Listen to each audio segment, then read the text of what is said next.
The President.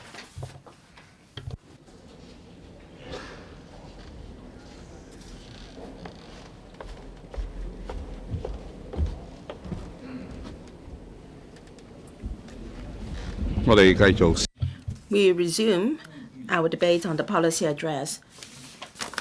Mr. Rincon. We have a 620,000 strong workforce engaged in different services. Most of them are in professional services. Hong Kong is the only city with a common law jurisdiction in the mainland. As at May, we have got 939 law firms and over 83 overseas law firms with offices in Hong Kong, and 36 of them with joint practices in Hong Kong. For small and medium-sized law firms, they are a key force in the sector. The policy address has got various measures to support and attract talents. For instance, the Academy for Trainee Professional Legal Personnel. I am all for this measure. There have been new research and also studies in the legal sector. The administration should consider how to provide dedicated support for this sector, in particular how we can incentivize the small and medium-sized law firms so that they can leverage on the opportunities available in the mainland, and we can help this sector to scale new heights. Tourism is now a highly professional sector, and there is also a tourism positioning and resources and services. They should all be highly professionalized. Now, in Hong Kong, we have a low tax regime, and we have a diversity of products, and people came to Hong Kong for shopping and various activities. But now, we face strong competition from other places. Tourists no longer come to Hong Kong for shopping. Now, when the tide is low, we know where our strength lies. So, is our tourism sector still competitive? Our previous strategies still effective? So we should reposition our tourism industry. We have to ensure that we do it right. We have a rich tourism resources. Our harbour front is a core attraction, but we have not fully leveraged its potential. A few years back, the government started to improve our waterfront. We have got waterfront promenades on both sides of the harbour. I am sure we can still more. For instance, South Korea has a decade-long project to turn its river bank an attractive tourism attraction, and we have similar examples in Miami. They have got a decade-long project to upgrade and transform their coast. In this regard, I suggest the administration hold an international competition so that renowned architectural firms can give proposals on how we can turn our harbor into a world-class tourism attraction. So in addition to being a place for local residents to enjoy, we can make it a world-class attraction. As the financial secretary said, Hong Kong is far from being a boring place. The question is, we have to reimagine Hong Kong so that Hong Kong can become once again the preferred destination for doing business. We can use Hong Kong to develop into cities of the GBA as well. Mr. Lam San Keung, thank you. Financial services is one of the pillar industries of Hong Kong. The policy address has devoted a lot of passage on how we can enhance the competitiveness of our stock market. SFC has also launched a public consultation on reform of GEM. When the policy address was delivered, the Hang Seng Index fell instead. The market is always right. The market is telling us that the measures in the policy address were not strong enough. On the 19th of October, I move a motion in the Council on how we can fully reform and review our listing regime for SMEs. In the past month or so, members of the financial sector and professionals have said that the current reform proposals for GEM are just tinkering with the system, and it hasn't gone far enough. We all agree that our financial market warrants a reform. For instance, we should do away with unnecessary regulation. We should lower the listing threshold, IPO threshold. We should multi-tier and diversified listing market. Mr. Duncan Chiu suggested that GEM should be turned into a mode similar to that of NASDAQ in the US.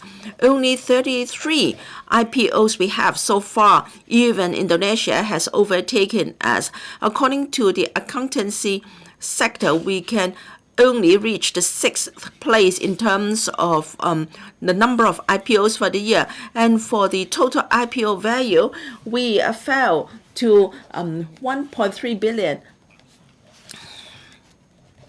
It was even lower than the $51.9 billion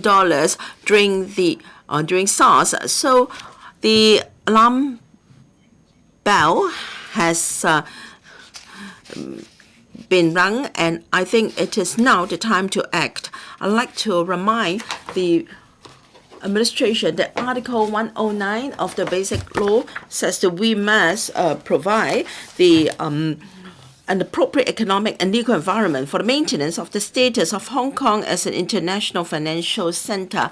I urge the administration to set up an interdisciplinary study task force to dwell on this subject as soon as possible. And I'm pleased to see that we're going to establish the Hong Kong International Legal Talents Training Academy so that we can train talents well-versed in common law, continental law, and also the legal system in the mainland. However, training alone is not enough. We must have standardized the examination for licensing examination for lawyers, and there can be various types of certification for different professional services so that we can train our legal talents to promote the building of the 8 centers.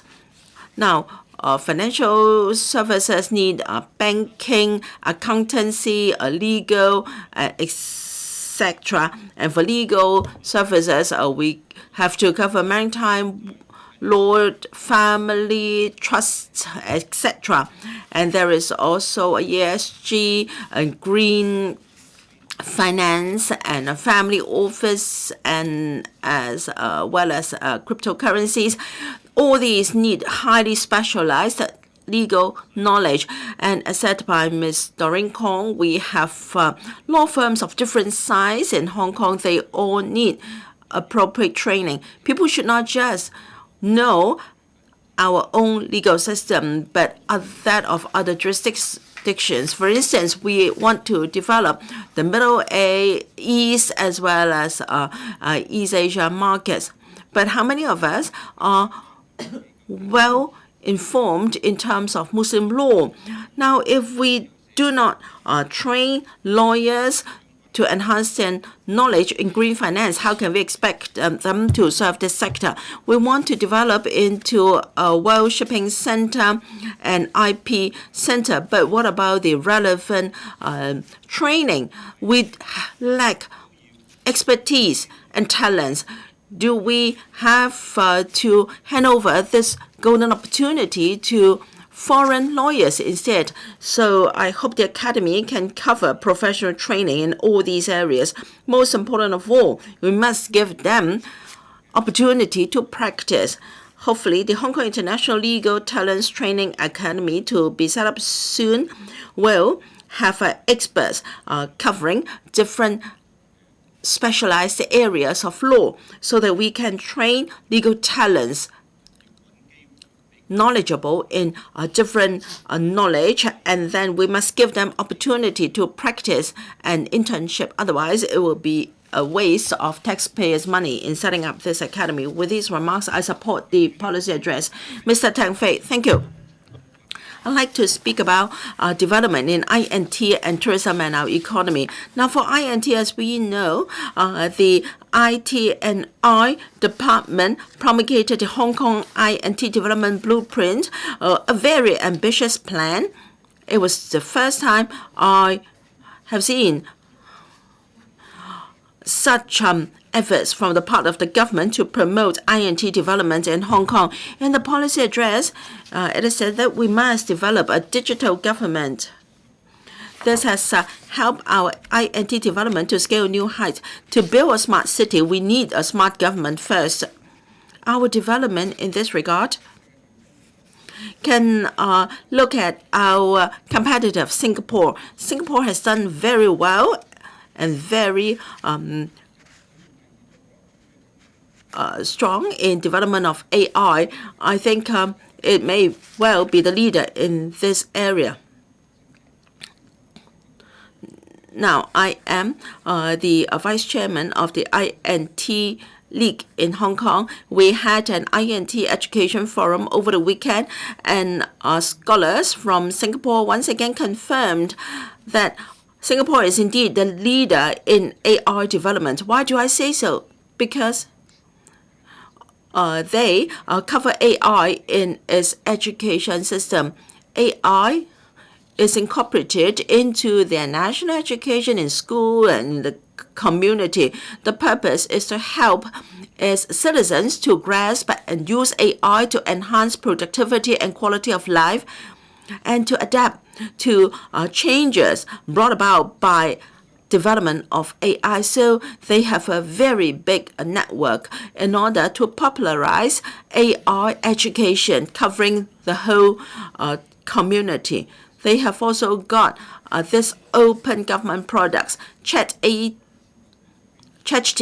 is extended to government work, even drafting of papers will use ChatGPT. So from a digital government, they in fact have a smart government. 85% of their government services are using AI to boost productivity. I urge the government to catch up. Now, the INT development blueprint is an ambitious plan. It is going to boost our GDP and to take into account INT development. That is an excellent idea. The question is how we use AI as well to promote the development of a digital government and then upgrade to a smart government so that we have a smart society. Another point I want to cover is tourism. I mentioned previously that we should launch a type of tourism covering our studies. Now, we'll talk about study tours. We have over 400 and 600 primary and secondary schools, respectively. Most of them have got sister schools in the mainland. In some cases, one Hong Kong school is tied to a few sister schools in the mainland. It's already normal for Hong Kong students to go on study tours in the mainland. However, the other way around cannot be said. Now, once we had students from Xinjiang visiting Lachko. Tomorrow we have another school from Liaoning. However, we've yet to reach a critical mass. And so we should develop study tourism, and that is exchange between students and teachers of Hong Kong and mainland should be taken into our tourism blueprint, and then there should be policy and support and financial support. This can be a big market for Hong Kong. And we should also revamp our historical and cultural sites. We're going to have the museum on the Resistance War. We're going to have our own history museum. We have got Tycoon. All these should be revamped and consolidated. We should apply for them to be basis of study tours. Hong Kong is a base for fighting the Japanese invasion. Hong Kong is also a base for national education. Now, if we can be given the status from our central authorities, then we can invite sister schools to come to Hong Kong for study tour, and then we can help to promote our history that will give impetus to our economy, and then we can better integrate into the overall development of the country. Thank you. Professor William Wong, President, Chief Executive John Lee has adopted the theme of a vibrant economy for a caring community in drawing up this policy address that meets the future needs of Hong Kong. Before drawing up this policy address, the Chief Executive conducted over 40 consultation sessions. He attached a lot of importance to public opinion. After delivering the policy address, it is clear that the Chief Executive has incorporated views from different sectors of the community to make sure that this policy address meets public aspirations. On innovation technology, this policy address also provides answers to the calls from the relevant industries. Digital economy is key to promoting economic growth. We must set up data governance in Hong Kong, especially the State Council announced the setting up of the Data Administration Bureau. That means our country also attaches importance to data governance. I once put forward this suggestion of establishing a similar organization in Hong Kong. Now, the policy address has addressed this request. The OGCIO and the Efficiency Office will be combined. A digital policy office will be set up. The post of a commissioner will be set up to coordinate policies on data governance and information technology. In order to achieve success, the Digital Policy Office should be underpinned by a strong team. This team should comprise professionals with expertise in information technology. Only if this team understands the importance of data governance will we be able to cope with future challenges, so that this team can formulate policies to promote digital policies. The policy address also addresses my request on providing a stronger support. Last year, the government proposed the Raise Plus scheme with an injection of $10 billion to subsidize 100 research teams with potential. The research teams should come from the 8 UGC-funded universities. The objective of Raise Plus scheme is to promote industry development by accelerating the N+1 transformation of R&D outcomes. Subsidy plays an important role, but it is not the single factor of success. There is a prevailing shortage of professionals in commercializing R&D results. The progress has been slow so far. This year, the policy address provides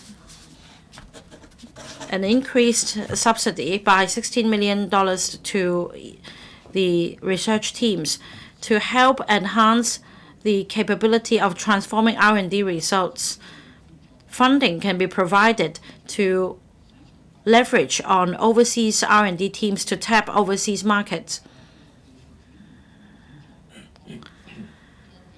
This will definitely accelerate the transformation of R&D outcomes by research teams in universities.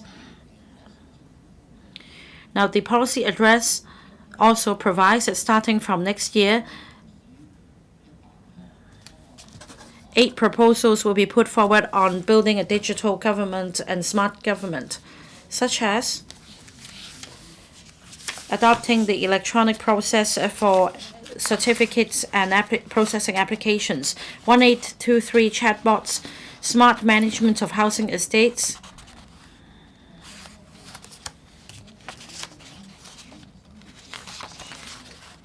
innovation and technology will be applied to the day-to-day public services to improve people's livelihood and well-being.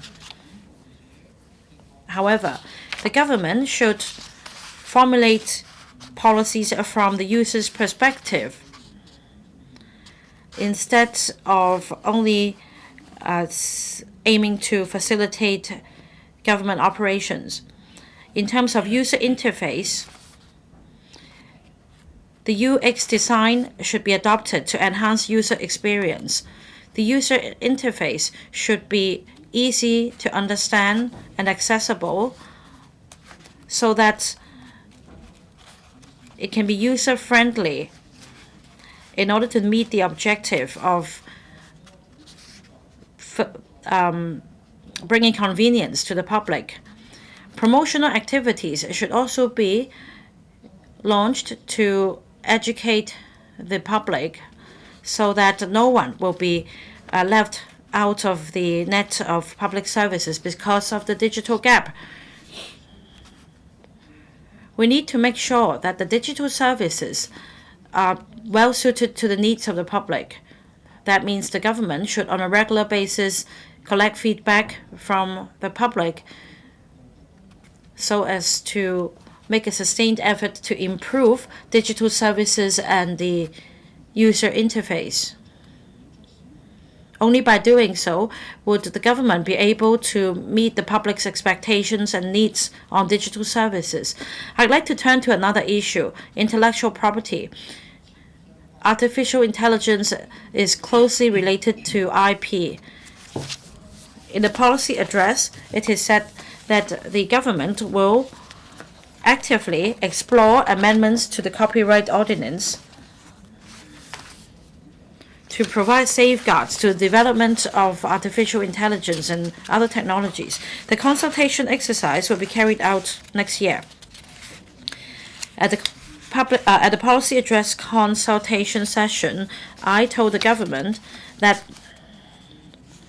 generative AI is developing rapidly. It's now being extensively applied to different areas of the creative industries, such as the drawing of comics, composing music, etc.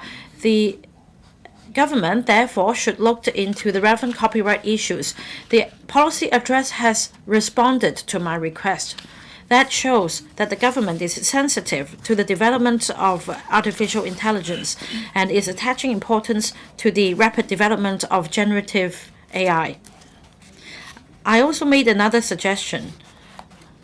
I said the SAR government should be the pioneer. Copyright protection should be offered through enacting legislation to products of generative AI. This can help bolster our status as the East Meets West Center for International Cultural Exchange. I hope the government will consider this suggestion. The government should also give full consideration to the uniqueness of generative AI and the need for IP protection.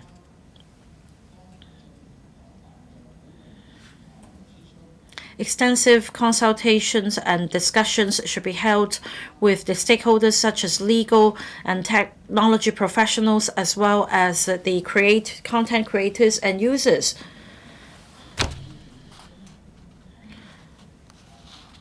This form of consultation can help the government enact legislation that can be well adapted to the present environment and the development of generative AI. Now, from the policy address and other initiatives, I see that the government is very committed to promoting innovation technology. The government has an open mind. I'm sure that the government will be supported by the industry in scaling new heights in I&T development. I support the motion of thanks. Ms. Jovi Chan. Thank you, President. On continuing to create impetus for growth and dovetailing with national strategies as well as developing the 8 centers, I have all along applauded the government for supporting the development of e-commerce. Now, it comes under assisting SMEs in tackling challenges. However, I would say that supporting e-commerce is kind of employment support and support for youth. Apart from merchandise to be sold by SMEs, we need to have we need to have a policy, we need to have training, and as well as regulation. Well, I have been running a platform to tell good stories of our country, and after I assumed office as a legislator, I also tried e-commerce, so I have first-hand experience. Well, in fact, young people are interested in my position as a KOL. In fact, I led a delegation to Guangzhou and met with the authorities. I, along with 50 other young people, took the exam, and I am a qualified e-commerce operator. Many people in Hong Kong are interested in this kind of training. It is well regulated in the mainland. It is said that for live streaming sales in the future, only qualified personnel can undertake this activity. But at the moment, we face a bottleneck. That means for Hong Kong residents, we are not allowed to operate our own live streaming account. So we need policy support for e-commerce development to take place. According to the policy address, the CEDB will set up a dedicated task force, which is an interdepartmental task force on e-commerce. We should start with formulating policies to promote upward mobility among young people. Now, President, I will speak on other areas, but I will stop for now in this session. Thank you. Mr. Lau Meng Kwong. Thank you, President. I will speak in this session on continue to create strong impetus for growth, and I will specifically talk about how we should help promote Hong Kong brands to overseas and mainland markets. With rapid developments in e-commerce, consumer habits have changed. Many brick-and-mortar shops nowadays would promote e-commerce as well. They would recruit KOLs to promote their goods through live streaming. And they will also tap overseas market. They won't be confined to the local market. Many brands would also leverage on our connection with the mainland and tap the e-commerce market in the mainland. According to a report, e-commerce development is taking place very rapidly in the mainland. But in June, close to 82% of netizens in the mainland were engaged in e-commerce. For the 11 November festival, 138 renminbi's worth of revenue were recorded. There are other measures for mainland consumers to buy goods from Hong Kong and from other parts of the world. In order to tap the mainland market, many Hong Kong brands have been very active in transforming their business to tap the online business in the mainland, and they usually adopt the online-offline sales mode. In Hong Kong, apart from SMEs and micro-enterprises, we have many young entrepreneurs operating startups online, and they face a lot of hurdles. I support the setting up of the dedicated interdisciplinary task force on e-commerce and set out in this policy address so as to promote local brands and tap other markets. We should also provide logistics support and other areas such as e-customs clearance. I think that all these measures will help promote local brands and enhance the efficiency of the clearance of goods and declaration of goods. We can also help young entrepreneurs tap the mainland market. I have the following suggestions to make.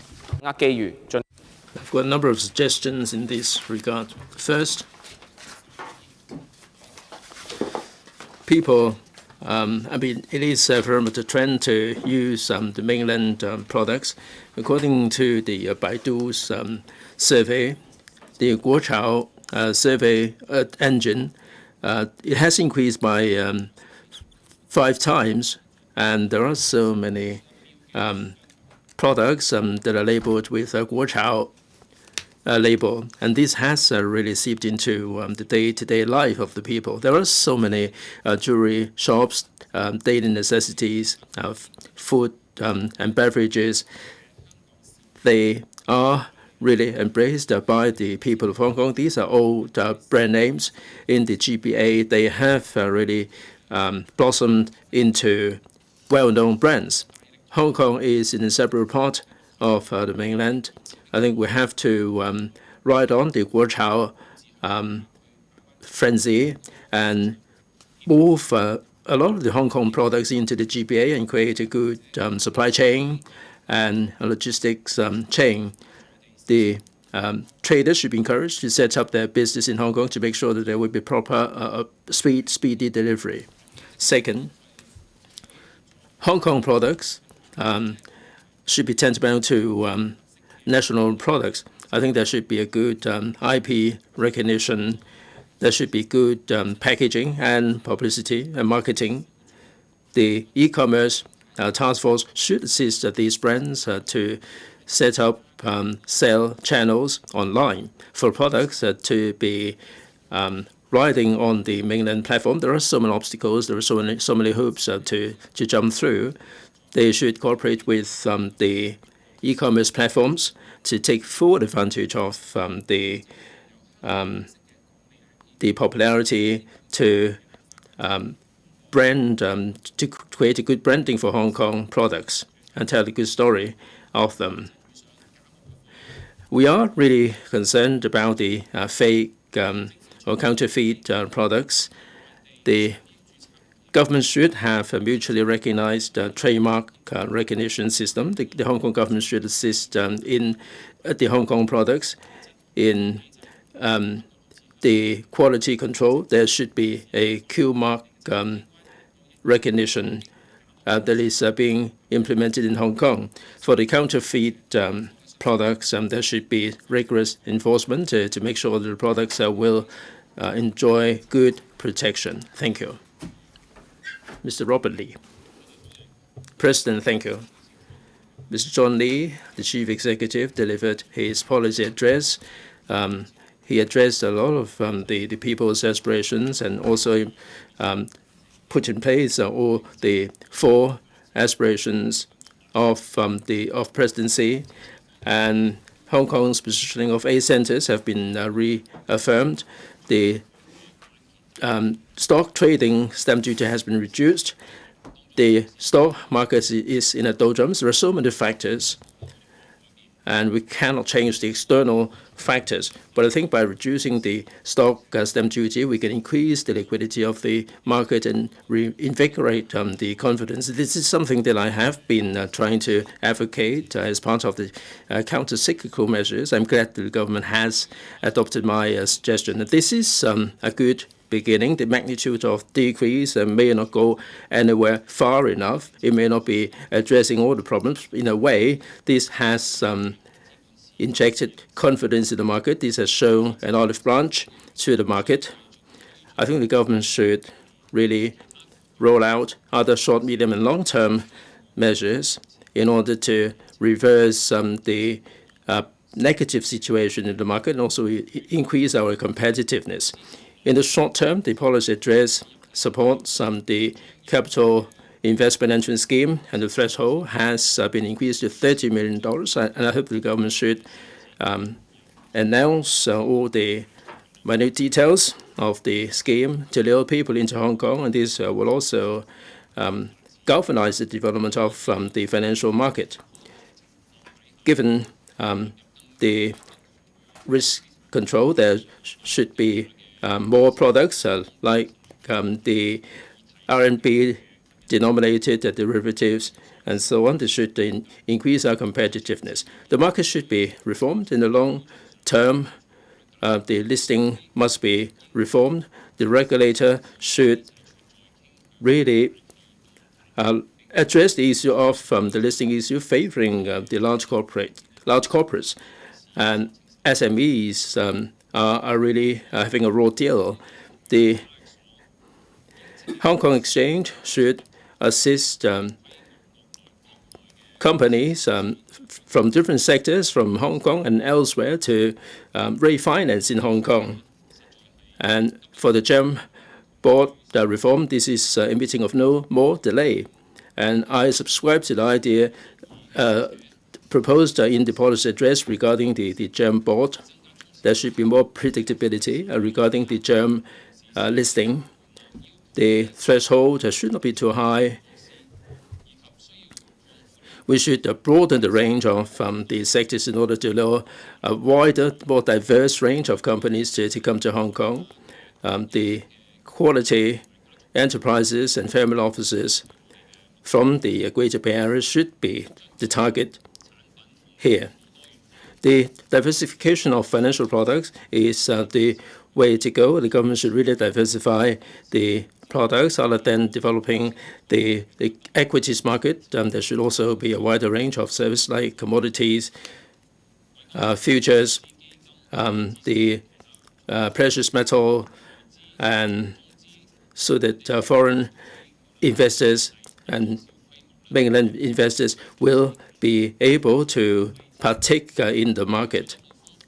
I think we have to enrich the range of financial products and services. Hong Kong should take full advantage of the financial infrastructure that we have to develop futures and derivative markets, to promote Hong Kong as a risk management center.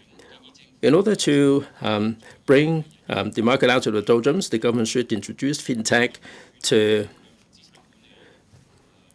move in the direction of green finance and also wealth management in order to diversify the range of services. We have to upgrade and transform. The government should assist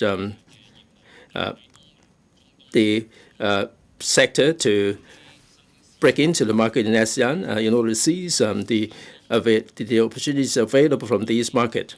The government should lead delegation to the Middle East or ASEAN to foster better collaboration and understanding between these places, and also organize more workshops and promotional events.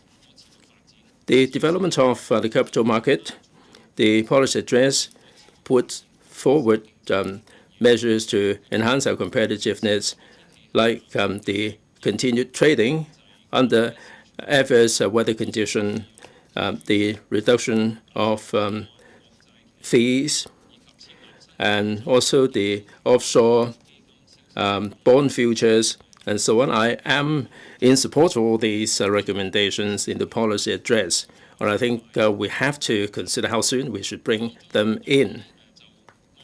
In particular, the trading in the adverse weather condition, I think the Hong Kong Exchange should consult the stakeholders, and we have to make sure the intermediaries, the banks, and all the relevant parties should make sure that the settlement regime will be able to function smoothly. In particular, check transaction and so on.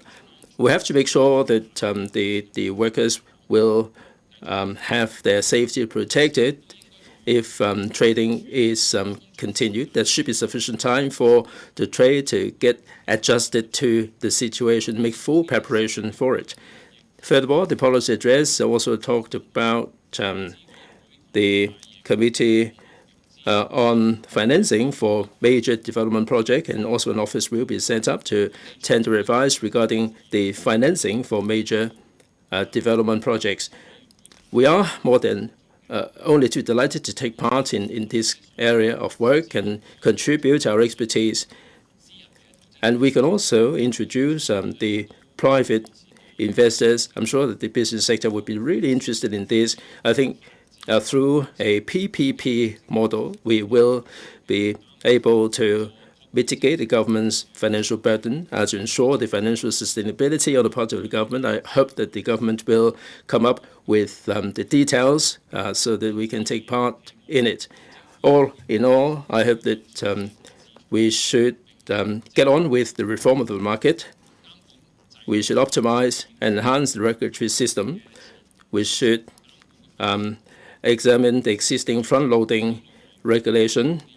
We should put more store by the reform, and that would revive the competitiveness of the Hong Kong stock market and reinforce our position as a financial hub. Thank you. Mr. Tony J. President, thank you. President, Hong Kong's economy is not recovering as much as we hope, and the coffers are being depleted. We are worried that whether we are financially sufficient to take forward the mega projects like the Kai Chau reclamation and the Northern Metropolis. We have to develop new land. We have to develop new towns and infrastructure, and these will be conducive to economic development and improvement of livelihood, and these are investment that must be made. The Rose Garden that we introduced in the old days is a classic example. With the new airport coming on stream, this has brought about colossal economic and social benefits to Hong Kong. Just because momentary financial stringency doesn't mean that we should cut back on the investment into the future. The investment in public infrastructure cannot be stored, because otherwise we will be mired in financial or economic contraction. According to the policy address, there is going to be a committee on the financing of major development projects in relation to the Northern Metropolis and the Kai Chau reclamation. There are options being explored by this committee. Myself and the sector are all in support of this. We have to live up to the presidency's statement of maintaining an efficient government. We have to change the mindset of the government. The government should not be just the supervisor, it should also be the facilitator. We have to take a concerted effort to achieve the objective. The civil servants should also keep up with the national development. They should also gain a better understanding of the social and economic development, so that the Hong Kong SAR will enjoy a better impetus for growth. Mr. Rock Chen.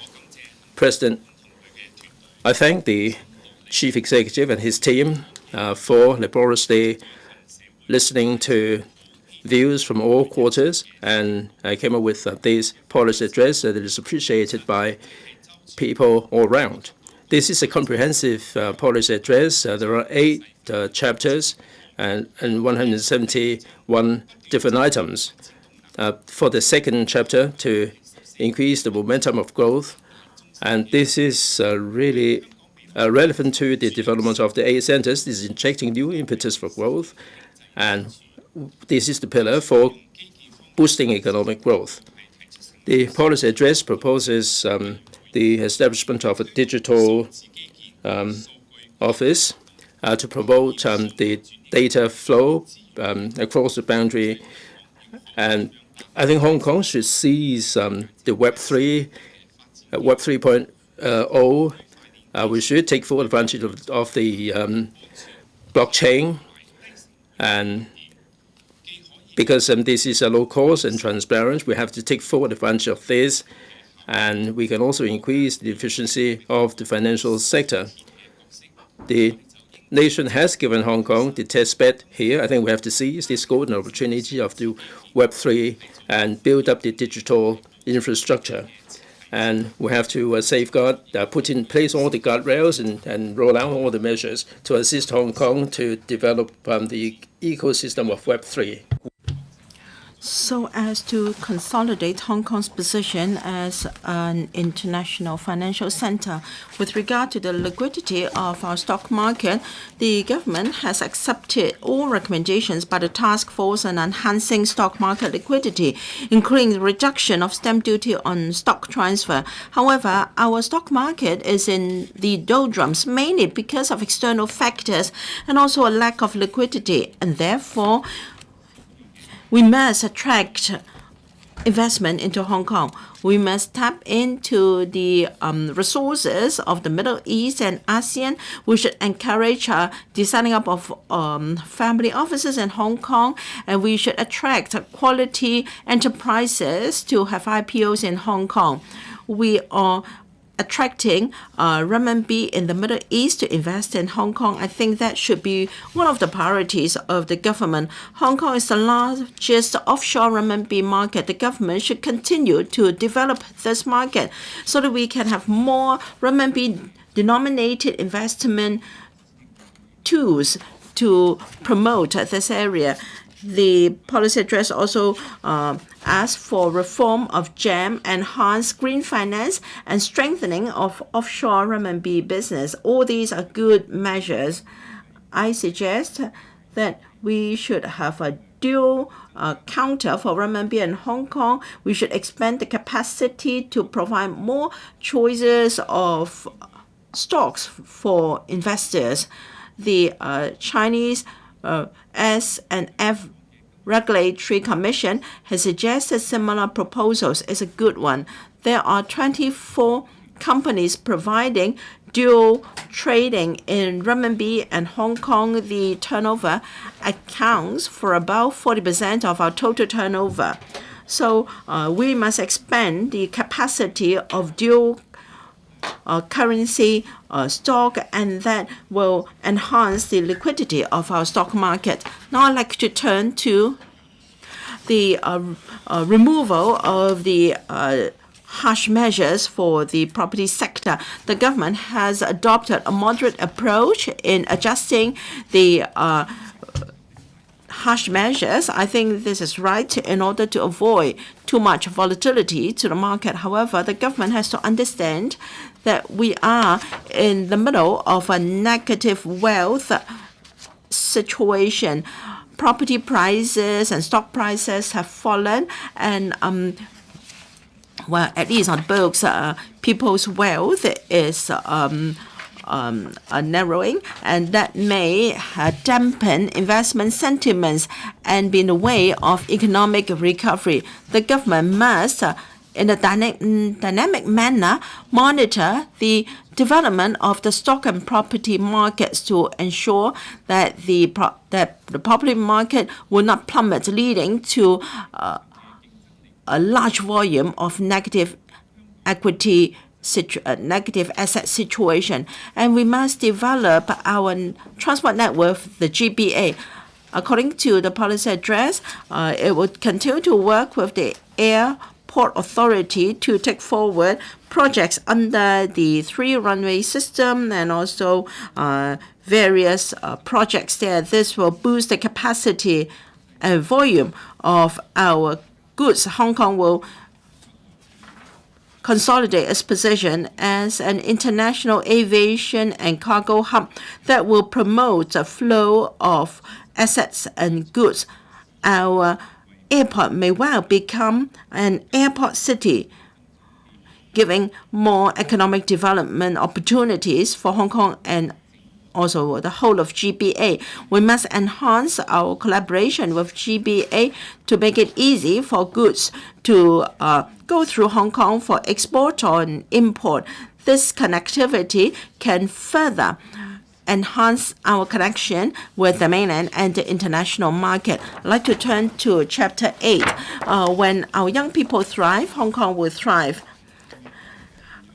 A lot has been talked about nurturing of talents and our education system. Now we are going to expand the quota for non-local graduate or undergraduate students to 40%. That will greatly enhance our strength in the education sector. We have 5 top 150 universities in Hong Kong. We can help GBA to nurture talents. It can alleviate the manpower shortage in Hong Kong. It is proposed that in Hong Shai Kyo and NT North, we should reserve sites for development of higher institutions so that we can have a Northern Metropolis University city there. It will provide more opportunities for development. It can enhance our international influence of the post-secondary education sector. We can attract top-notch experts, scholars, and students to come to Hong Kong. There can be synergy with resources available in the GBA, and our post-secondary education will be further internationalized. We can follow the footsteps of the US and the UK. We can have education industry. These students, together with families, when they come to Hong Kong, they can bring business to our property sector and also retail and food industries.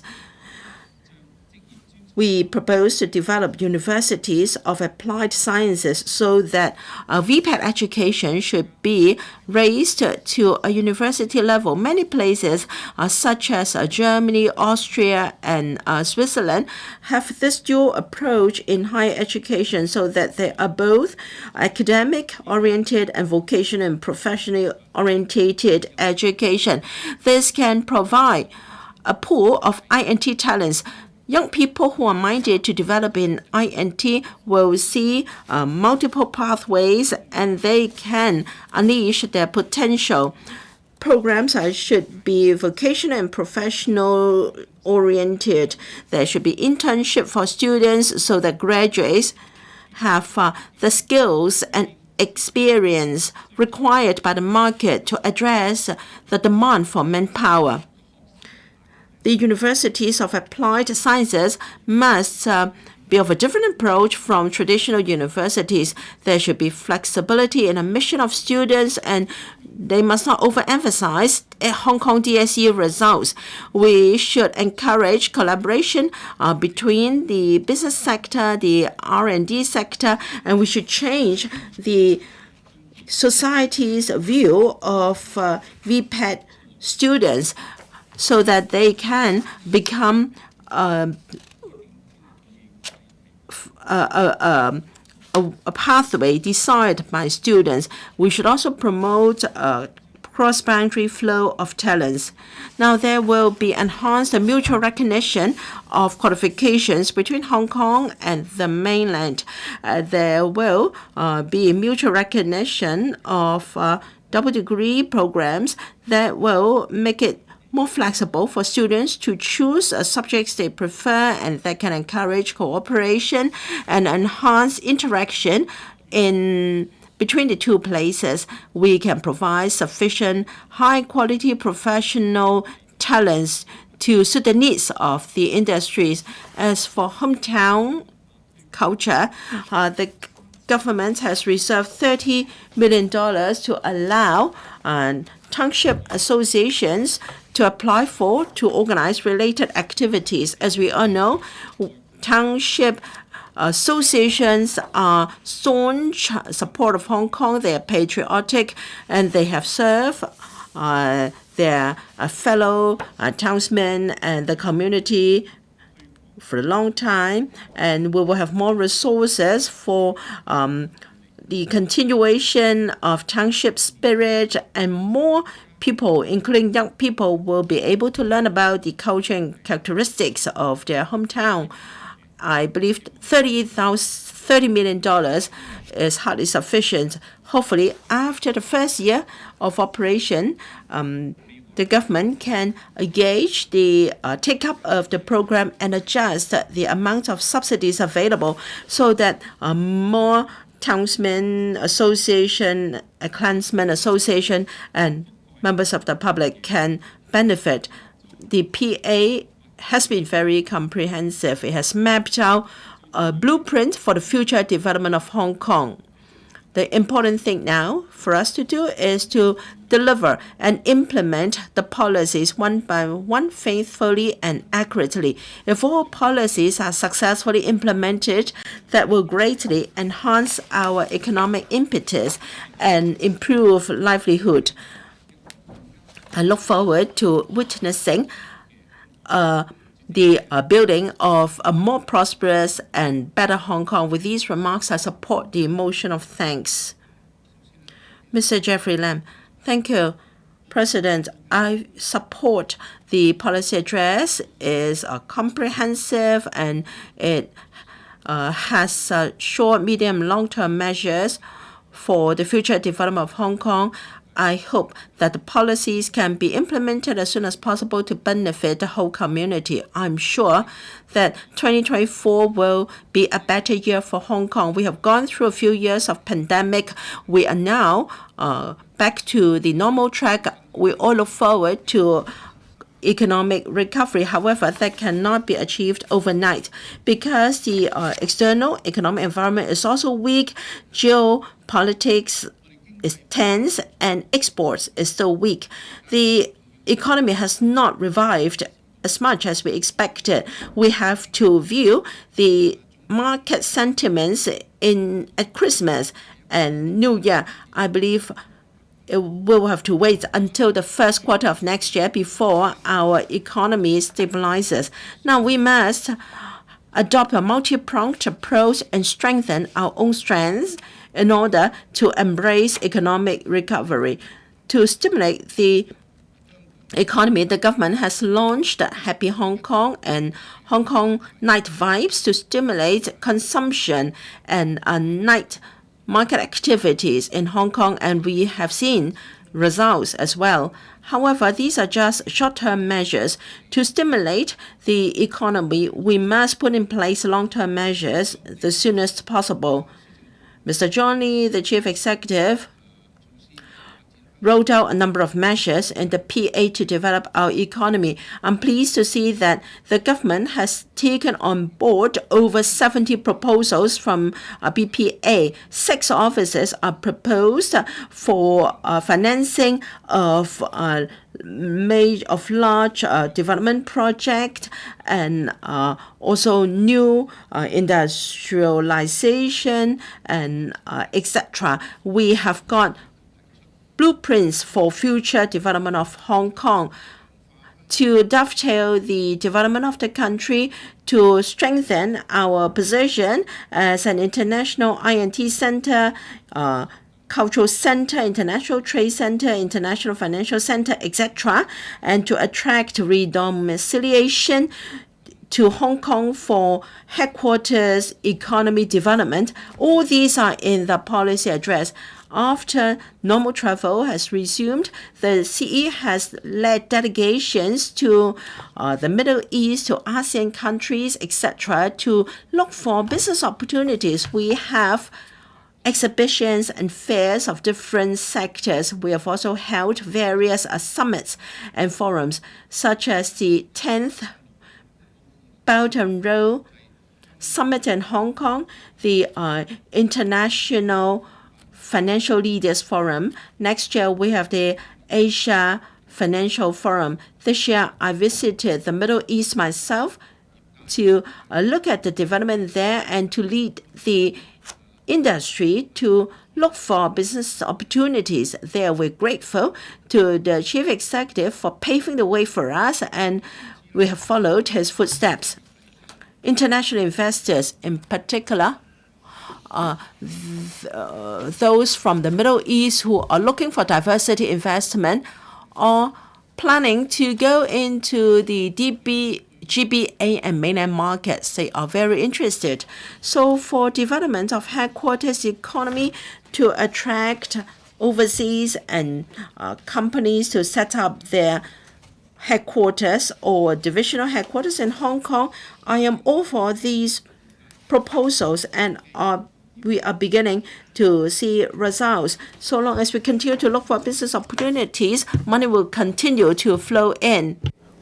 Well, I urge the government to provide facilitation for expatriates working in the Greater Bay Area a number of times. I'm happy to learn that the multiple visa arrangements have been put in place in the policy address for foreign employees working for Hong Kong registered companies.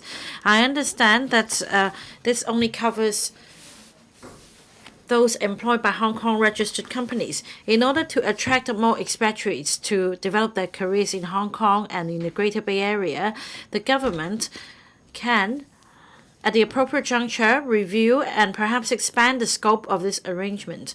I also welcome the reintroduction of the Capital Investment Entrance Scheme, or the CIES.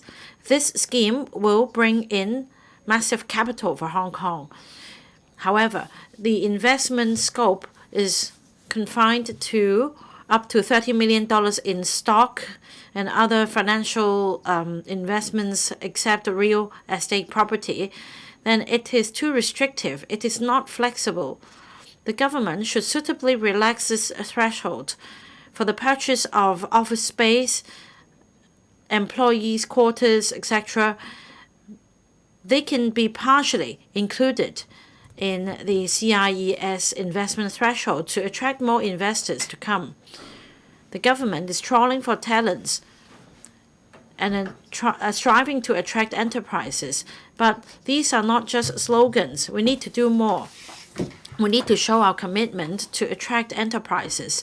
We also need to put in place facilitation measures. It's like courtship. It is not enough just to show sincerity. You need to translate words into actions to show the other side your charm.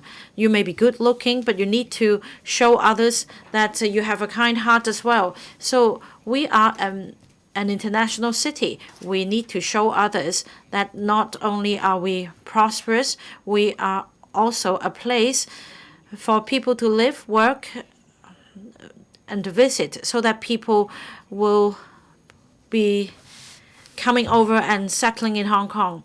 Now, the world is competing for talents. The mainland also has a lot of measures to troll for talents. In Hangzhou, apart from offering a suspension of the property purchase prohibition order, the Hangzhou government also has other measures. The government should adopt more aggressive ones. Now, the BPA's suggestion has been taken on board.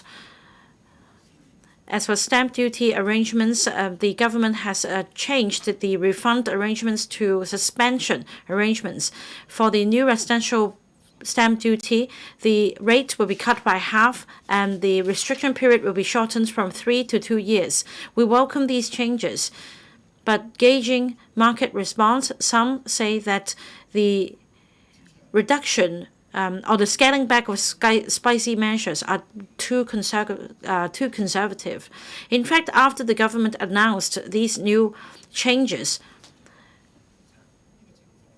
the property market did not become vibrant. Instead, transaction volume has remained stable. This is because of external environments such as a high interest rate, with a quiet stock market and recent news about the land auction not coming to fruition. Many people are concerned.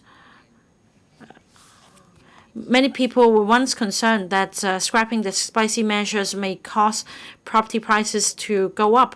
But in fact, in general, if you lease a property, you get a 3% return, whereas if you place the money with a bank, you have a 5% interest rate.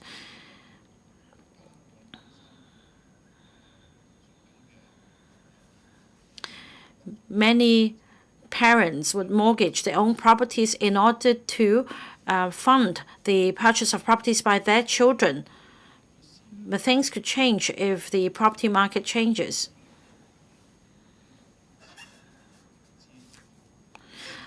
Well, allowing them to purchase another property would help them accumulate retirement savings and enhance retirement protection, and that means less support from the government as this generation retires. I hope that the Financial Secretary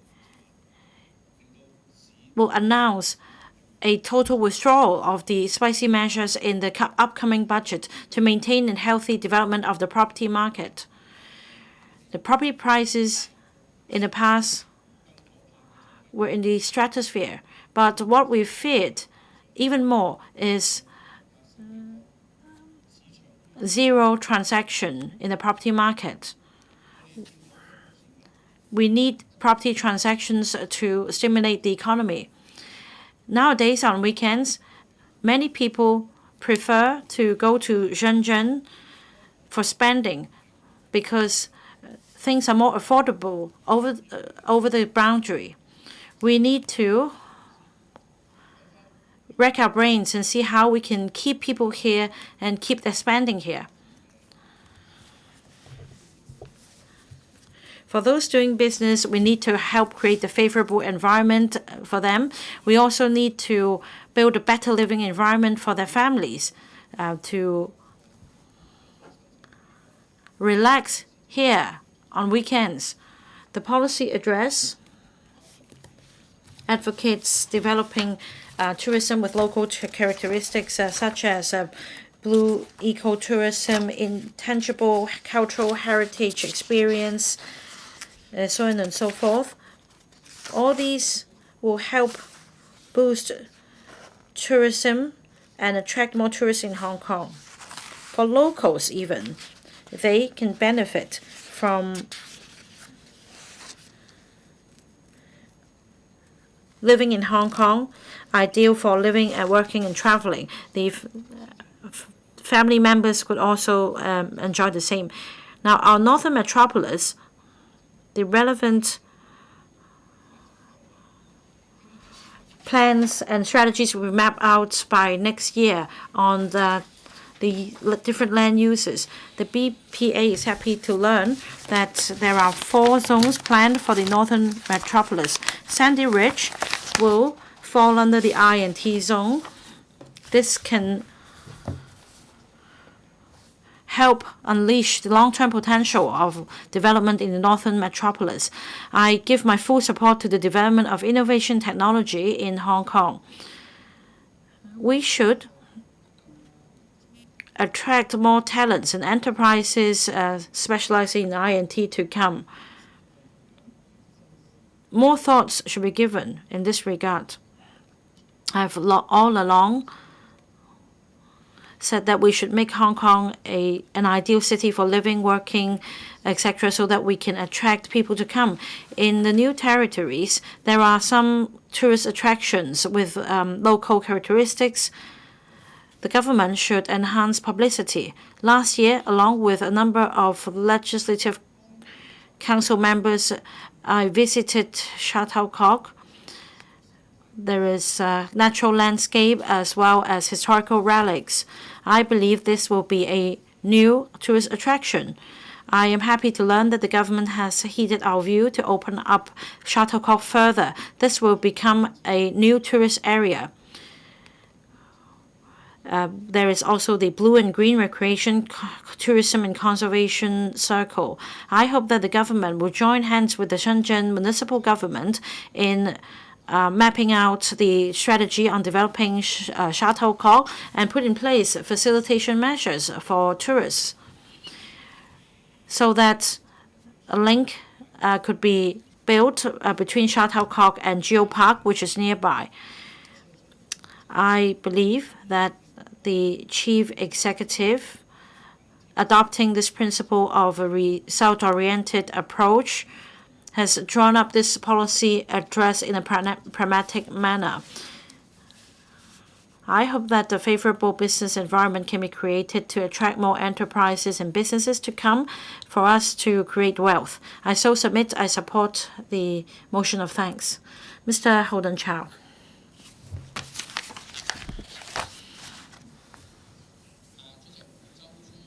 Mr. President, on this session on continue to create strong impetus for growth, first of all, I thank the Chief Executive for accepting the recommendations from the DAB by scaling back the demand-side management measures for the property market. I understand that this will help increase property transactions.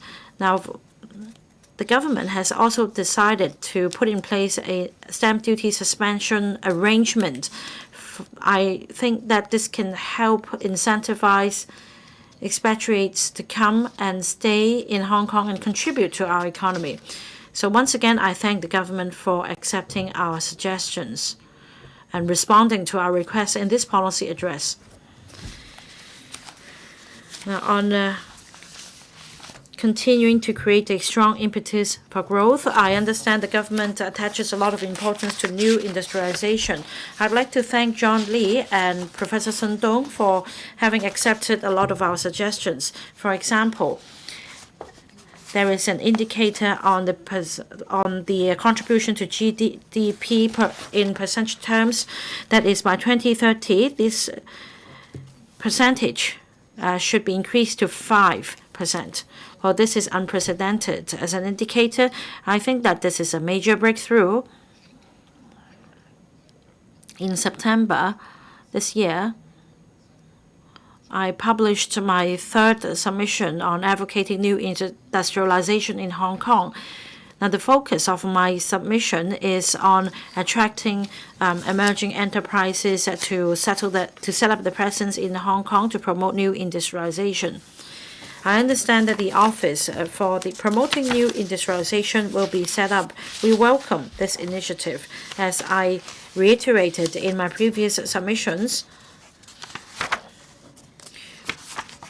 we need to attract new manufacturing enterprises to set up the presence in Hong Kong. But as we all know, an enterprise will need to answer inquiries from different departments in order to set up the presence in Hong Kong, such as the EPD, the Lands Department, Buildings Department, etc. And very often I'm told that the departments will just pass the buck to each other. New industrialization in Hong Kong depends very much on other enterprises coming over to support our development. There should be some sort of coordination within the government so that there is a single window to handle inquiries from these enterprises. Well, I once went on a duty visit in Zhuhai. I was told by government officials that within 1 year, as long as the enterprise agreed, they would be able to start their production line in their city. There would be a definite answer for them as to when their application will be processed. Whereas in Hong Kong, things are not clear. That means the enterprise is unsure how much money they will have to pay in order to start their business here. So I'm happy to learn about the new industrialization initiative. The other initiative is the headquarters economy. The government will be attracting more enterprises to set up headquarters in Hong Kong. I welcome this initiative as well. We should draw reference from other jurisdictions. In Singapore, back then, they took a bottom-up approach in attracting enterprises to set up headquarters in their country. That means they've started with thinking how they could help their employees settle and be content there. That means that there must be international school places for their family members, etc. So for our government, we should also consider demand for different facilities and support, such as international school places. Northern Metropolis is a highlight of Hong Shui Kiu. I'm delighted to know that Hong Shui Kiu will be positioned as the center for high-end professional services. In order to attract top-notch enterprises to operate in the high-end professional services hub, we need to consider the supporting facilities, such as whether there are sufficient international school places for their family members. And also the Hong Shui Kiu development zone, there can be some high-end services, marine insurance, marine arbitration, shipping, rental, shipping business. Hong Kong is doing particularly well. I think we have to designate some places. If you turn Hong Shui Kiu as a high-end services center, you might wish to give it an icon and make it a headquarters for certain organizations, incentivize them to set up the headquarters there, form a cluster there, and that would be very much a landmark as a headquarters center or cluster. This is something that is worth considering. But the other thing is, in the Hong Shui Kiu development zone, the government said earlier that 150,000 jobs will be created. There would be 2 million square meters worth of commercial space. Now, is it likely that the commercial floor space can be somehow expanded? And I hope also that the government can also drive other employment, retail, F&B, hotel, and so on. These kind of employment opportunities would be really good for the front line, for the people who are living nearby. And these kind of job opportunities will enable them to get a job in situ. Finally, the government has announced the Long Gu Tan development program, and funding has been sought from the PWSC, and a study would be conducted. I'm grateful to the government for adopting the DAB's recommendations. The Long Gu Tan recommendation should be designated for industries that would have economic benefits, like the modern logistics and so on. Now, in Tuen Mun West, if we want to drive economic development, I think at certain location in Tuen Mun West, some marina can be designated there for leisure purposes. This really commands a wonderful vista. If in that particular area we're going to be providing some mariners, that it would also drive the economic development in Tuen Mun West. In other parts of the world, experience shows that the mariners will certainly bring about economic development and job opportunities there. When we inject impetus for economic growth, I would support the government's initiatives, and I hope that all these measures will be coming on stream in succession. Thank you. Mr. Tommy Chong. President, the Chief Executive, Mr. John Lee, delivered his policy address last month, and the cooling measures are relaxed, and there are childbearing measures, and this is a classic example of a vibrant economy for a caring community. I'd like to comment on this policy, which is really targeted. I'm glad to see a number of measures that are in support of the SMEs, not least the SME loan guarantee scheme and the repayment arrangement. The applicants will have to repay the interest and principal by September, but the economic recovery is taking place slower than expected, and people are suffering from a liquidity problem. We, the Liberal Party, proposes the repayment period from 10 to 20 years. I'm glad that more flexible repayment arrangement is put in place. Now, within the 10-year repayment tenor, depending on the cash flow, liquidity, there would be repayment in phases. Let's say in 10 years, $10 billion would have to be repaid in principal. If this is split up in years, it would be $1 billion per year. But based on the cash flow consideration, in the first 1 to 3 years, the principal payable should be 10–20% of the principal, or 50%, until such time as the business fully recovered. As long as this is paid off in 10 years' time, that would allow the sector to transition to a better situation. And this is far more flexible than what the Liberal Party proposes. This is really far more proactive. Myself and the Liberal Party hope that the business sector will improve their condition and pay up the loan as soon as possible.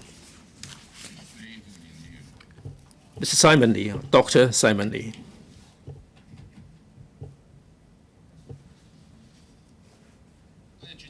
President, thank you. President, fellow members, I'd like to say something about the digital government. Digital government will play a crucial role in the development of society. Digital government can certainly enhance the monitoring and analysis. It can also enable the government to adjust the economy and improve the quality of service. The government can also provide efficient and transparent services and ramp up the efficiency. So a high-quality digital government and the modern provision of service would go hand in hand, and this is a very important aspect for Hong Kong going forward. When we establish digital government, there are a number of issues like digitalization, and AI will have this dual role in this regard. The government should enhance the AI capability. In particular, the government should gain a better understanding of AI. The government should seize the opportunity and take full advantage of AI to create a digital government. In terms of creating a digital government, there are a number of considerations and recommendations. First, the government can set up some designated studies to ascertain how they can utilize AI in the formulation of policy and implementation of policies. There are a whole raft of issues that have to be grappled with. AI, how can we use AI in an effective manner? And how can we have any guardrail in terms of privacy and so on? When the government implements AI policy, there would be a lot of sensitive data, and there would be privacy and other implications. So there is a challenge of safeguarding privacy. Second, fairness and transparency. In the process of AI decision, it is terribly complicated. How can we explain fully to the members of the public that that is a bit of a challenge? The government has to make sure that the AI decision-making process would be fair and transparent. This is the principle that the government should hold fast to in making a decision. But this would involve the algorithm and computation. Now, there may be algorithm bias, and that may be the crux of the issue that has to be dealt with. Third, human resources and talent. Now, when we develop AI and when we empower the government with AI, it would bring about a whole new dimension.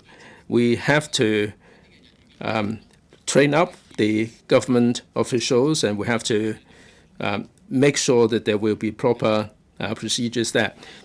Also, the government should make sure that we should have a high-speed, reliable digital infrastructure, and we should have good enough broadband coverage and a super cloud computing capability and the development of data center. This would provide a fundamental, robust foundation for a digital government. We can envisage that in the whole government or in society, there is ever greater demand for computing capabilities. And in this process, I think we have to strike a balance with the realization of the dual carbon goal and the reliable supply of energy.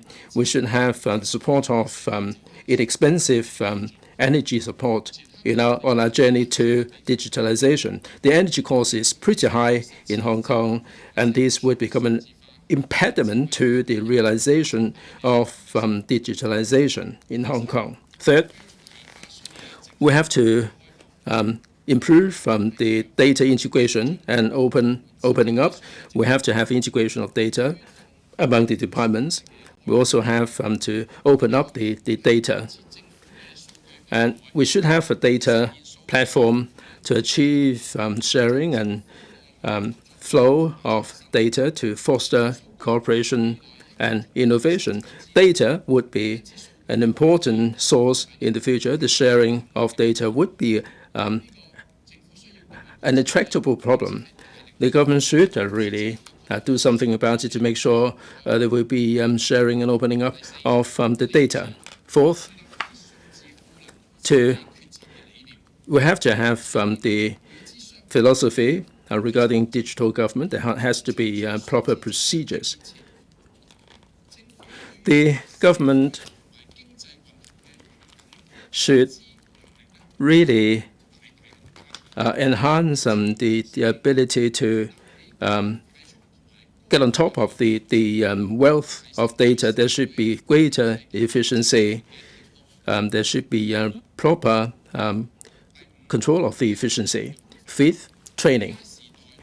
In the AI era and digital era, the government officials would be operating differently to the officials nowadays. So there should be better training, and the trained manpower should be taking forward the digital infrastructure development.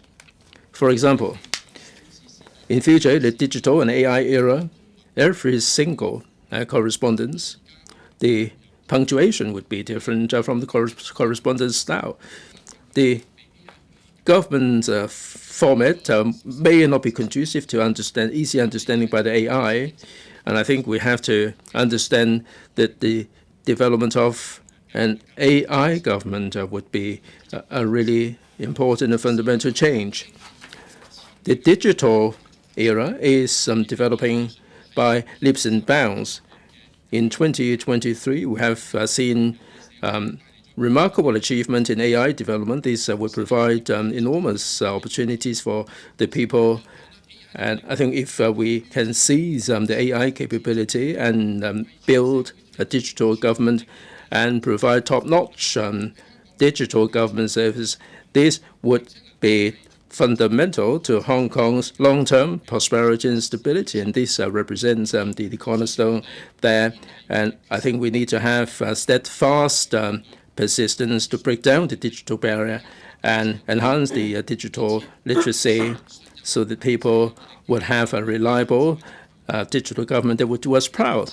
With these words, I support the motion of thanks, and I also thank the government for accepting our proposals.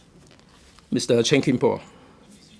President, thank you. One of the focuses of the PA is to enhance the impetus for growth, and this has to do with the well-being of 7 million people.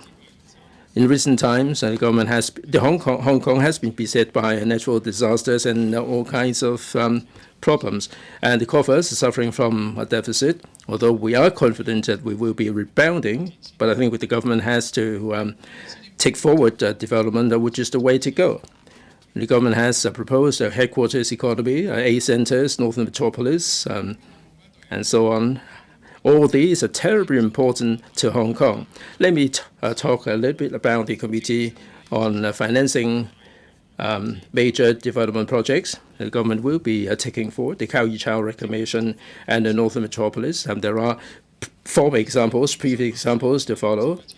The government needed $100 billion for the airport expansion, the 3RS. The government utilized the consortium for funding. Now we are suffering from a deficit. People are concerned about the debt issuing ability on the part of the government.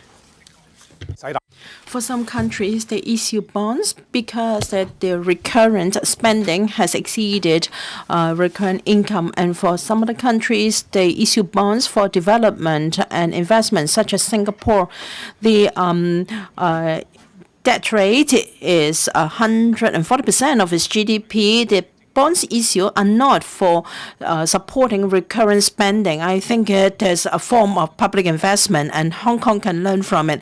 Hong Kong is one of the economies with the lowest indebtedness rate. It's just 4.5%. It may grow to 10% in 2027, but for many developed economies, the rate is 100%. So Hong Kong is in a good position to develop in this area. Even the insurance sector would want Hong Kong to issue Hong Kong dollar denominated or renminbi denominated bonds, so that the $100 billion of reserve can be used for development. I welcome the government's incorporating our suggestions. The government will help enterprises to go out and overseas enterprises to come in.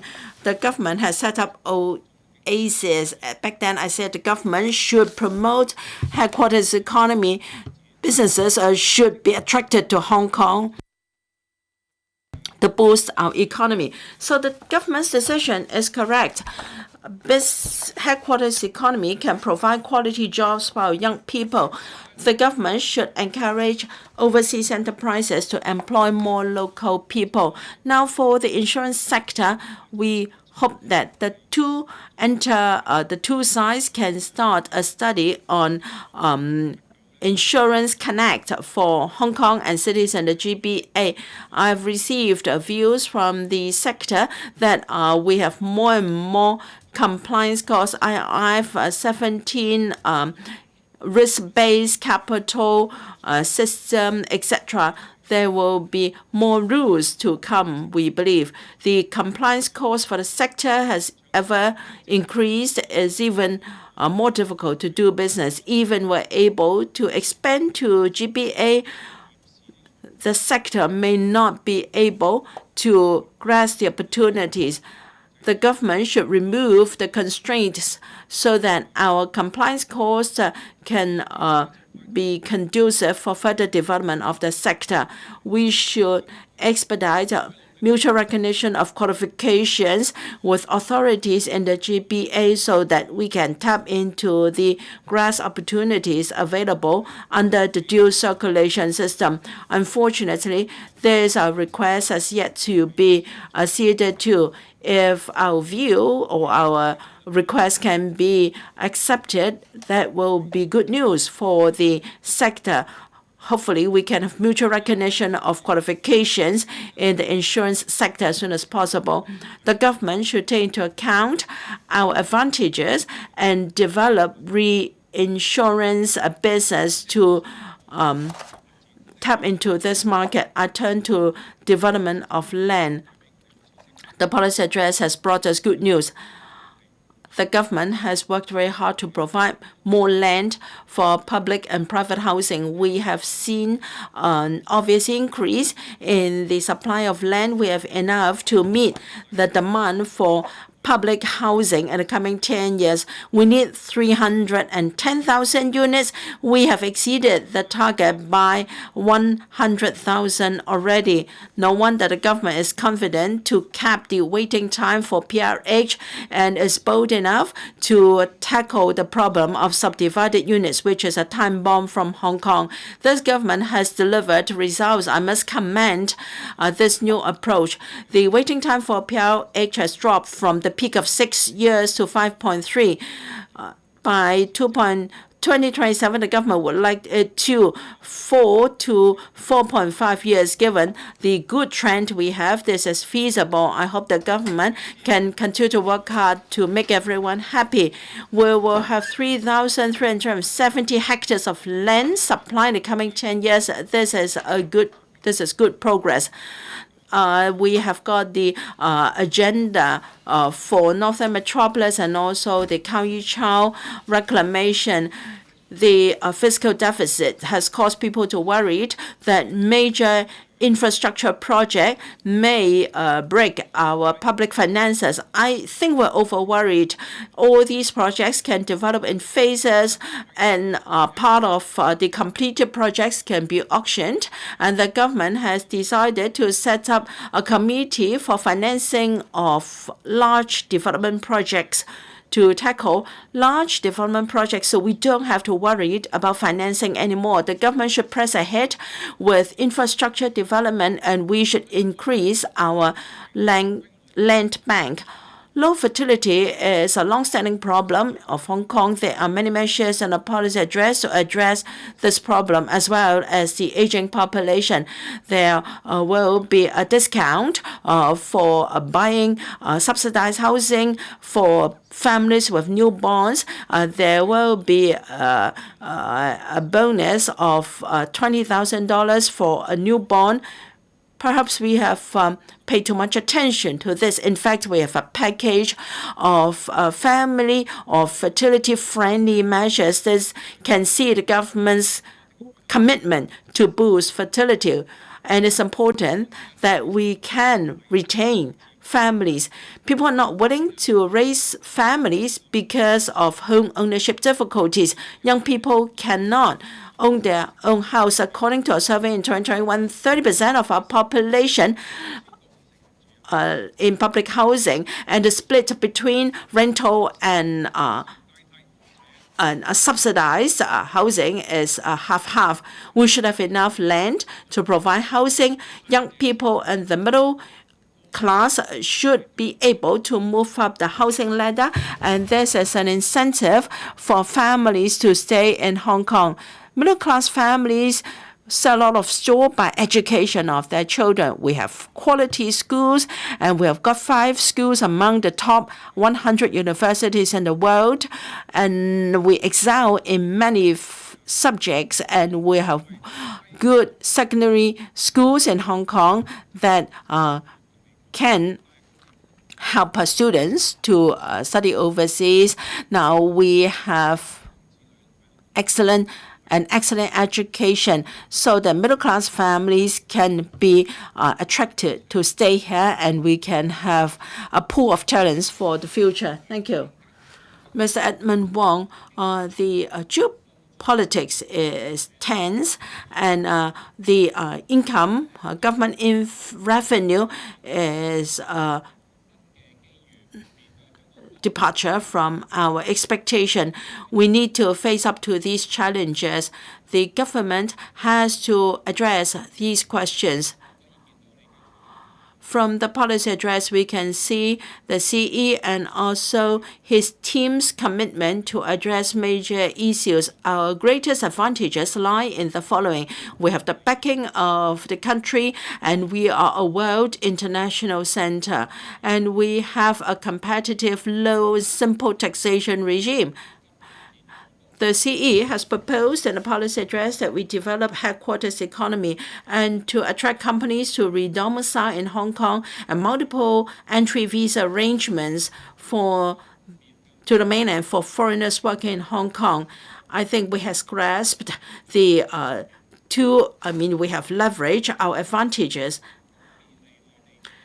We also facilitate mainland enterprises to set up headquarters or corporate divisions in Hong Kong, or because we are a window or gateway of the mainland, we can encourage overseas enterprises to come to Hong Kong and global or mainland enterprises to go out, and the former is very important.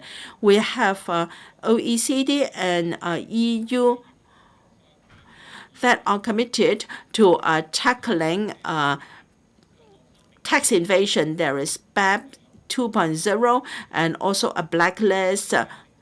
All these initiatives are undermining our low, simple taxation regime. Meanwhile, it has caused many multinational enterprises to redomicile their headquarters to tax havens.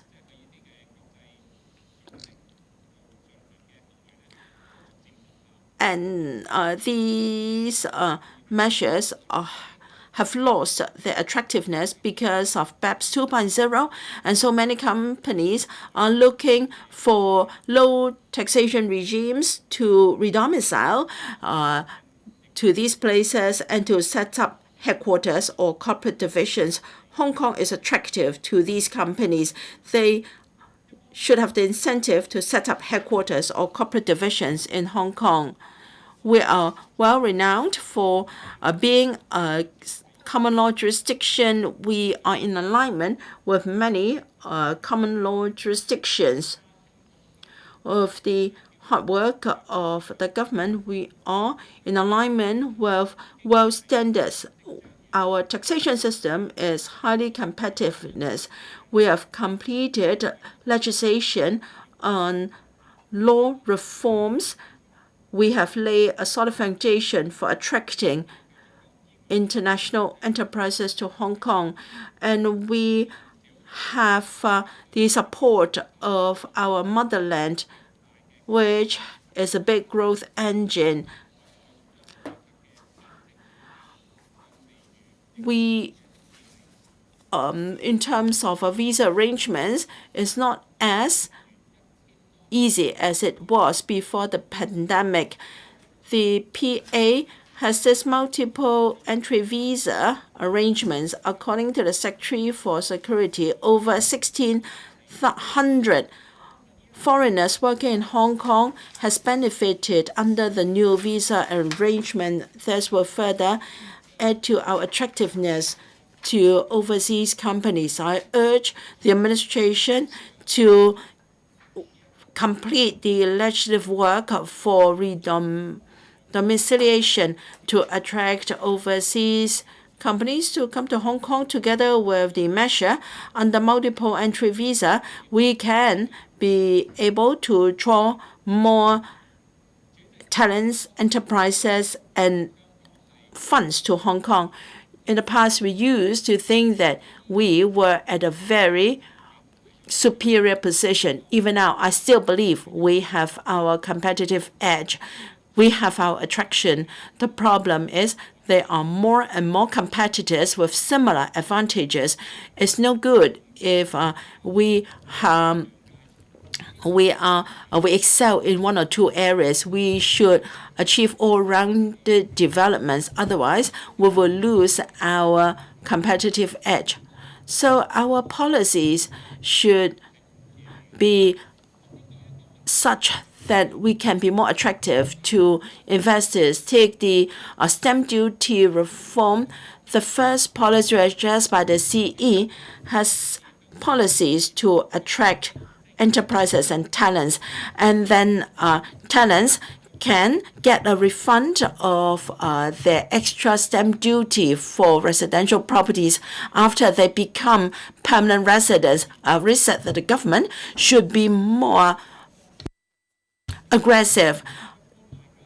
There should be a waiver first and payment later. Many overseas enterprise, many talents will find it unattractive if they have to pay millions of dollars on stamp duty and they only get a refund after 7 years.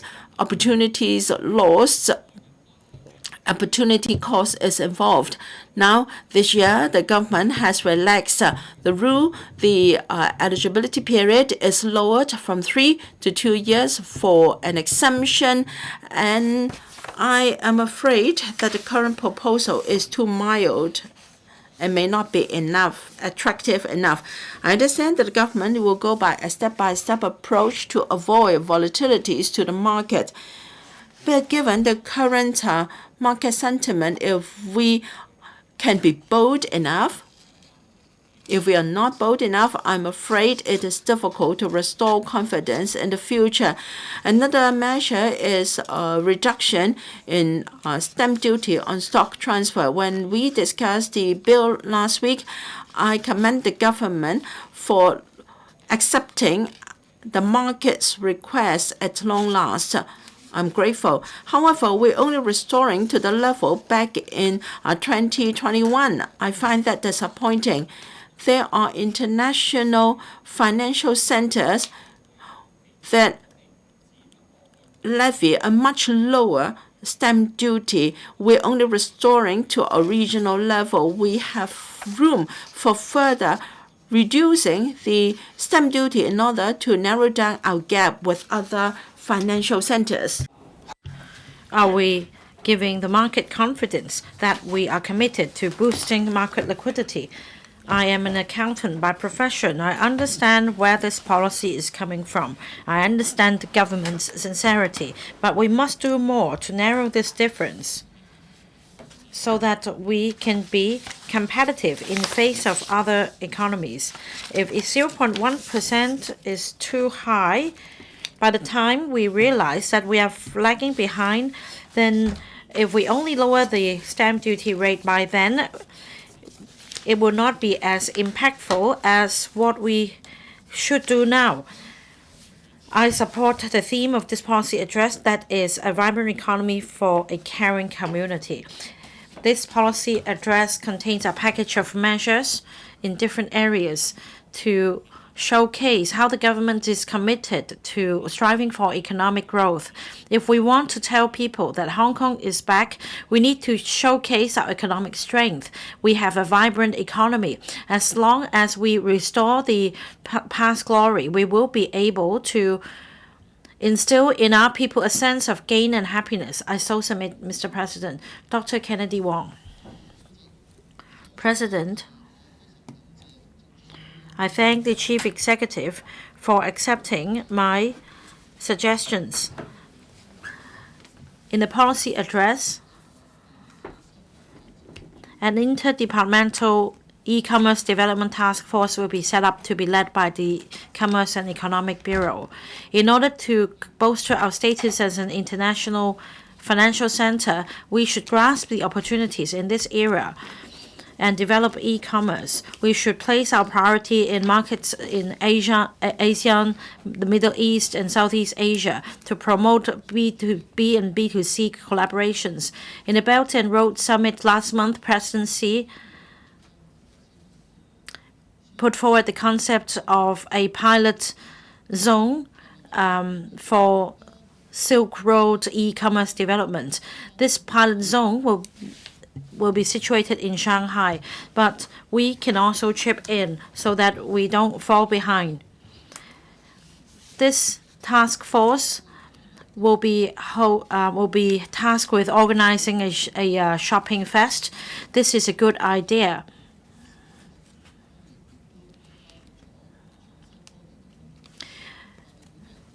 The government should coordinate this initiative from within. There should be participation not only by the ITI Bureau, but also the Home and Youth Affairs Bureau. Creative young entrepreneurs should be given a wider sales channel for their products. It is more suitable for them to start the business online. The government should consider support for young entrepreneurs for them to tap a wider market. The Chinese Import and Exporters Association and I'm a member of this association, will be mobilizing the community so that a concerted effort can be made with the government to organize this shopping fest. This can help our local brands in tapping local as well as overseas markets offline and online. Now, according to the policy address, more ETOs will be commissioned along the Belt and Road countries. I support this initiative to bolster our status as an international trade center. However, I understand that the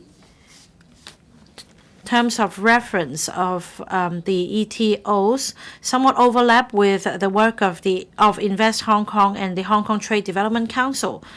They sometimes join hands in taking forward certain initiatives, sometimes not. I hope that the government will look into the issue of optimizing resources for these units. Personnel from the business sector who are familiar with our environment should be given a role to play in the ETOs. Now, I have dealings with the ETOs. The staff there are very hardworking, but most of them are civil servants. They are required to build connections and networks overseas. If we also leverage on business talents, we can better fulfill this objective. The policy address also refers to promoting IP trading and enhancing IP protection so as to dovetail with the national strategy. This is in line with our objective as a knowledge-based economy and the International I&T Center, which is one of the 8 centers for us. I support this initiative. We should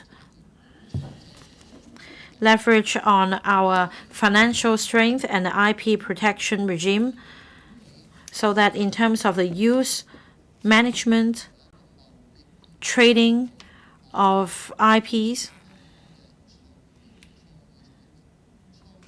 we can promote the creative industries, the I&T sector in Hong Kong so as to create an economy for the creative industries and bolster our status as an international center for intellectual property. I support the motion of thanks.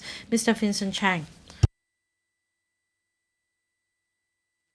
President, I speak in support of the motion of thanks moved by Ms. Dari Lee. On the 25th, the Chief Executive delivered the policy address. The theme of this policy address is a vibrant economy for a caring community. Now, this is a rich policy address. There are also initiatives spanning the whole term of the government. I am going to speak on sports and cultural developments. President, the Hong Kong team has won a lot of games and competitions worldwide. It's well known in Hangzhou Asian Games. The Hong Kong team won altogether 53 medals. That is an unprecedented record. For the Paralympic Games, we also won a lot of medals. This shows that we are following the right direction when it comes to developing sports in Hong Kong. We must continue to support our athletes by providing them with more resources, especially for sports medicine. Now, in the policy address, resources will be allocated to the Hong Kong Sports Institute to develop the Center for Sports Medicine. I strongly support this initiative. Sports medicine is of utmost importance. These professionals help them prepare for games in terms of pre-game rehabilitation, medical examination, etc. These are all essential in keeping the athletes in shape. I hope that the government will announce details in due course to benefit more elite athletes. Now, fitness or sports for all is also of essence. We should promote sports in the community. But for amateurs, they do not have coaches or trainers, and they're prone to accidents and injuries. That is why physiotherapists in Hong Kong are really popular. We should promote public education on sports medicine. Apart from helping professional athletes, we should also commercialize the R&D results so that we can serve the public better. At the 18 district health centers, we can promote the knowledge of sports medicine and prevention of sports injuries. Now, the other topic close to my heart is about sports venues. There is a shortage. I'm happy to learn from the policy address that the government will build an arena for hosting international swimming competitions and fencing competitions. I welcome the initiative. I hope details can be announced as quickly as possible. Meanwhile, Secretary, you should make sure that the shortcomings are addressed. According to the Hong Kong planning standards and guidelines, we're still short of sports venues. Earlier, the 10-year development program was promulgated. 2 funding applications were made with LUTCO. Now we have the Lai Chi Kok Sports Center in Sham Shui Po, redevelopment of the Hong Kong Sports Stadium, and also another sports park in Park Shek Kok, not to mention urban sports initiative in last year's policy address. These are all KPIs to be met. Now, Secretary, you need to work harder. There should be a comprehensive approach for the laying of power cables so as to expedite the development of these sports facilities. Finally, still on sports, I'd like to talk about mega events. As I said last time, there should be a deeper integration between sports and tourism. These two should go hand in hand. Well, in the past 2 days, I heard members refer to different games and competitions. Just last week, we've had a number of competitions. This is a triathlon that was held in Long Wall Road Central. And then we also had the half marathon of Hong Kong, Joy Macau Bridge, Hong Kong Tennis Open, the around the island boat race, etc. These games were really popular. Well, I knew an athlete, an Australian athlete who took part in a triathlon. He really appreciated this event. The half marathon, this one, as well as the round the island boat race. We have the 3-on-3 basketball and the international fencing competition. There are so much more events coming on stream in the coming weeks. So I hope that more international sports events can be held, and these events can be organized by other non-profit making organizations.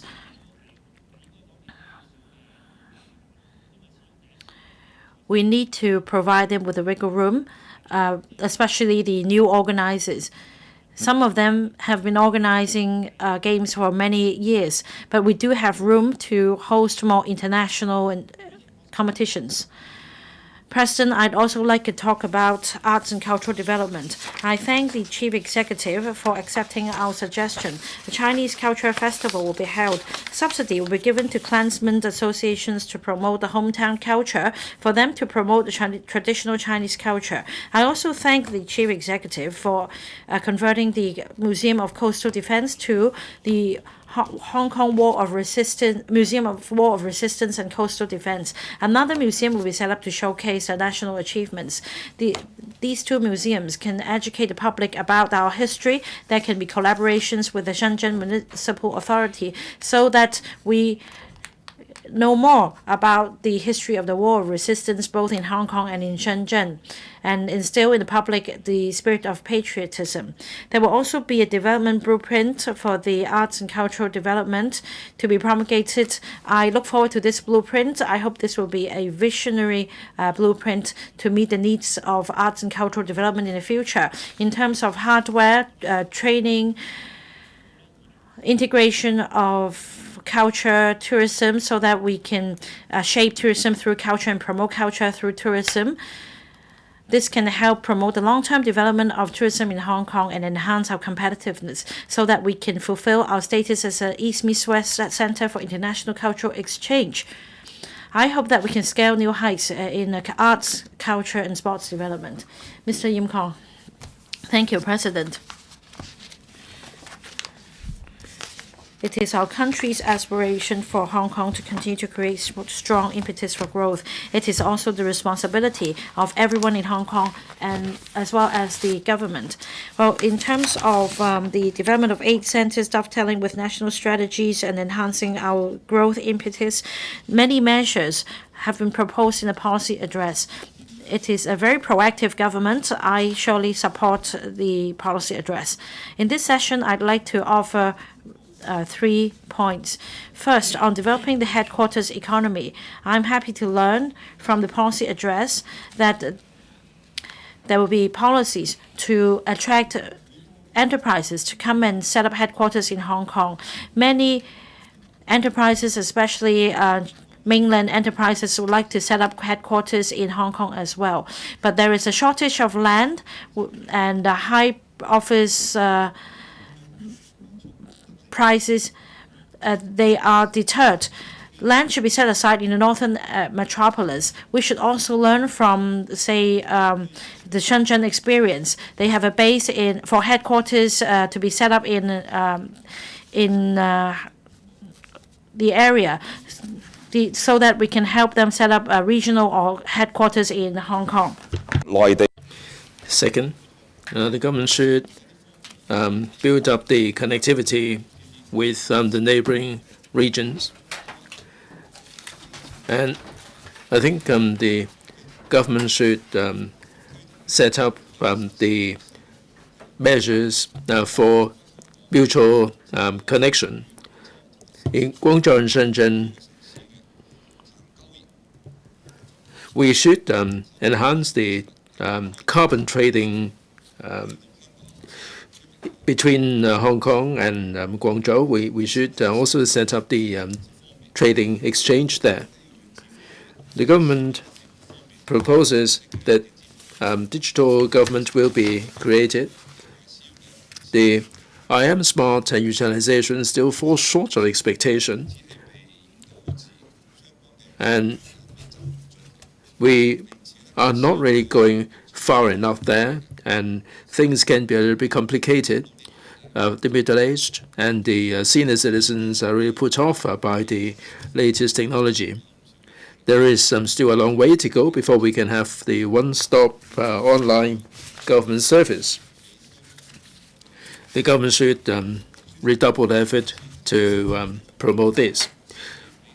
Development is the way to go, and I hope that the government and the different sectors will make concerted efforts to maintain the impetus for development and make more contribution to the nation. Thank you. So I speak. Mr. Chen Haofeng, Madam Deputy President Xi made the point that we have to fulfill our responsibilities in the context of one country, two systems, and we have to fulfill all the requirements. In his second policy address, the chief executive specifically referred to the integration with the national overall development of the mainland, like the setting up of the legal talent training academy. We should train up the talent who are really familiar with the civil law, the common law, and all the rest of it. And we also should do more in the way of certification. So there is a clear direction mapped out for Hong Kong, and that is we have to leverage Hong Kong's position, which is supported by the mainland and connected with the rest of the world. And I think through Hong Kong, we should bring about alignment between the mainland and other parts of the world. For hospitals, I don't propose to be verbose because I'm going to be submitting a question. I like to focus my attention on sports and tourism. And Mr. Perry Yu talked about sports tourism. In the UK, they have 800,000 visitors going there for sports. In Manchester and Liverpool, they have an attendance of 500,000 people. And on the 11th of November, a sport team came to Hong Kong. From other parts of the world, and like Mr. Vincent Cheng said, this is the peak season for sports in Hong Kong. We also have car racing and other kinds of sports. That tourism, sports tourism, is really amazing. Now, you probably don't understand what the Guizhou soccer club is all about. This is a soccer club from Guizhou, and they are coming to Hong Kong for a tournament. The Chuan Chao has attracted 1 million live audience, and online they have more than 30 billion. Ms. Hua Chunying said that this is a wonderful tournament, that in this tournament they have showcased the economic benefits. They have received 500,000 visitors in Yonggang County with a receipt of 130 million renminbi. Now, when Chuan Chao came to Hong Kong, I'm sure the secretary was there. Now, other than Rugby 7, the marathon, I hope that there would be more sporting mega events like this involving the clubs. I think we can have some sort of clubs in Hong Kong. They can engage other clubs for competition. This kind of interaction would certainly promote tourism. And this week we have seen the organization of the marathon on the Zhuhai, Hong Kong-Zhuhai Macau Bridge, and this is really showcasing this infrastructure to the rest of the world. I think the government should spearhead these events. Many people don't really know that these events have been held, and the international community may not be aware of this either, and I hope that the Secretary may be spearheading this and raise the profile of these events so that more people would become aware of them. Other than sports, I think what is more important is the ICH tourism. Hong Kong has a rich itinerary. Take my constituency, the Chiu Festival, the Dragon dance, and so on. All these are well worth seeing. Now, all these ICH events are not really widely promoted except when the festivals are upon us. People don't really have the opportunity to feel these kind of events. I think we can commercialize them in some ways so that these events can galvanize the tourism sector in Hong Kong. Other than the tourism programs, I hope the Secretary would also pay attention to gourmet. Hong Kong is gourmet paradise. The other thing is the toilets. This is coming in for a lot of criticism. There are some surveys that show that the public toilets in Hong Kong are really going from bad to worse. I mean, the Pak Shek Kok public toilet has got the wonderful gold accolade, but in Central and Western District, there are 2 public toilets that are crying out for action. The hardware is pretty good. It's good enough. But I think it's a matter of management. It leaves so much to be desired. 20, 30 years ago, we went to the mainland, we followed our nose, and we found the toilets. In Hong Kong, but the same is also true. We can follow our nose to find the toilet. If visitors are coming to Hong Kong and seeing all these dreadful toilets, and this is very much a disgrace. And I hope that in places where the public toilets are frequently used, there should be better management, so that the visitors would get better taste in their mouth. I'm going to talk about housing in the third part. Ms. Unisiong. Madam Deputy, there are a raft of measures to increase the impetus of growth. There is the Oasis and also the talent engage to foster Hong Kong's integration with overall development of the nation. I'm glad that the NPP's proposal has been adopted for the stock trading stamp duty to come down. This has come down from 0.13% to 0.1%. I'm sure that this would certainly attract a lot of traders. And also the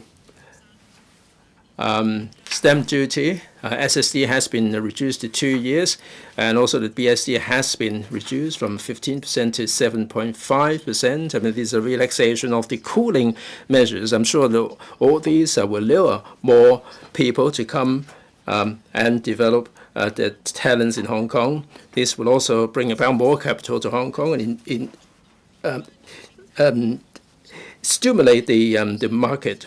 All these measures would have implications on the public coffers, but if the market is really getting vibrant, it would offset the revenue forgone, and this will stand Hong Kong in good stead. Hong Kong is an international city. We have the backup of the mainland, and we're connected with the rest of the world, and this is the only city with this kind of attributes. I agree that Hong Kong should take part in the BRI and the GBA. We have to take full advantage of CEPA and also strengthen the positioning of the A centers under the 14th five-year plan. There will be ample opportunities arising from that. So for Hong Kong to improve the taxation regime, I would fully support that. I think while we tell a good story about Hong Kong and the mainland, we have to promote diversified development. We have to invest in emerging industries and bring about the talents to Hong Kong. We have to fully develop the 8 centers and raise Hong Kong's profile. There is increasing interaction between in the region. The government is going to be admitted to RCEP. I'm sure that Hong Kong will maintain the position as an offshore R&B center. China's achievements are really well known, in particular over the past decade. There is a quick leap. The GDP has increased to $12 billion, and the foreign reserve is also #1 in the world.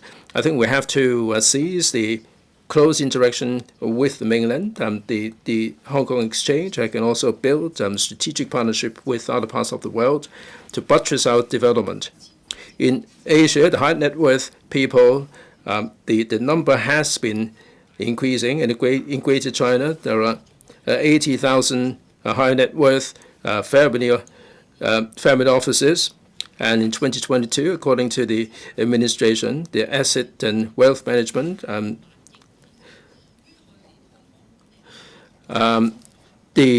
is $3.9 trillion. And so as the wealth is growing in Asia, in the coming 20-30 years, the family offices will be really an attractive proposition. So if we can attract the family offices to come to Hong Kong, the government should introduce more RMB denominated stocks, derivatives and bonds and so on. The government might wish to use the ECNY to be part of these wealth management efforts. In March, the government rolled out the policy declaration setting out the government's position and policies to create a good ecosystem for family offices. And this would provide a very good tax incentive for the family offices. And in the coming 3 years, the Invest Hong Kong will see an injection of 100 million Hong Kong dollars, lure family offices to Hong Kong. All these are new measures to bring in new capital into Hong Kong.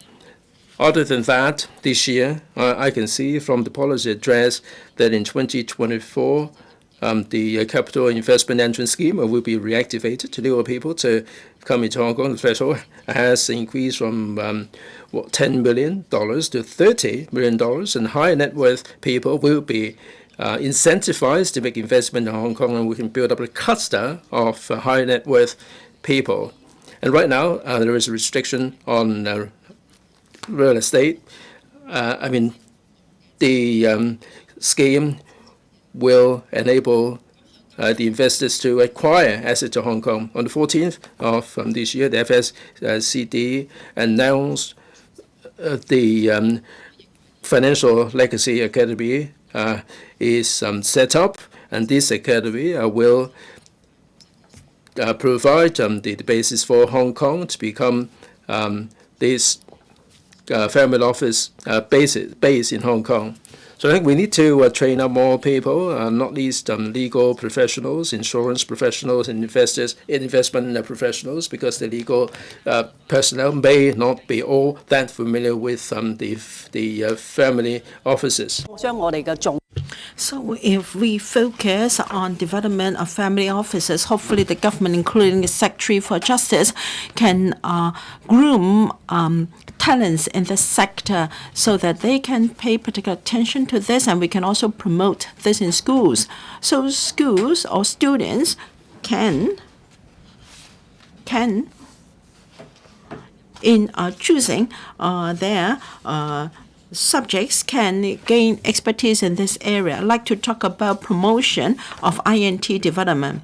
I am happy to say that I'm a member of the INT Development Committee. Hopefully, using my expertise, I can contribute to society. Hong Kong should become an international INT center.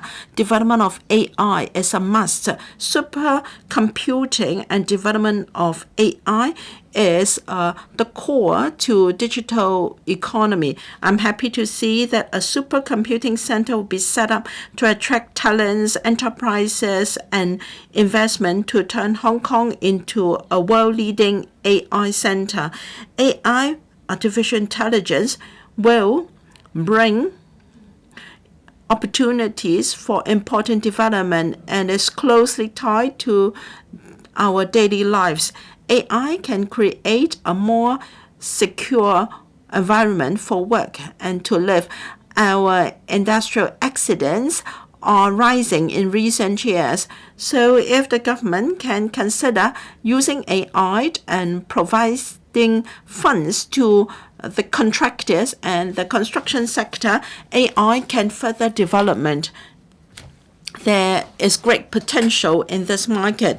By applying AI, we can have real-time monitoring of site safety, and we can effectively reduce the occurrence of accidents for better protection of workers' safety. For instance, in checking the safety gear of workers and facial recognition, etc., we can deploy AI.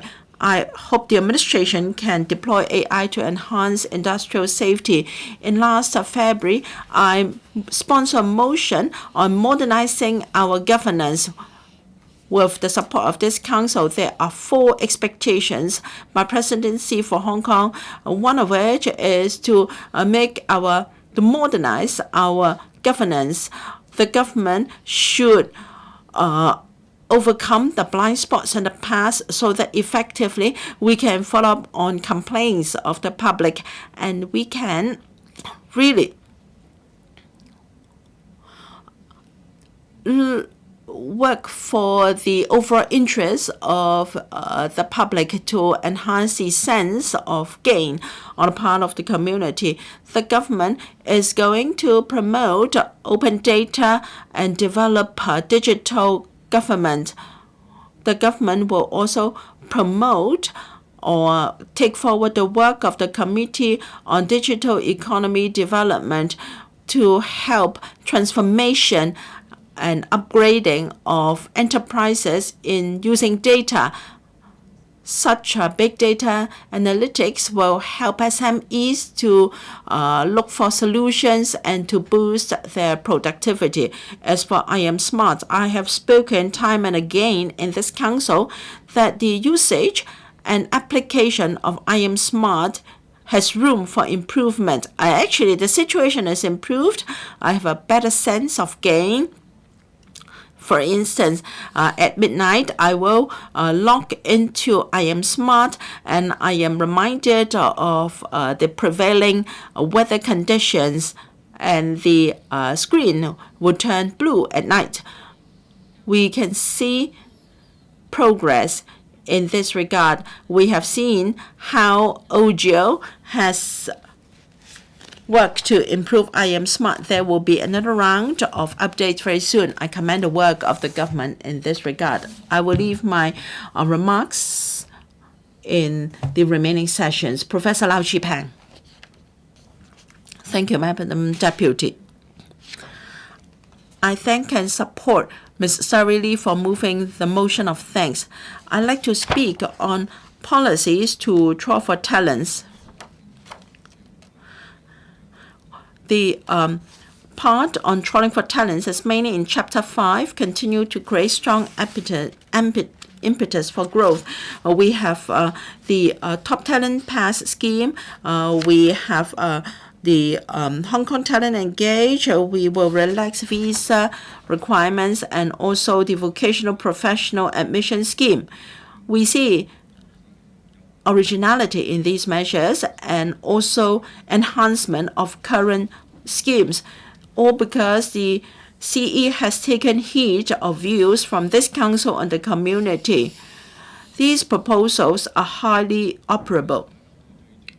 Talents are one of the most important resources of Hong Kong. Hong Kong is a world metropolis and also an important international financial center, all because we have a fresh and continuous supply of talents.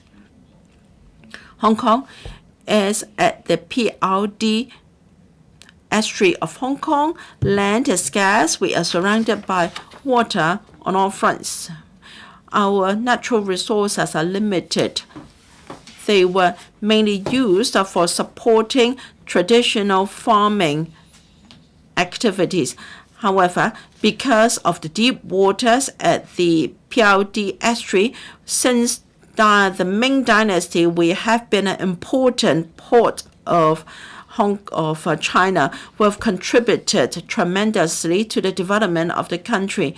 As early as in the Tang Dynasty, Twin Moon was already recorded in the official Chinese history. In the past century, we have done tremendously in shipping. We have advantages as a natural port, and our history could be traced back to the Ming Dynasty. Cheng War made trips to the Atlantic Ocean, and after that, there was this revolution in Europe. Adventurers had shipping skills. They traveled the oceans to reach China and wrote a new chapter in world history. That did not happen.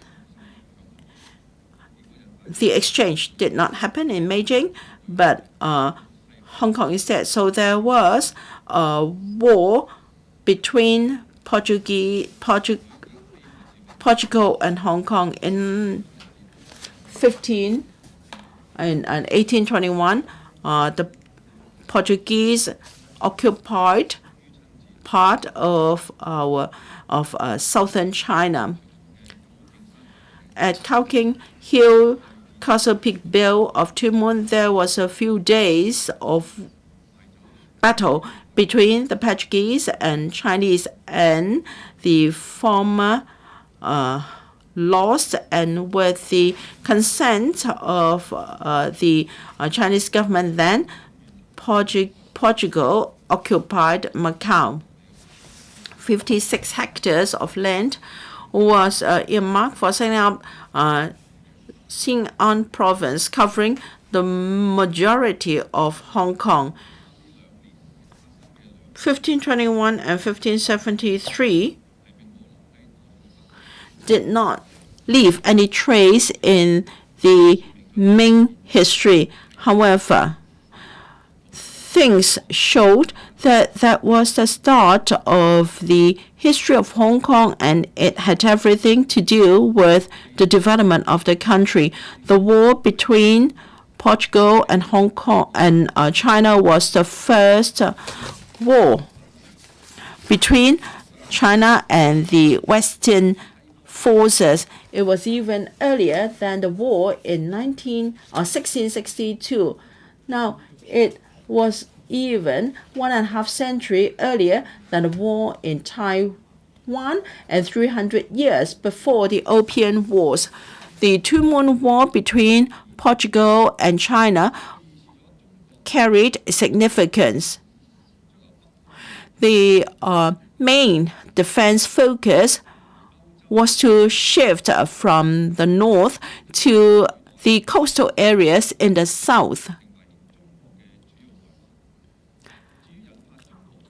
As for the commercial interests that precipitated the war, became an impetus for Western forces to come to the east.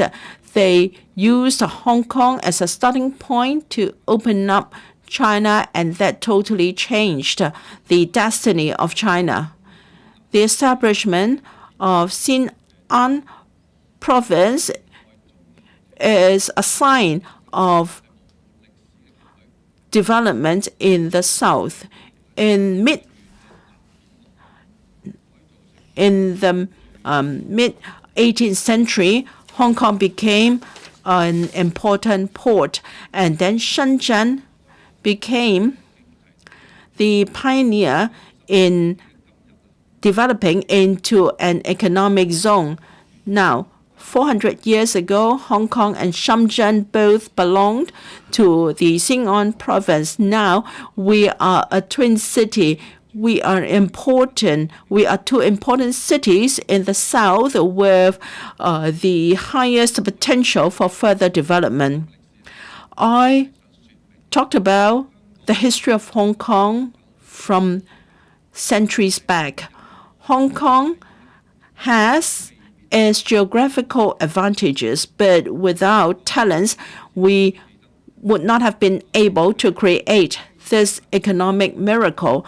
After the war, Hong Kong economy developed rapidly, and Shenzhen was still a real community as it was in the Ming and Qing dynasties. Hong Kong has helped Shenzhen to develop its economic miracle. The opening up and reform of the country have brought opportunities for Shenzhen. It became an economic zone in 4 decades. In unimagined or incredible speed, it is now a major economic city, and it continues to grow. We all witnessed the development of Shenzhen. Its achievements can also be seen by everyone in Hong Kong. Hong Kong used to be renowned for the Hong Kong speed because of our efficiency. Now, Hong Kong decided to build its own university to support the development of its own economy.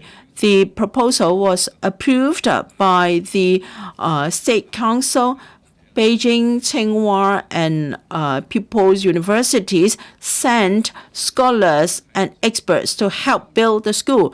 In September the same year, the university was commissioned, and it started to admit undergraduate students. The Shenzhen University was established at an amazing speed.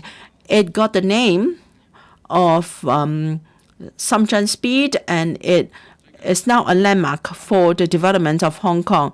In the past few decades, Shenzhen and Hong Kong are developing in parallel, but at different levels. Shenzhen has been developing at tremendous speed with the support of the country. For Hong Kong, we saw the black cloud violence. We lost opportunities and our growth. With the GDP in Hong Kong, in Shenzhen growing, Hong Kong has seen its growth declining. You can just ride the Tuen Ma line. To the south of Tuen Ma line, you still see greenery, whereas on the northern part, you see a modern metropolis with high rises. If you would like to feel for yourself the great discrepancy between Hong Kong and Shenzhen, you can try to travel from Shenzhen back to Hong Kong at Shenzhen Bay, and you can see or experience this journey from civilization to wilderness. I am not here to belittle Hong Kong. Rather, I just want to say that Shenzhen experienced a similar conditions in developing the city. It has fully utilized its talents and opportunities. Shenzhen is willing to absorb talents from all cities of the country and from overseas. Just like what Deng Xiaoping said, whatever people that can serve the means will be welcome. Shenzhen welcomes talents from all parts of the mainland and from the world. Talents is a major wealth of Shenzhen nowadays. I said the Shenzhen University was set up in less than half a year. It is now a talent bank for Shenzhen. For Shenzhen University, it was built. We have seen Ma Fateng and Chang Dang, and also the Tencent team, and also Mang Chao of Huawei, as well as other world-renowned entrepreneurs. Nowadays, Wang Han, whom we groomed in Hong Kong, was attracted to go to Shenzhen to start the business of DJI. Shenzhen is an exemplary example of how they attract and retain talents and enterprises. This policy address contains this keyword talents. Apart from Chapter 5 about attracting and retaining talents under continue to create impetus for growth, the keyword can be found in other chapters, such as talents for the patriotic education under Chapter 3, and also at developing Hong Kong into an international hub for post-secondary education, STEM education, expand our vocational talent pool, teacher and student support, as well as sustain youth development under Chapter 8. Hong Kong will prosper only when its young people thrive. I am heartened to see the keywords popping up everywhere in the policy address. Now, we also need to create a better living environment, such as enhancing governance, capability, and efficiency, building the new centers, also northern metropolis, enhancing efficiency, quality, quantity of housing production, increasing land supply, building a better transport network, and making Hong Kong a vibrant city. Now, the major prerequisite for attracting talents is a good place for their family members to live and study in. A policy address should contain measures that people are happy with. But at the same time, I hope the government will understand that the talent is the linchpin of Hong Kong's success. In order to achieve that, we need to take a talent-oriented approach. We should not adopt an attitude that put priority to bureaucracy. We should keep an open mind and attract talents from around the world and break the barrier of talent admission. We should not put hurdles in front of them. We should also make reference to successful examples from around the world, especially in Shenzhen. We should always keep in mind that Shenzhen is our competitor. Only by doing this will we be able to attract talents. I support the 2023 policy address. Mr. Ma Fung-kwok. Thank you. Deputy President. Having heard what Professor Lau Chi-pang said, I feel that he's made an excellent speech, especially on Hong Kong history. As the government has proposed to build a museum to showcase the country's development, as well as the Museum of the War of Resistance and Coastal Defense. He is spot on. He talks about our government officials' attitude on our historical narrative. He also talks about talent. But coming back to my point, Deputy President, we need to attract talent capital enterprises to set up the presence in Hong Kong. This is the highlight of this year's policy address. In the past 3 years, some 200,000 people have left our workforce, and enterprises likewise have moved away from Hong Kong. We need to develop the 8 centers. We need to devise measures to attract talents to meet the needs of society. I believe these measures can plug our gap and create impetus for growth. So I support them. There are a number of measures in this policy address that have responded to our call for arts and cultural development.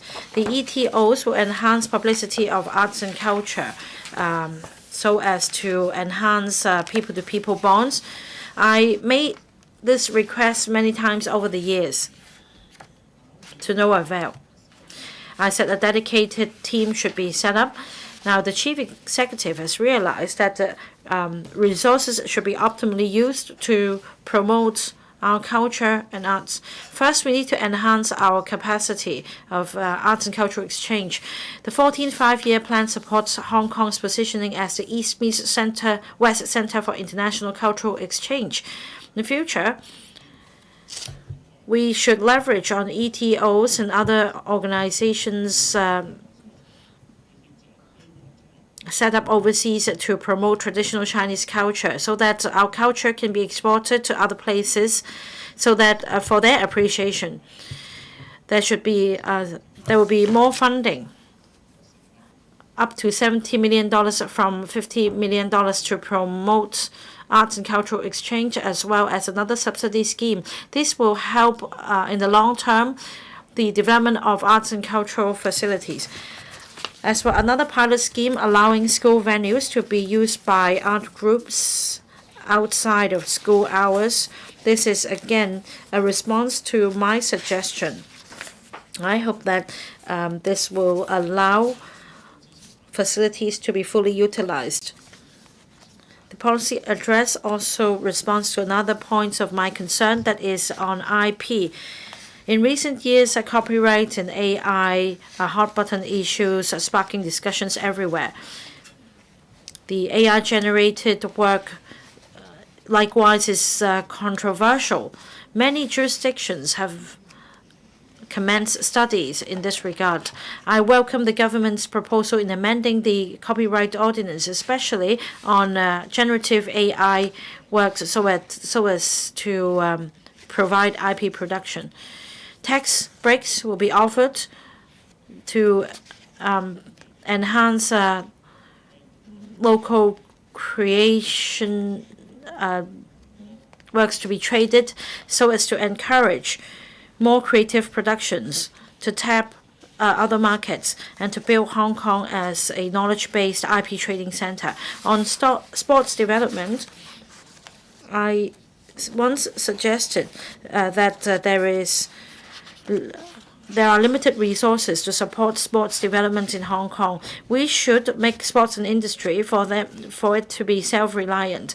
I agree with the 5 policy directions in terms of sports development in Hong Kong. However, this year the policy address does not contain new measures on sports development. 3 earmarked events were just held at the same time last weekend, including the Hong Kong Golf Open, the New World Harbour Swim, as well as the FIA World Rally Cross Championship. $40 million of subsidy were given to the events. I attended 2 of the events. Despite the huge amount of subsidy, I don't see how these events could give play to their original purpose. The government should enhance publicity to make sure that these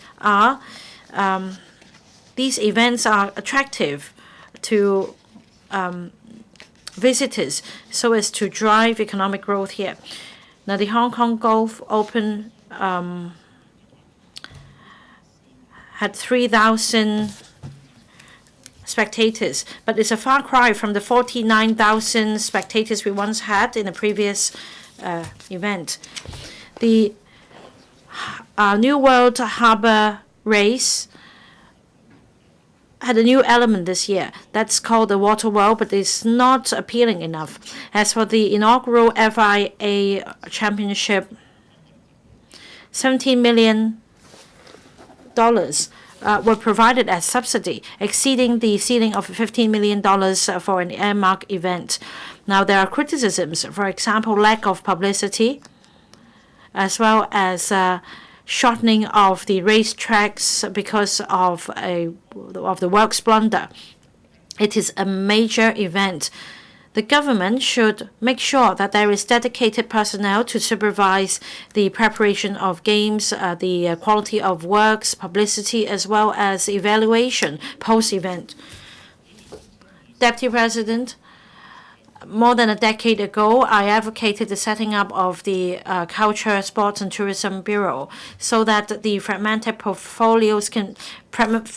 aspects can be put under a single portfolio, so that these several portfolios can complement each other. However, among the 3 earmarked events, I don't see any synergistic development of the arts, culture, and sports and tourism industries. I hope that the government will do more to make Hong Kong a vibrant city and a city with appeal. I so submit. Mr. Peter Shiu. Thank you, Deputy President. The theme of this session is to continue to create strong impetus for growth. Post-COVID, the key for all countries, including Hong Kong, is to create a growth impetus. I thank the government for their effort.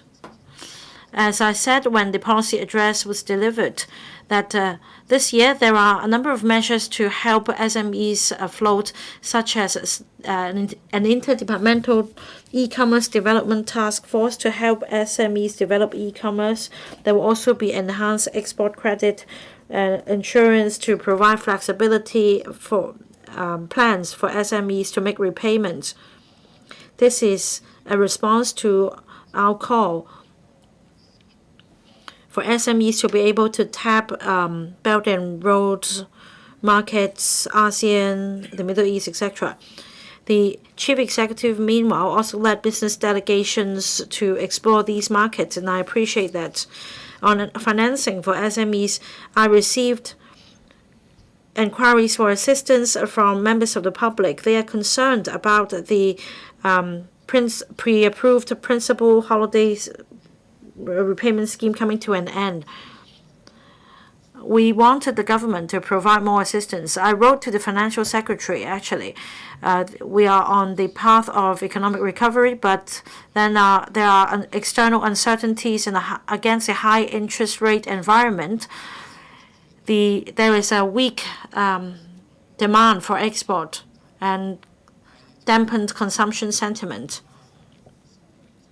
After the pandemic, there have been changes to consumption patterns and tourist spending patterns as well. Shortage of labor is a major cause for escalating business costs. The SMEs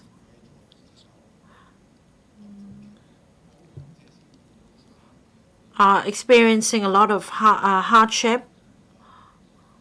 I hope that the government will rethink this scheme. There are different repayment options up to 20, 30, or 50% of the principal amount. I hope that this can help SME stay afloat. Last year, there were measures about trawling for enterprises and talents. I understand that you've delivered a good report card, such as the Oasis. It was set up in December 2020. So far, the office has reached out to 200 strategic enterprises. 30 of them have agreed to set up their presence in Hong Kong. It is expected that 10,000 jobs will be created. The KPIs were laid down in last year's policy address. In 2023 to 2035, it is expected that 130 strategic enterprises will be attracted, up by 10% comparing to the previous period. $77 billion of direct investment is expected. This will also help create jobs. Invest Hong Kong in September helped 300 mainland and overseas enterprises to set up their presence or expand the business in Hong Kong. So I think that you have outperformed the KPIs. And between 2023 and 25, we should bring in 35,000 people or talents who are expected to stay for at least 12 months. We have already 70,000 talents who have already come to Hong Kong, double the target for Hong Kong. Other than competing for talents, I'm glad that the government has accepted our aspirations. We would like to expand the importation from the Greater Bay Area. The government said that this has come into effect on the 4th of September. There are 20,000 in the construction trade. Now, for the other 26 sectors under the supplementary labor scheme, but we can also bring in labor. As of now, 11 million applications have come in, involving 12,000 people. I'm sure this would be of help to the sectors that are suffering from manpower crunch. Now, these are the number of applications, but it all depends on the leaders of the Labour Advisory Board. I hope that they would have the common good in mind and let them in as soon as possible. Myself and Mr. Tommy Cheung has suggested that the mainland students should be mainland students in Hong Kong who should be allowed to do part-time work. At the present moment, they're only allowed to work during summer vacation and only on the campus. I hope that if they are allowed to work, this would address the manpower problem, and this will also engender a sense of belonging, and they would be more interested to stay on in Hong Kong. And this would certainly be good for Hong Kong. I'm glad that the government has relaxed the criteria for the postgrad students. There will be 35,000 people who will be allowed to work. This relaxation is for 2 years, and I hope that this can be broadened out to other university undergraduates, not just the postgrads. Tourism is the mainstay of our economy. I'm truly grateful to the government for addressing the nighttime economy, and the government has introduced the night vibes, and the secretary has been really proactively promoting this. The bazaars in the waterfront promenades have been a success, and the traders are getting double the usual business, and they're all smiles. And this is a success story in Hong Kong. In recent weeks, the secretary is telling me that for the 3 waterfronts, they have changed the themes to cover sports and also health products. I think this is a good idea. If you keep changing the themes at the waterfront, people would get some freshness. They get something new to go to, and this would certainly lure more people to spend to splash their cash there. I hope that the government should take the lead. Now, concert economy can also play a significant role, and this is something that every other jurisdiction is trying to do. We have the divas, we have the Cantopop kings that are really famous. I think instead of staging the concert at the Coliseum, they might wish to consider Central. This will certainly attract a lot of people to Hong Kong. In the policy address, there are also tourism products, a green itinerary, and there is also the blue tourism. We go to the Philippines, Malaysia, Thailand. We enjoy the sunshine and the white sandy beach. We do have plenty of sunshine and white sandy beach. We do have a lot of islands. Perhaps we can take full advantage of the islands to take full advantage of the nature in Hong Kong, and more people will certainly enjoy more work opportunities. Unless you give the green light, this is a non-starter. And also tourism economy, there are 3 points there. There are many people who are gravitating towards the Greater Bay Area over the weekend, and there are more outbound than inbound visitors. Now we have the single visit endorsement per week. Is it the right time for us to relax the criteria for people from Shenzhen and Greater Bay Area to have multiple visits to Hong Kong within a week? And also the IVS cities, there are many people from these cities who really want to come to Hong Kong, and perhaps the government might wish to liaise with the central authorities to relax some more regarding these IVS cities. And also these $10,000 tax exemption on Highland Island is very much an attraction. Hong Kong is an attractive place, and anything beyond $5,000 will be subject to tax. Hong Kong is part of the nation. I'm wondering whether we can also offer $10,000 tax exemption for the visitors. At the moment, it is $5,000. Perhaps this can be raised to $10,000, and this is well worth a look. Thank you. Dr. Martinell.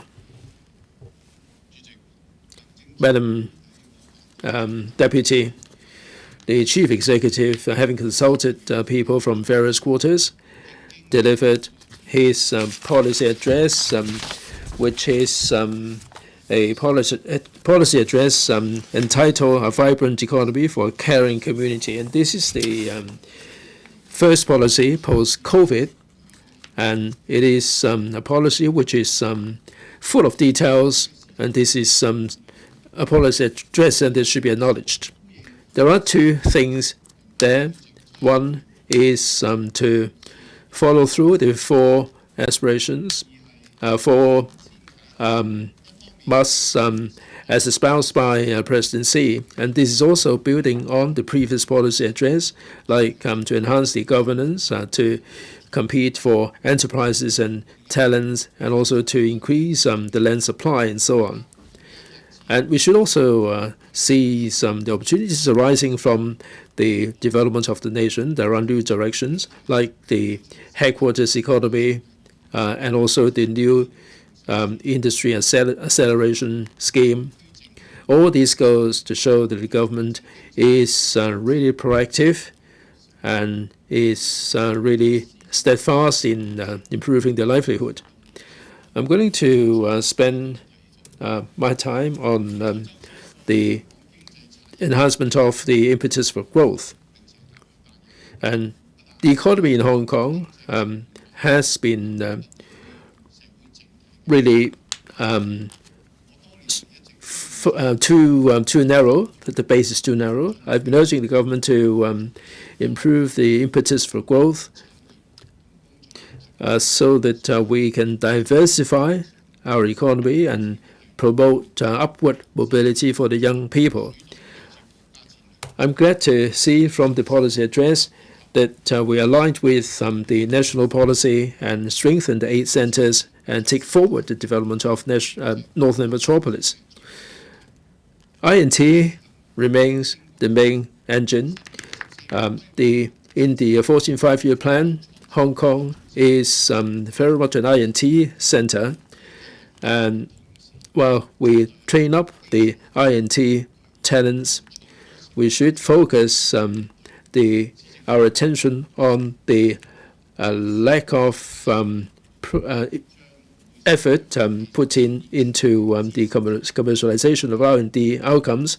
The government has increased the funding to $16 billion for the universities to achieve technological transfer and also to promote the commercialization of R&D outcomes.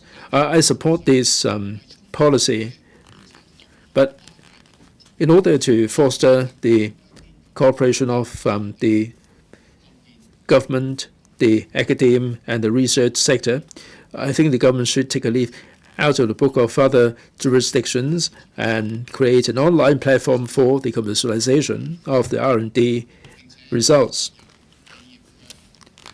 The enterprises should really take the lead and to resolve the issue of disconnect between the R&D sector and the enterprises. The government should also set up an IP repository which is aligned with the mainland, and we should create a trading platform for the commercialization of R&D results, and that would be far better than for the universities to be acting alone. There are 2 exchanges there in Shanghai and other parts of China. In the long run, I think we can set up a technological transfer exchange in the region. Another highlight of the policy address is the $10 billion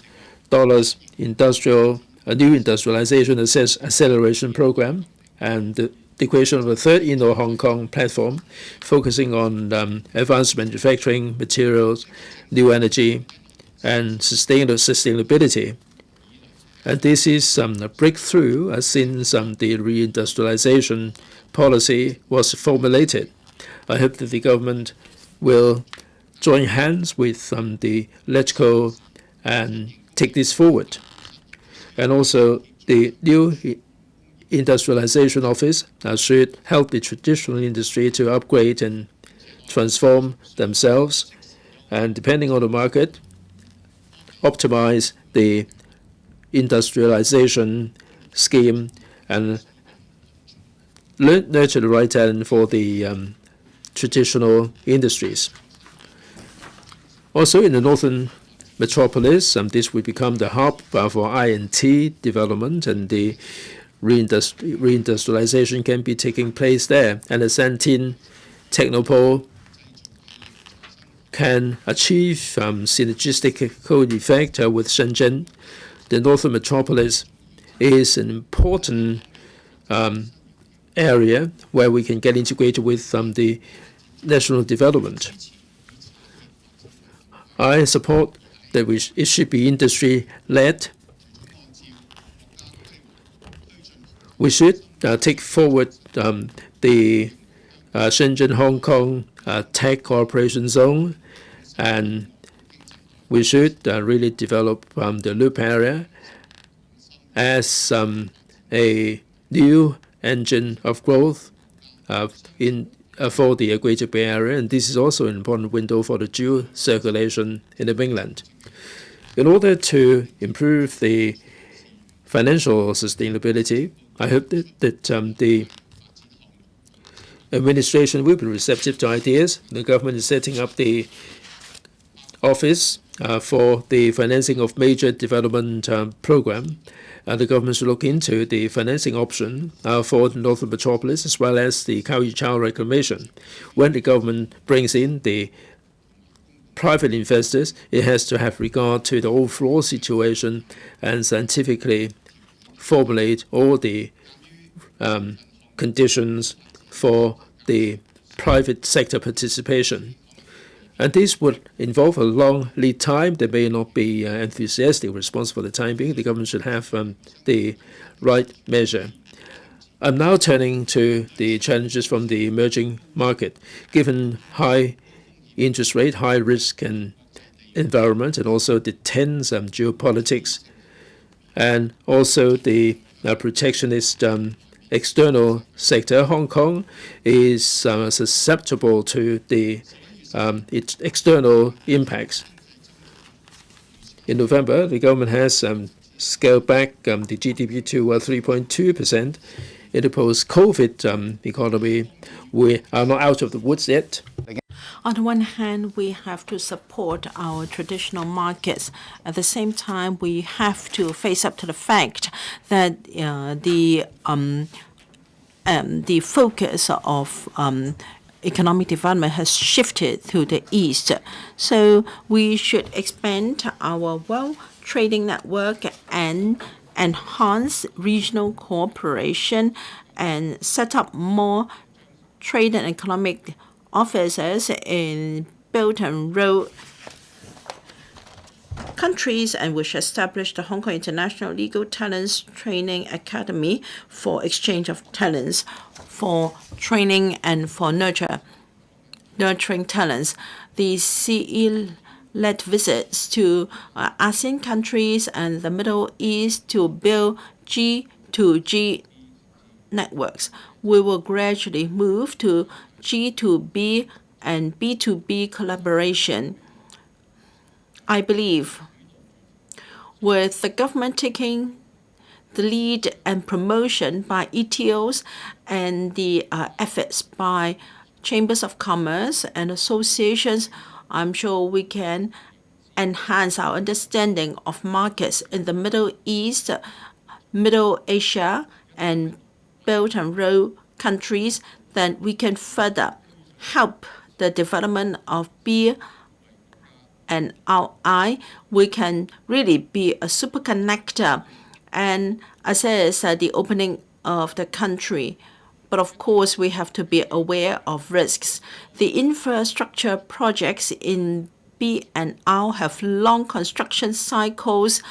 The return period is long with huge investment. Given the uncertainties and geopolitics and differences in culture and religion, we have to be mindful of all these. Among 72 low-income countries, 11 have debt risks, and the remaining are in a high debt scenario. We must strengthen and consolidate Hong Kong's role as a risk management center. Specifically, Hong Kong should help the country to look at control at source and look at early assessment and also assessment of individual projects and adopt comprehensive risk control measures. We should also have guidelines for monitoring and update risk rating in due course, so that we can set up a risk firewall for the country in B&R initiative. We must work substantively in order to deliver results.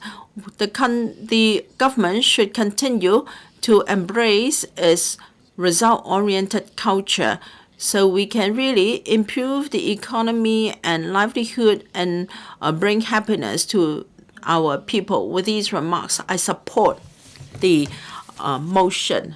Mr. Kenneth Fogg. First, I want to thank the administration for this very pragmatic and caring PA for establishment of the 8 centers in terms of culture, industries. The government is attaching increasing importance to this. I'm pleased to see that.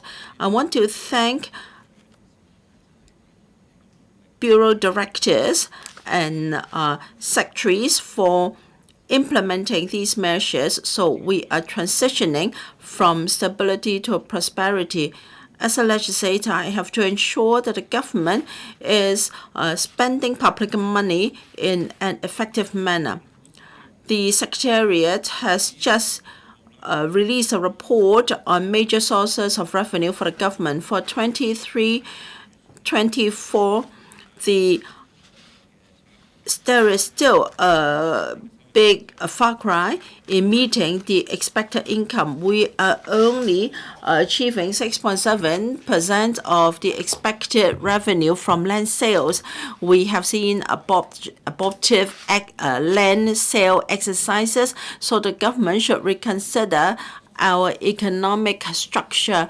By diversifying our industries, we can create more sources of revenue. Even a country is moving towards high quality development, we must implement what is in the 14th five-year plan, that is to ask Hong Kong to develop 8 centers for sports and culture and creative industries. They can be growth engines for the economy. We can also support the export of soft power in our culture. First, to promote industrialization of culture. In 2022, when there was a government structure reshuffling, I was asked how come the newly established Culture, Sports and Tourism Bureau was not under the Financial Secretary's office. The response I got was, there was still a long way to go for industrialization of culture, sports and tourism, and so the Bureau will first be under the CS4A. Of course, this is not to say that when it's under the CS4A's office, we cannot industrialize these sectors. We must expedite the process. We cannot afford to adopt or to continue with this mindset of using government money to subsidize these sectors. We have to turn them into industries. For turning these sectors into industries, I have a few suggestions.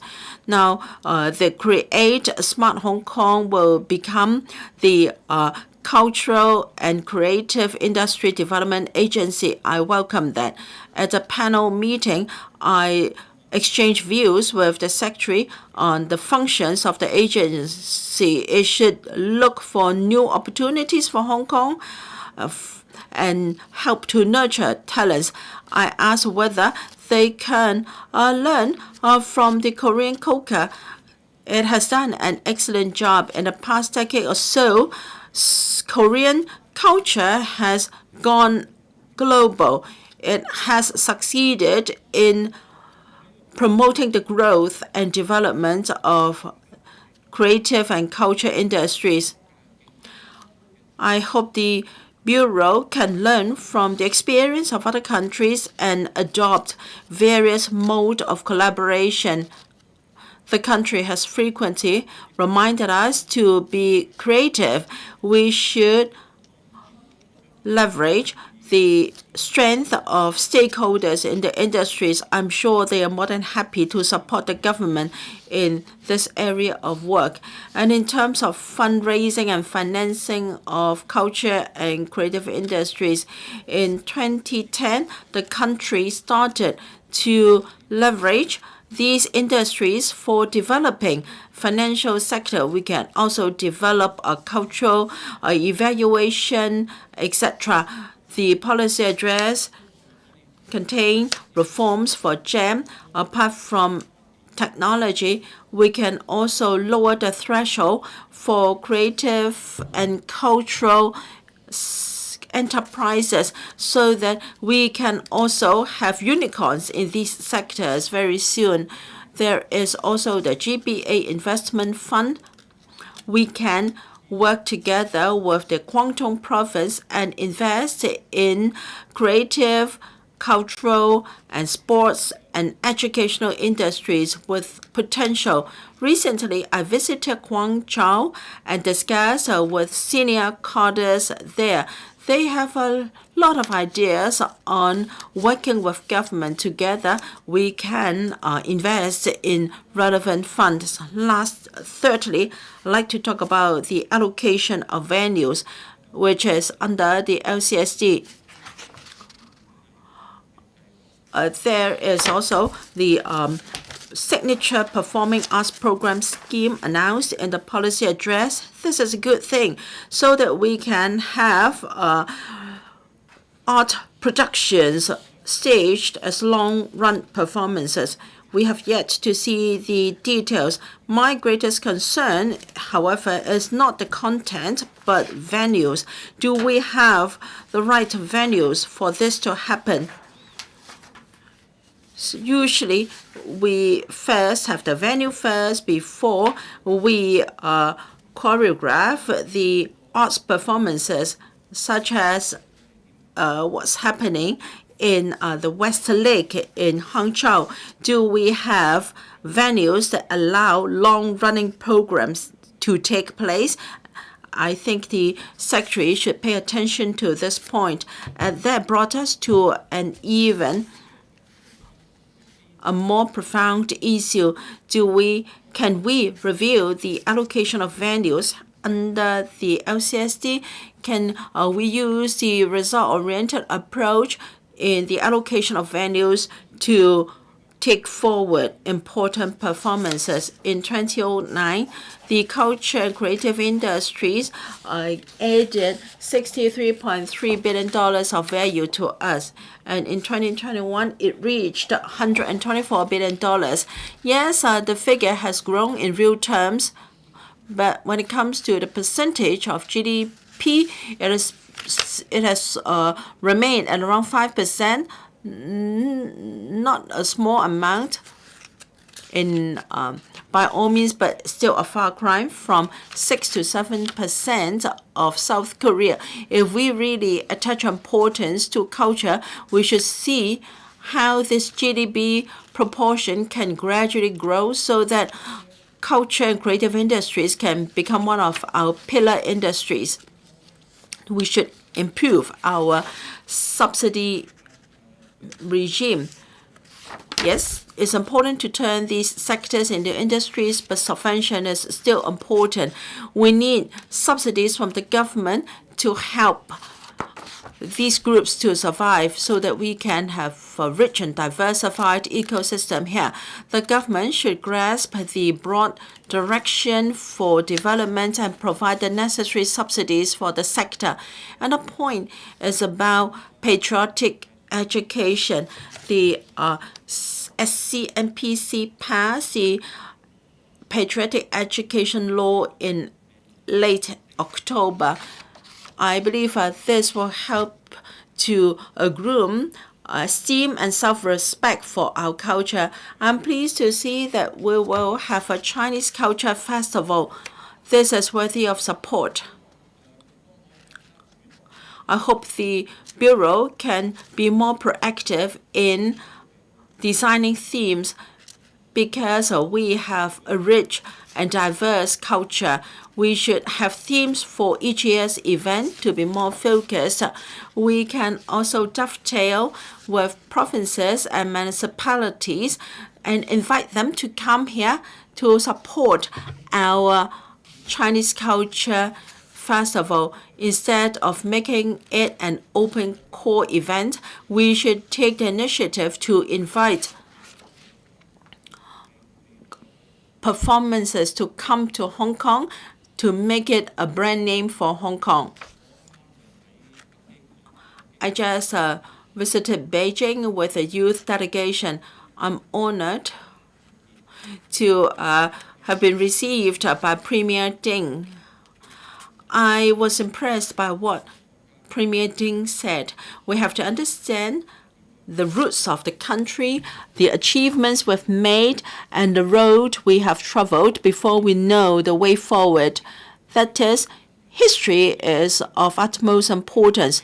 Premier Ding asked us whether we had the opportunity to visit the museum of the Chinese Communist Party. Indeed, we had.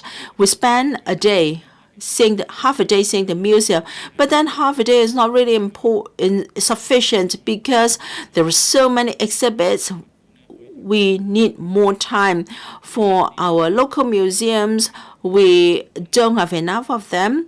Although we're going to have a new museum on promoting the culture history of the country, and also the museum on the war of resistance to be housed together with the Museum of Coastal Defense. I hope we can have a museum on our contemporary history as well as the history of the Communist Party in China.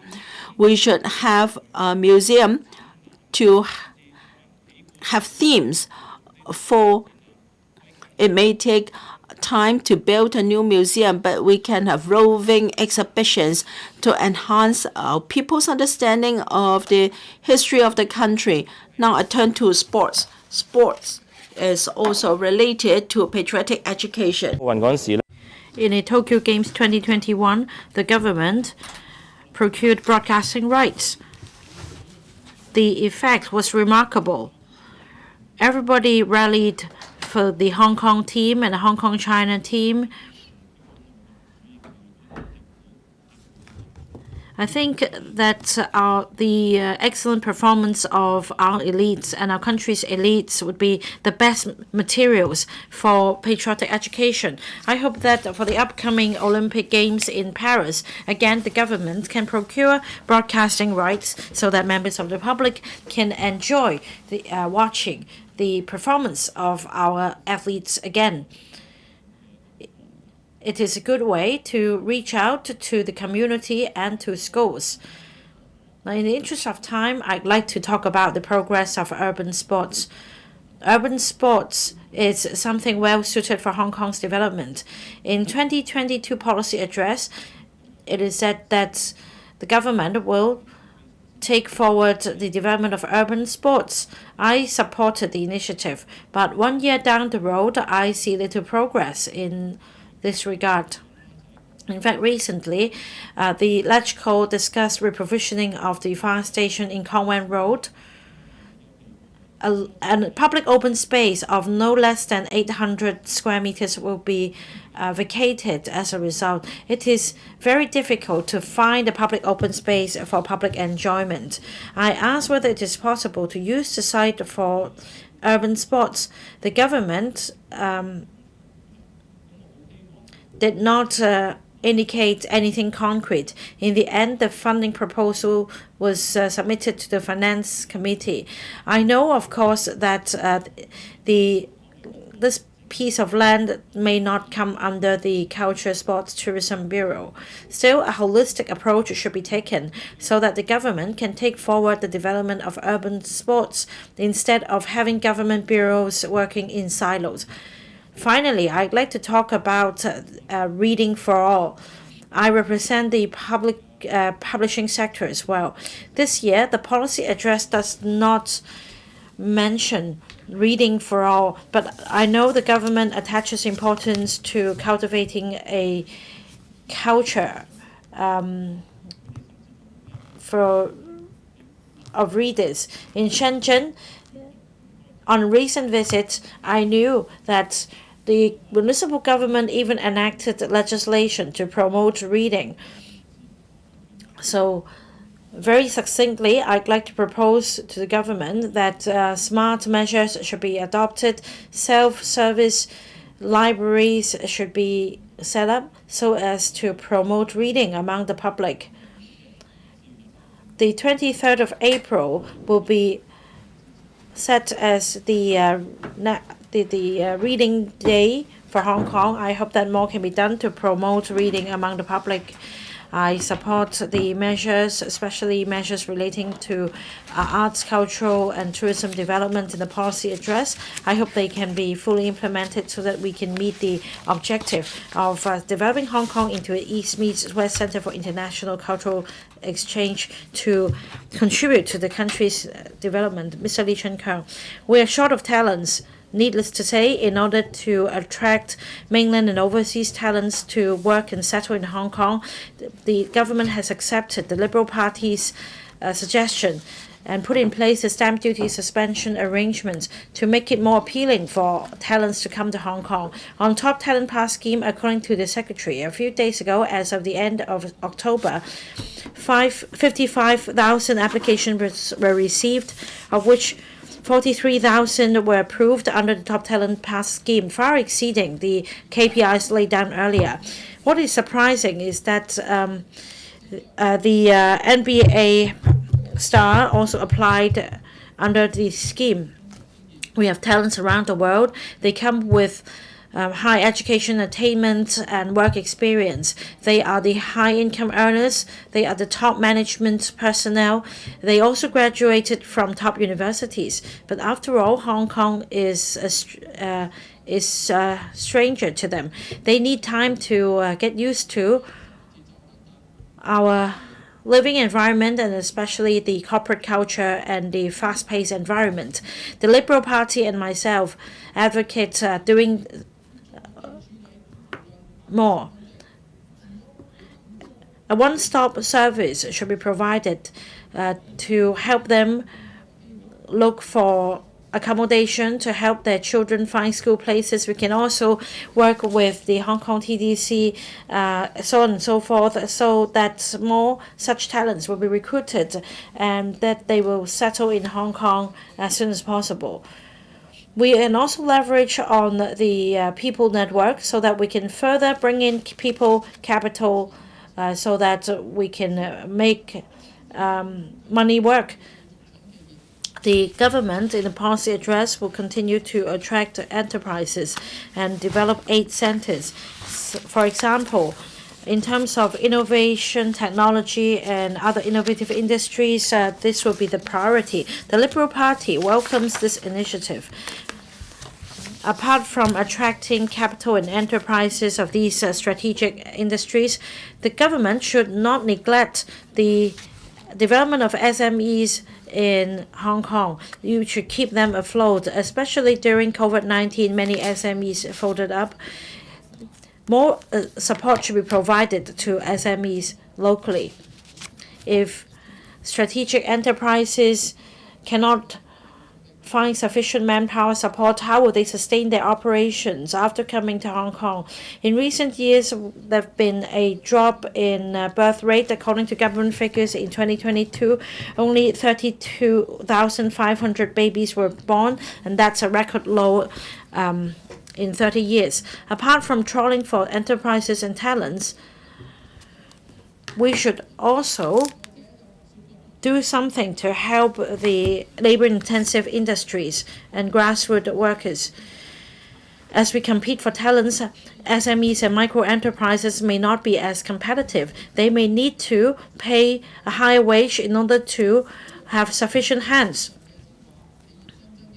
Inevitably, the increase in operating costs for SMEs will be transferred onto consumers. So at the end of the day, it's the public that will suffer, especially the lower income class. The Liberal Party therefore suggests that when attracting top-notch enterprises to come to Hong Kong, suitable measures should be introduced to help SMEs stay afloat.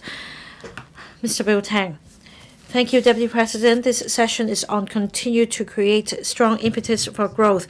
This is my first round in this debate. I need to give you my 2 cents on this policy address. I would say that the government is striving for economic development and improve people's livelihood. Now, under the interactions between the Chief Executive and Legislative Council, we forged a consensus and that a lot of measures were rolled out in last year's policy address. This is the second policy address. In light of the good relationship between the executive and the legislature, the government has taken on board many suggestions from members, such as the 30 suggestions from the FTU. Even against thorny issues such as the subdivided units, the government is making an effort to tackle them. The other point about the word strength is that the government will strengthen its effort in striving for development. Now, for the maiden policy address for this term of government, I have this feeling that the government's focus was on trawling for talents and enterprises. In this year's policy address, there are measures on the long-term development of industries, bolstering our status of the 8 centers, so on and so forth. The policy address is rich in content. Against external headwinds and global uncertainties, we should not be complacent. We should not sit on our laurels. We should do our level best to strive for economic growth. So this policy address is exactly the answer to our calls for economic development. I'd like to share my views. I'd like to talk about Kowloon East as my constituency is on Kowloon East. I'd like to talk about Kowloon East as a CBD2. The policy address is almost silent on Kowloon East as the second central business district or core business district. There are 2 points in the policy measures relating to enhancing infrastructure in Kowloon East. But is that all? CBD2 is of significance. We have ample office space in CBD2. But apart from a lot of GFA for offices in Kowloon East, can we do more to accommodate different industries? Are there policies to support the development? As a member representing this constituency, this issue is close to my heart. I've asked this question over the years. We should not be complacent. Even if we have land, we need to be able to attract investments. I think this kind of thinking is too passive. Yuman Square is situated at a premium location, and the Phase 4 property development met an unfortunate ending. The tender was aborted. That is why we need to find the highlights of CBD2. Now, Benedict Lin, the Secretary for Development, answered me on behalf of the government. She said that as we reviewed the development of 8 centers, there are prerequisites for Kowloon East to be developed into the East Meets West Center for International Cultural Exchange and the International Innovation and Technology Center. I have 3 suggestions. We can build Kowloon East into an international tourism hub. We have a number of highlights, one of which is high-tech sports park, Hong Kong Cruise Terminal, Lei Yue Mun, the Seafood Street, as well as the Wong Tai Sin Temple. How do we link the dots to create a line and a plane so that we provide a day and night use experience for tourists? To keep them here all day long, we need to give some more thoughts. For Yau Tong Bay, my suggestion is to turn it into a marina comparable to other places like Morocco and San Francisco. We can also build an embankment so that along both sides of Victoria Harbour we can improve the cityscape for enjoyment by all walks of life. We can also make use of the vast space there. We have 2 kilometers of space under the flyover. That means we can build night bazaars there on a permanent basis. And then this bazaar can remain in operation until 2025 when the national games are held. The Kowloon East CBD 2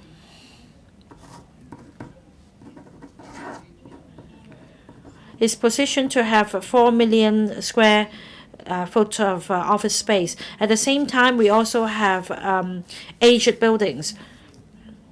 There is much room to revitalize the neighborhood. In Sanpo Kong, it is still a very vibrant industrial area. We have generations of industrial enterprises there. The East Kowloon Cultural Center may further drive the development of the arts and cultural sector. For these industries, they need to build a friendly atmosphere. So the East Kowloon Cultural Center can help in this regard. The key is whether we have supporting facilities and publicity. The government should work with post-secondary institutions and stakeholders nearby. The Hong Kong UST is in the same district. We can encourage collaboration so that if you want to start your business, go to Kowloon East. You should promote this idea. The third point is to build an ASEAN center in Kowloon East. This is how we should align ourselves. We always talk about the importance attached to ASEAN market. We want to appeal to students there for them to study here. Now, how do we promote ourselves? Kowloon East as a CBD2 should be aligned with our strategies for the ASEAN market, as we have a lot of office space in Kowloon East. Can we be bolder, and we can invite the ASEAN representative chambers of commerce to set up their offices in Kowloon East to create a bit of a cluster. If you want to learn more about ASEAN, you go to Kowloon East. And if you want to use Hong Kong as a gateway into China, go to Kowloon East. And there can also be a lot of support centers. We can have the custom clearance support, the translation service to facilitate the ASEAN representatives to be in Hong Kong. We have the mutual recognition of civil and commercial judgment ordinance. I think we can invite the ASEAN enterprises to Kowloon East and sign contracts there. And if they want to have arbitration, Kowloon East can be the seat of arbitration. I think we can take full advantage of the vibrant vibes in Kowloon East. Certainly that would facilitate Hong Kong's further development there. And I made the recommendation at the panel that we should set up a working group to strengthen the proposal of Kowloon East being developed into a CBD2. It's only with a good CBD2 that we can convince the public that we should create a CBD3. Thank you. So I speak. Mr. Stephen Ho. Thank you, Madam Deputy. This is a motion of thanks debate. And it's not a question of whether we agree with the details there. It's a question of thanking the Chief Executive for his efforts. Now, we keep hearing that they will have to look at the common good. And previously, it was said that the government would be dealing with the major infrastructure, and they don't really seem to be so interested in the livelihood issues. But with the revamped electoral system, we have more time debating or discussing the livelihood issues. So in this policy address, we're not merely looking at the common good. We look at the livelihood issues, and the egg and fish sector is one of the sectors that we should look at.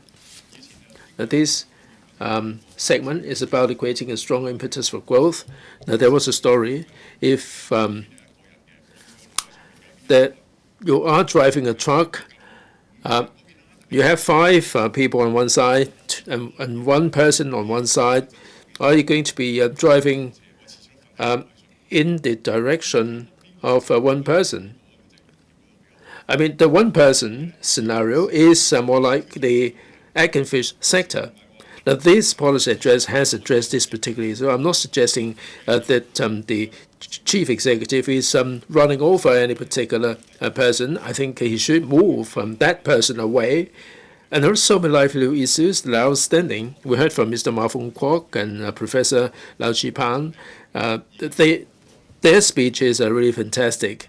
We have the officials from the finance departments, and we don't really have any foresight. We don't have any vision. That they previously said that the GDP from the egg and fish is so small. Why don't we use the land for building purposes? And now Vincent is here. There is a leakage of consumption to the mainland, and I think we should really do more IPO. We should do more finance summits, and we should improve the economy so that people will stay. The nighttime economy has been a success, but the government should pay particular attention to that. If there is no need and you're creating a bazaar, you have to devote so much manpower like the night vibes. The government has gone to considerable resources and efforts to make this happen. And people are magnifying some of the stories, like you're paying tens of dollars to buy 1 single siu mai. And I think we have to look at the situation and create the right condition. There are certain sports that may not attract attention, like people may be roller skating in the basketball court. They're playing a frisbee in the basketball court. We should not be simply focusing on the basketball, table tennis, badminton, and if there is a demand, then I think the government should create the right condition. I know that it is the next segment that we're talking about egg and fish, but I'd like to spend a few minutes to remind the government we have a few pillars in our economy, but there are so many different sectors, not least the egg and fish sector, that need to be developed. We are developing around these pillars, but it doesn't mean to say that we should minimize or trivialize the other sectors. Not everyone is a talent in these different main pillar sectors. If we don't deal with the livelihood issues, it will come back to haunt us, and this will create deep-seated problems. And I hope that I would put down a marker here. Does any other member wish to speak?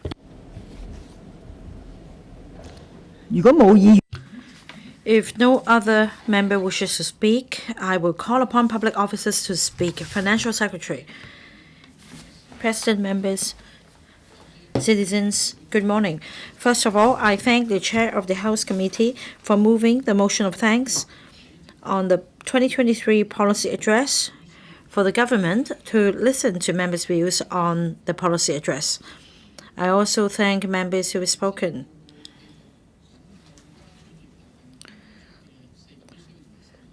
This policy address follows the 4 musts and 4 proposals put forward by President Xi. It is titled A Vibrant Economy for a Caring Community. It continues to take a comprehensive and multi-level approach in promoting economic growth and improving livelihood so as to devise a forward-looking plan and create a new chapter for the future development of Hong Kong. Now, let me briefly explain the economic situation and our future development directions. Economic situation. The external environment has been extremely challenging so far this year. Inflation in the United States and Europe has apparently remained high, well above the target level, albeit easing somewhat. The continuing monetary tightening policy by the central banks has dampened the demand for import of goods and weakened economic confidence.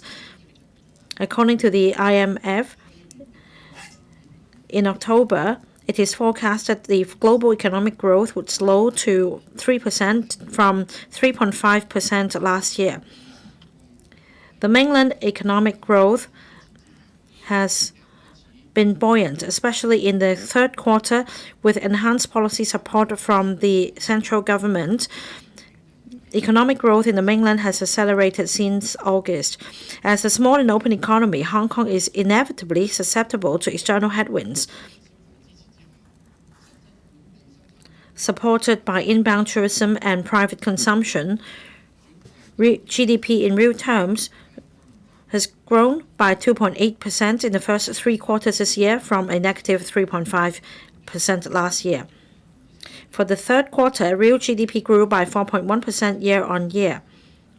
As for the 3 major locomotives, I will explain as follows. With increase in inbound tourists, export of services visibly expanded by 23.9%.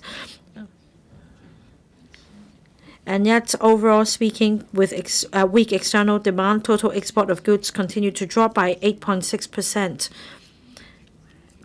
As for private consumption, with supporting measures rolled out by the government and an increase in household income, private consumption expenditure further rose by 6.3%.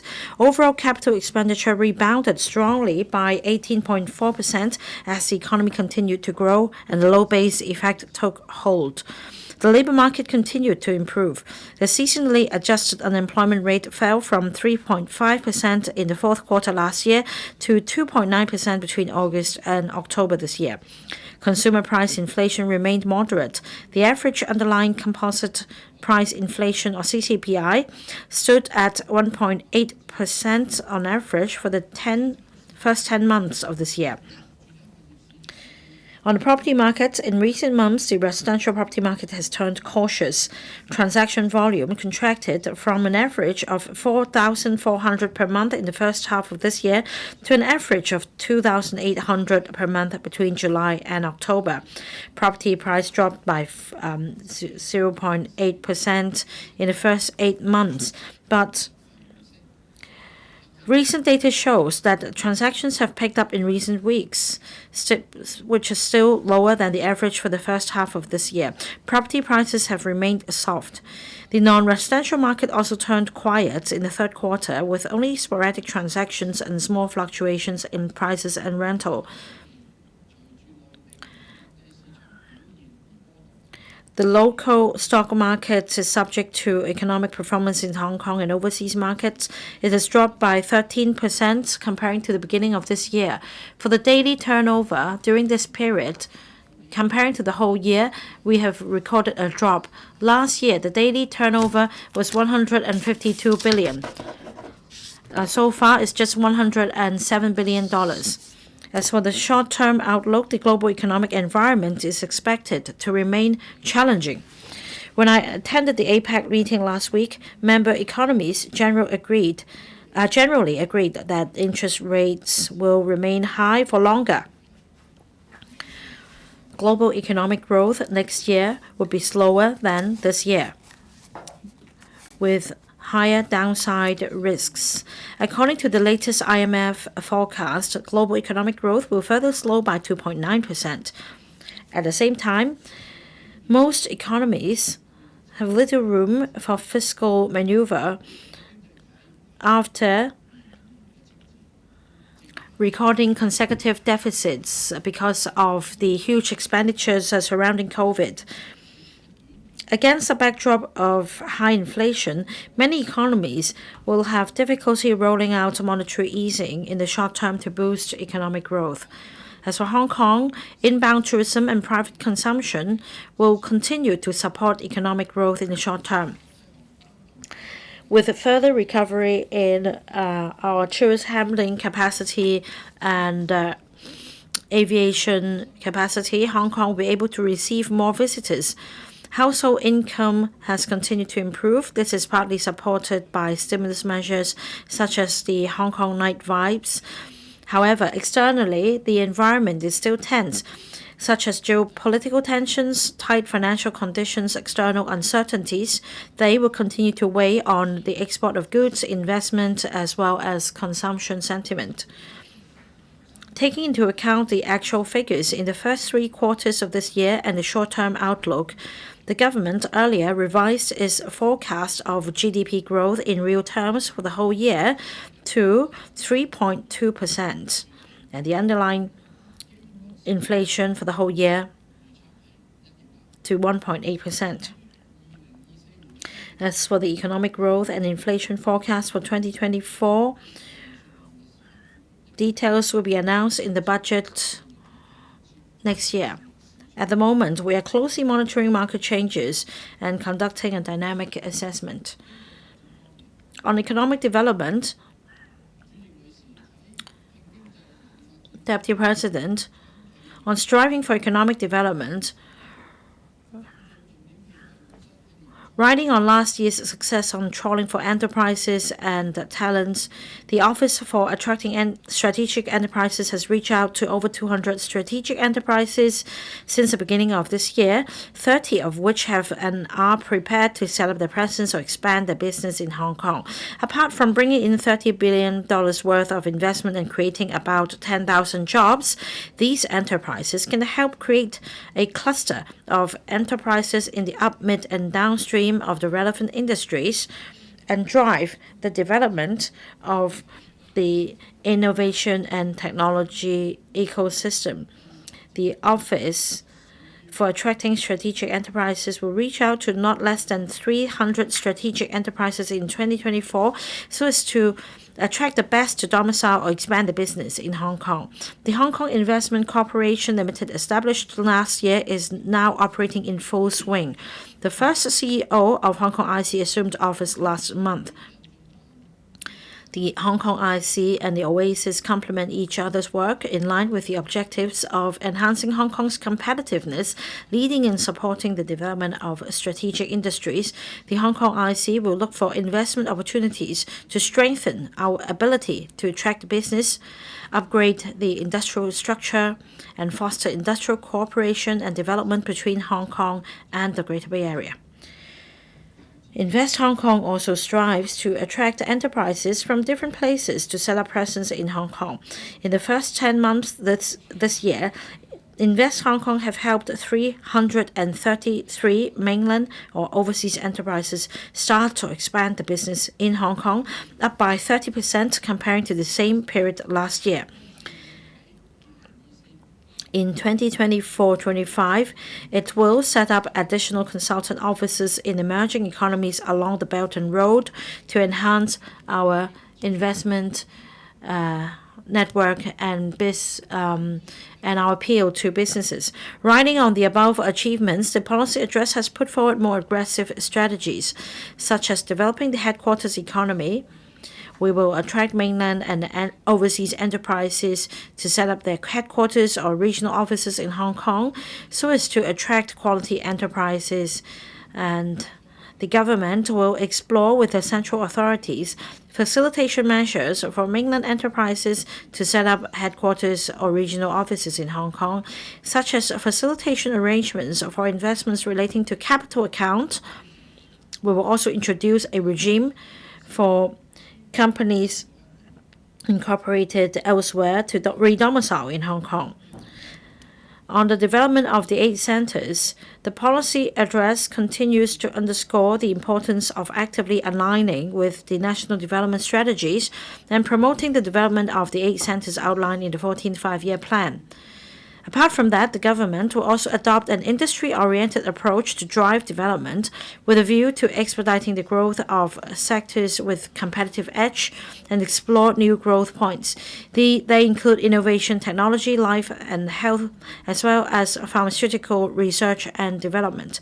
The goal is to leverage our existing strengths and establish a more robust and extensive industrial system through policy support and resource allocation, so as to build a more dynamic and diversified economy and bring more vibrancy, as well as more high-quality employment opportunities for Hong Kong people.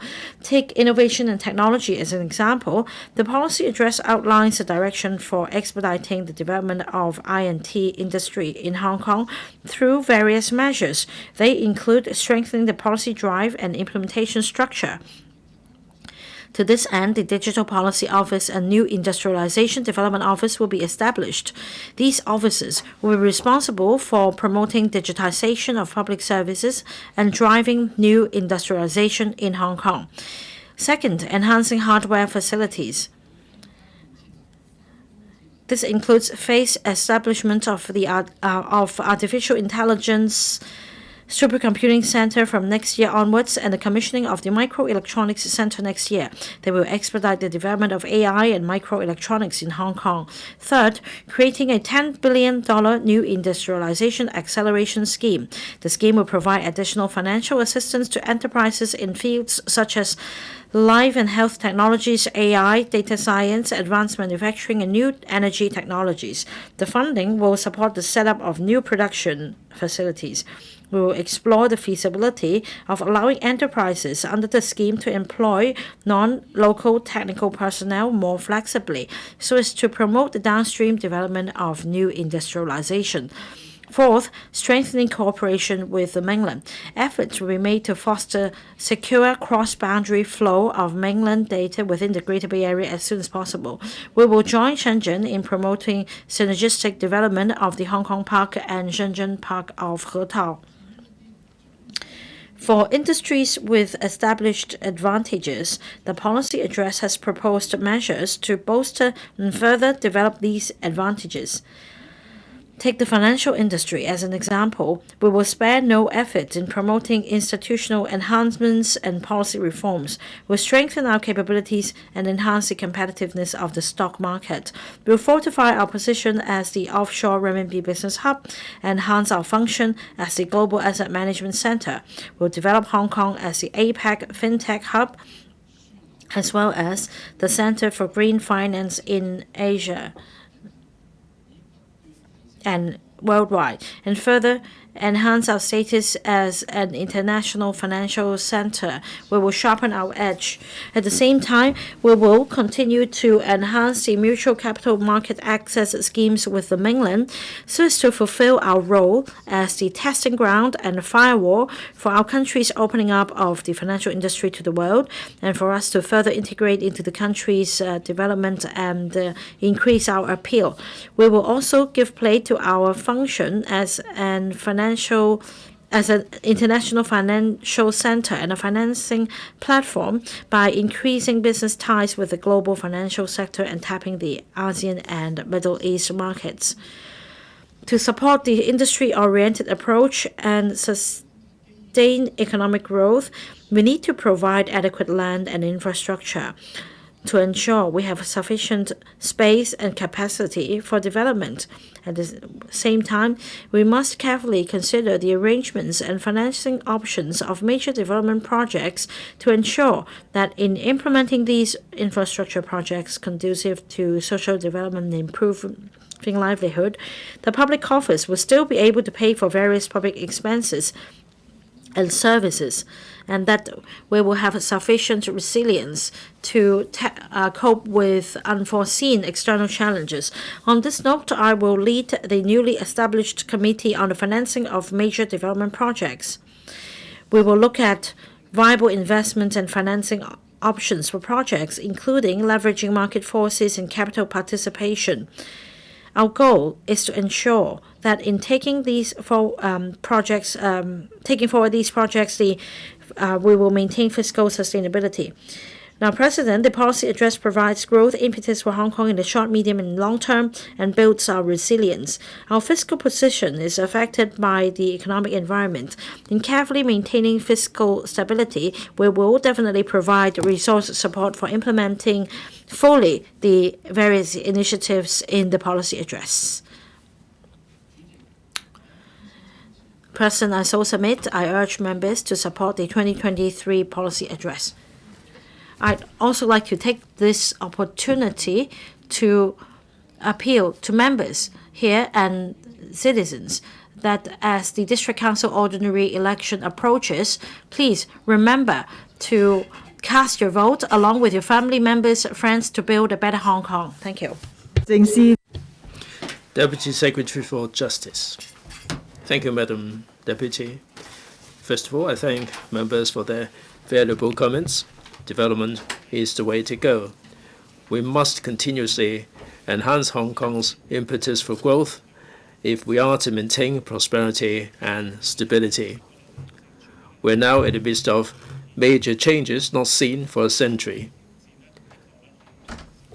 While we are facing many challenges, Hong Kong has the unique advantage of being backed by the motherland and connected to the world.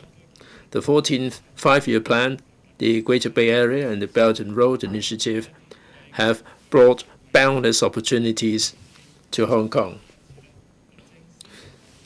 So the Secretary for Justice will align with national strategies to consolidate Hong Kong's position as the Asia-Pacific Center for International Legal and Dispute Resolution Services Center. We'll make use of Hong Kong's strengths in the rule of law and internationalization to provide training on the rule of law and deepen the interface between Hong Kong and other cities in the Greater Bay Area. We'll leverage on the unique advantages of one country, two systems, and three jurisdictions to grasp the opportunities arising from the national development. I'll now give a brief response to the individual issues. Yesterday, when the SJ spoke, he said that we will act in accordance with paragraph 58 of the policy address. We will set up a dedicated office and an expert committee within next year to set up the Hong Kong International Legal Talents Training Academy so as to make good use of Hong Kong's bilingual common law system and internationalization to provide foreign-related rule of law training. In fact, the DOJ has built up a lot of experience in training and capacity building, and the new DOJ office will further plan and coordinate various existing and new training and capacity building projects on this basis. We envisage that the International Legal Talents Training Academy will run practical courses, seminars, and international exchanges, which will focus on the practice of law, provide training in foreign-related rule of law, and nurture legal talents who are familiar with international law, common law, civil law, and the national legal system in handling foreign-related cases. It will also provide training and exchanges for government officials, judges, diplomats who implement the Belt and Road initiatives. The International Legal Talents Training Academy demonstrates our commitments to enhancing Hong Kong's position as a regional capacity-building hub. We are also leveraging on our strength in rule of law and internationalization and our unique advantages in connecting the country and the world. We hope that the above measures will consolidate Hong Kong's position as an international legal and dispute resolution center in the region under the National 14th Five-Year Plan, and more importantly, take part in the next decade of BRI initiatives and contribute to the rule of law in the country, especially in the cultivation of foreign-related legal talents. I noticed in this segment of the debate, several members like Ms. Doreen Kong and Mr. Ambrose Lam, who expressed support for these initiatives. I am grateful to you for that. I'm going to bring your input back to the DOJ for consideration.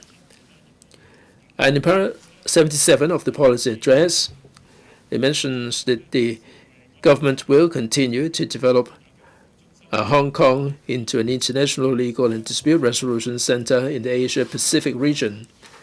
All along, Hong Kong's quality legal and dispute resolution services have been rendering support for different trades and sectors in Hong Kong, making significant contributions to Hong Kong's economic prosperity.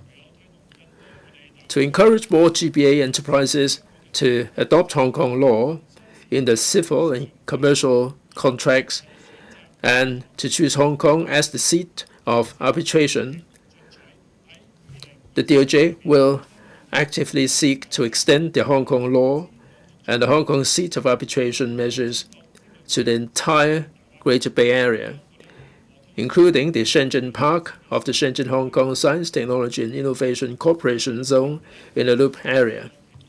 We'll also encourage state-owned enterprises to prioritize adopting Hong Kong law as the law for their contracts and to choose our dispute resolution service in cross-boundary contractual disputes. In fact, these measures will leverage Hong Kong's unique advantages in international legal and dispute resolution and provide legal protection for domestic and foreign investors to use Hong Kong as the lending platform and for sailing abroad. It will help deepen the synergy between the two places in developing legal and dispute resolution services to achieve complementarity. It means more choices for the enterprises and will boost foreign investors' confidence in investing in the mainland through Hong Kong.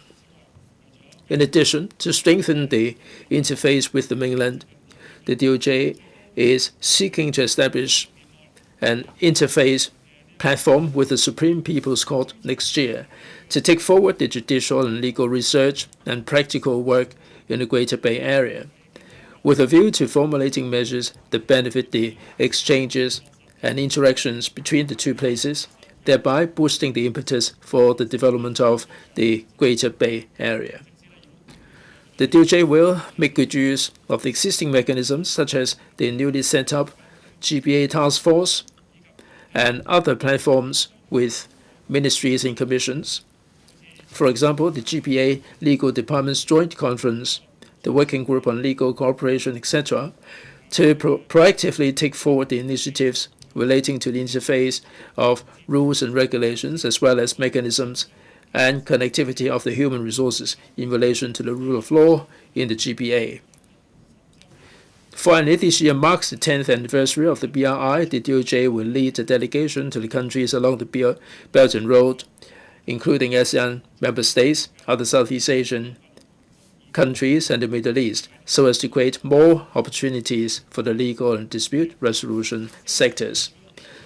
Madam Deputy, the DOJ will tie in with the national strategies, implement the BRI and the 14th Five-Year Plan, and seize the opportunities arising from the development of the GBA. We will also proactively integrate into the overall development of the nation by developing Hong Kong into an international legal and dispute resolution center in the region, nurturing talents in the foreign-related rule of law and participating in the rule of law development in the GBA and to enhance the momentum of development.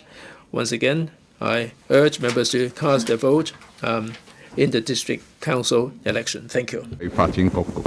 Secretary for Commerce and Economic Development. President, first, I'm very grateful to members who have spoken in support of the policy address chapter on continuing to create strong impetus for growth and their valuable suggestions on how we can further our measures. My Bureau will continue to launch a series of measures to stimulate our economy attract foreign investments, support businesses, enhance Hong Kong's competitiveness, and to create strong impetus for growth. As ever said, the global economy has plenty of uncertainties. Hong Kong, being a small and open economy, is also full of challenges.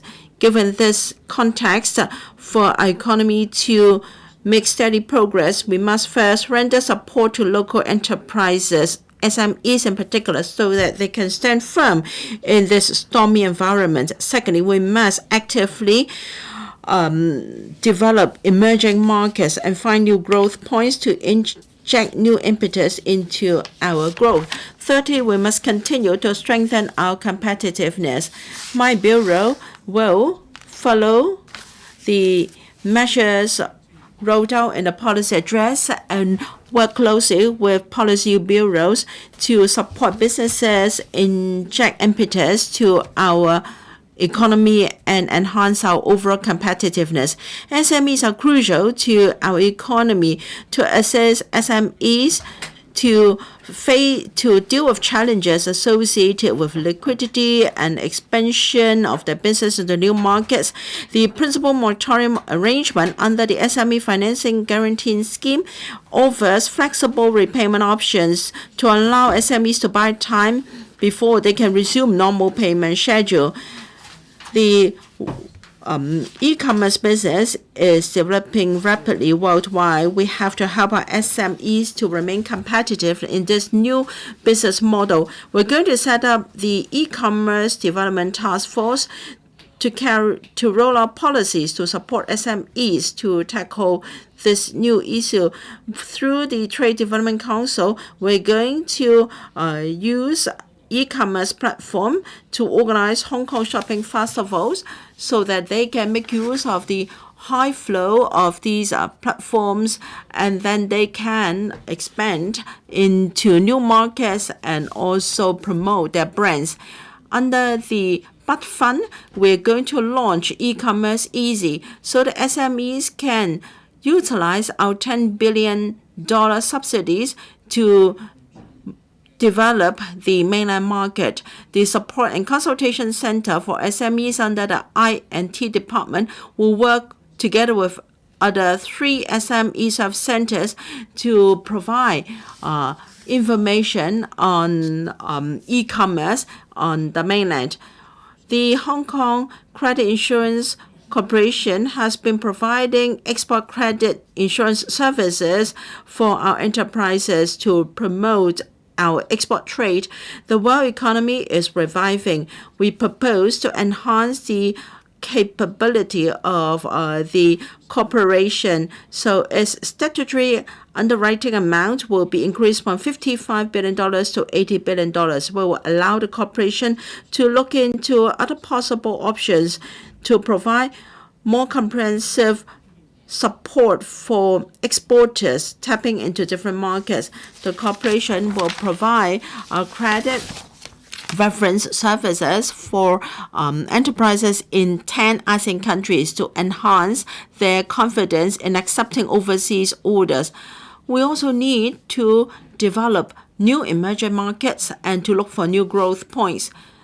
To assist local enterprises to expand their business, the CE led a number of delegations to visit countries where there is potential for collaboration. In the coming year, we'll continue to host similar activities. We're going to organize exchange sessions and organize business and trade delegations to visit Belt and Road countries, and also arrange for foreign enterprises in Hong Kong to visit in GBA. We will make use of our ETOs to enhance the promotion of Hong Kong in Belt and Road countries.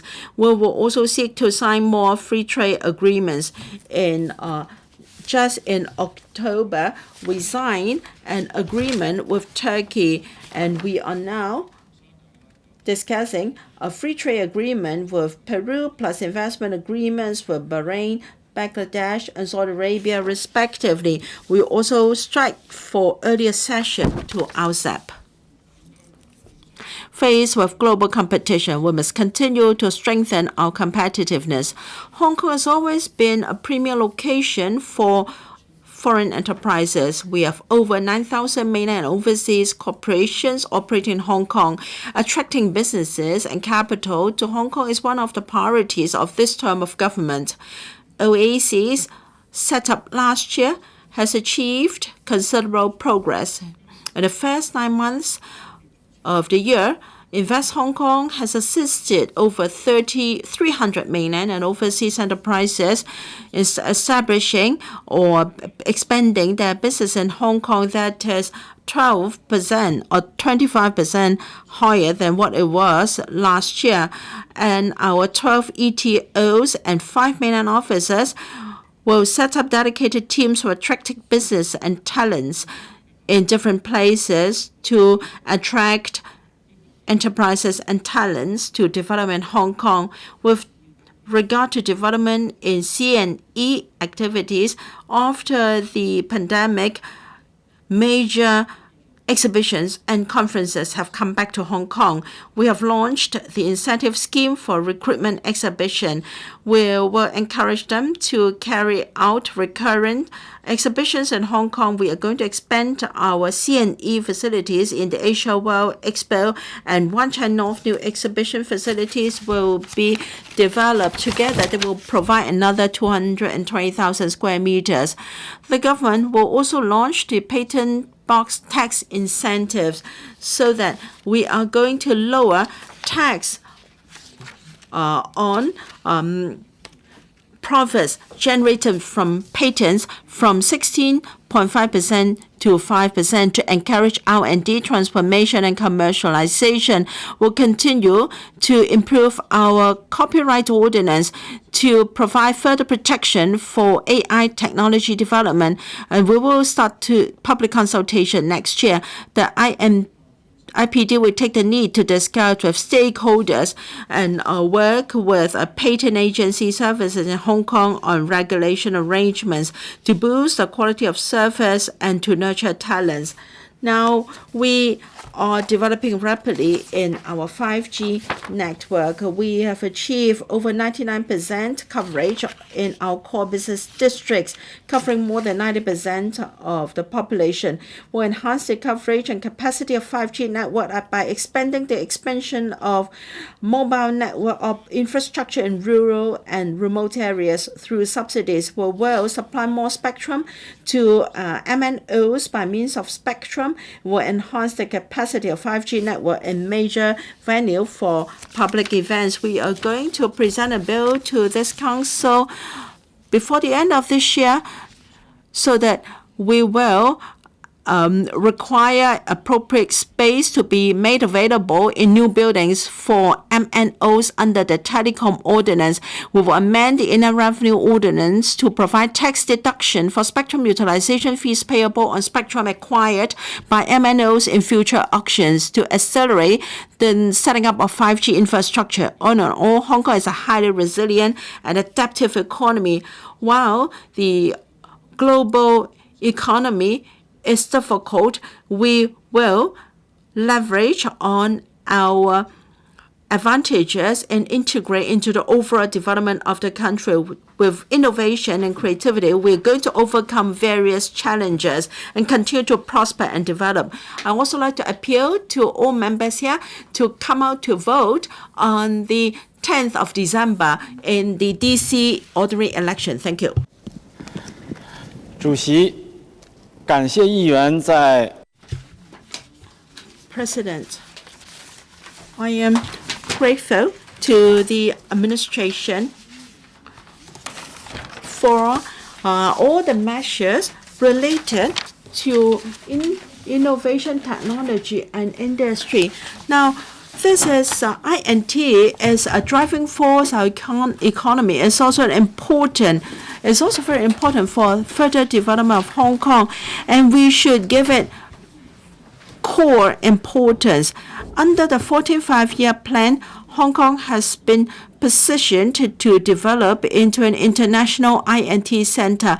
Late last year, we launched the INT development blueprint, and we have also got the roadmap and blueprint for INT development. We have got a series of measures for further INT development of Hong Kong so that we can put in place and implement various measures. And I think we are on the same page with members on many of the directions and measures.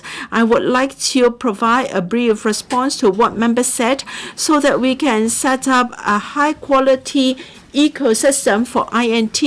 As for institutional setup, the policy address announced that we will have the Office for New Industrialization Development to be headed by the Commissioner for Industry so as to support the development of major industries in Hong Kong to help transformation and commercialization and upgrading of industries to help startups to grow and prosper.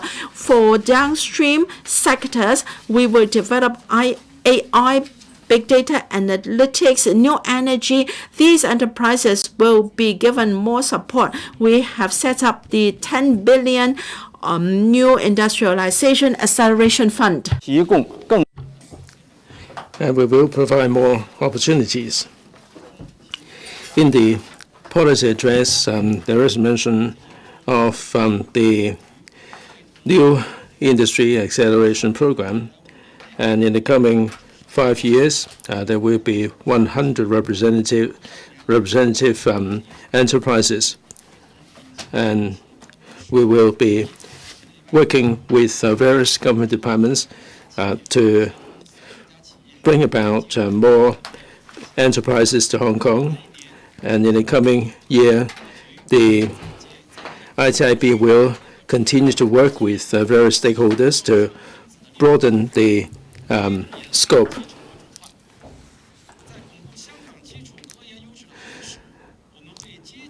Well, we continue to strengthen the platform for industry, academia, and research, and enhance the INT ecosystem on all fronts so as to cement our edge in scientific research and strengthen the midstream commercialization of R&D outcomes. On R&D, we will set up the Microelectronic R&D Institute next year to spearhead collaboration among universities, R&D centers, and the industry. The newly completed Microelectronics Center will be commissioned next year. It will provide advanced hardware support for the MRDI and related enterprises. Separately, to leverage Hong Kong's international strengths and its role as a bridge between the mainland and the rest of the world, our R&D flagship Inno Hong Kong R&D platform has created 2 platforms on medical technology and AI and robotics. A total of 29 world-class R&D laboratories are conducting impactful R&D in these 2 areas.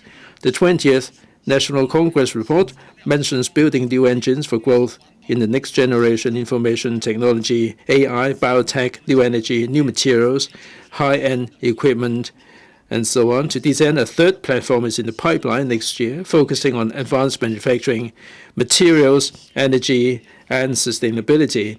This will foster collaboration between world-class research teams and the local teams to promote development of these areas. As regards the commercialization of R&D outcomes for startups, we will encourage collaboration between the industry and the research sector through Raise Plus scheme. The ITC just launched the scheme last month, and applications from universities are coming in. The first batch of results will be announced in the first quarter of next year. In addition, to strengthen our support for technology transfer, we will double the annual subsidy for the technology transfer offices of each university to $16 million to strengthen the university's technology transfer and market development. We will also attract more renowned startup service providers from the mainland and overseas to Hong Kong to provide incubation and facilitation services. Members refer to the increasing land demand for scientific research and new industries. I very much agree with that. It is necessary to increase land supply and upgrade infrastructure to provide more room for development of the I&T industry. Apart from the 300 hectares in the Santin Technopole, including the Hong Kong Shenzhen Innovation and Technology Park in the Loop, the CE has announced that the 2 hectares in the Santin Ridge will be rezoned for I&T purposes. We will initiate the statutory rezoning early next year and get the site ready as soon as possible. Some members acknowledged the policy direction of developing digital government and digital economy. We will adopt a data-driven approach to expedite the development. We will bring out a policy paper on measures to facilitate data flow and safeguard data security next month, setting out our data strategy and measures to enhance data security and connectivity. We will also set up the Digital Policy Office next year, tasked to formulate policies on digital government and digital governance, and to facilitate people-friendly and business-friendly digital government services. We'll roll out more than 100 digital government and smart city solutions from 2024 onwards, as well as deepening the cooperation between Guangdong and Hong Kong in providing cross-boundary public service. Meanwhile, the government will enhance the functionalities of I'm Smart and users' experience in registration, with a view to fully adopting a single portal for online government services in 2025. Members commented on the importance of R&D capability of AI. I do go along with that. AI is developing rapidly, and computing power is an important element in the AI technologies and applications. To build up the infrastructure, the Cyberport is establishing the AI Supercomputing Center in phases. The first phase is scheduled for commissioning in the second half of 2024. The government will consider appropriate measures to support the industry to make the best use of the high-level computing power to facilitate industrial and R&D development. And a couple of months ago, the government set up the 29th Inno-Hong Kong R&D platform to take forward the application of the R&D outcomes. As regards actively integrating into the overall situation of the national development, we signed an MOU with the Cyberspace Administration of China to facilitate the safe and orderly flow of mainland data in the GBA. We're striving to streamline the compliance arrangements for the flow of personal data from the mainland to Hong Kong on a pilot basis in the GBA to foster the development of a digital economy and smart cities in the GBA. And I must emphasize that we have to follow all the requirements. We must have the authorization for data to be used. In August, the central authorities announced the Shenzhen Park development for Shenzhen Hong Kong Technology Cooperation Zone and the Loop area, elevating the zone to a national level, and this fully demonstrates the importance of the Loop area. We are maintaining close communication with the Shenzhen Authority, and we are moving towards collaborative development of the 2 parks. We adopt the concepts of 1 river, 2 banks, and 1 zone, 2 parks, and develop the Loop area into a pilot zone and bridgehead for technological innovation cooperation.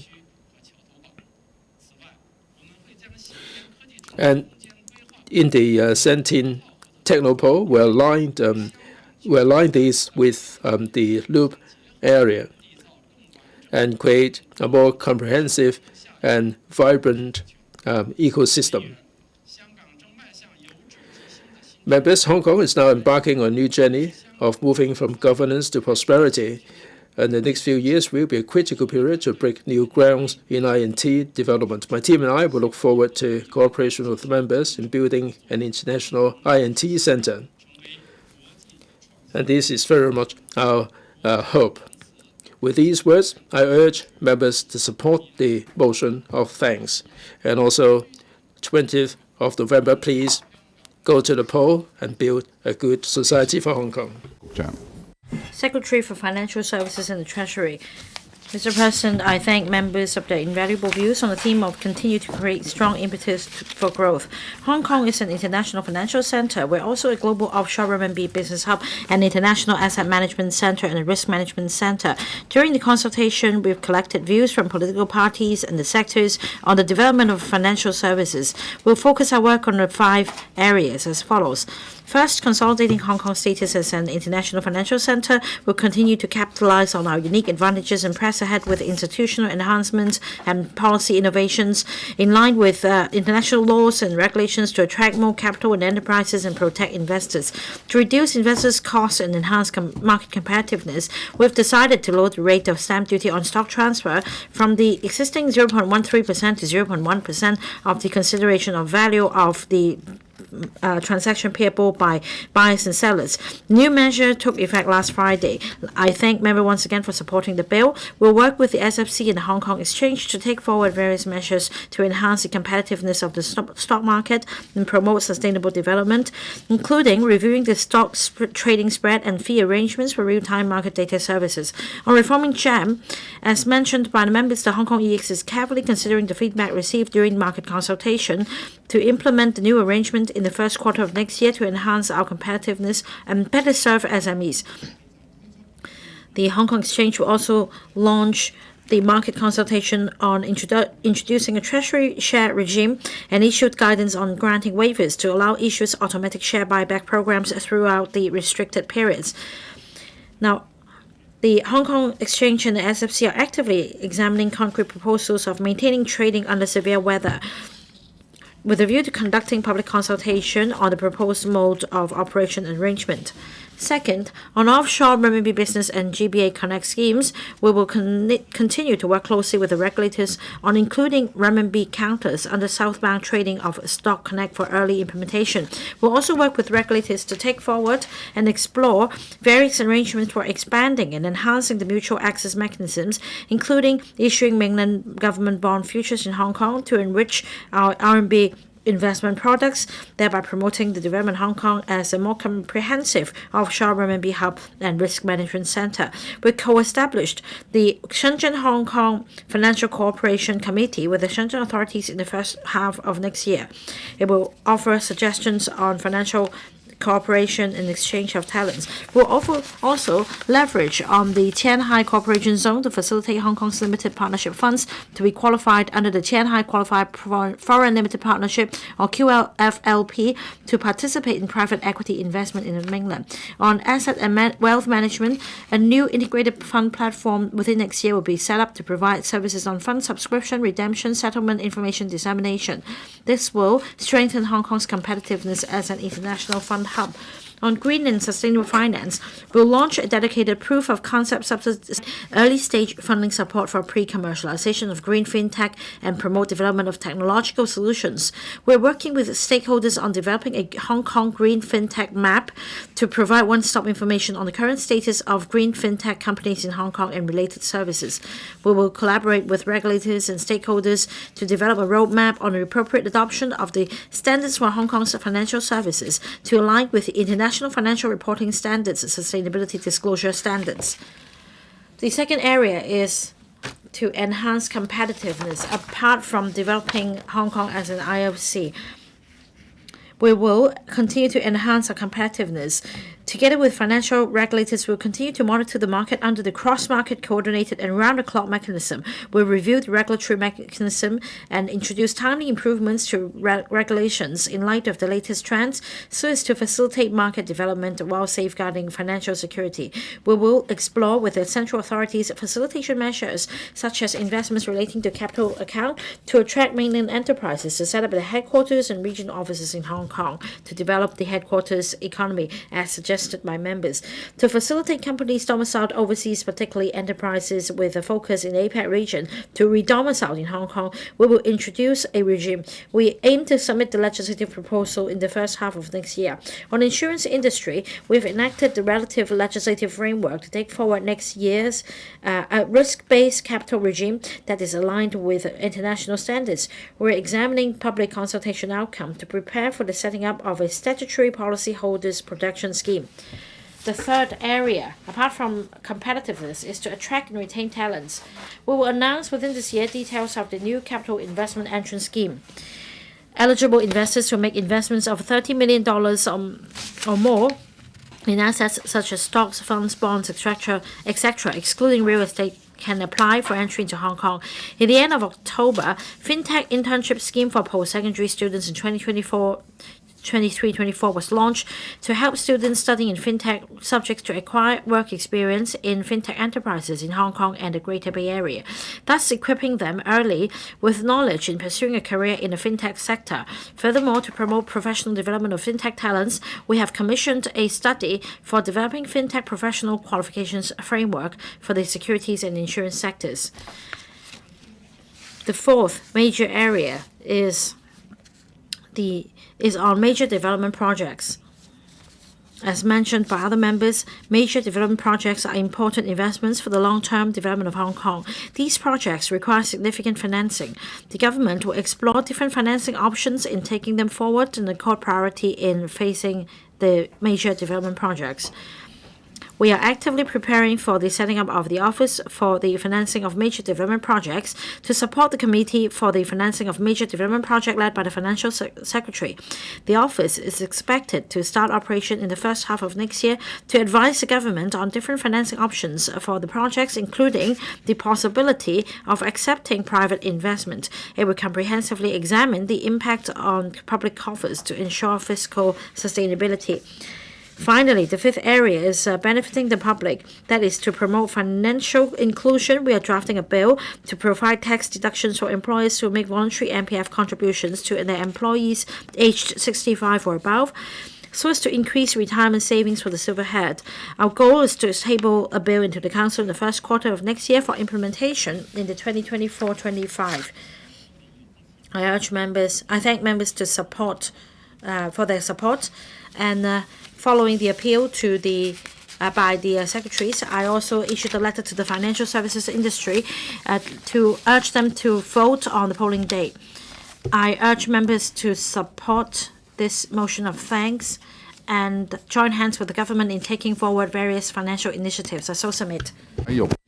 Secretary for Culture, Sports and Tourism.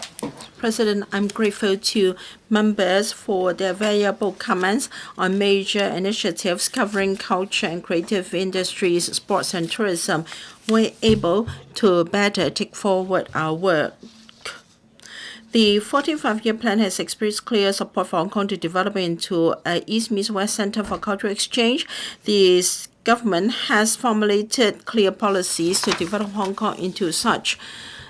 The CSTB will promulgate the blueprint for arts and culture and creative industry development within SHARE to map out our vision, direction, objectives, to improve our policies and build Hong Kong's ecosystem to further objective to develop Hong Kong into a center for cultural exchange. We will set up the Chinese Culture Promotion Office to coordinate and implement a series of activities to promote culture and history of the country. And starting from next year, we'll have the first Chinese Culture Festival to showcase the rich and deep Chinese culture and to showcase the country's soft power and distinct characteristics so that we can appreciate the essence of the Chinese culture in a holistic and multifaceted manner, and they will understand that we share common roots with our compatriots in the country. We're going to set up a museum to showcase the development and achievement of our country, covering subjects such as history, politics, and economic development, etc. Before commissioning, the LCSD will set up exhibition galleries in existing museums. We're going to convert the Hong Kong Museum of Coastal Defense into a museum of the War of Resistance. As mentioned by Professor Lau, there were coastal defense events in Tuen Mun, long ago. I'm sure a museum will cultivate a stronger sense of national esteem and patriotism. Many members expressed concern about the content of the two museums. In the Home Affairs and CS panel, we're going to give an account of our plan. Just last week, I visited Beijing and met with cultural and museum authorities and officials. They gave us valuable reference for our work in this area. We are going to inject a total of $4.3 billion into the Create Smart Initiative and Film Development Fund, and will restructure the Create Hong Kong into Cultural and Creative Industries Development Agency to further develop industries in this sector. Starting from next year, we will have the Hong Kong Fashion Design Week to promote fashion, textile, and design industries, to give a push to our retail and tourism industries. We are discussing actively with stakeholders in the sector to confirm the details of the activity. We must enhance exchange with the country and also other parts of the world. We will support our arts groups to go out and showcase signature events. And we should tell good stories of Hong Kong through tourism. With the pandemic over, the mode of tourism has also changed. I'm going to set up the tourism strategy committee to be chaired by myself to gather strategic advice from a wide spectrum of stakeholders so as to enhance the speed and quality of development of the industry. Now, we announced the development blueprint for Hong Kong's tourism industry in 2017. After consulting the sector, we're going to launch version 2.0 next year to roll out more measures to promote the development of the sector. I'm going to set up an interdepartmental working group on smart tourism so that we can formulate and implement various measures related to smart tourism. The government will organize major events and activities to attract visitors to Hong Kong, covering cultural and arts activities, international sports competition and exhibitions, to attract high-value added tourists to Hong Kong, to consolidate our position as Asia's capital of major events and our being a premier destination for C&E activities. We'll take the lead to discuss with policy bureaus and departments on cruise tourism development. Our plan is to announce an action plan in the first half of next year to generate demand at source market and to develop tourism or cruise tourism products. We will support facilities for the Kai Tak Cruise Terminal. We will enrich visitors' experience and enhance our competitiveness as Asia's cruise hub. In the long term, we'll continue to promote stable and long-term development of tourism. We'll dovetail with national planning so that Hong Kong can be an international urban tourism hub, and then we can be a demonstration zone for multi-stop visits. As for sports, we will promote elite sports, we'll promote sports for all and run mega events, and we will enhance the professionalism of our coaches. We will work with the Sports Federation and Olympic Committee of Hong Kong to provide more training opportunities and internship programs for local coaches to enhance their professional standards and quality of training for our athletes.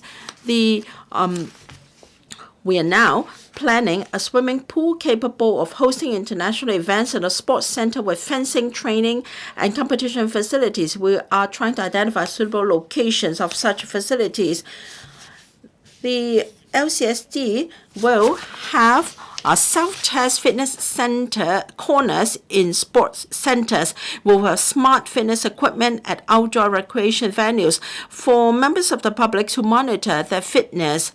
To further popularize sports, LCSD will organize more parent-child activities for families so as to encourage families to take up sports together as a habit. On sports for all day, we will add festival of sports events, and we will explore the possibility of opening up our sports facilities for free admission on specific festive occasions every year. We'll also have thematic sports day for public participation. Members mentioned many international events and live broadcasts of major competitions. Yes, we support more major events to be held in Hong Kong where we'll step up publicity. This term of government set up this bureau so that the three areas can interact and have synergy. We can use tourism activities to bring forward development of cultural activities, and we want to tell good stories of Hong Kong and China. Different teams within the government have enhanced interaction. We will let members of the public understand the interrelationship among the three. They should not be regarded as independent from one another, and we will promote further integration. Various mega events have show us how mainland and overseas visitors can take part in events in Hong Kong, including the semi-marathon of the Hong Kong-German Car Bridge and also the Hong Kong section of the mountain bike event. So together with support of the community, we will continue to work hard to achieve more progress. We will implement the major initiatives in the policy involving culture, creative industries, sports, and tourism so that we will organize major events to attract overseas and local visitors so that they can have a sense of gain. We will shape tourism with culture and promote culture through tourism so that we can show different facets of Hong Kong to the world and tell good stories of Hong Kong. Same as my colleagues, I urge members to come out to vote on the 10th of December. With these remarks, I urge members to support Ms. Sari Lee's motion. Thank you. The second debate session comes to an end. The Council now proceeds to the third debate session. Members who wish to speak in this session, please press the Request to Speak button. The themes of this session are earnestly address people's concerns and difficulties in daily life, work together to safeguard harmony and stability. The policy areas covered in this session have been set out in the script for members' reference. Dr. Chow Man Kwong. Mr. President, the key address delivered by President Xi on July 1st is that the people aspires to lead a better life and live in a bigger flat.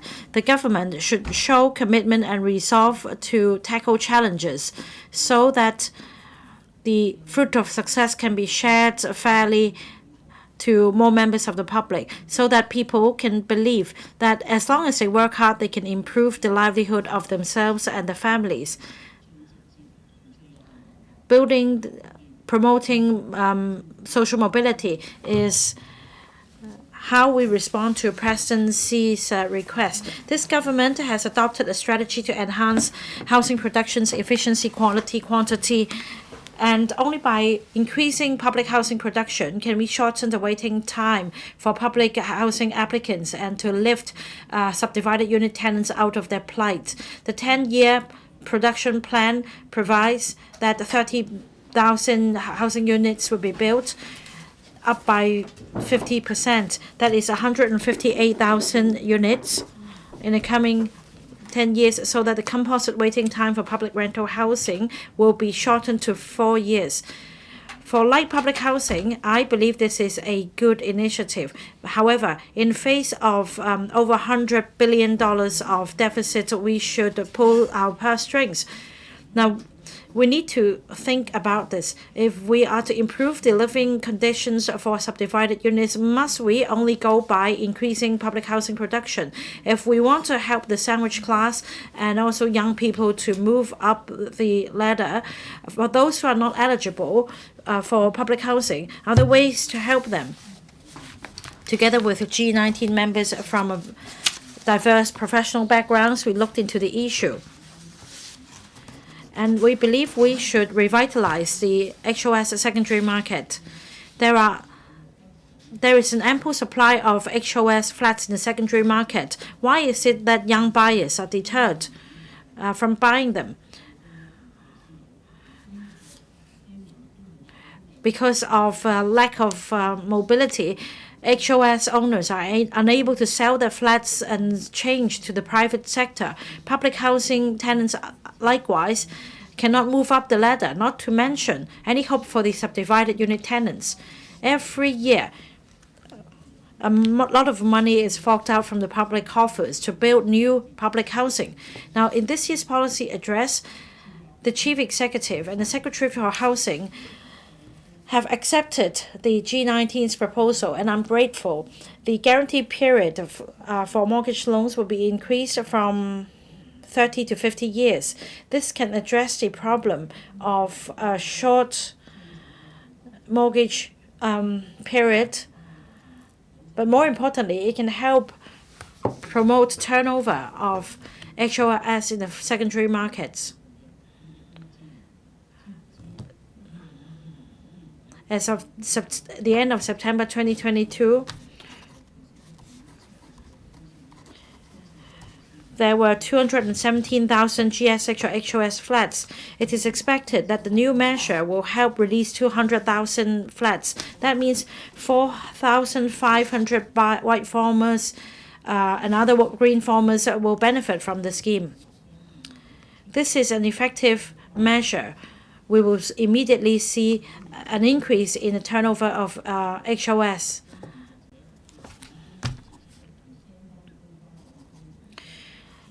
As white farmers and green farmers participate in the schemes, the public housing queues can be shortened. Applicants will be able to get a flat sooner. We can save $13 to $19.5 billion of public money, in other words. Public housing production in the future can help people move up the housing ladder. The government, meanwhile, can focus energy on building subsidized flats for sale. So indeed, the lengthening the mortgage period for HOS to mortgage guarantee period to 50 years is a good deed.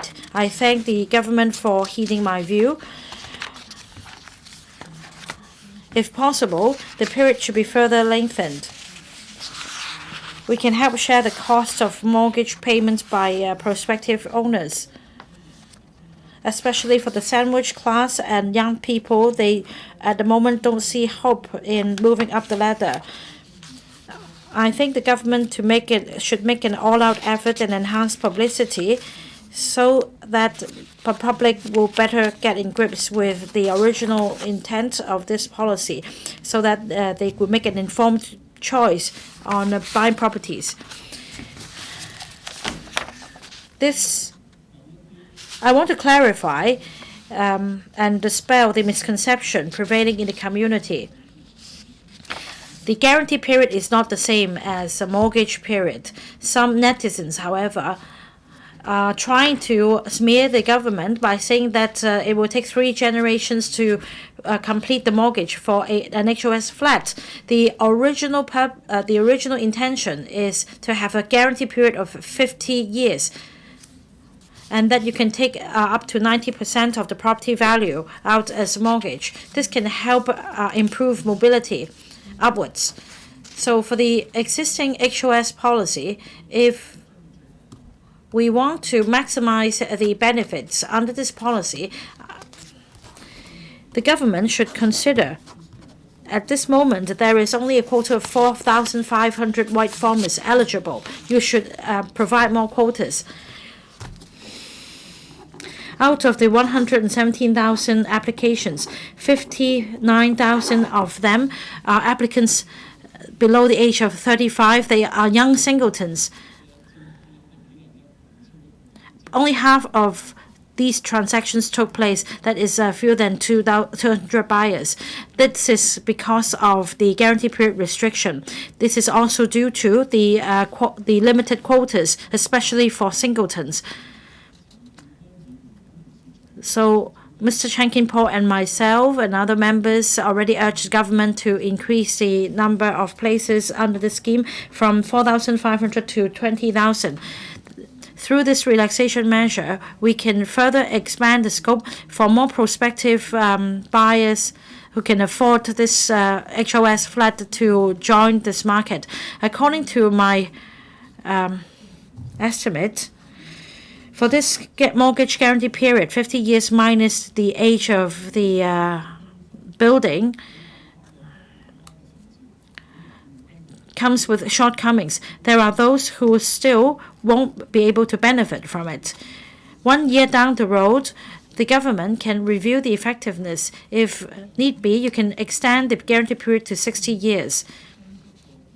G19 members and myself earlier analyzed the data and statistics kept by the Hong Kong MA and Hong Kong MC. We want to dispel the rumor that this will, and in fact, this will help lift the burden off the government's shoulders in creating land or identifying land for public housing production. This is a good deed. I thank the government for making this bold move to address this housing issue and improve people's livelihood. I so submit. Ms. Yuni Song, President, I'll be talking about family, the pro-childbearing proposal, and the NPP made the proposal about the newborn bonus, and in this policy address, this has been adopted, and I'm grateful to the government for taking on board our proposals. In particular, I'm concerned about the population policy and childbirth, and I have put questions, and at the question time and also the CE's question time in this regard. The NPP is of the view that we have to encourage childbirth. We simply cannot count on the $20,000. This will provide a temporary relief only. And I think the government has to face up to the phenomenon of women getting married late. And in terms of the assisted childbirth, the government should be given $50,000 in subsidy. The government has not accepted this proposal, but under the salaries tax, there is a deduction of $100,000 for assisted childbirth, and I think the government should relax the restriction, like the cold storage of the eggs should be lengthened so that there would be a longer period, more flexibility. We're not encouraging women to have babies later, but we are offering women more flexibility, and I hope that the government will consider this in the next policy address. The second one is the support for foreign domestic helper and child care.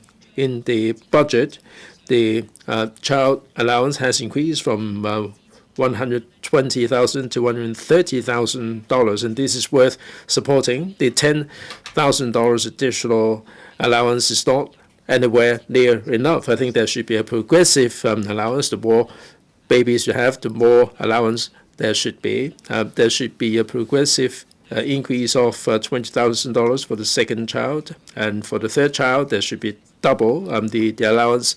This is the NPP's recommendation. I hope that the budget would take this on board. As to childcare, I'm glad that the government has improved the neighborhood childcare center, in particular the bonus for the home-based carers, so that the women will have more time to get on with their work. Other than newborns, the existing family should also be supported. In 2020, the divorce rate is actually 58%, a new high in history. The government should really step up the mediation service along the line of the Singaporean model. The government should set up the family mediation service and minimize the legal disputes. I'm also glad to see a pivot away from the positive non-intervention policy, and the government is proactively encouraging childbirth, and I hope that the government will address all the imbalances and address all the problems associated with childbirth to engender a sense of well-being and fulfillment. Ms. Jovi Chen, President. To address the livelihood issues, housing is an important issue. I'll be focusing my attention on housing. Like Director Xia said, we have to rid Hong Kong of subdivided units. We have to define the poor quality subdivided units. Children living in SDUs suffer a lot mentally and psychologically. In Tsuen Wan and Kwai Ching, we can look at this photo. This is the Secretary for Housing. We visited this household. There are 3 children who are cooped up in these tiny little subdivided units. They're doing their homework in bed, and this is a common phenomenon.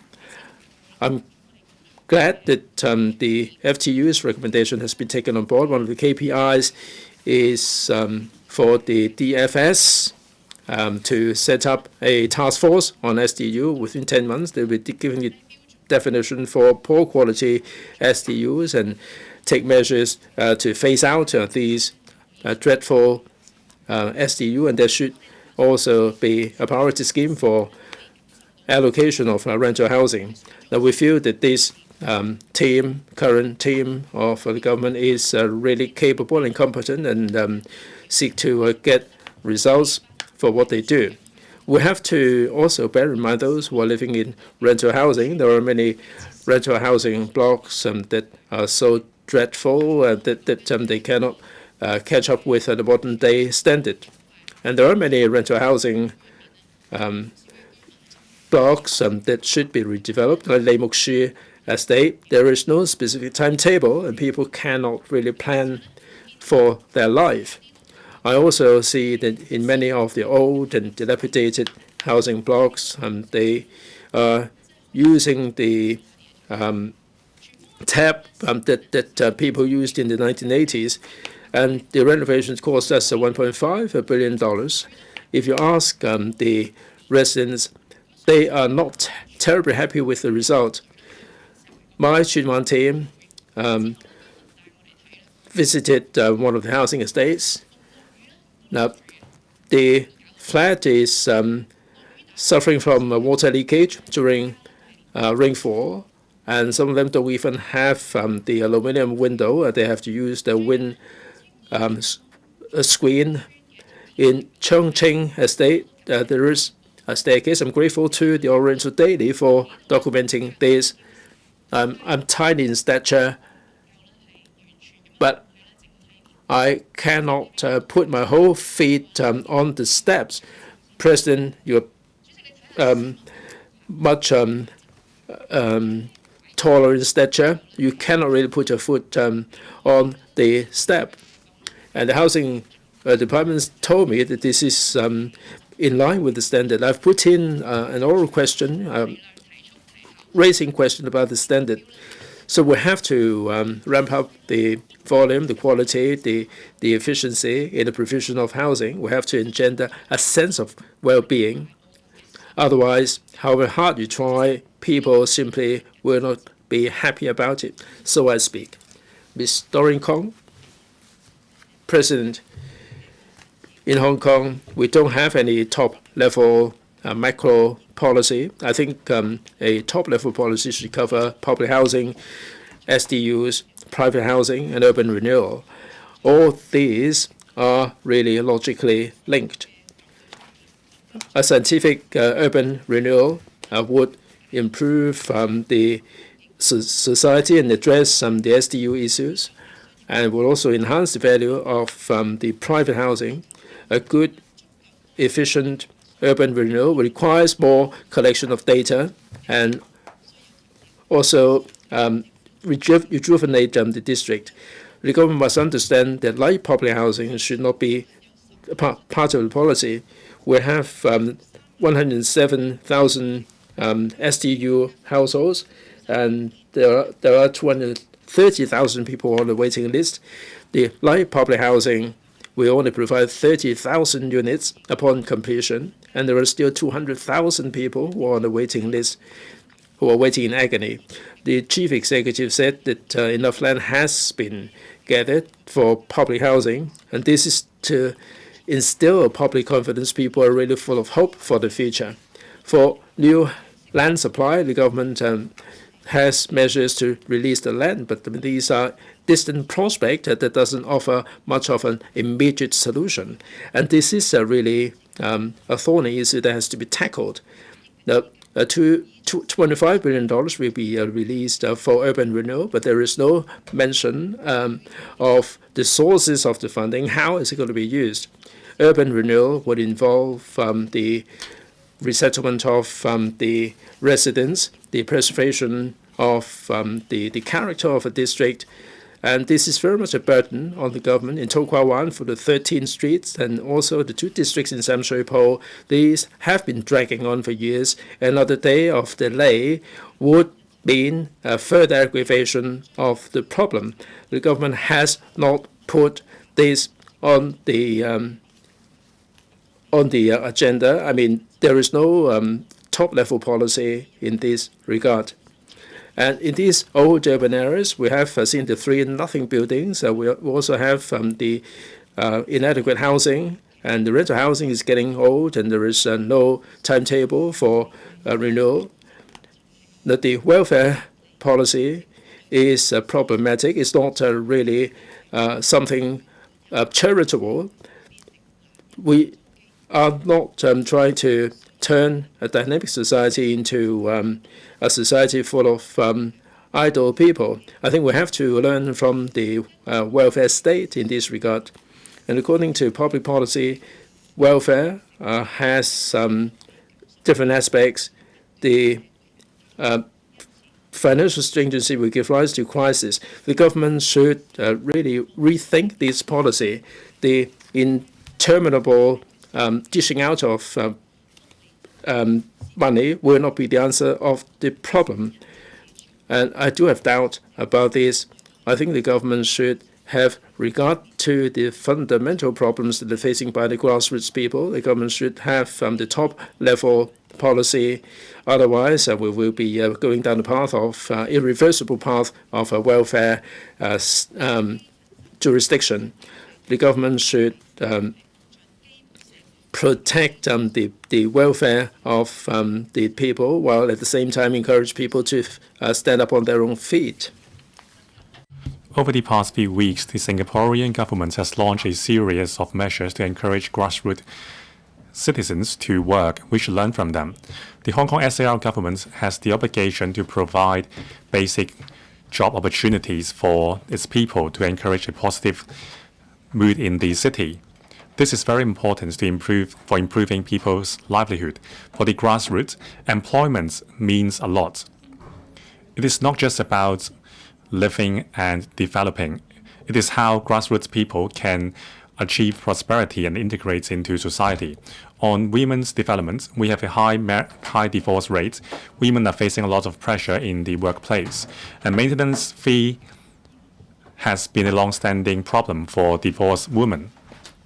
The government has not realized the unleashed potential in the female population in Hong Kong. In the past, our policies were only scratching the surface. In this policy address, we have the pilot scheme on maintenance fee recovery. However, there is no mention of education for children as well as other supports for divorced women. It shows the government's short-sightedness. There is also insufficient mention of support measures for people with disabilities. The commission or committee for support of persons with disabilities, which have been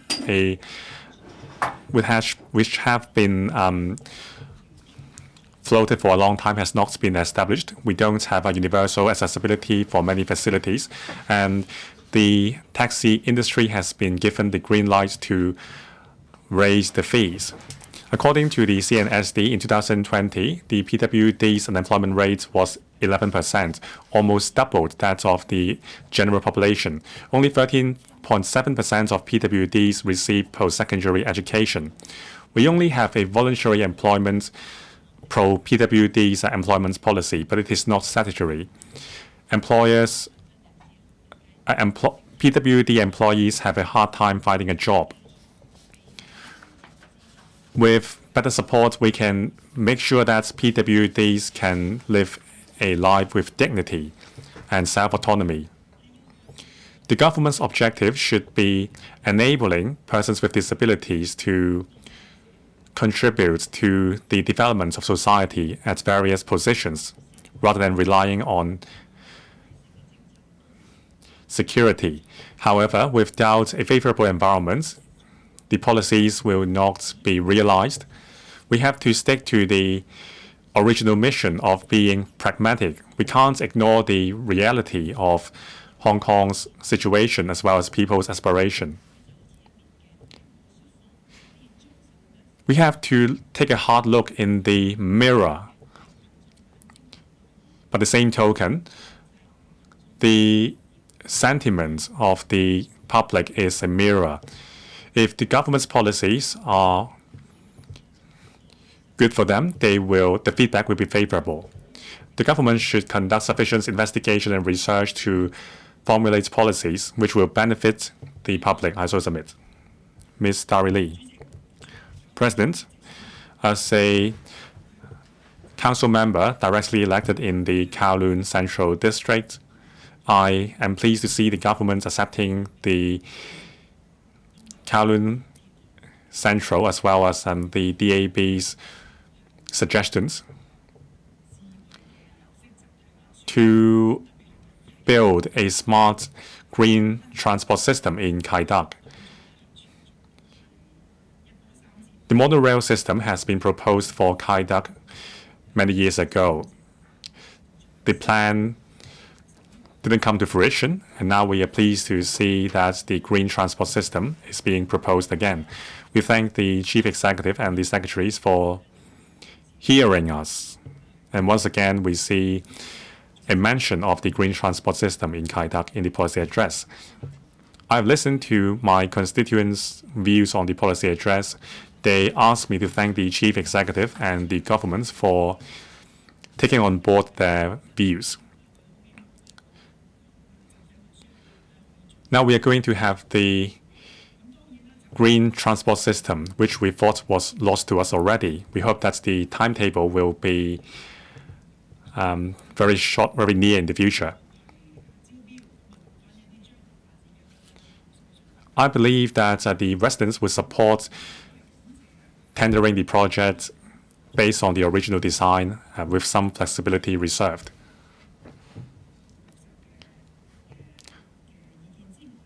Besides thanking the government for implementing the green transport system, my constituents are also concerned about the development of Kowloon East and the CBD2. Mr. Bill Tang has put forward some innovative ideas. The residents really have high hopes for the government on building the second central business district. The government shouldn't let us down. People want to see progress. All we hear now is the Northern Metropolis developments and other new development projects. It seems that the CBD2 vision has been put down. However, the government, in your reply to my constituents, pledged that the CBD2 vision has not changed. So please take action and show us that the CBD2 in Kowloon East is still alive. And we are also concerned about the usage of the isolation facilities in the area. My constituents understand that we must find some short-term uses for the isolation facilities. For example, it can be used as a cultural innovation base for the youth. That is a good idea. It is very near the Kai Tak cruise terminal.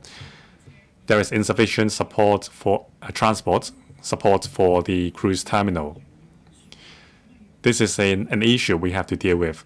Mr. Kevin Yeung has promised to submit a report on enhancing the supporting facilities for the cruise terminal, as well as the competitiveness and usage of the terminal.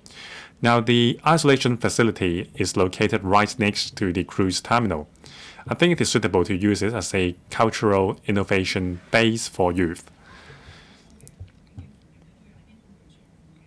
Well, as tourism attractions all around the world, there are very creative cultural innovation bases for youth as well.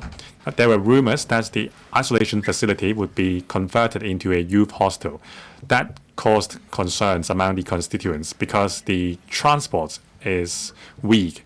There is only one bus route serving the isolation facility and the MTR station, not to mention the lack of other ancillary facilities.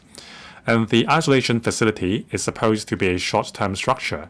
It is not suitable for use of a youth hostel, which is a medium to long-term project. So please reconsider and take on board residents' views to find other short-term uses for the facility. For example, cultural base for the youth, or an athletes village for the national games, or uses in relation to sports development. It can be used for short-term accommodation for athletes. So much about the views of people in Kai Tak. For Wong Tai Sin, residents have very huge demand for healthcare. I have to convey their views despite the absence of Professor of the Secretary for Health here. There is no A&E departments in Wong Tai Sin, and the Kowloon district has an aged population. Now, when the redevelopment project of the hospital in the area did not provide an A&ED in the area, we were disappointed. Waiting time for specialist consultation in Wong Tai Sin and Kowloon in general is on the high side.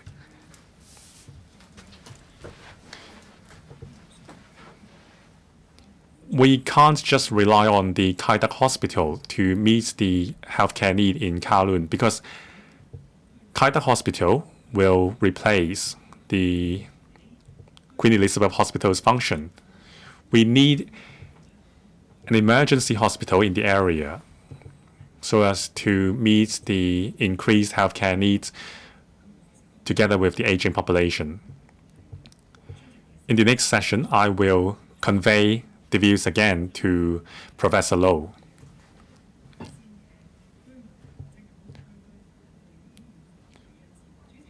This is the aspirations of residents in Wong Tai Sin and Kowloon. Now let me move on to the pro-birth policies and housing policy.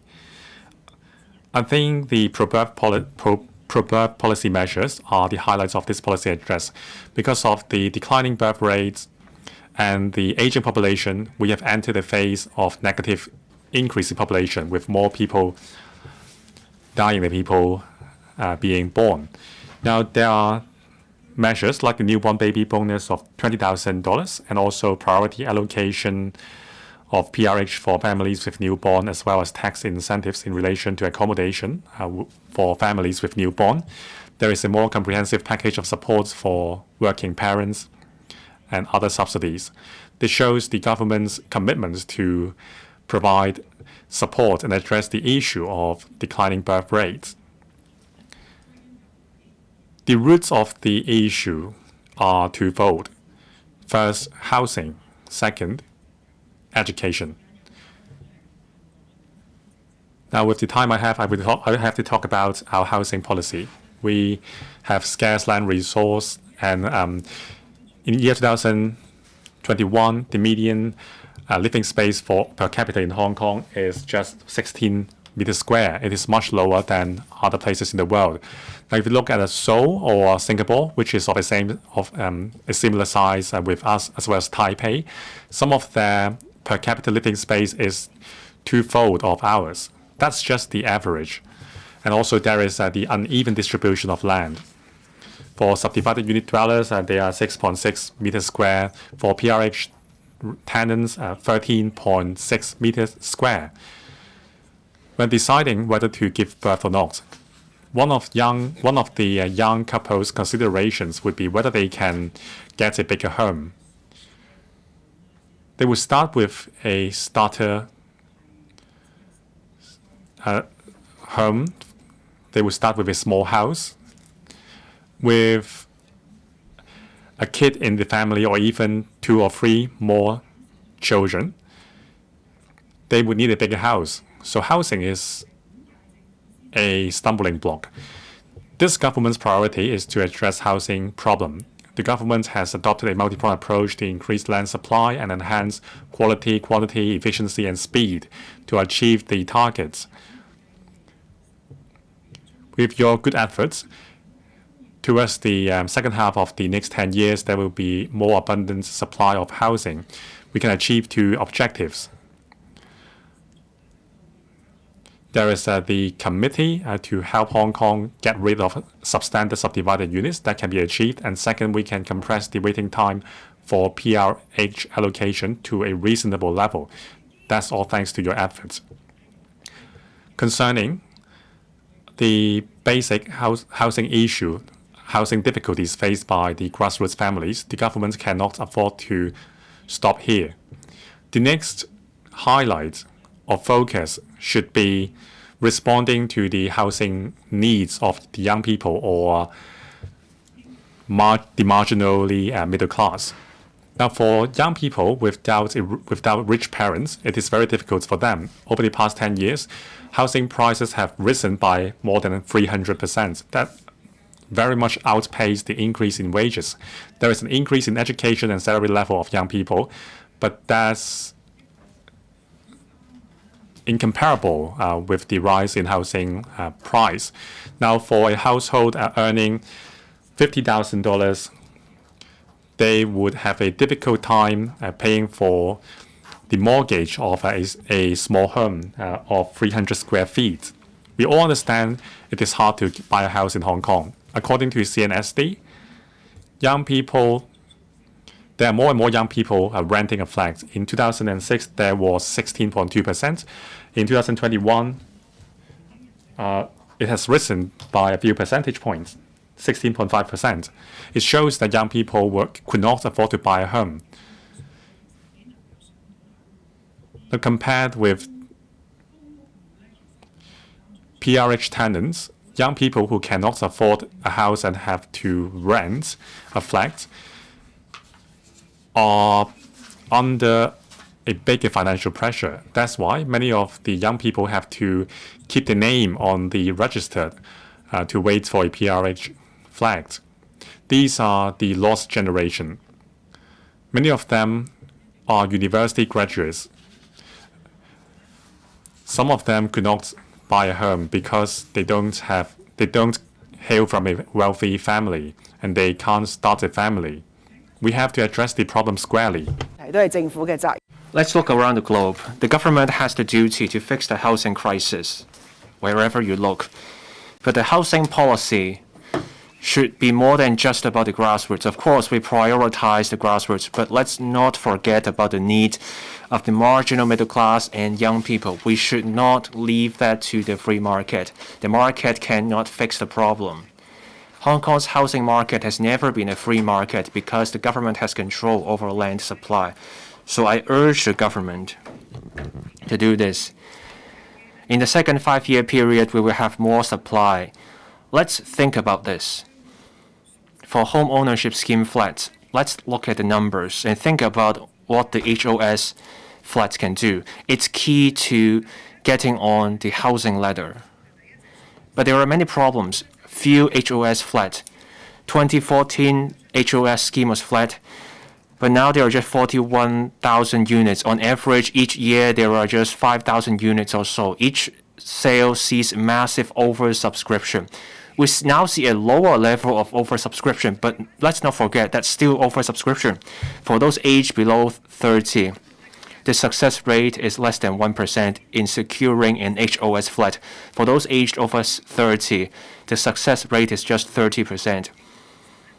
Few manage to get an HOS flat. So these flats aren't promising for young people.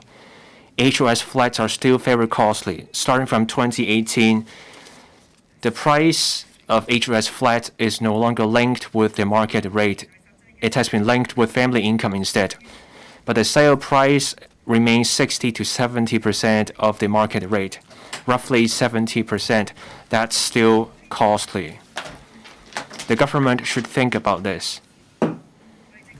Businesses and members of the public are asking for the scrapping of all cooling measures in the home market because of the low level of turnover in the home market and the failed land sales. The government has concerns. Young people cannot afford homes.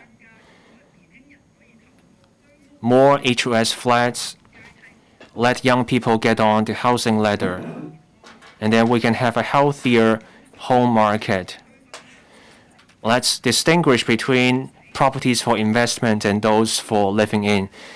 When we do that, then the government will be more comfortable about dropping the cooling measures. So let's think about this. We need to meet the needs of the marginal middle class and young people in terms of their housing aspirations. And as a next step, bigger homes and the aspirations for home ownership should be put in our housing policy so that we can have a better housing policy as so submit. Dr. Frankie Ngan. President, the new policy address shows the Chief Executive's commitment, thoughtfulness, and dedication to serving the public. There are 150 key performance indicators. 77 are from last year's PA. There are 73 new indicators. These are specific indicators. This shows the CE is determined to deliver a vibrant economy for a caring community. On manpower, there were many measures about attracting talent, the top talent pass scheme, relaxing the general employment policy and the admission scheme for mainland talent, removing the quota for other admission schemes, expanding the talent list, setting up the Hong Kong Talent Engage office, and then we have the dedicated team for attracting businesses and talent. These measures have paid off. More than 70 people have come to Hong Kong under the TTPS. The target was 35,000 people, so we have exceeded the target by far. Let's also consider keeping talent here.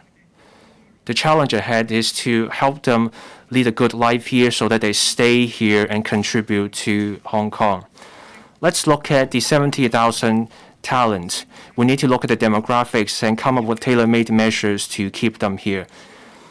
We can start with housing and incentives, housing allowances, for example, or subsidies, bonus, to get top talent to come here and get the people who started businesses with them to come here so that we can boost our competitiveness through industrial transformation. Now, labor market. Our unemployment rate is at 2.9%. The labor population at 3.83 million. At the peak, we have 4 million people. We have lost more than 100,000 people. Labor participation rate at 57.7%. There are jobs waiting for workers. We had 3 years of COVID-19. Major changes have happened in the labor market.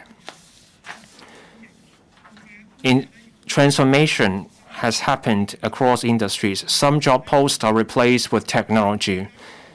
Workers need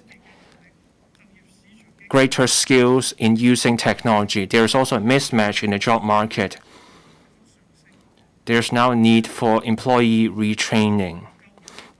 Employers are complaining about the lack of workers. Imported workers can meet short-term need. On training and labor shortage, the PA proposes appropriate measures to train more people so that they become workers and boost local labor productivity. The retraining allowance will go up by 40% to $8,000 per month. There will also be an enterprise-based training scheme for pre-employment training and on-the-job allowance. There's also a pilot scheme on re-employment. Under the Working Family Allowance, the household and children's allowance will also go up. The idea is to provide financial incentives to boost labor participation so that more housewives and people of middle age can rejoin the labor force. There's a pilot scheme on re-employment.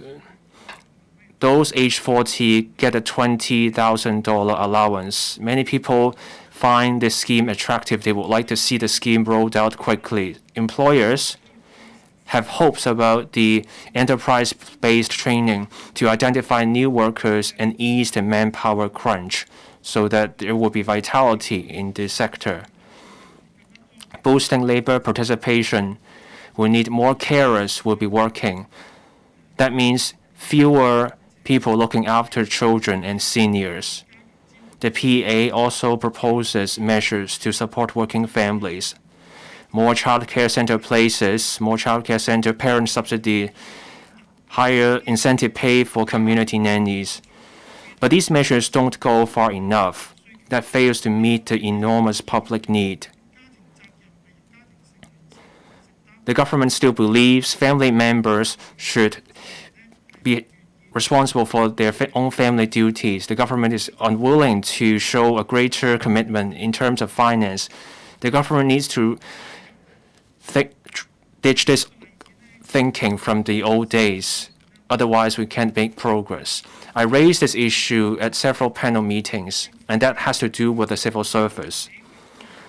The PA proposes marriage leave, compassionate leave, starting from next year.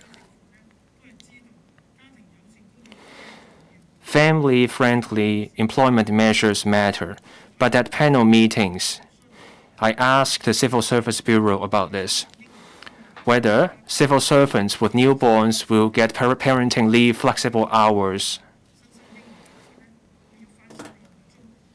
and whether these civil servants can get shorter work hours. All these meant to encourage childbearing. But the Bureau told me they had to balance the government's operation with public service. Manpower arrangements mattered, so the government decided against these flexible arrangements or parental leave. At the Chengguan government offices, there's a child care center. We asked whether at the Civil Service College or the CGO there would be child care space. The CSB said they were out of space, and there was no way to have this kind of child care space. The government is Hong Kong's largest employer with the largest number of buildings. If the government is unwilling to take the lead with family-friendly measures, how can it encourage childbearing? I hope the government can take the lead. Let's start with the civil service. Encourage civil servants to have children.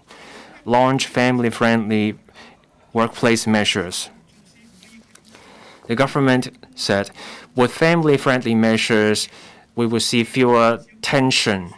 There will be higher attendance levels and higher productivity, and boost morale and lower wastage. I fully agree. I hope the government can take the lead and implement the spirit of this description, take the lead, launch family-friendly employment measures. Now I turn to the policies about foreign domestic helpers. We have an aging population. More people need care. There's growing demand for foreign domestic helpers. The PA this time does not have anything on FDHs, control over agencies, job hopping, or quality. We need to keep following up these issues. We had a case involving Indonesian workers. Employers are asked to pay 5,000 in fees that was supposed to be paid by the worker. The issue has been solved for the time being. But long-term reliance on Indonesia and the Philippines will leave employers at the mercy of the outside factors. The government needs to come up with a rating system for foreign domestic helper agencies. We need an authority on FDH affairs. We need to step up control over agencies. And for those doing job hopping, there should be sanctions. And there needs to be control over early termination and compensation. To protect employers of FDHs from fees, the government should explore new sources of foreign domestic helpers to ensure stable supply. We need competition so that we don't see spikes in their wages. And we can also avoid long-term over-reliance on certain countries. Now I turn to mass transit in East Kowloon, in Kwun Tong.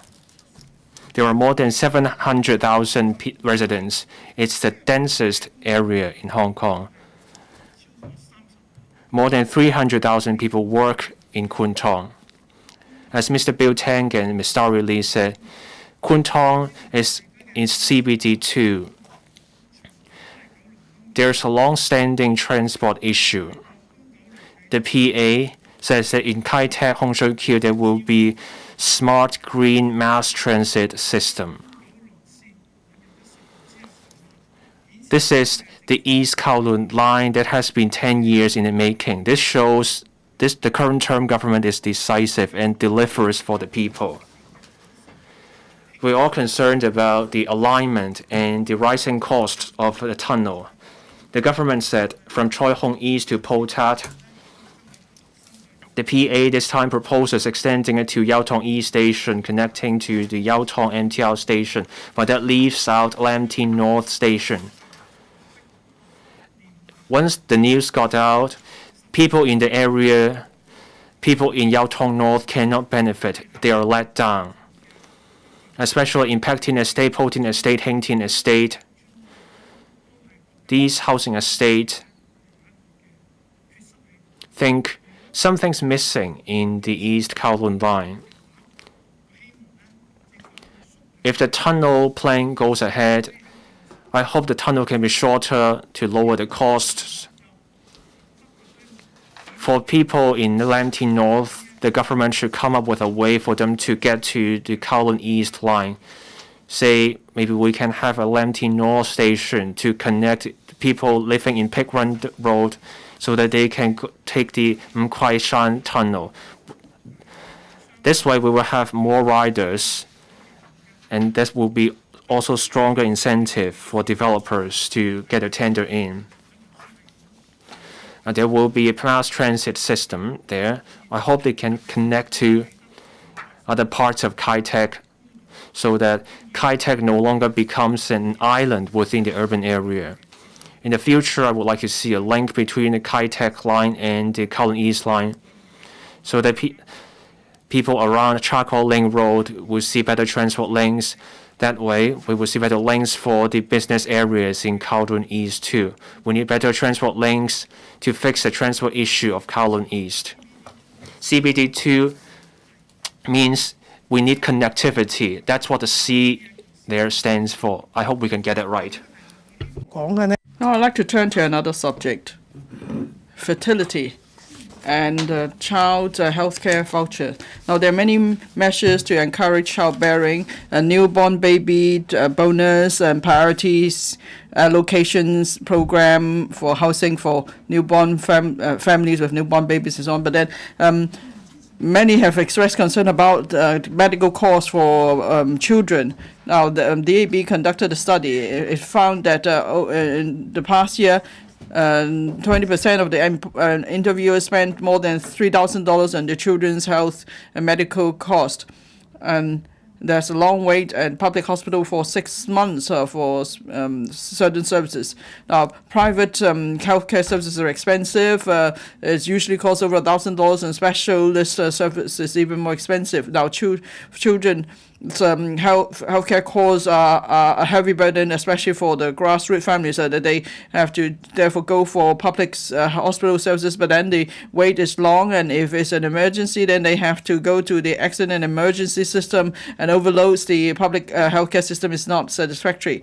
TB proposes something similar to the elderly healthcare voucher. There should be a child healthcare voucher, so $2,000 should be given to each child, and it will help encourage grassroots families to go to private sector for services rather than to public hospitals. And then the Department of Health should also enhance the student health program. Every student should be given examination each year, and there should be mental assessment as well, so there could be early intervention to protect the mental and physical health of children. Now, on the whole, the policy address has put forward many pragmatic measures on various policy areas. So that helps to promote governance and enhance people's livelihood. So in the whole, there's been good response to the PA. I speak in support of the motion. Mr. Louis Long.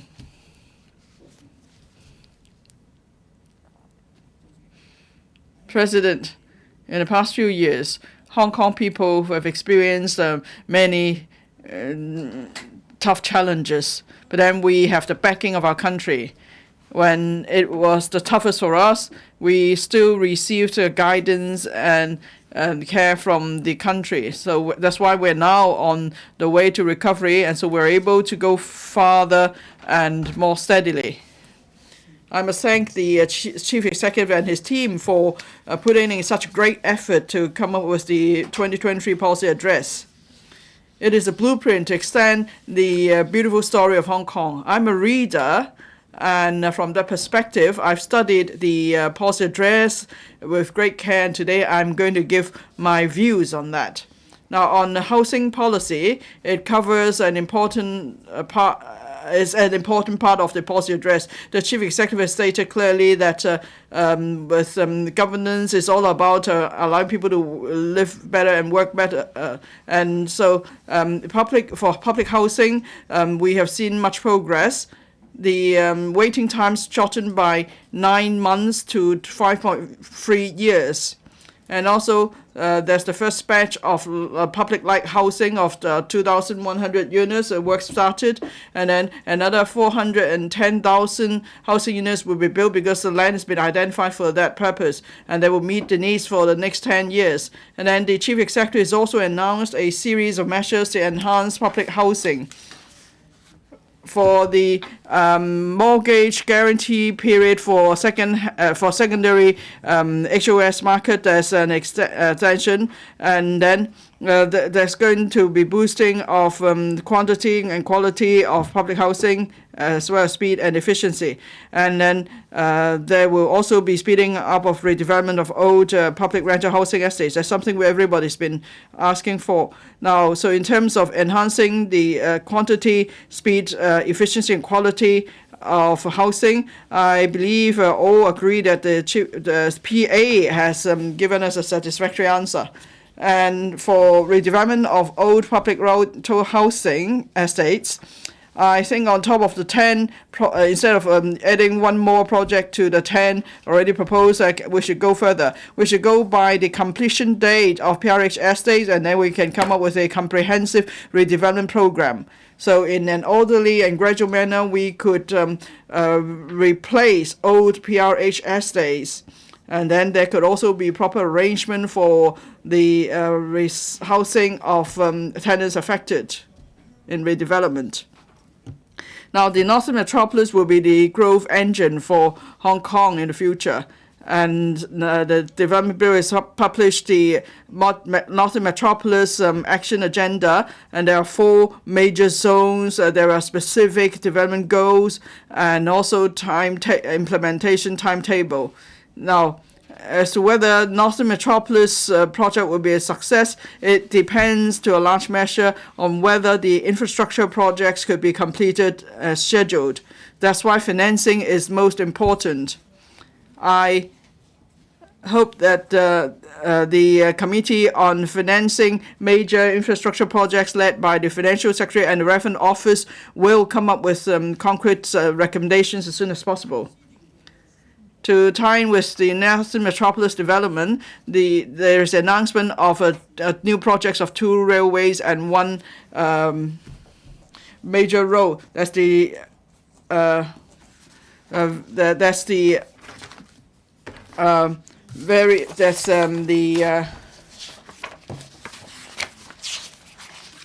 Northern Line extension, the Northern Link Eastern Extension, Northeast New Territories Line, and Northern Metropolis Highway. But then we have to learn from past experience. For example, with Kai-Tak, there are hard lessons to learn.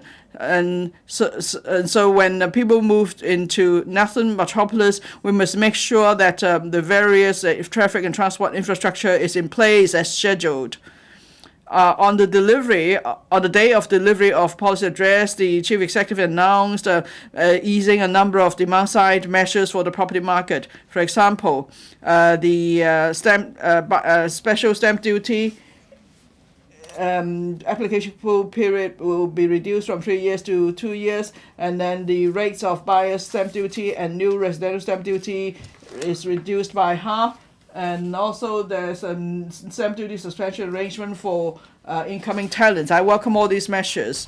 Now, before the delivery of the policy address, and even, in the various sectors, the real estate sector, my predecessor, Mr. Abraham Sheck, and myself have been stressing time and again that the spicy measures are undermining the housing ladder in Hong Kong. It impacts adversely on our economy. Now, in the past, there were so many criticisms, but the government would not listen, and now finally is starting to listen to our views. So I must thank the Chief Executive for, moving with the times, and he's taking decisive measures to ease the spicy measures so we could revitalize the housing ladder. But then, more importantly, I hope that the government will do something else. Now, there's another point mentioned in the policy address, that is we need to speed up redevelopment. So there's a proposal to relax the compulsory sale threshold. Now, after the spicy measures are in place, real estate developers have to pay 30% of the stamp duty before redevelopment. Now, the spicy measures are eased, but we still have to pay 15% of the stamp duty in advance, and that's become a stumbling block for urban renewal. Because we have a high interest environment, so time is is an enemy for us. And if capital is held up, that means the costs are higher. So at the end, there won't be any urban renewal. So we want to enhance. If we want to enhance we need to enhance the compulsory sale regime to meet the target in the PA. And then there's also an announcement of a series of measures to simplify procedures to speed up the whole development process, and I'm all for that. At the question and answer session on the 26th of October, the Chief Executive answered my question in saying that he did not set any specific indicators because he is concerned that there may be conflicts among the indicators of different departments, and then we don't want indicators for each and everything. Then it will mean nothing. But then the sector has only been asking for a single indicator. That is, within a specified period, there has to be concrete response given. So that's all we're asking for. And then the cases could move forward. Now, very often there are delays in cases because the department keeps asking applicants for supplementary information. That means before the deadline, the department keeps passing the buck to the applicant. So there's so much back and forth. It's not really a true vetting process. On land valuation, there's often a huge difference between the government and the applicant. That's why the whole land premium process is dragged on. And for land sale or auction, now if the upset price is not met, then the exercise will fail, and that slows the supply of housing. It also reduces revenue for the government. Now, in 2023-24, the projected land revenue was $85 billion, but in fact, for the first half of the year, there's only revenue of over $8 billion. So it's only about 10% of the projected figure. It's worrying. If we want to develop the infrastructure projects, Northern Metropolis and Kaohsiung artificial islands, and if we want to speed up the supply of private housing, then we must address the long-standing problem of manpower shortage in the construction sector. Now, the labor importation scheme has only approved 20 projects in the first round, and these are all public works projects. But in the private sector, there is also shortage of manpower too. Last week, when the Secretary for Development replied to my oral question, she said that for private construction projects, they could also apply under the labor importation scheme, but it has to be certain. It would be limited to certain skills, job skills, or trades. Well, in fact, there is a manpower shortage in the private construction sector as there is in the public construction sector. If there are so many restrictions, then it won't help at all. Why shouldn't there be any restrictions for the importation of labor for private construction projects? Because it's not just about efficiency; it's about lives. If there are not enough workers, and then contractors trying to keep up with the program, you can imagine the concern, the risks involved in terms of construction safety. Now, I once stressed in April when we considered the second reading of a bill that the government shouldn't just focus on increasing the penalty if we want to improve occupational safety and health. Instead, there should be more training. We should enhance the safety awareness of different sectors so that occupational safety will become self-discipline for both employers and employees. Today, I must still stress again, lives are not just numbers.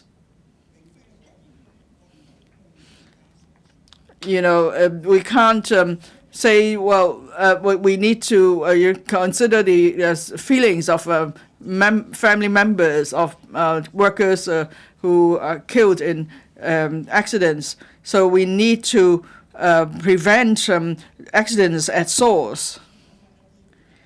Now, I'd like to talk about something less serious.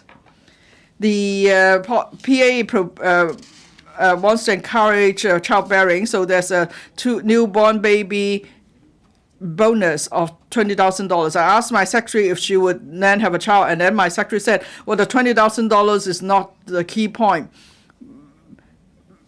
Now, there should be also a first prize of Mark 6, because my secretary say, she needs to win the Mark 6, the first prize, before she can afford to bring up a child. Now, I am a parent too. I'm actually a grandfather now. I know how much it costs and what a heavy burden it is to raise children. So we need the support of employers, family, and we need to have a great, we need to make sure that our children could grow up in a safe and healthy environment, and we need to have confidence that the economy will continue to boom, and so our children will have a bright future. So how do we give confidence to parents so that they will choose to keep their home in Hong Kong for themselves, for the children, so that the good story of Hong Kong could continue? Well, the chief executive, all government officials and members here must all work towards that goal still. I must clarify that by saying that we have to keep working hard, it's not just about the $20,000 bonuses, it's much more than that. And now, as the chief executive pointed out, this policy address belongs to each and every member of the public.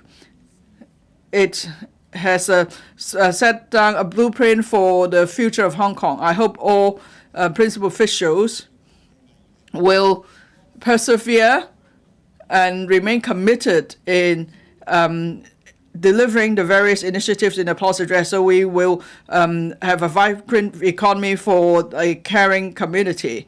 And our Hong Kong people will then have a good home, and then the stories of Hong Kong and China will continue from generation to generation. Thank you. Dr. Wendy Hong. Thank you, President. The policy address attaches top priority to land creation and housing. The long-term housing strategies 2023's progress report was made public after that. It summarized all the progress reports in the past. Now, I have read all the progress reports. I have to say that the long-term housing strategy does not have a soul or even a way forward. We have to analyze the impassive demand and supply situation in the market and the land supply and housing supply in the next 10 years, and then come up with a plan to turn around the uneven distribution. This is what we call demand-driven. The demand and supply of the market would decide the government's efforts in housing supply. Of course, there is an upside to this market-driven mechanism. However, there is an obvious flaw. We never sat down and think about the reasonableness of the market's demand and whether we have to fulfill these demands and whether a change is called for. As a long-term housing strategy, we need to think about the 50 years ahead. We have to think about the change in the demographic. How many people will still live in subdivided units? How many people will be living in PRH units? How many people will be able to afford their own housing? And how many subsidized sales flats we need? We need to think about our vision. When serving the market demand, we have to direct and guide the market as well. It's a shame that these have been left out in the long-term housing strategy. The measures provided therein are just tools to achieve a balance between demand and supply. It lacks a vision and a strategy. Our housing strategy is passive. We are led by the market. In the initial period after the return to China, when the demand was great, we put forward the 85,000 housing target. Now, when the property prices are dropping, we have to stop the 9 measures put forward by Mr. Sun and even stopped updating the long-term housing strategy. And then when the house prices soar again, we were creating land supply and enhancing the supply of housing at all costs.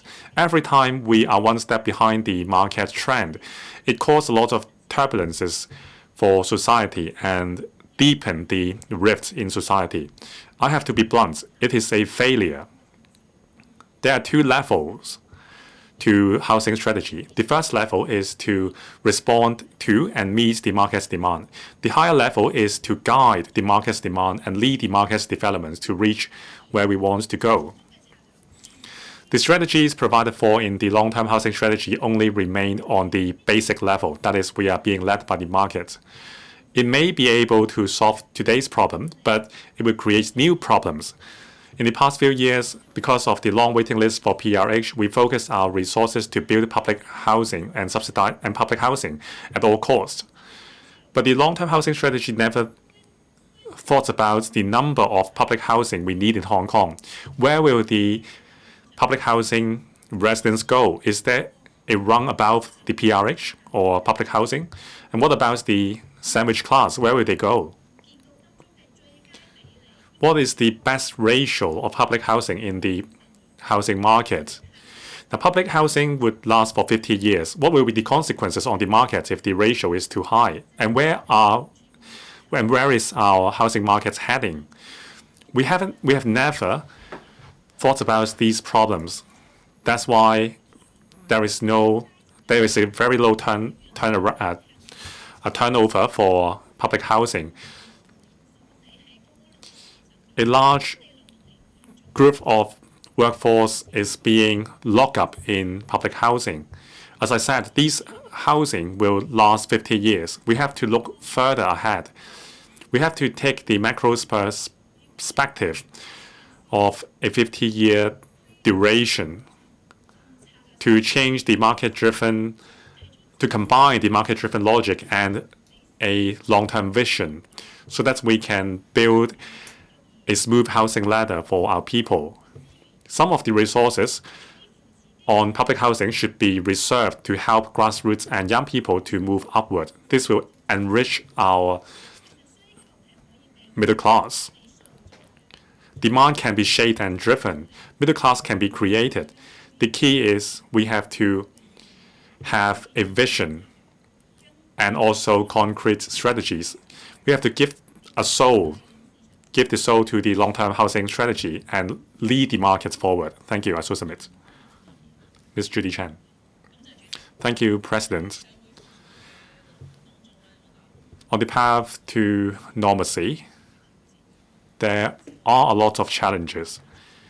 Since Mr. John Lee came to office, he has been leading the government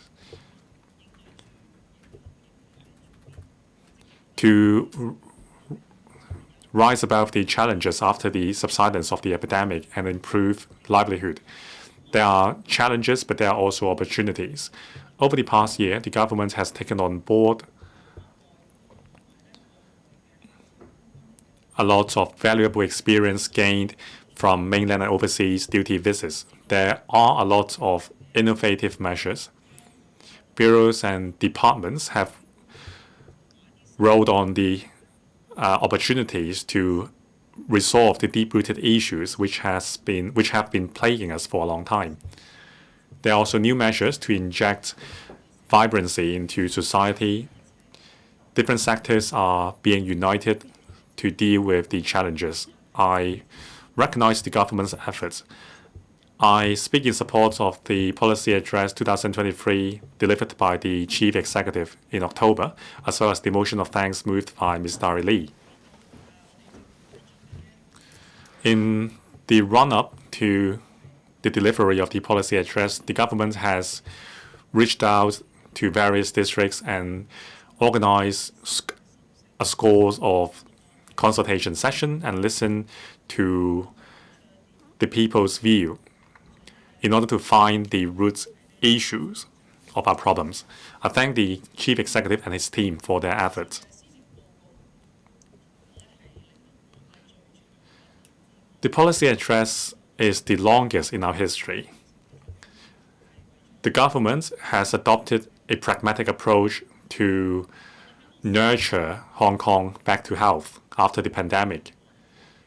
It also laid down a bright path forward for the economy. We thank the government for adopting the policy proposals made by the New People's Party for many years, in particular, pro-birth measures. We are very pleased to see these measures.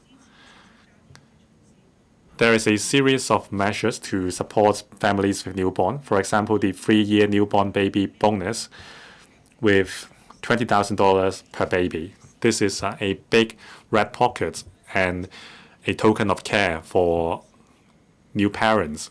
We hope that we can have a healthy and happy new generation in Hong Kong.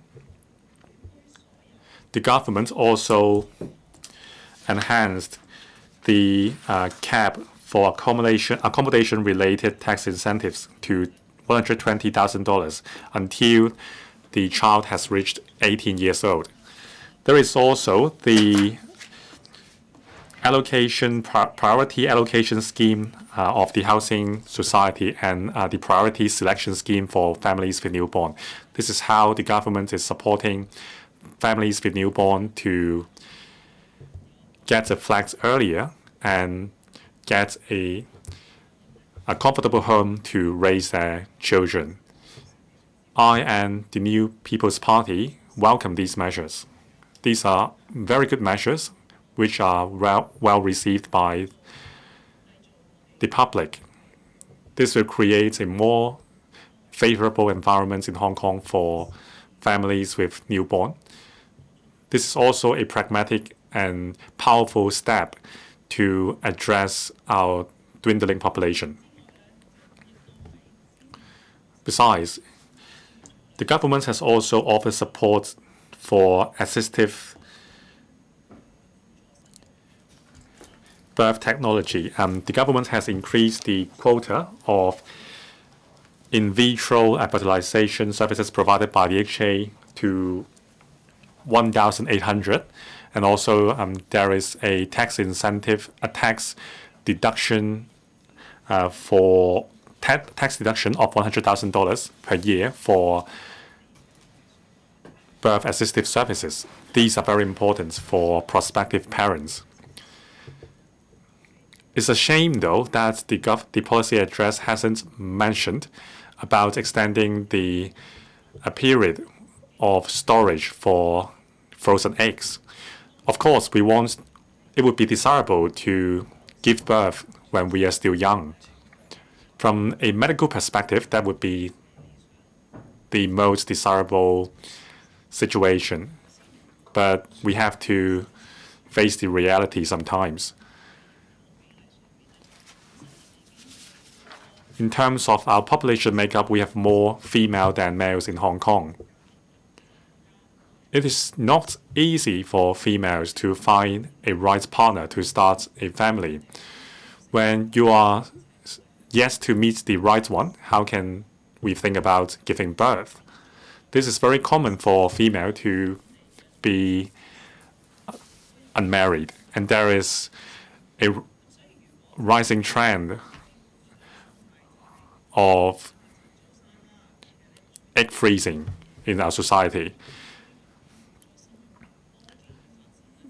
Now, we can't just focus on encouraging people to give birth earlier, but not support them in terms of subsidizing assistive birth technology.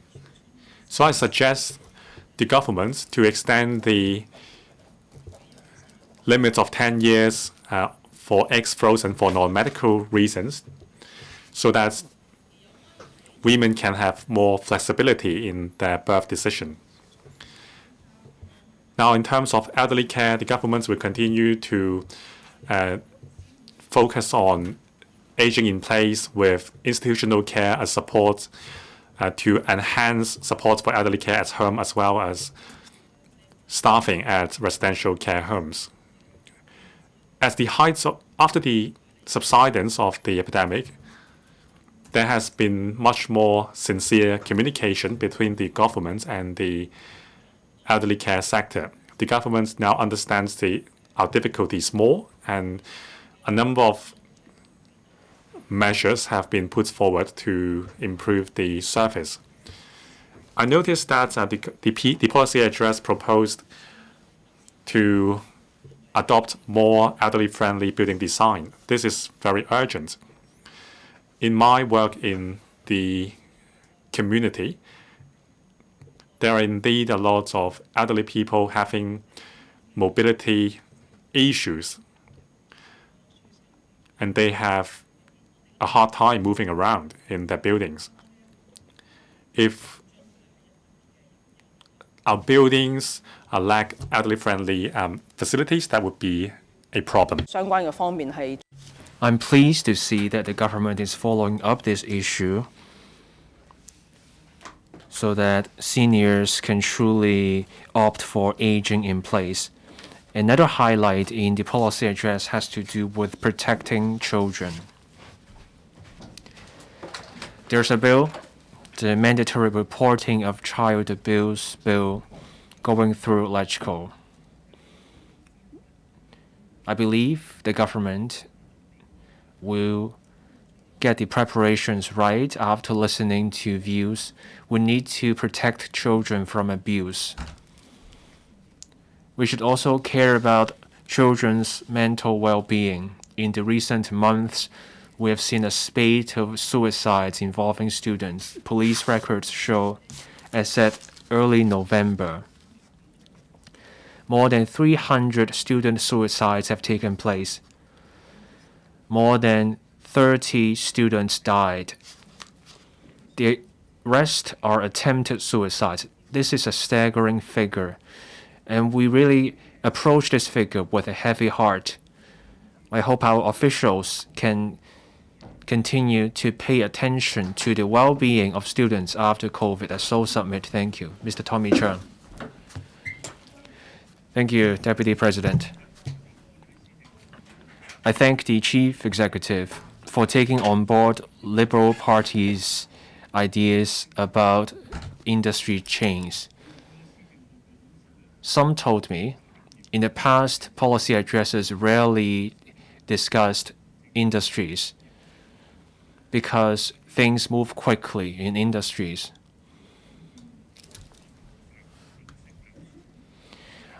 I want to discuss the industry chains about the green methanol. Green methanol is an emerging option in fuel. It's a low-carbon option. The IMO's latest carbon emissions requirements say this: starting from 2025, the shipping industry needs to reduce energy consumption, cut down on fossil fuels as a way to cut carbon emissions. By 2050, they need to slash carbon emissions by 80%. Alternative fuels are mostly liquefied natural gas and green methanol. They are great options for seagoing vessels. Green methanol actually works better than LNG in cutting down carbon emissions.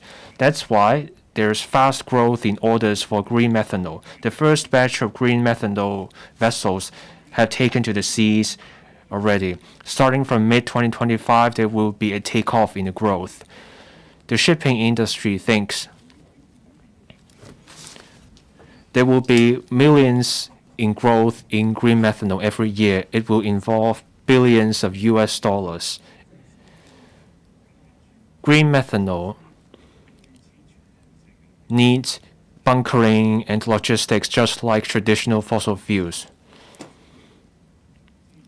Building new facilities or retrofitting old ones will need time and investments. Ports need to get ready. Hong Kong needs to catch up too. Hong Kong used to be the busiest port in the Far East. But in bunkering and other areas, Hong Kong has fallen behind Singapore and South Korea. Due to costs and other reasons, vessels would go for bunkering and other services here. Green methanol does not come from oil. The switch to green methanol in the shipping industry may lead to a reshuffling of bunkering and refueling. Singapore has tried something new. They tried green methanol bunkering. In South Korea, for new green methanol vessels, they are also going ahead with the refueling with green methanol. So these other ports are already starting. For us here, creating a green methanol industry here to go hand in hand with the GBA cities where we have other ports, that's how we can stay competitive. And we can have more ships to come here for refueling and load or unload goods and lead the development of other sectors. The green methanol industry chain involves storage, supply, transmission. And with an internationally accredited carbon management system, we can make it work. We are aligned with global practice with accreditation. We have great businesses here. We need to make sure our products meet international standards. That's where we have a huge advantage. A green methanol industry chain covers many professions and sectors. We need to start early to meet the surge in demand a year from now. Before the market matures, the government needs to take the lead to take things forward, especially in infrastructure, such as port, oil tanks. We need to use public funds and also public-private partnerships to get industry players to take part. We have tunnels, aircraft fuel tanks, PPPs were involved to ensure the operation would be safe and smooth. I thank the government for adopting our ideas. I also thank Mr. Frankie Yik, also from our party. There's an interdepartmental working group on industry development. The working group has had the first meeting. The TD, the TLB, the EPD, the EMSD, the FSD were involved. Bureaus, departments are involved. It's hard to bring everyone together, but we did it. There were also committed people from the sector, shipping industries, for example, green methanol businesses, stakeholders indicated clearly they were willing to take part in making Hong Kong a regional hub for green methanol bunkering. And they would like to see government to get involved so that we can become a green shipping hub and make it a reality. I hope the government can make this a reality and develop the green methanol industry chain policy. International shipping aside, this can also help us achieve carbon neutrality. For ships in Hong Kong and GBA waters, let's make good use of the new energy transport fund, get the trade to switch to green methanol. We can go from gray to blue to green methanol. We can take things one step at a time. The government's vessels are sizable, so the government should take the lead. Carbon neutrality requires not just the shipping industry. Let's also look at the land transport, buses, lorries. To switch from petrol to hydrogen will also require early investment to create an industry chain. Diverse sources of hydrogen will be a must. We can do different kinds of hydrogen and also methanol. That's how we can ensure a steady supply of hydrogen. Green hydrogen will help us achieve zero emission. So a green methanol industry chain can help us decarbonize sea and land transport. Deputy President, I now turn to relaxing the cap on non-local students for them to take up part-time work at local universities. I've been calling for both undergrad and postgrad students to be able to enjoy this relaxation. During the PA consultations, the Liberal Party proposed the idea. At the HKUST, I also suggested allowing undergraduate students to take up part-time work. Professor Nancy Yip supported the idea. Another electrical member from a trade union also described my idea as a good idea. The PA only proposed a relaxation for postgraduate students. The Liberal Party and I will continue to push for the lifting of relaxation also for undergraduates. This is not just to solve the manpower crunch. I did studies in the US. Part-time work helped us meet living expenses. That also helped me build up a network and helped me learn about the place I worked. So this will help build a sense of belonging for these students. And this can apply to Hong Kong. So it makes sense to relax the restriction. I so submit. Mr. Chen Siu-Hong. Thank you, Deputy President. I will discuss occupational safety and health, green measures, and green transport. Prevention is better than the cure. This applies to diseases and also to OSH.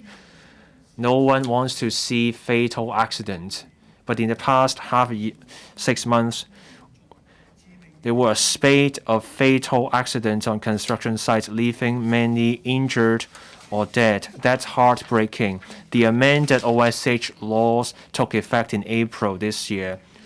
The maximum penalties went up to $10 million. But the Labor Department should not be complacent with the stiffened penalties. We still have to get to the root of the problem.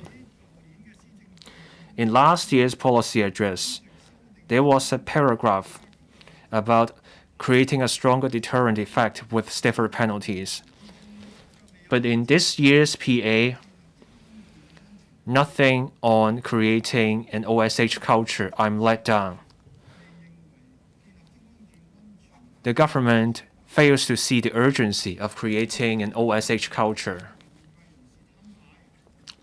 Some people wanted speed over safety, or they were complacent. They dismissed the safety precautions.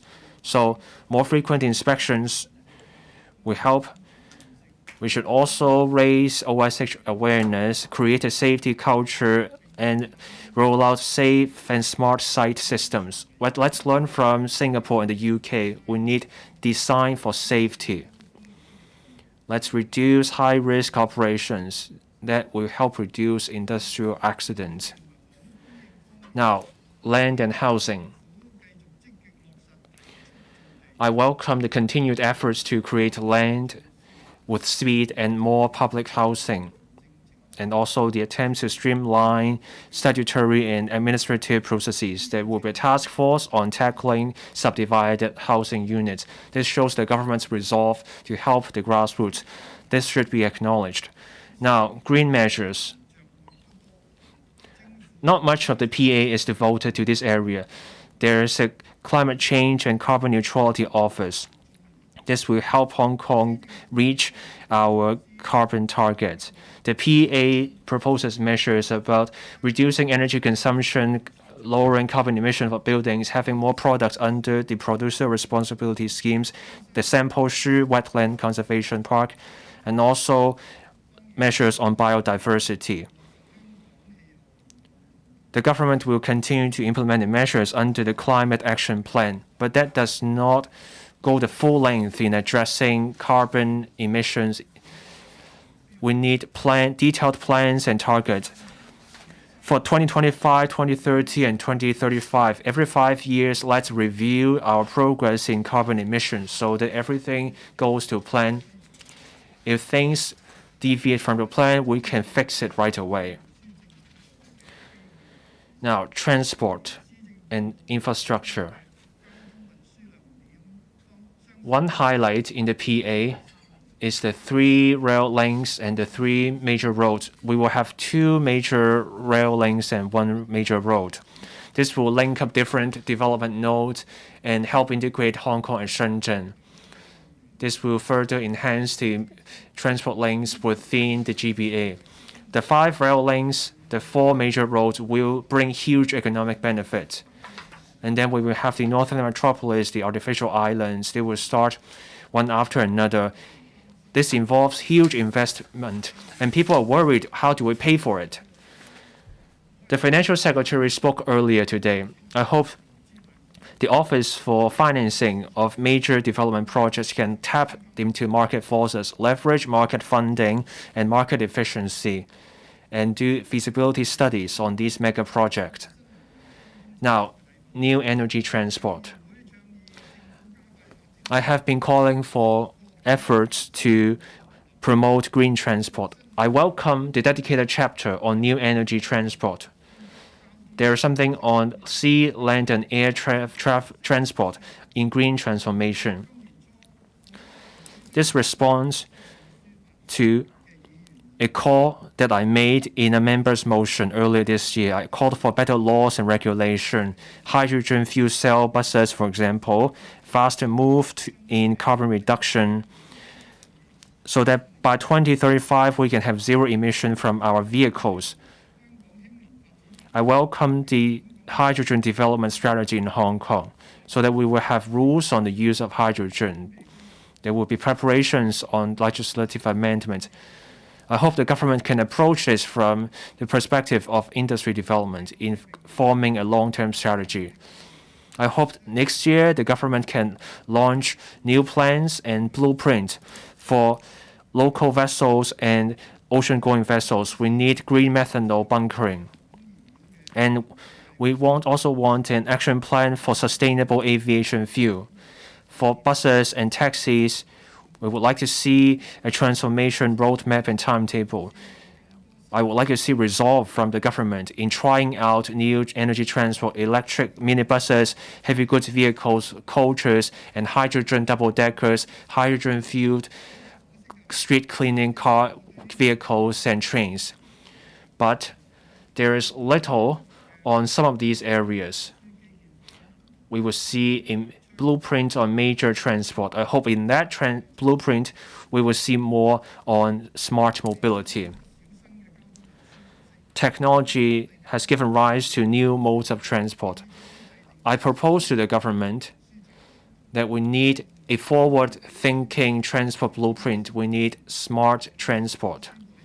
I'm pleased to see that in Kowloon East, Kai Tak, and Hong Shou Kyu, Hachun, there will be new green mass transport systems. There will be green, highly efficient transport to improve the local transport links. I hope the government can act on its word. Don't go back on your word and let people down. Your time is up. Please stop. Mr. Tony Jie. Thank you, President. For many grassroots families, or even the middle class, housing remains the biggest concern for them. The government is going to enhance speed, efficiency, quantity and quality in housing production. And with the hard work of the Development Bureau and Housing Bureau, we have seen a substantial reduction in the waiting time for public rental housing. And the government's now identified land for housing units that are 10,000 more than originally planned in the long-term housing strategy, and that's good. But then we are not just talking about public rental housing. There are those who want to buy their home, so we need to help the first-time home buyers. And then for young people, we want to promote upward mobility. So people want to be housed, they want to buy their first homes, and then there has to be upward mobility, so we need to focus on all three. Now, there are some reports that show that some young people want to keep their eligibility for public rental housing, so they don't want promotion, they don't want pay rise, they even quit their job so they could wait for PRH allocation. So is it the case that the current PRH policy will prevent people from striving for upward mobility, especially for young people? Now, many people want to get PRH. Does it mean that there is a widening wealth gap? Many young people cannot afford to buy their homes, and that's why they have to rely on taxpayers' money to provide them with PRH. Now, the current ratio of public rental housing to subsidized housing is 70 to 30, but is there room to review that? We need to make effective use of available resources. We want to help people live happily. For targeted poverty alleviation, we need to be careful because in controlling expenditure because of the fiscal deficit. We want to avoid wastage. We want to avoid duplication of assistance. More importantly, we don't want Hong Kong to become like a welfare state in some Western countries. Well, welfare is so good and so people don't bother going to work. And so that will promote the so-called lying flat culture among young people, and that will stand in the way of impetus for development.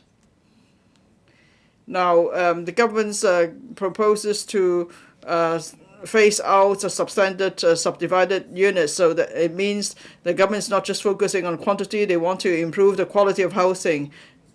Over a decade ago, when I first ran for election for LegCo, I proposed that there should be a per capita, there should be a minimum size per person for housing, but the government couldn't even provide enough housing, so of course it's not doing that. Now, several years later, the government projects that we will have more than enough land to meet the demands, and there's room for improvement. So we need to set a timetable for setting a minimum housing standard for each person, and so people will enjoy better living condition. Now, apart from housing quality, we need to have good town planning and a good transport network, and then Hong Kong will be truly a livable city. The government's been stressing infrastructure-led planning principle, but very often the construction of roads and transport infrastructure lag far behind housing projects. Now, for other facilities such as supermarkets, wet markets, recreational facilities, and so on, well, these facilities are only built many years after occupation intake. Chuan Kwan and Tin Shui Wai were examples, and recently we have Tung Chung, Anderson Road, and Queens Hill developments. People had moved in without any support facilities, and they have to wait a long time for buses. I hope we won't see that again with the Northern Metropolis. Some time ago we had extreme weather, and that shows that, and also there were concrete steps falling off buildings. That shows that there's urban decay. So the government needs to move faster in urban renewal. There is need to enhance the mandatory building inspection program and repair processes. There's a need to also streamline the various processes. Now, these are proposals, suggestions from me and the sector for a long time. I hope they will be implemented soon. And many years ago, together with experts from different sectors, I have promoted aging in place design for buildings, and also for family to live with their elderly family members. The Housing Authority has taken on board our suggestions, but then in the private sector, it's not the case. But finally, the Deputy Financial Secretary is going to coordinate building design that is suitable for the elderly. Well, it's long overdue, but finally it's here, so it's good. The government's also launched various energy saving measures and waste reduction measures. For example, plastic shopping bag charging scheme, a regulation of the use of plasticware, and then next April we're going to have the municipal solid waste charging scheme commencing. I support all these measures, and I think we could do even more. But then at the same time, I can appreciate that if there are so many measures introduced all at the same time, it will be too confusing for the public. They may not be able to adapt. So we need to do proper education. There has to be proper support measures. And I've stressed many times that the government needs to make use of property management companies because they have the closest contact with residents. So apart from waste reduction, and we need to also do more to ensure building safety, and we need to prevent domestic violence, child abuse cases, and so on. Well, actually, property management companies could help in all these areas. They could help to address all these issues. But then the property management sector has been overlooked all this time. I hope this government will pay more attention to the property management sector and give them more support. So I speak in support of the motion. Mr. Lam Chen Sing. Thank you, President. The theme of the PA is a vibrant economy for a caring community. But we need to have stability, social stability, before we could consider that. That's why I welcome the proposal of the PA that is the government is going to legislate for Article 23 of the Basic Law, so it will complete the legislative exercise in 2024.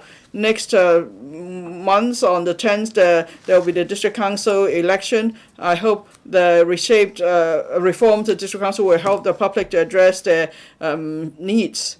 For now, I'd like to talk about policies in relation to the re-employment training board. Now, the sector I belong to is one of the training organizations, so I need to declare interest. Now, there are also various measures that are pro-childbearing, and that's a pleasant surprise to me. Now, the government has said before that whether to have children is really a personal choice. The government must not intervene too much. But then this time there are pro-childbearing measures such as the newborn baby bonus that helps to lessen the burden to a small extent. But then such bonus is nothing new in many countries. And then there are other obstacles that stand in the way, so that's why there is proper leave for parents. For example, in Guangdong province, for family with children under the age of 3, parents have 10 days of parental leave each year. Parenting leave each year. So the government could learn from the experience. There should be statutory parenting leave. As for paternal leave, it should be no less than 7 days. The government is the largest employer in Hong Kong. It should take the lead in promoting a pro-childbearing workplace.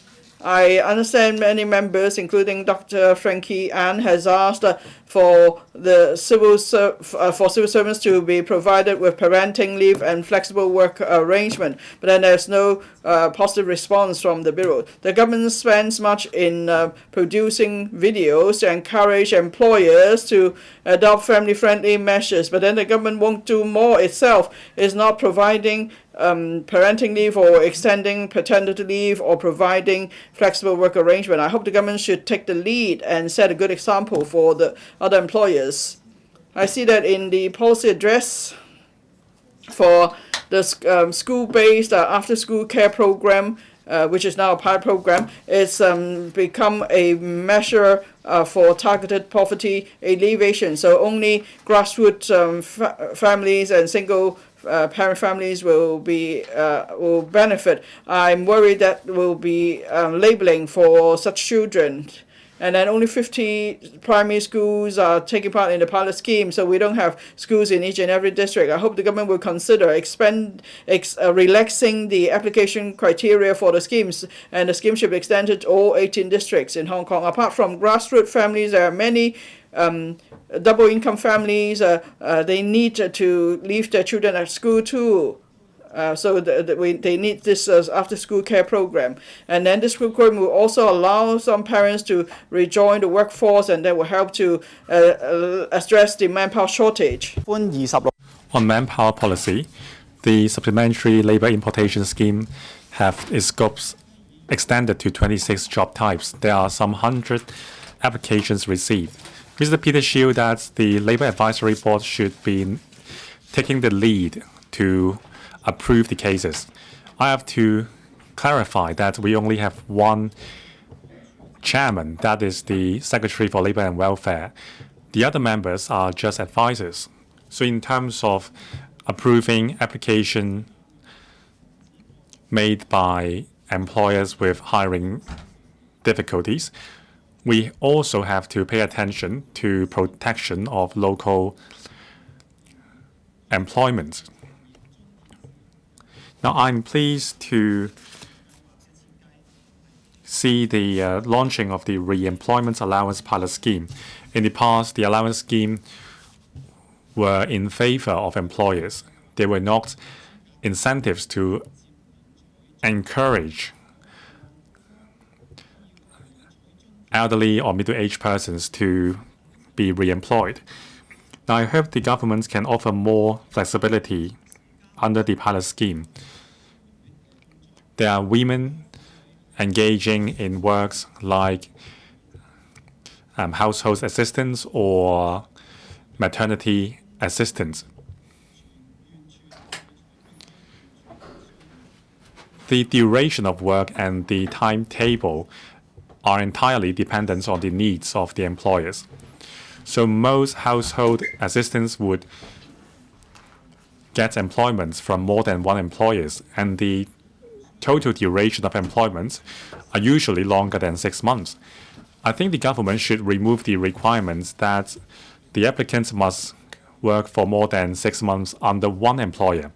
As long as they have worked for more than 6 months or 12 months, they should be eligible for the allowance. And also the working hours requirements should be based on an aggregate working hours in the month. This will provide more flexibility. In terms of training for local workers, under a pilot basis, the policy address proposed to allow enterprise-based pre-employment training under the Employees Retraining Board. After the training, the employers should offer the trainees with at least a 1-year contract and a salary above prevailing market wage. This is very much attractive. I believe that we have to require those employers who have applied for importation of labor to enroll themselves under the scheme. This may address their hiring difficulties, and this is also beneficial to them. Now, about protection for platform workers. In January this year, the Labor and Welfare Bureau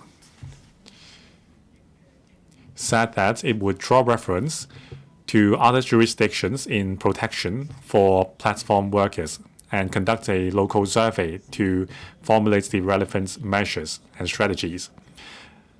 I am disappointed to see no progress made in the policy address. Most platform workers are categorized as self-employed. They can't enjoy the protection offered by the law. For platform workers who are in the food delivery business, they wouldn't be insured even if they have a traffic accident. Their income as well as the jobs they get offered are not as flexible as that of the real self-employed, because they would be restricted by the platform. Now we have to offer them compensation for accidents and injuries at work, like that's provided under the Employment Ordinance. And also we have to define platform workers and their rights. The Labour Tribunal has established an authority this year that there is an equal partnership relationship between the workers and the platform. And also a rule that in the Mira incident, the employer failed to take out insurance policy for the employees. These may be cases of fake self-employment. Now, without a clear definition on the rights for platform workers, these problems will persist, there should be a timetable on that. I so submit. Mr. Andrew Lam. Thank you, Deputy President. This is the first policy address after we have emerged from the pandemic. The geopolitical situation in the world is shifting very quickly. Global economy is weak, consumption sentiment is low, and the prospect is dim. This policy address themed itself upon a vibrant economy for a caring community. It is a timely theme. With the change in the economy and the cyclical changes, everyone is feeling uncertain. Well, I haven't seen any jurisdictions which would base their strategy upon a great contraction in the economy and the population structure. We have to think ahead and not be complacent, but we can't take a step backward in terms of our overall strategy. If we fail to catch up, we will only be left out in the country's great march towards prosperity. We have to make our brand shine again. Now, from the town planning point of view, I hope the government can do the following 6 things. First, the government has to continue to enhance capacity and quantity. Second, formulate specific measures to help enterprises and industries to establish a footing. 3, consolidate cultural industries with economic contribution. 4, enhancing the housing ladder. 5, introduce private investments through bond issuance. 6, be bold and smart in dealing with subdivided units. Now, at the time when we are facing the changes in a century, we can't retreat. We have to enhance our capacity and attract talents. I'm pleased to see that the government will press ahead with the major development projects, including the Northern Metropolis and the KYC Artificial Island. The Northern Metropolis is the new growth engine for Hong Kong. It will adopt an infrastructure-led and industry-oriented approach. Concerning the macro-spatial planning, transportation alignments, as well as the positionings of the zones, the action agenda of Northern Metropolis development has some good ideas. I applaud that. But it doesn't mean that we will have the relevant industries setting up in the area. Now, for example, for poultry farms or multi-story buildings, how will we relocate these traditional industries? Now, without the support of specific industry strategies, we will not have a way forward, and that's not what the action agenda has offered us.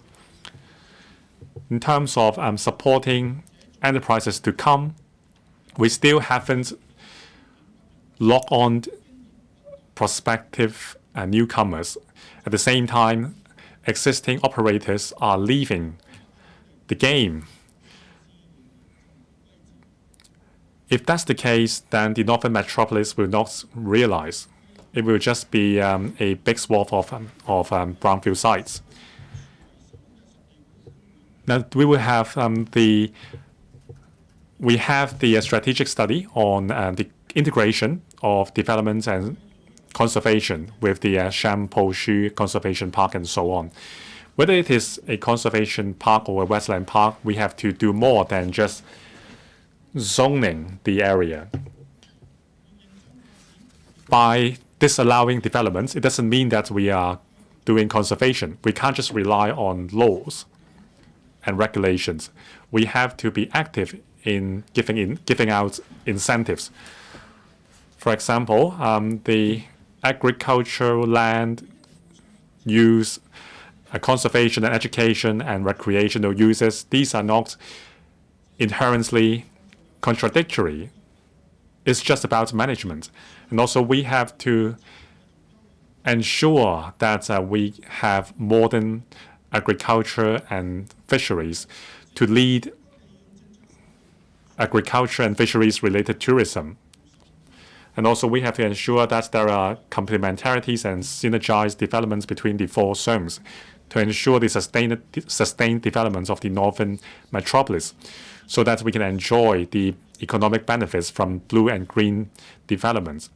We want to make Hong Kong a model in this. Now, if the northern metropolis is the entry point to the north, then the KYC artificial island will become a hub connecting the urban areas, Zhujiang, as well as other cities in the area. In terms of the financial arrangements for urban renewal as well as land resumption, KYC artificial island may be the solution. It is very malleable and we have to push ahead with the development. Besides the unique strategic value, the 1,000-hectare large artificial island can share the development's burden together with the northern metropolis. The government says sufficient land has been identified to meet the development's need for the next 10 years. There will be some 7,000 hectares of land created until 2045, and also build a land reserve of 1,000 hectares. So these are encouraging figures. Well, if we just have the northern metropolis, then where will the land reserve come from, and how can we give people homes? The government has done a lot in streamlining the development procedures. I give you 100 lights. In terms of public housing creation, in the first 5 years, together with transitional housing, there will be 27,000 public housing units provided. Compared with the last term of the government, there are 67,000 more units. These are all very encouraging, but we want to see results. The increase in the supply of public housing doesn't mean that everyone will be happy. The reason is simple. Some people are unable to benefit from the increased supply, and some of the public are pessimistic about the future. Now, the government's some people said that they didn't want to see young people queuing up for PRH housing. They should strive for a better future and not waste their life. I applaud that statement. People are facing different extents of difficulties. For grassroots people, grassroots households and middle class, they don't want to become landlords, but they can't afford private housing and they are not eligible for subsidized flats. So they have to start from scratch. They have to climb the housing ladder from the lowest rung, and not to mention starting a family. And I think we have to conduct timely review on the long-term housing strategy. Riding on the opportunity of the extension of the mortgage loan coverage period, we have to shorten the waiting time. We have to enhance the public-private housing split as well as public-private land ratio to ensure that people can move upward and have a sense of belonging to Hong Kong. Now, where does the money come from? To finance the major infrastructure projects financing cost, the PA proposed the Committee for the Financing of Major Development Projects and the Office for the Financing of Major Development Projects led by the FS. They will advise the government on how to achieve financial sustainability for major projects. Countries hard hit by the epidemic have been fighting for capitals. Many countries replenished their fiscal budgets through bond issuance. Last year, the global bond issuance size was $326 million US, $1 trillion US. Now, in Hong Kong, we still have a huge debt. According to the IMF's 2022 sovereign debt ratio in GDP, U.S. debt accounts for 123.3% of its GDP. For Japan, it is 225.25%. Singapore, 167.7%. Hong Kong, we are just at 6.1%. In June, the Singaporean government's debt has risen to 171.7% of its GDP. It is a record high. Now, this is a kind of anti-cyclical measures. The government has to do that to meet its financing need. Hong Kong cannot be excluded. We can't be restrained by the old mindset. The government should also look at the possibility of private participation in project. We have the traditional approach, public-private partnerships. And then there are also special schemes. For owners of land resumed, we can consider letting them buy the bonds and share in the future dividends. That will be a way to rally wider support. That's why I have been calling for debt for land and equity for debt. Brown bonds or land bonds will be attractive based on the experience from silver bonds and green bonds. I welcome the government's new thinking in coming up with new ways of land resumption. The PA also proposes a task force on tackling subdivided units. In 10 months' time, there will be a study. There will be minimum standards for SDUs and ways to stamp out SDUs. That's no easy task. There are high public expectations, such as on the definition of poor quality SDUs and the priorities of stamping out these units. Before defining poor quality SDUs, the government must think about the priorities first. The pressing task is to address those substandard housing with structural safety issues. We will also deal with issues for people who will be displaced. Will that create unfairness?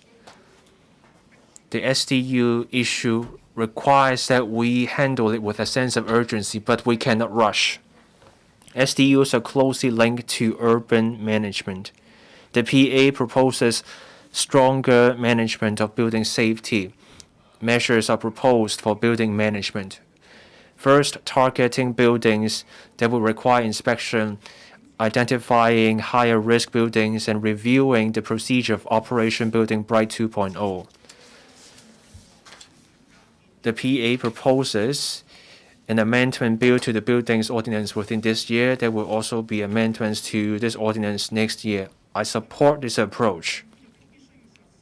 During this review, the government must be realistic. It must look at the two ordinances on whether they can help address the the illegal structures in three new buildings and SDUs. For old buildings, there needs to be something needs to be done on fixing them. We need administrative and legal measures to address the continuing urban decay of old districts. The Urban Renewal Authority should also play a bigger role to offer a wider array of options for the residents there. Post-COVID, it will take time for the economy to take up. We need both fund money and talent. A shortage of land cannot bring about a good environment. People won't come, and the 8 centers will become no more than a pipe dream. The PA proposes expanding our global business network. We will continue to explore the European and US market, but we will also look at the Middle East, the Southeast Asia market, and also Belt and Road countries. Saudi Arabia mentioned that they're looking to set up an office here so that we will have more exchanges of expertise, talent, and funding. We need to stay informed of these markets. Hardware and software matter. We should also look at education and culture. We need to go global and bring outside investors in, so that our friends along the Belt and Road can find opportunities here, and they can achieve something in Hong Kong. so that Hong Kong becomes their second home and let them share in Hong Kong's success.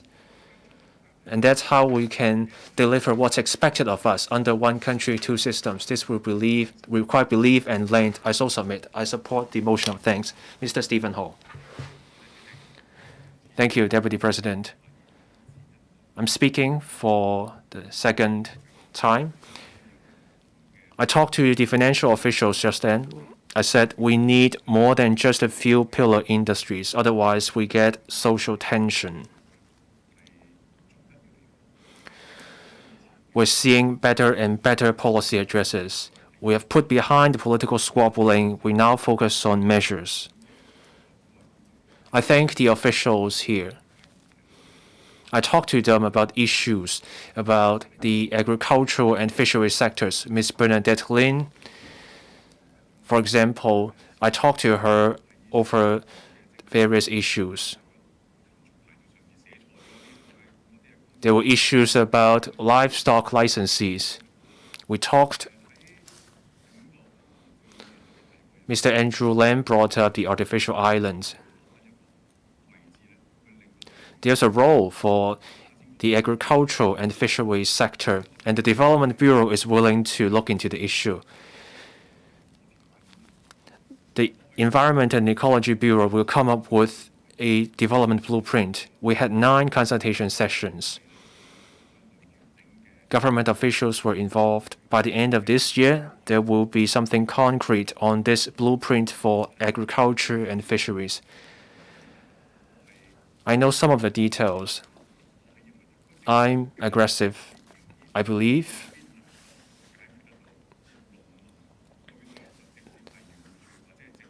There is an issue about the structure. For the agriculture and fisheries sector, we don't have any industry groups that are agile and play an active role. So something needs to be addressed in the blueprint. In the PA, we will double down on the operation of the fisheries sector.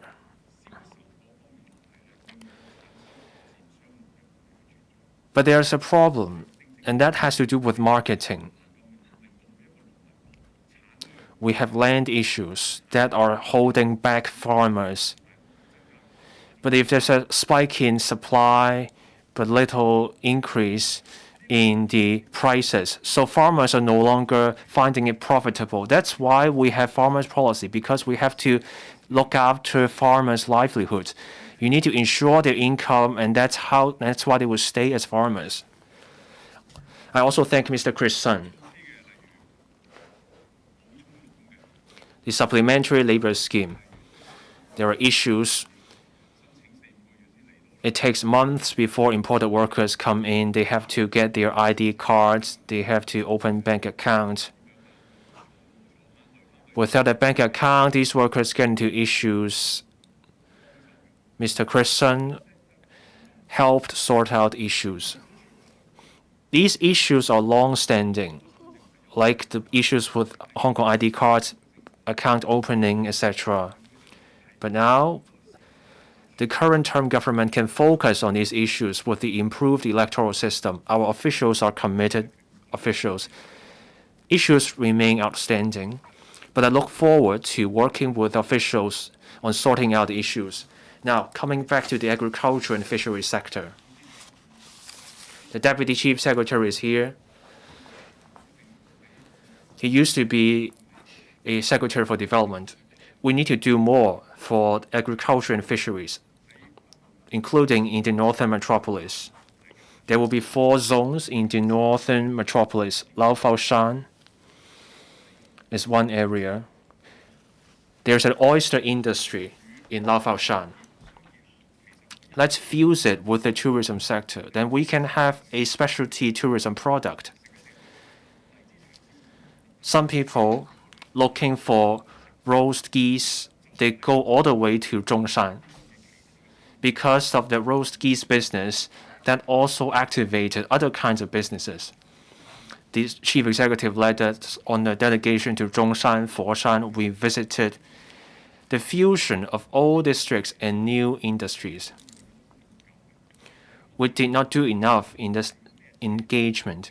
Let's find out the approach taken by those governments and how they achieved success. We cannot make sure every single fisherman stays in the business. These people may switch to a different industry, but they need a livelihood. So let's look at the 10-year Changjiang scheme. There was a ban, a 10-year moratorium on fishing along Changjiang. So along came a green industry. Former fishermen turned into people spotting, catching poachers. I know the Secretary for Environment and Ecology also knows we have our limits here. As Mr. Andrew Lam was saying, we used to take a fragmented view of things. There are different silos, environment, conservation, etc. So for our future, we have to think about there are people living there. How do we ensure they share in the new development? We don't want to leave anyone behind. We don't want these people's quality of life decline for others to do better. It's like the trolley problem. Getting one killed is better than getting 5 killed. But our goal is to make sure no one lies in the way of the trolley. That's how we can have a harmonious community. Now, conservation and fisheries. Some green groups want us to do absolutely nothing. I talked to them. To protect the environment, to return the landscape to the past, how far should we go? These green groups struggle to give us an answer. The central authorities gave us an answer, and that is the peaceful coexistence between humanity and nature. There's an equilibrium. Let's find that equilibrium. So for the Sampo-Shi Wetland Conservation Park, migratory birds visit the park. We already have Maipo wetland. People live there. Birds can go to the area. Let's have an area where fishermen and migratory birds can coexist side by side. Deputy Chief Secretary, we need to think about this. Let's make sure everyone can share in our future economy. I have 3 minutes left. Now, I'm a spokesperson on food and environmental hygiene of the DAB. I want to talk about the municipal solid waste charging and also bed bugs issues. I cannot get to all of those issues. I want to focus on just one point, municipal solid waste charging. It's not just about trash piling up. At the Bills Committee, we saw this 6-month transition period. We asked whether there would be extension. The government said it would consider extending the transition period. I rarely heard such a definitive answer. The government needs to reassure us. Even the government sensed there would be troubles ahead. The public told us charging for plastic bags and also this MSW charging. There are people with limited means.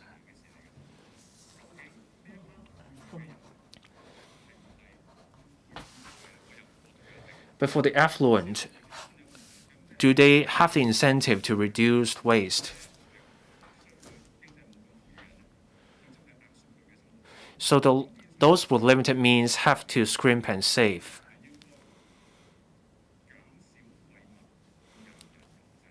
Reducing waste is an issue that everyone should get involved in.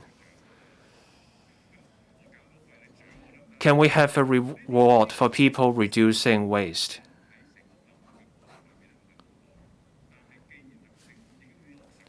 Since the government has a direction for implementing the MSW charging, we cannot make major changes. Let's let it run for a while to see how it goes. For those who put in the work, we should treat them fairly. I so submit. Mr. Dominic Lee. Thank you, President. First of all, I would like to thank the Chief Executive for his policy address.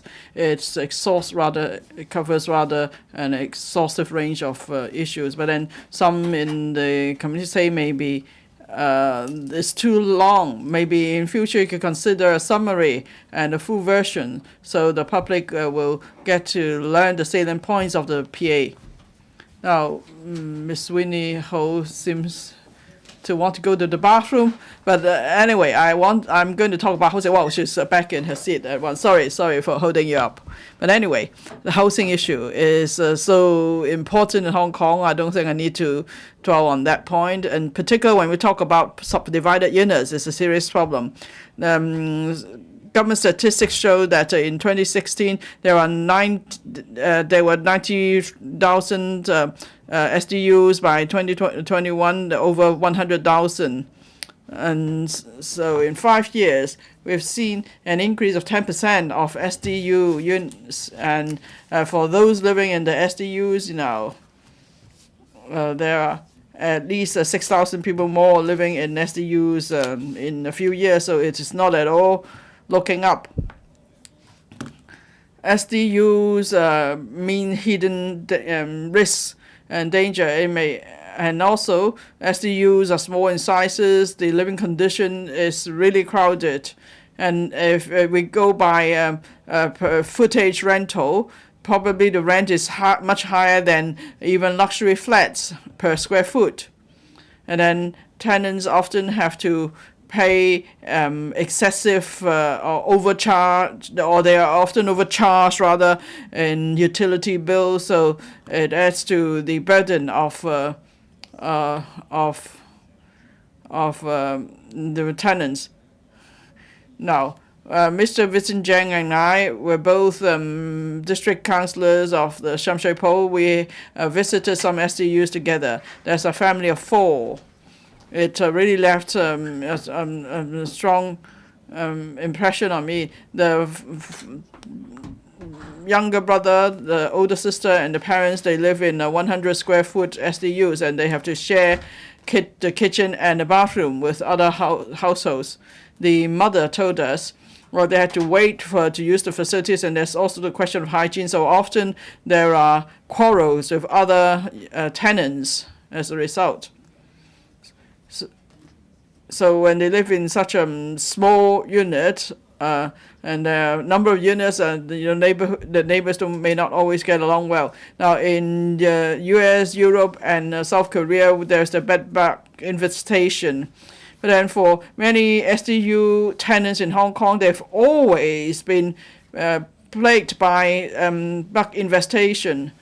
The mother of the SDU household told me, they lived in they've only lived in this SDU for less than half a year, and they were either bed bugs or other ticks or whatever, and they tried spraying insecticide, didn't work, and they thought of employing a pest control company, but they couldn't even afford it. And then even if they brought in a pest control company, the bugs will still come back from other units. So that's a serious problem for them. And of course, the biggest issue with SDU is the lack of space. The 10-year-old brother has to sleep in the same bed with his sister. The sister is 12 years old. She's entering puberty, and then she has to share a bed with her brother. It's actually not convenient. We asked the children what their wish was, and they said they wanted to be allocated PRH as soon as possible, so they will have their own rooms. They don't need to share a bed, and then they bump into each other often in that bed, and they all want to have their own private space. I'm sure that's the wish of all SDU occupants. In fact, officials of central authorities also very concerned about SDUs. President Xi Jinping visited Hong Kong last year. He delivered an important address. He said he'd like the new government to address livelihood issues.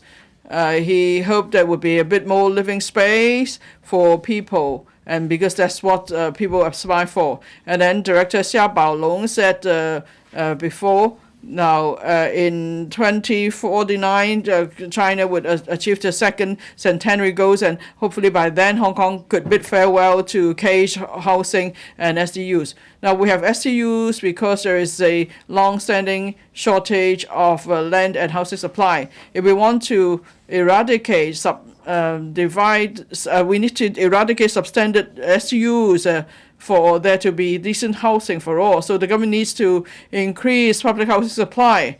I'm particularly grateful to Mr. John Lee, the Chief Executive, in leading the new team of government officials, including Ms. Winnie Ho. They worked hard. They have adopted a multi-pronged approach.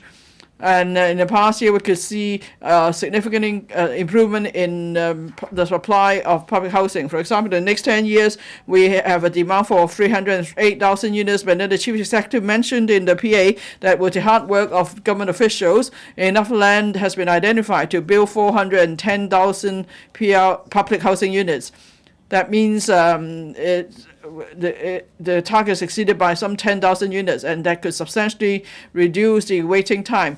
In the first 5-year period, together with public housing, and there will be a total supply of 172,000 public housing units. So that means an additional 67,000 households will be able to benefit with the additional units produced. In the first PA, Mr. John Lee put forward measures to enhance the quantity, speed, efficiency, and quality of housing. Now, apart from the Housing Bureau, the Development Bureau has also been working hard. Progress has been made. And so they're able to cap the waiting time. It was 6 years at the peak, and now it's dropped to 5.3 years. And then by 2026-27, hopefully the waiting time will drop to 4.5 years. So the government's working towards that target. And so that's a reversal of the trend of the waiting time lengthening. For SDU tenants, of course, this is very good news indeed. 4.5 years of wait is still a long time. It really affects the development of children in particular. So the government needs to consider various ways to increase public housing supply. The government needs to deregulate, and for vacant school premises or other government properties, they could be used to they could be turned into transitional housing or light public housing, whatever. So as SDU tenants wait for PRH, they could still live in such adequate housing, such as transitional housing. And then for the fringe of country parks where there is a low conservation value, perhaps the sites could be used for developing public housing as well.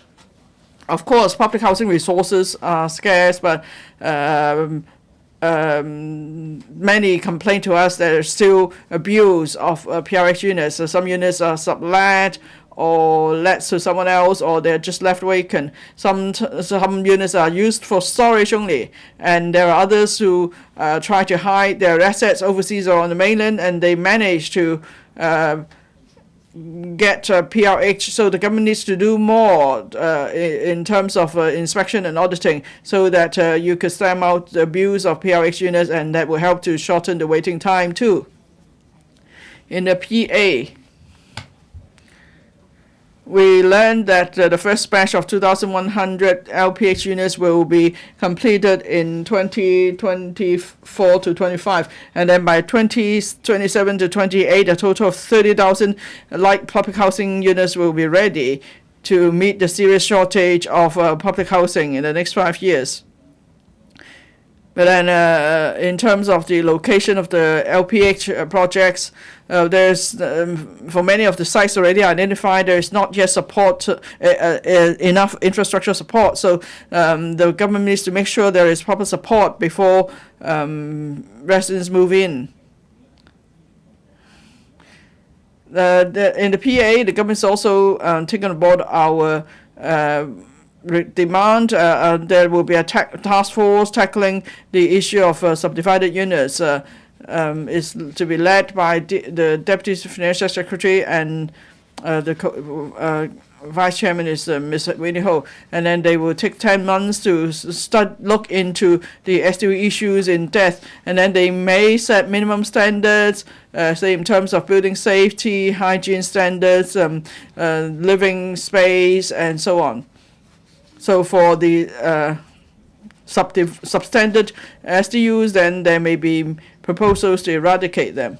And also they want to prevent the resurgence of substandard SDUs, and there will be solutions that will address the issue in an orderly manner, such as legal and administrative measures. Now, it won't just take a year or two to address the SDU issue.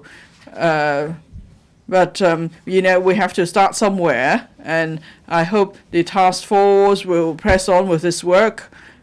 It should plan its work carefully. It must listen to the views of the community, in particular those of SDU tenants, and then you will eventually eradicate the substandard SDUs and ensure public safety.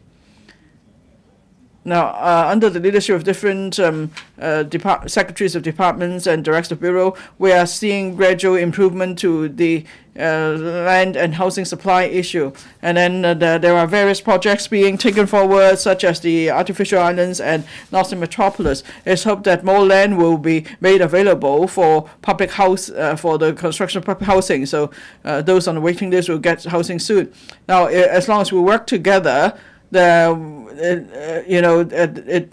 optimistic that the housing issue will be addressed, but everyone needs to work hard, so everyone in Hong Kong will have a nicer living environment and will enjoy more space. Thank you. Ms. Rebecca Chen. Thank you. I'd like to first speak on grassroots housing. Now, there are about 110,000 SDU units housing 220,000 people.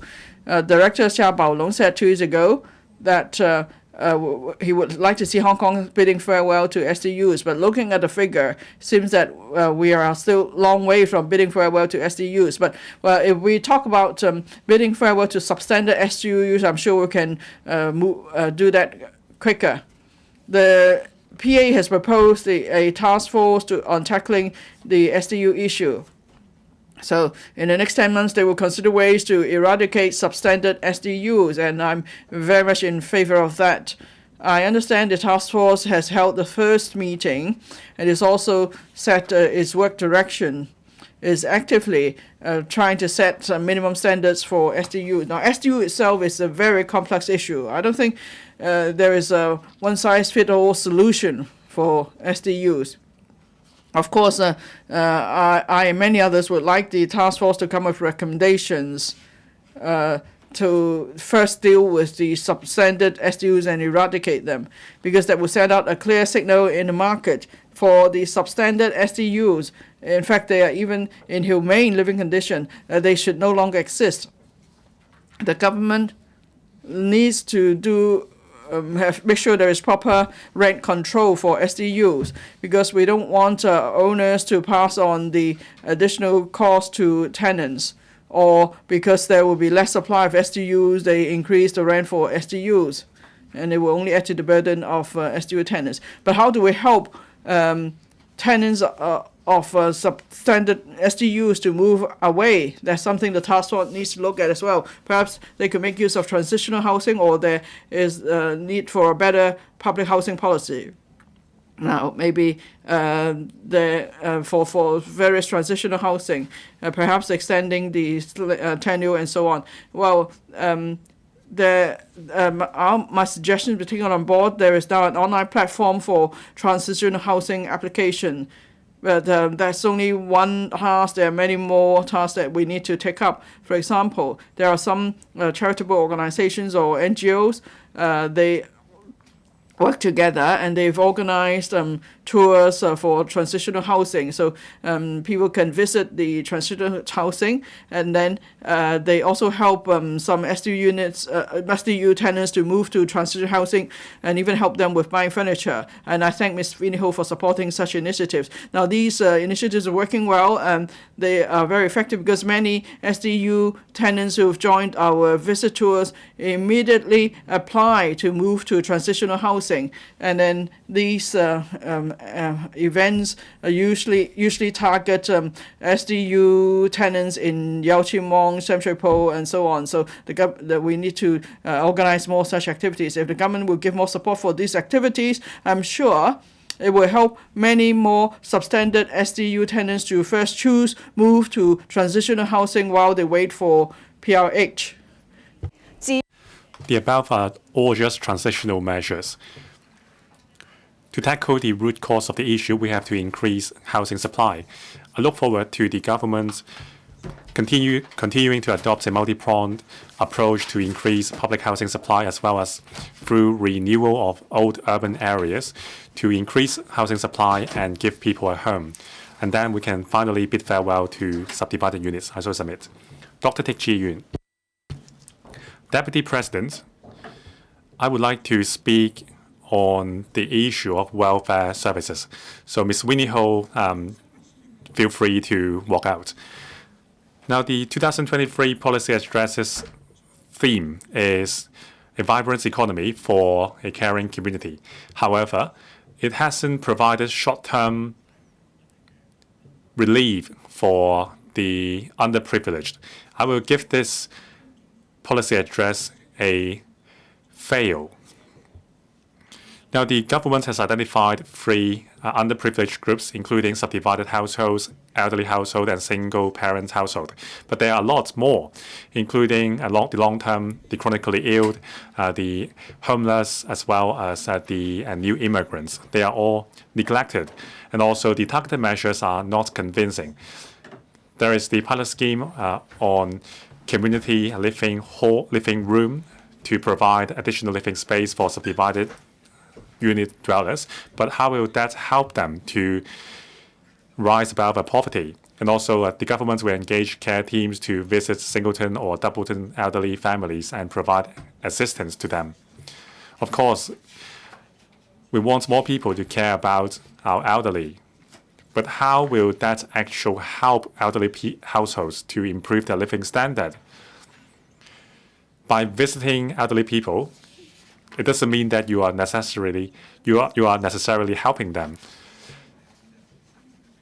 Now we can buy fruits to give elderly people. Orange, besides oranges, there can also be other kind of fruits to improve the health of elderly people. Now, like the mainland authority, we are trying to deal with the poverty situation, but we lack the same determination. There is a timetable, but we don't see that the Hong Kong SLR government has a clear pathway to address poverty in Hong Kong. The policy address mentions support for carers, but just a few measures. The better one is the expansion of respite services for carers to have some breathing room. Besides respite services, financial support as well as support in workplace and in the community are also needed. These are all left out. Carers' work is a full-time job, 24 hours a day, 7 days a week, and all year round. Many carers are really exhausted. We must first identify high-risk families, for example, families with elderly carers, with carers who are also ill themselves, and so on. We must follow up on these high-risk cases to prevent tragedies from happening. We have been urging the government to set up a district-based community center to help carers, to provide them with supports like peer support, skill training, and also public education on mental health. However, the government hasn't responded to this aspiration of the social welfare sector. All along, there is a huge discrepancy in terms of demand and supply for services for PWDs. The waiting line is 10-year long, and for special school leavers, they would not be able to find a job after leaving schools. Same for those in the shelter workshop. The policy address has not touched upon these issues. On employment for PWDs, the government hasn't taken lead by example. Only 1.5% in the civil service are people with disability. We want 2%. And also, we want more large enterprises to hire people with disabilities so that we can create an inclusive society. Mr. John Lee always said that he is results-oriented. That means we need results. If you look at the social welfare measures in the policy address, only very few measures have realized. The majority of the grassroots people have not seen an improvement in their living standard or a boost to their sense of happiness. We need to take a bigger step. The government says that in year 2024 to 25, each government department will get a resource cut of 1% and another 1% in another year. Now, starting 2022, 164 NGOs providing subvented government services have had their allocation of resources cut by 1%. It seriously jeopardized their operation. We are worried. If another 2% are cut, it will cause a wider impact and cause insufficient support for the underprivileged. We request the LWB to pledge that the funding cuts will not be introduced in NGOs as well. I so submit. Ms. Carmen Kan. Deputy President, the social welfare measures mentioned in the PA is comprehensive. The government will establish a task force on tackling issues of subdivided units, and also the government has taken on board the suggestion of the G19 to extend the mortgage default guarantee period by to 15 months. Now, I support the adjustments in housing policy to boost the birth rate. We now have the action agenda on Northern Metropolis development. The government should release information as soon as possible to let the markets be prepared and be confident. The government is supporting the development of the Hotel Cooperation Zone. The 2-hectare land plan for Columbarium in Sandy Ridge will become INT land to achieve a synergistic development with the Shenzhen side. Now, we should establish a mechanism dedicated to the One Zone Two Park system. For example, application of Hong Kong law and also facilitation measures for capital, people, and technology. I welcome the new bond bonus as well as accommodation-related tax incentives for families with children. And also, I support the idea of a progressive child allowance on tax. Now, the government has responded to our calls to establish a dedicated agency to help women. Now, for the Guangdong scheme, we have to ensure that there is sufficient monitoring for elderly care homes in Guangdong for Hong Kong residents to live in. We support the establishment of the medical device and pharmaceutical products center in Hong Kong, and we support the primary evaluation system. It is a forward-looking measure which will help boost Hong Kong's status in the international pharmaceutical community. Now, I support the pilot scheme of community living room. We should popularize the scheme so that people living in undesirable housing can have more space to rest. Like President Xi said, the biggest aspiration of Hong Kong people is to live better and live bigger. And also, elderly people get the care they need, and the government should rise up to people's aspiration. I look forward to the rainbow after the storm. I look forward to seeing the government rising up to meet people's aspirations. Thank you. Mr. Vincent Zhang. Deputy President, the theme in this session is earnestly addressing people's livelihood issues. I thank the government for accepting the DAB's suggestions to enhance housing supply and improving living environments, including reducing the spicy measures to release demand, as well as the orderly phasing out of substandard subdivided units, as well as the extension of the mortgage default guarantee period. We are pleased to see that the government has identified land exceeding the number proposed in the long-term housing strategy. The target is a 3-year waiting time for PRH allocation. Now, the Choi Hong estates will be redeveloped. I hope that for other estates like the Shek Mei estates and Namshan estates can also be rebuilt. And also, the government has paid heed to our suggestion to build a green mass transit transportation system in Kai Tak, and also the Yau Mong plan will be taken forward. These are all very good. Now, I want to speak on the task force on tackling the issue of subdivided units and its work in the future. The first meeting has been convened. The terms of reference has been set up, and a 10-month timetable has been set. They will formulate a standard on the minimum living standard in subdivided units, as well as preventing the resurgence of substandard subdivided units. The government has listened to our call to rid Hong Kong of substandard subdivided units. That's applaudable. We need to take a lot of steps to address the issue. We have been working on this issue for the past decade, and it is a very thorny issue. In facilitating housing supply, the government has been very proactive. Some 20,000 light public housing units or transitional housing units have been built. This is applaudable. In January, the DAB made a proposal that is the bid farewell to subdivided units 2.0. Now, after the implementation of besides rental control on subdivided units, we have reached out to the community, and this is the second proposal that we made.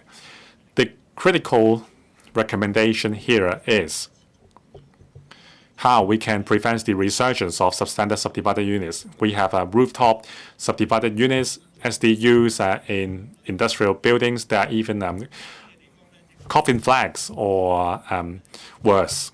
And also, in many subdivided units, there are concrete spalling issues. Now, this is a photo I have taken earlier on. This is a subdivided unit. I've shown it to the secretary as well. This is a three-hole house. We shouldn't allow these substandard subdivided units to exist in society. In Sham Shui Po, we have a lot of cage flags and other substandard housing. We need to address them. We need to do it step by step. Now, I am the chairman of the Bills Committee on the 2021 Waterworks Amendments Bill Committee. Now, we want to stop landlords from overcharging water utilities. The government has decided to amend the law. That's fine. We didn't expect the situation to arise when we introduced the other bill. So if the effect of the rental control bill is not satisfactory, we can further amend the bill to plug the gaps. Now, concerning the prioritizing on phasing out substandard subdivided units, these are my 2 cents. In terms of a living space, as well as separation of toilets and kitchen, and also the availability of window, fireproof separations, these are must. In particular, when there are structural safety concerns, we should address them urgently. Now, the intention is to improve living standard of subdivided units tenants. It is very important. Deputy President, I visited districts to gauge people's views, to get ideas on ending poor quality SDUs. Many people support it. They see hope. They see the government's resolve to get this done. They are pleased to hear this. This shows the government cares about them. There will be help. But local residents also worry. The Secretary has promised to tread with caution. Landlords also came to us. They said this should have been done a long time ago. Landlords are also victims. Water seepage. Landlords also suffer. Under Operation Building Bright, $19 billion was spent. That's all subsidies for building repairs. The money went to the repairs for buildings because there was indiscriminate subdivision of units, and that led to water seepage, all kinds of structural issues. There are challenges ahead, but we must rise to them. It's a good idea to have this task force on tackling SDUs. I thank the officials for their work. With this high-level interdepartmental mechanism, we will be able to fix the problem with SDUs. I see the government's resolve and commitment. Many other members have discussed poor quality SDUs. I think there's a consensus among electrical members and the public. We all want to see this problem fixed. Let's work together on tackling subdivided units. I so submit I support Mr. Lee's motion. Mr. Martin Liao. Deputy President, housing supply is a huge issue in Hong Kong. A survey finds that a family that does not spend any money, it will take them more than 18 years to get on the housing ladder. This points to the difficulty with home ownership. The government has worked tirelessly on housing issues. We're now gradually seeing hope. The waiting time for public rental housing went down from 6 years to 5.3 years. That's a good example.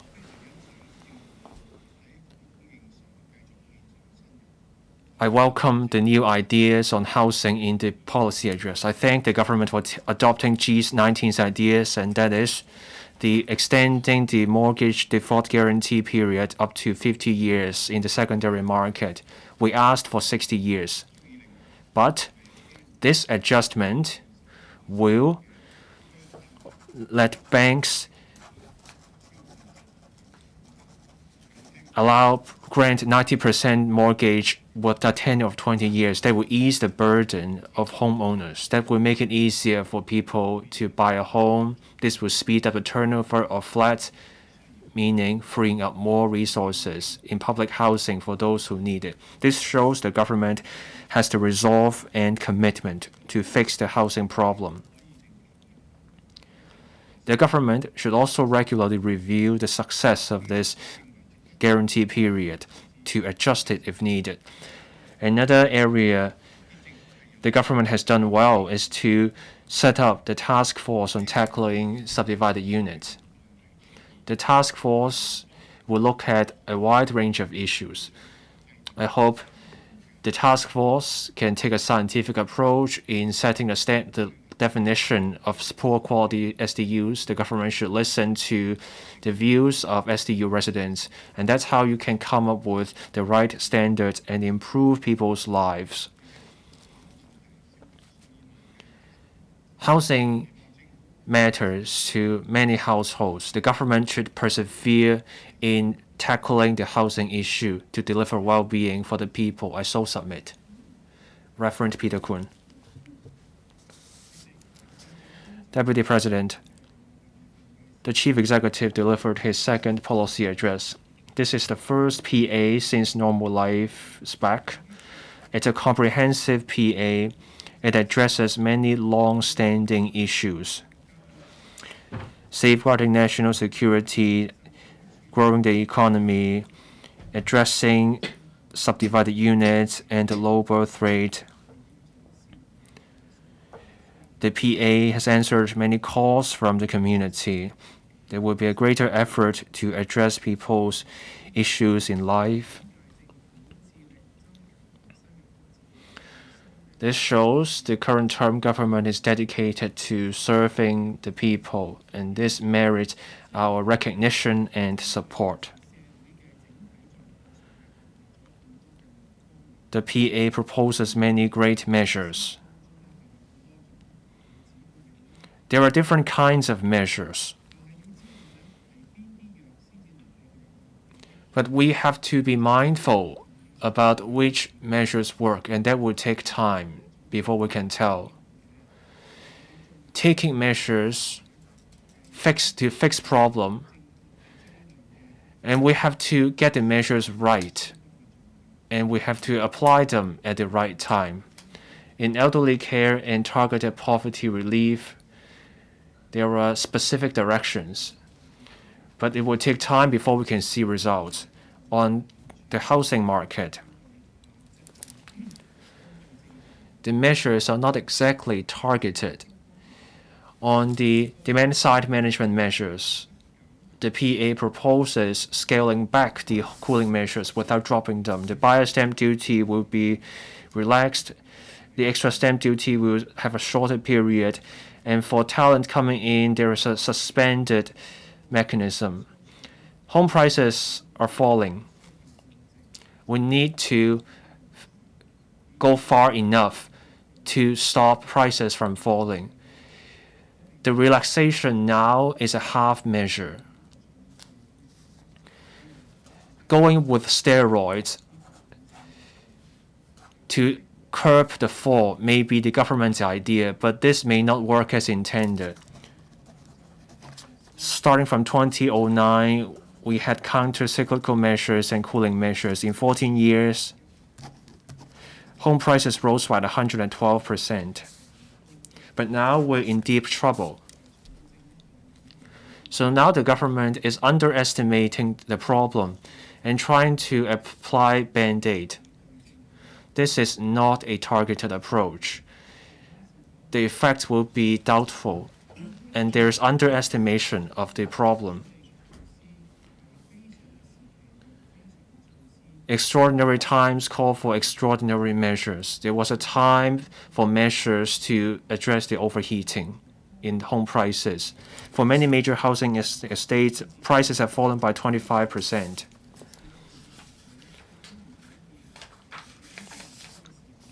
The home market is vastly different from the time when these measures first came out. Back then, there was no plan about the Greater Bay Area. Hong Kong is a gateway between the Greater Bay Area and the world. We need to go international. To strengthen our status as an international city, we need to minimize restrictions. That's how we can truly leverage the backing from our country and global connections. The cooling measures are no longer fit for the times, but the government has failed to show us an exit mechanism. The government should show us and tell us the specific circumstances in which the measures will be dropped so that people are not left helpless and market confidence will not be hurt further. To fix the problem with the home market, we should leave it to the market forces.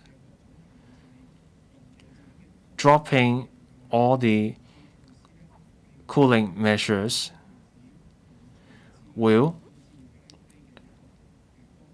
be the way to fix the home market, and this is what people are calling for. This is what the government should do. I call for the full scrapping of the home market cooling measures so that people get more options to get on their housing ladder. Homeowners looking to buy another flat will have the peace of mind as if they want to go ahead. Now, elderly care.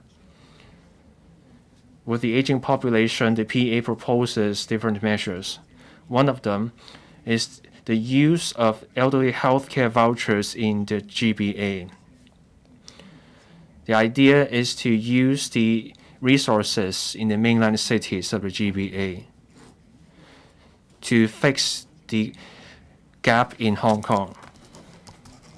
There are 85,000 Hong Kong seniors living in the mainland cities of the GBA. The plan is to let them use the healthcare vouchers in the mainland. In the long term, Hong Kong should work with the mainland on using the mainland's health insurance on inpatient care. Many seniors choose to stay in Hong Kong, but there is nothing in the PA on shortening the waiting time for care in Hong Kong. For frail seniors, integrated family care or better improved support services, the waiting time are more than 6 months. We've seen a spate of family tragedies involving elderly care. The government said care teams would reach out to singleton or doubleton elderly households, but the PA has nothing on deepening support for community aging. This takes ongoing effort. We need more than outreach. There needs to be sustained effort to meet the physical and mental needs of seniors. More resources are needed to provide support. Aging in place is the core of the elderly care policy. Homes are small in Hong Kong. Not all homes are suitable for aging in place. There are different care homes in Hong Kong.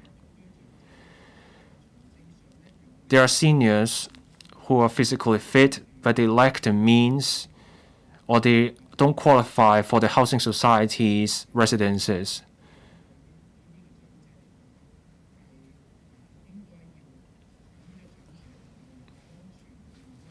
We need to ensure a secure environment for these seniors and give them access to health care.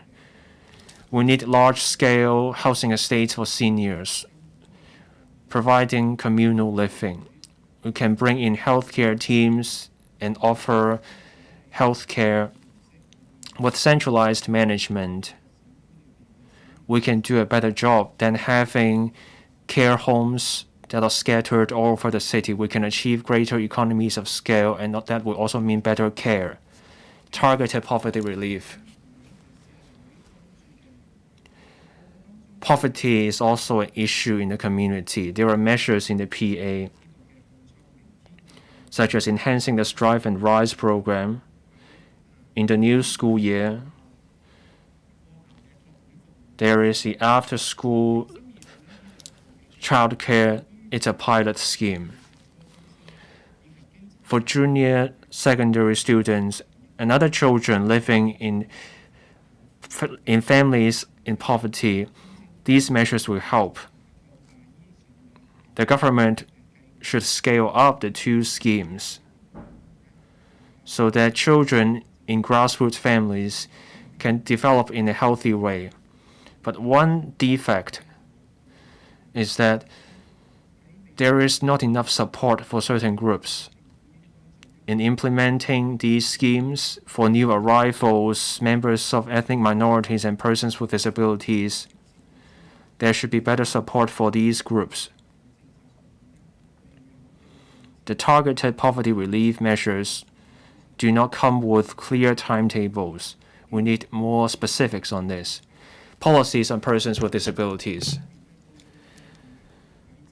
The PA proposes for PWDs on the CSSA a 500 extra monthly allowance for staying on the job.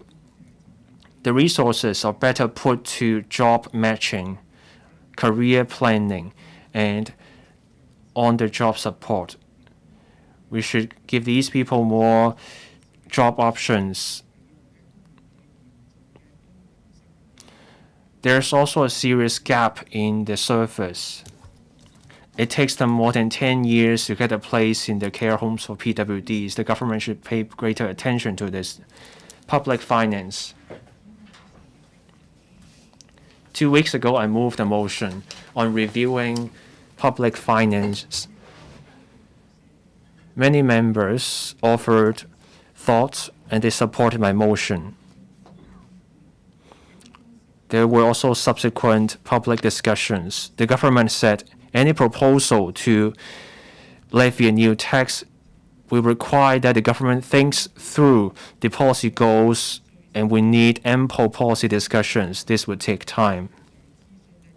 The last consultation on tax happened more than 10 years ago. If this drags on, when is a good time to have a new tax? Now, the government has to come up with a proposal and a timetable so the public will know what to expect. It's like a fine wine. It needs a long time for it to be brewed. But then if we store it too long, then the wine becomes bitter. And we will miss out on the best time to enjoy the wine. In 2020 and 2021, the Financial Secretary indicated he would consider creating new sources of revenue or adjusting the tax base. He might also seek consensus on new tax items. But then unfortunately, in the last budget, we still hear nothing about it. And then for the policy address this year, there is no mention of any proposals to increase revenue. So the government insists on just, patching up here and there with existing resources. Then it won't be too far away when the fiscal reserve is exhausted. So I hope the government will make amends in the next budget. It will tell us what it's going to do. Now, in the PA, there are many different areas are covered. We can see the chief executive and his team has put in an immense effort.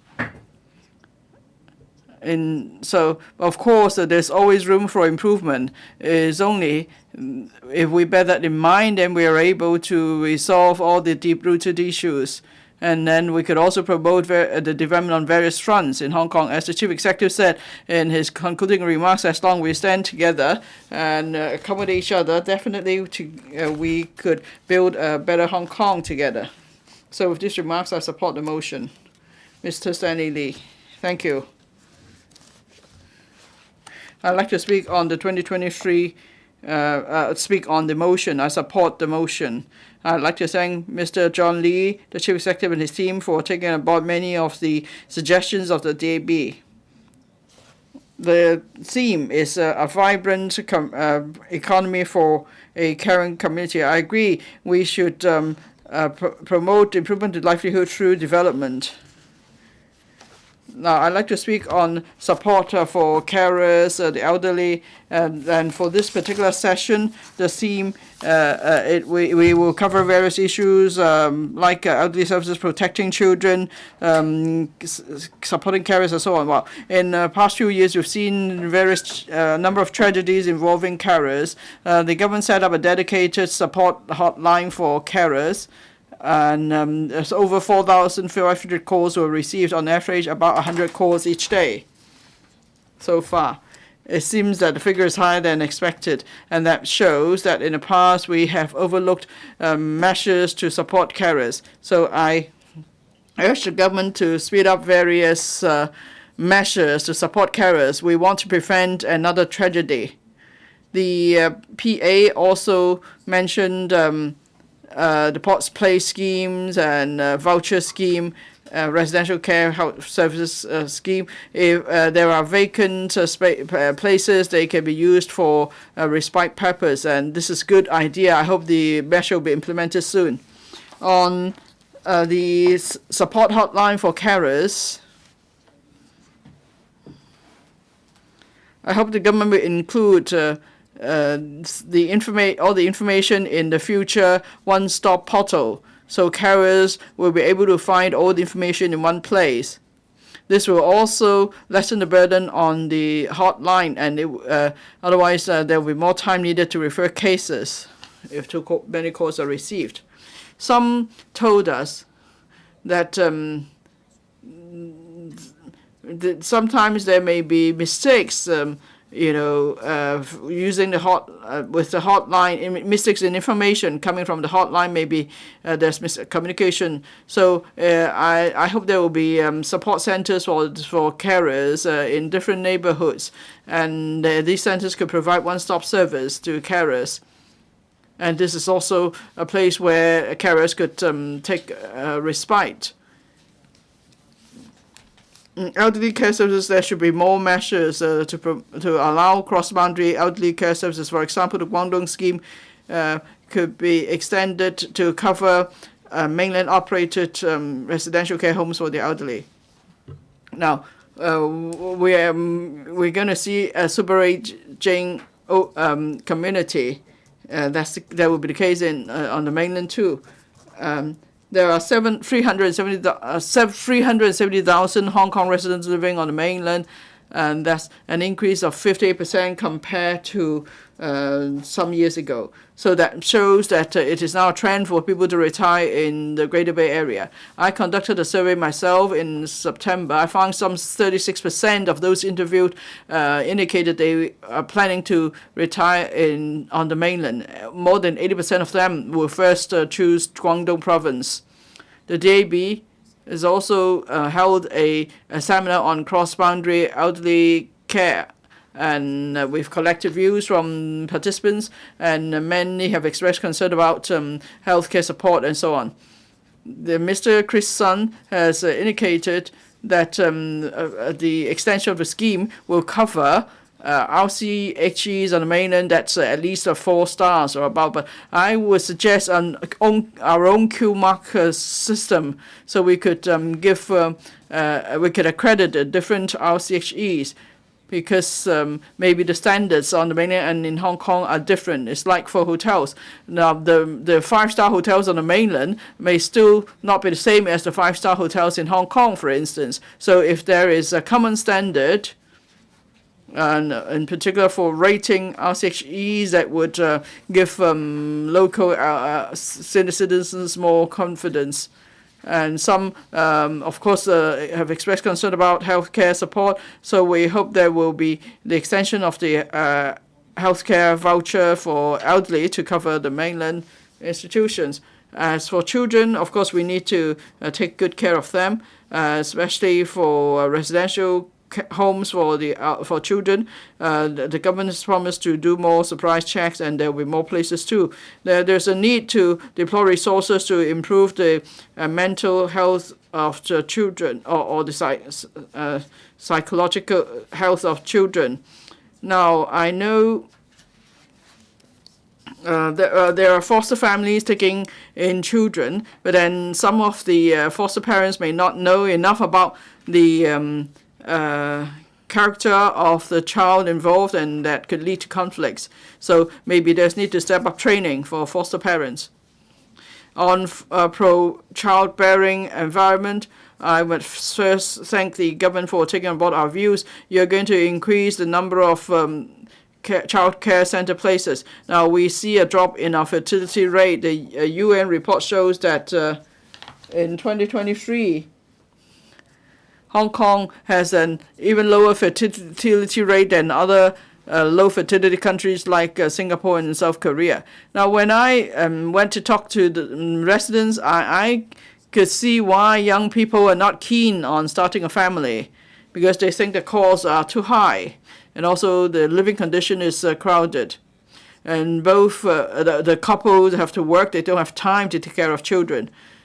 So for the newborn baby bonus, and the priority scheme for public rental housing allocation, or a selection of subsidized flat for families with newborn babies. These are positive measures that will help to encourage childbearing. But then at the same time, we don't have in any childcare services for children aged between 0 and 2. So it's important that the government provides more such childcare services, and that will be a positive means to encourage young people to have children. And of course, I hope the government will also make reference to the healthcare vouchers for the elderly, and there will be healthcare vouchers for children, maybe $2,000 a year for each child. This will encourage families to take the children to private practitioners, and that could lessen the burden on the public healthcare system. Actually, many parents have told us that now it's the flu peak season, and it costs some $500-600 to visit the doctor, and they only get medication for 2 days, so it's quite expensive. And these is among the reasons why young people don't want to start a family. Now, on transport network, because of topographical constraints, the East Kowloon line cannot be extended to Cheung Kwan O. I and my team have been asking the government to reconsider it. I'm glad that the department has taken on board our views to extend the line to Ma Yau Tong. And for cloud bus, and also the PA has announced for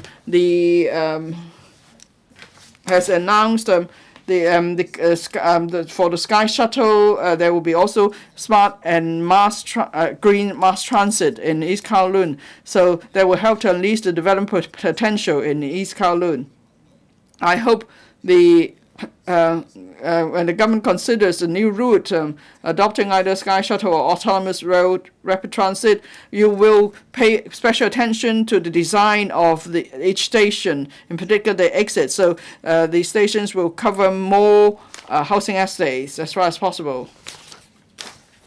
Now, I understand that the government wants to make the pie bigger for high-quality development, and President Xi has stressed that we must always put people's livelihood first. We need to share the fruits of economic development with the public.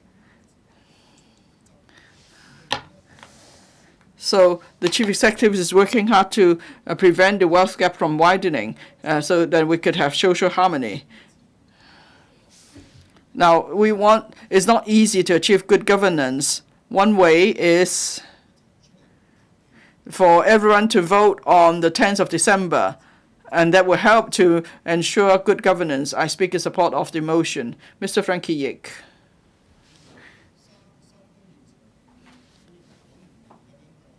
Well, the pandemic's finally over, and the transport and logistics sector has been hoping for economic recovery after epidemic, and our economy will improve. But then for external reasons, inflation in U.S. and Europe, and there's the Ukraine war, and then the conflicts in Israel, between Israel and Palestinian. Of course, the economy is dragged down, and Hong Kong also suffers as a result. But then the global center is moving towards the east, and the government is acting proactively to open up the Middle East and other Belt and Road markets. Now, we have the unique advantage of being backed up by our motherland and closely connected to the world. So the prospects of our logistics sectors remain positive. This policy address has said a bit more on logistics last year. There's only mention of the publication of an action plan on modern logistics. But then this year, we are told that there will also be the action plan on maritime and port development strategy. It shows that the government attaches great importance to the development of the logistics sector. But then compared to our neighbors, we are lagging behind in maritime and logistics development, so we need to catch up. That means we need to speed up all the actions. And the two action plans cover extensive areas. And we want to, for the action plan on modern logistics development, there are 8 strategies and 24 recommended actions. And then there will also be the action plan on maritime and port development strategy. If we just leave it to the Transport and Logistics Bureau to take forward all these measures, we are worried if they have enough manpower to do so, and as a result, the progress may be slow. So the government may consider setting up a body like the Airport Authority to lay down long-term development blueprint for the logistics sector. Now, the government has always stressed the importance of promoting high-value added services for the logistics industry. Yes, we agree.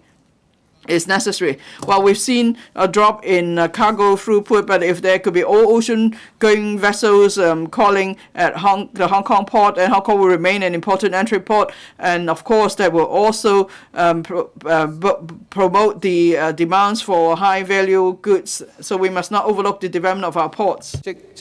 To deal with the global warming issue, in the meeting of the IMO in July, a plan was formulated to move towards zero carbon emission of global ports by 2025. Now, green bunkering is one of the major considerations for OGV's port calling. It is important to build an offshore green bunkering station for the trade. Now, we are choosing methanol as the major green fuel for bunkering, and our country is one of the major producer of methane, so we have to work with them. Now, together with Mr. Tommy Zhang, we have met with an international organization together with government departments as well as the FSD and so on to promote the early implementation of methanol green bunkering so that we can continue to be one of the 5 largest bunkering ports for OGVs in the world. The port has automated and digitized some of its operations. However, because of geographical constraints, we can't achieve full automation. To continuously enhance the operation efficiency of our ports, we have to move towards full digitalization. The Liberal Party supports the government's bid to create a smart port. However, the data may be sensitive. The government must be the owner and the operator of the platform for data sharing. Land is one of the major constraints. Many brownfield sites in new territories are being resumed in phases. The government's plans to build multi-story buildings for modern industrial operations for the affected brownfield site operators to relocate to them. However, tendering process is lagging behind, and there are some brownfield site operators have already chosen to quit the trade. It is a blow to our supply chain. In development of the northern metropolis, the government must ensure that there is seamless transitioning. Now, e-commerce is developing rapidly in the world, but we don't have a policy bureau to formulate strategies on cross-boundary e-commerce or e-commerce as a whole. The government has designated the CEDB to take hand on developing e-commerce, and also there is a task force on developing cross-boundary e-commerce. We support that. The mainland has been the largest e-commerce market in the world for 9 consecutive years. However, the infiltration rate is only 30 to 40%. There is still much room for Hong Kong to tap the opportunity. We hope that the task force will come up with measures as soon as possible to streamline the declaration procedures for e-commerce, especially pharmaceutical products, so that we can catch up with the rapid developments in B2C e-commerce. I've liaised with the relevant Chamber of Commerce, and we can cooperate with the government's work anytime, any day. Now, we hope that the Airports Authority can strive to achieve injection of equity into the Zhuhai airports under a market principle, so that we can create synergy with Zhuhai Airport, which has some 180 destinations, so that we can fulfill our destinations, the positionings given to us under the National 14th Five-Year Plan as an international aviation and maritime hub. The major pain points of our aviation industry is manpower shortage. We thank the government for heeding our calls to introduce a labor importation plan with some 6,300 quota places to help us meet that need. Next year, we will have the free runway system coming online. We need another 70,000 staff members on every level. The government must plan ahead to ensure that there will be sufficient manpower resources to tie in with the commissioning of the free runway. Now, concerning the free railways and free major routes, and also the 2 new railways and 1 routes projects, as well as the smart green transit system in Hongshui-Gyu Ha-Chun, we support all these bids to meet the transportation need in Hong Kong. Now, with the railway network expansion, if there is insufficient planning, it will deal a blow to other transportations. For example, public minibus or green public minibus, and the patronage will be affected. Some bus routes are closed because of insufficient passengers. Before the commissioning of the new railways, the government should sit down with public transport services operators on replanning their routes to minimize the blow. Now, everyone except MTR is struggling. The government favors railways too much, and the government fails to phase out unlawful hire car services. Because of the government's lack of enforcement, we now have 10,000 unlawful hire vehicles running on the street. Now they are taking away passengers from public transport services as well as taxi drivers. These unlawful hire cars are adding to traffic congestion and air pollution. And also, there is no oversight for their service, and they are not covered by third-party insurance, and they are a threat to all road users. Unlawful hire cars are a plight. The Liberal Party suggests that the government must impose a licensing system on all hire cars. Now, commercial vehicles play an important role in economic development. However, the ratio of parking spaces and commercial vehicle licenses have remained on 1 to 0.69. There is insufficient parking spaces.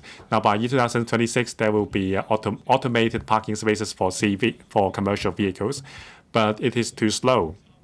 Everyday commercial vehicles drivers are worried about being slapped with a parking ticket, and some even change jobs because of that. Now we have to break away from the silo mindset. We have to set KPIs for the increase of parking spaces for commercial vehicles annually to meet the demand. Now with the worsening global warming, we are more susceptible to extreme weathers. The government is moving towards the 2050 carbon neutrality targets. After the popularization of EVs, the government is pushing ahead with green transitioning of public transport, including taxi and buses. In 2027, there will be 700 electric buses and 3,000 electric taxis. The transport sector supports the transitioning towards green transport, but on the premise that it is financially feasible and not affecting our normal operation. Now, among the new energy transport, electric private cars are mature. However, for CVs, which has a much higher requirements for sustainability and durability, we are still skeptical. The 100% guarantee scheme for green transitioning has received lackluster response because we need to have all the problems solved to switch to battery electric taxis. Now, I think the government must provide direct subsidy, like to encourage transitioning, like that provided for liquefied petroleum gas taxis. Now, $50 million will be provided for the taxi owners to switch to provide wheelchair accessible taxis, but it doesn't mean that every taxi driver will be willing to switch. It takes some 15 minutes for wheelchair-bound passengers to get on board, and another 15 minutes when they alight the vehicle. So to encourage taxi drivers to provide services to wheelchair-bound passengers, you have to give them subsidies. Now in Shenzhen, the Shenzhen municipal government offers financial incentives to the taxi trade to switch to battery electric taxis. The government hasn't set a timetable for green transitioning for buses and public minibuses. Hydrogen fuel cell may be more suitable, so the government is starting a trial project for such a technology. The government should put equal focus on hydrogen fuel cell bus as well as electric battery bus. Now, the Universities in Hong Kong have been too focused in academic research. As a result, we have a serious shortage of technical experts in air, maritime, and land transport. We don't have the maintenance experts available. That's why we have to rely on overseas talents. I think that the current shift in universities will help plug the gap. Thank you. Ms. Elizabeth Court. Thank you, President. Over the years, I have been calling for technological advancements and green transitioning. I thank the government for paying heed to the DAB to promote new energy transport. Now, I'm pleased to attend to witness the commissioning of the first green bunkering facility in the country, and I support the bid to achieve carbon neutrality by 2050. Now, let me speak on behalf of pet owners in Hong Kong. Many families have pets in their home. According to the CNSD, there are 240,000 households in Hong Kong keeping dogs or cats, accounting for 10% of the total number of households in Hong Kong. That's why Hong Kong citizens are ever more aware on protection of animal welfare. The government has done a lot in the recent years. For example, stepping up oversight on breeders of animals. Now, I've moved a member's bill to include offences in relation to unlawful breeding into a syndicate crime. Now, I think we have to step up protection for animals under the law. There are often media reports reporting on inadequate care for animals. For example, locking animals up in the car for a long time, or leashing them on door knobs or windows, providing insufficient water or food to animals. Now, in Mongkok, we often see people abusing birds. These may be deliberate actions or careless mistakes, but all the same, they caused harm to animals. There are calls to introduce a due diligence on pet owners. There is also call to step up the enforcement mechanism of the government, and also we should catch all those people who commit a crime on animals. Now, besides the hundreds of thousands of dogs and cats, there are also other pets, for example, rats, rabbits, or even reptiles. Now, we need more veterinarian services, but we have received a lot of complaints. According to the veterinarian board, we now have 1,000 registered veterinarians in Hong Kong. The number is not too shabby, but it is not easy to get a consultation session with a veterinarian. The consultation fee is exorbitant. It takes thousands or even tens of thousands to see a doctor. And also, you wouldn't know the price until the moments before you are stepping into the operation theater with your pet. Now, we have been complaining to the consumer councils as well as the veterinary board. In year 2022, there were 55 complaints, a record high. And it takes an average of 10 months to deal with the complaints and 37 months for the longest case. It is very hard to seek justice for the grievant owners. Now, there were 37 cases which veterinarians were ruled to have committed and negligence, but only only one cases in 3 were suspended. Now, veterinarians are important guardians of animal welfare. If there is insufficient oversight, we would not be a pet-friendly city. Vets aside, there's been no regulation on pet food. On food animal like poultry and fish, there are regulations, but for pet food, import, distribution, no local laws apply. There have been calls for our own regulation system for pet food. We need safety standards for pet food. The pet food market is growing. There are also nutrient supplements for pets. There is pet safety, and we also can develop a pet food economy. For these two factors, we need regulation. There are also calls for more pet-friendly places, such as restaurants and transport. We understand there will be rules, but people want to take their pets to more restaurants and public transport.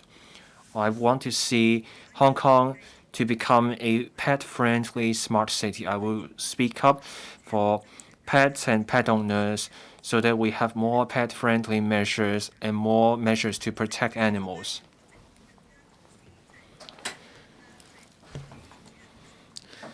Greater attention to animal welfare and pet owners' welfare will mean more people will come out to vote on December 10th. Mr. Braith Chan. Thank you, President. I thank the officials in attendance. In this session, we focus on addressing people's difficulties in life. The policy address is heavy on better protecting people's well-being. The DAB also came up with many proposals. We come up with the proposals based on the views we get. We talk to officials. I thank the government for adopting many of these great ideas in the policy address. On earnestly addressing people's concerns and difficulties in lives, there are many issues. First, cross-boundary ambulance service. We have been calling for this not just at the Legislative Council. For us, as NPC delegates and CPPCC members, we have also raised a point, and that's been welcomed by the public. We've had 3 years of COVID-19. This stresses the importance of a joint prevention and control mechanism. So starting from 2020, in Hong Kong and at the 2 sessions, we have raised the point about the capacity to respond to public health emergencies. We can work with the mainland cities in joint prevention and control. The PA also shows the government puts the health and safety of people first. We welcome this approach. On healthcare vouchers for seniors, the PA proposes a pilot scheme on the use of healthcare vouchers for seniors in the mainland cities of the GBA. The scheme will cover eligible health institutions. At first, there will be 5. Our country is becoming more prosperous. There are top-notch mainland hospitals. They are getting better and they are on a par with our hospitals.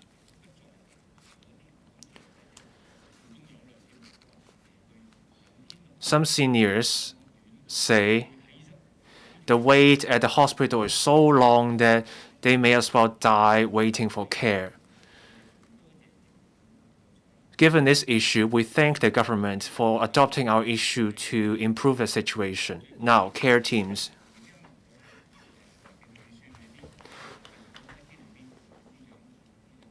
We have the Deputy Financial Secretary in attendance.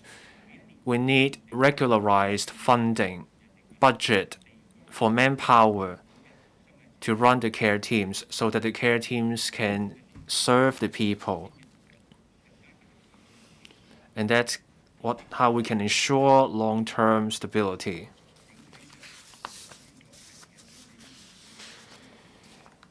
I've discussed healthcare vouchers for seniors, cross-boundary ambulance, etc. We're going from stability to prosperity. The government is working hard on different measures. We are confident in the government so that we can deliver on the 4 proposals from President Xi. We have some suggestions. First, a direction and details for cross-boundary ambulance service. And second, expanding the scope of application of healthcare vouchers for seniors in the rest of the GBA and perhaps to all top-notch hospitals in the mainland so that we can do even better, achieve even better results. And third, training for technical workers involving the Vocational Training Council so that we can have more technical workers to help our economy. For the public, they welcome the PA. People want to see results being delivered. People want to see results every now and then so that they can see the result-oriented approach. They want to see a government that delivers and deliver more the results. I so submit. I support this motion. Please stop speaking. Mr. Edward Lau.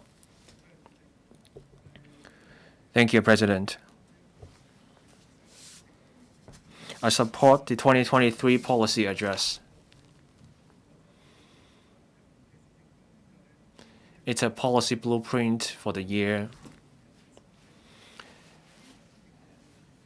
It's also important to review the progress. I commend the work of the government. I've been following land and housing issues. The government has shown me results. The government used to struggle with land, finding land. Now we have an extra 1,000 hectare land. We have found land for more flats than we need, and we can now shorten the waiting time for public housing. That's a great result. Enough land, enough housing supply. The next step is building flats on the land and deliver homes for people to have a good life. This will take delivery, and this matters. The policy address also mentions the Northern Metropolis and the action plan, etc. Now I want to discuss the Northern Metropolis.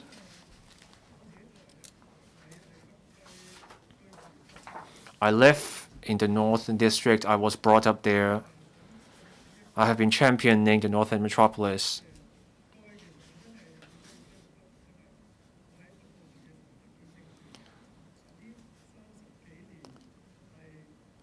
Over the past 3 decades in the North District, Yuen Long, I see the changes in the area and also in Shenzhen. In Shengshui, I look at Shenzhen. All the glittering buildings are in Shenzhen. I see the change in the boundary economic belt. Normal travel is back. Many people are heading north to spend money. I was asked about my thoughts. I think it's good. For the past 2 decades, many people have been spending their money up north because that brings money, people to Shenzhen, and that helped Shenzhen advance its economy. Shenzhen becomes what it is today because of that. So this helped Shenzhen. For our people, this means more options in shopping.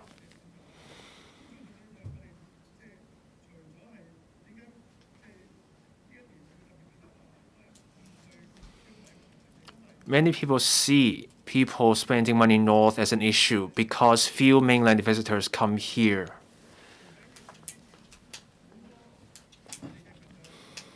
Before COVID hit, many mainland visitors came to Hong Kong. Did we have the right support? Did we do enough to welcome the visitors? Did we expand the capacity of Hong Kong back then? We were complacent. Many visitors came no matter what.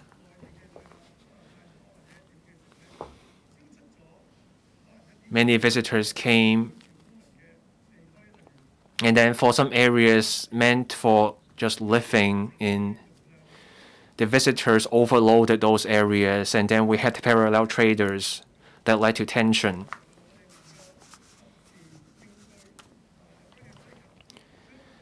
Timely action back then.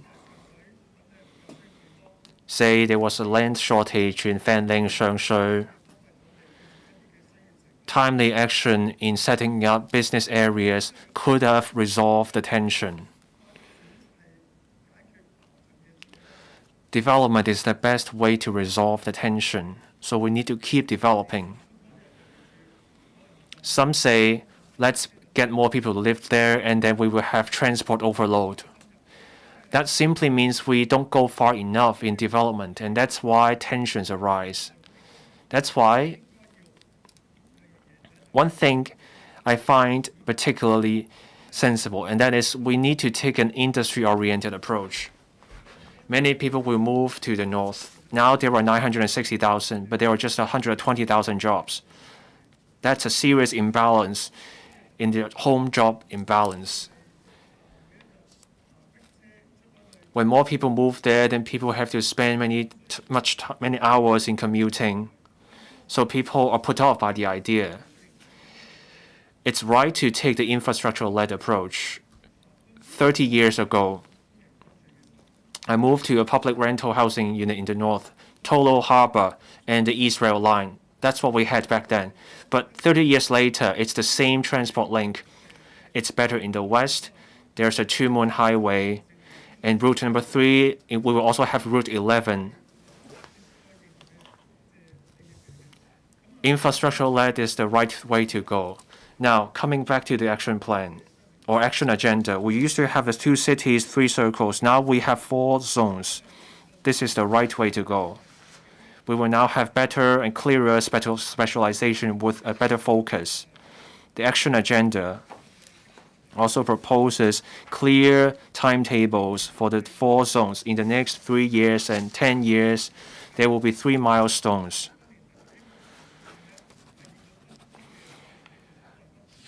This is in line with a proposal I put forward in the past. Infrastructure-led, industry-oriented, these 2 components matter. The government needs to get on with the work. Infrastructure. It needs to be there first. The infrastructure needs to be there first to support the development of industries. If we don't get that right, we will fall behind the curve and we will miss out. As we develop the Northern Metropolis, the rest of the GBA is also moving full steam ahead. So, for the action agenda, the government should show greater commitment to infrastructure-led first. We need to bring forth the start time of the Northern Link works.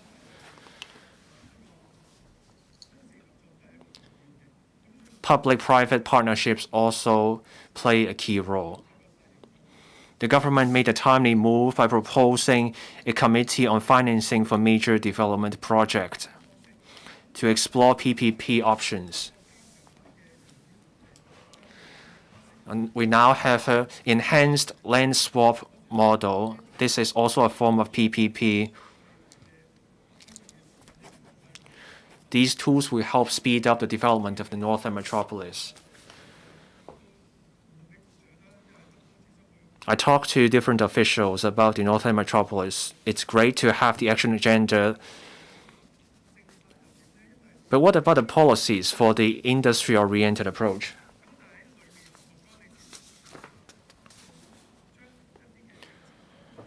The action agenda is short on measures. So for the northern metropolis, we need a policy package and maybe a tailor-made measure. It matters. We need some basic measures and then tailor-made measures to support the development.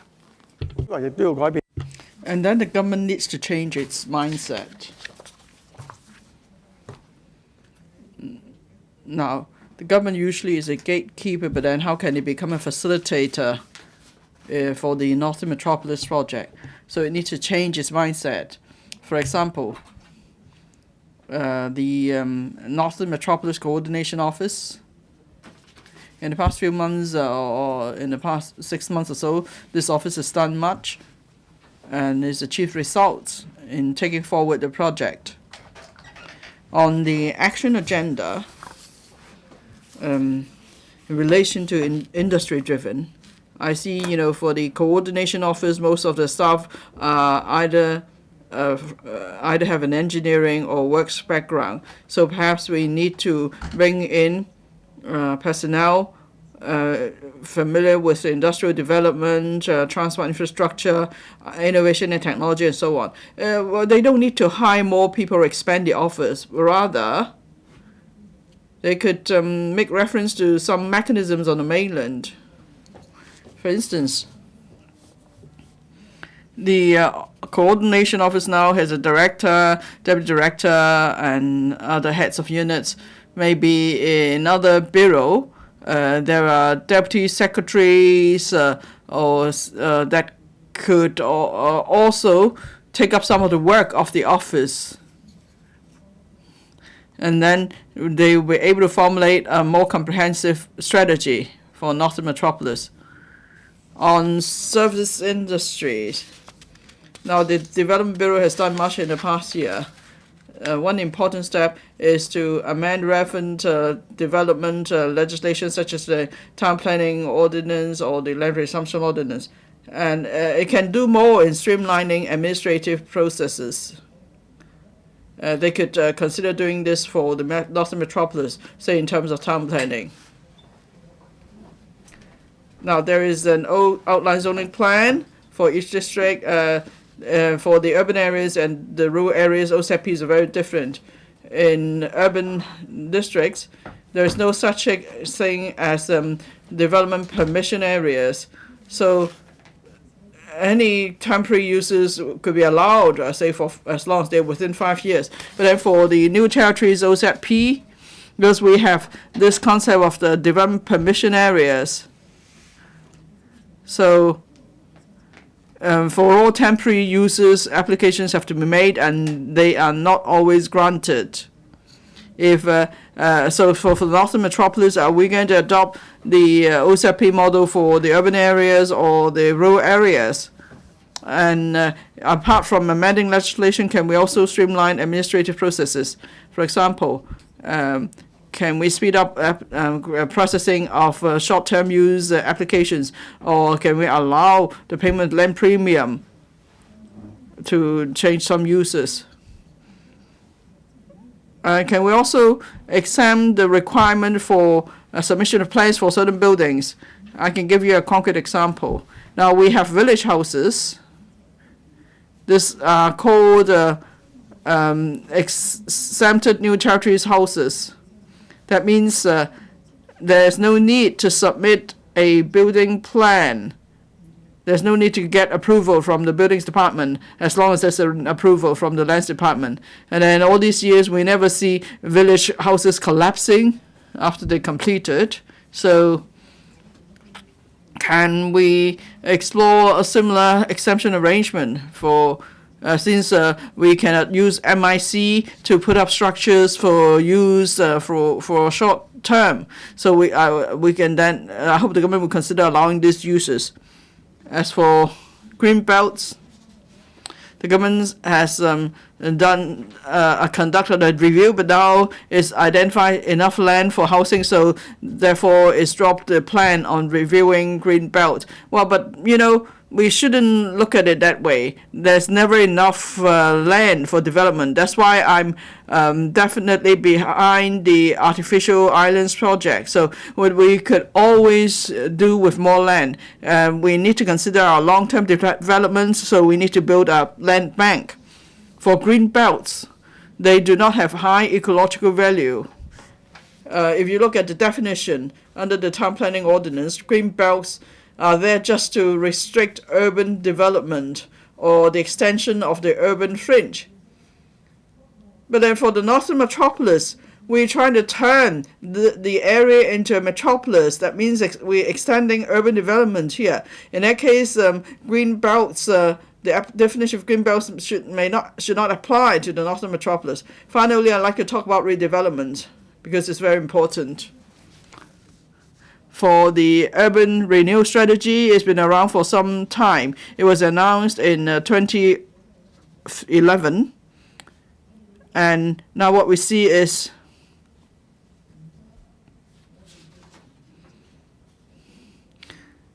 the speed of urban renewal could not keep up with the speed of urban decay. So if we keep to this strategy,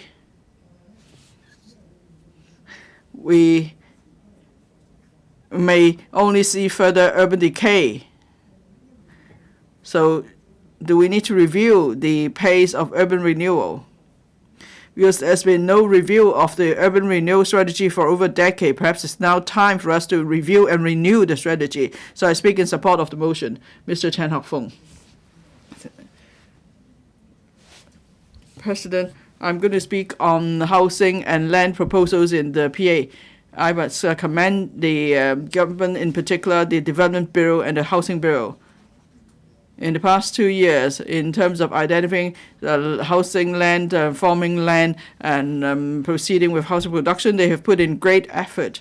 So for both private and public housing supply, there's been an increase, and it's a notable one too.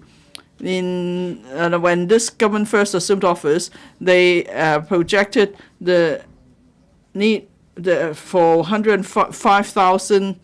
They project a supply of 105,000 units, but now the supply is 172,000 units. Of course, that includes 30,000 light public housing units. Still, the overall increase is notable. And if we go by this pace, then that means in 10 years we'll have a supply of 410,000 units. Now, in September 2021, the DBA proposed to increase the supply of housing units to 430,000 in 10 years. So it's now very close to our target. And if that's the case, then we could still go back to a waiting time of 3 years. So the Housing Bureau could be more aggressive. It could set a timetable for a 3-year waiting period, and everybody can see hope. Now, in the next 10 years, there will be a substantial increase in public housing supply, but it's back-end loaded. That's because land supply is back-end loaded. In mid-2018, the government saw idle.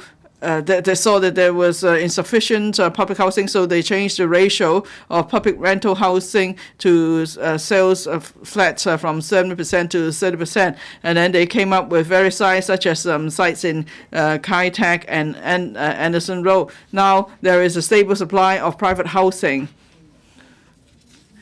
And now there's a ratio of public housing to private housing of 70 to 30. And also we're going to have the artificial islands project. So that means there will be guaranteed supply of private housing land. So if that's the case, shouldn't the government consider turning some of the site zoned for private housing into public housing or subsidized flats? Well, this will just be a one-off adjustment, and it won't have any negative impact on the medium to long-term supply of private housing. Now, there are those who want to buy their first homes, but they have limited budget. So if you could provide them with subsidized sales plans, you will be able to help many first-time home buyers. Well, there have been precedents, so I hope the government, the secretary will consider it. Another point, the administration has responded to the DAB's proposal to eradicate substandard SDUs, so we welcome this measure. A task force on tackling the issue of subdivided units will be set up to look into the issue of SDU. I agree to the four the targets of the task force. The first is to set minimum standards for SDUs, to come up with measures to eradicate SDUs, to prevent the resurgence of SDUs, and also to come up with the necessary administrative and legislative proposals to make that happen. So I think under these four targets, it's also important that there are proper ways to rehouse the displaced SDU tenants. Otherwise, they will suffer, because when substandard SDUs are to be phased out, then the tenants may be affected. So we need to help them. So when the government needs to consider ways to rehouse these tenants. And the third point is that the government has also responded to our suggestion to ease the property cooling measures. But then there are two aspects of the stamp duty that could be further enhanced that would meet the housing needs, the home buy needs of young people and those who want to trade up to bigger properties. Now, because the government wants to prevent abuse, so its measures are rigid.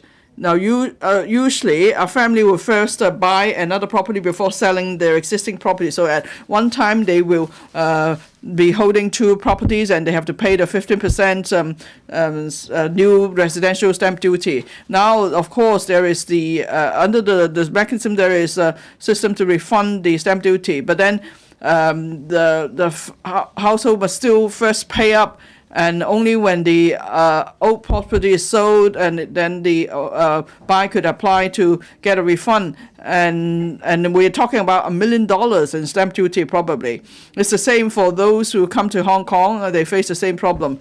Especially incoming talents. And so this year in the policy address, there is an enhancement of the arrangement. There will be suspension of stamp duty payment for incoming talents. So for families who trade up their properties, could they enjoy the same suspension arrangement as well? Then they don't have to put up so much cash when they switch to another property. So if within a year they don't sell their first property, then the government could charge them for the difference between the stamp duty and the new residential stamp duty. It will help families much. Now, the property cooling measures are well-intentioned. In particular, is to help first-time home buyers, so they are able to buy the first home. That's why there's this new residential stamp duty and the buyer stamp duty, which the old rate is 15%.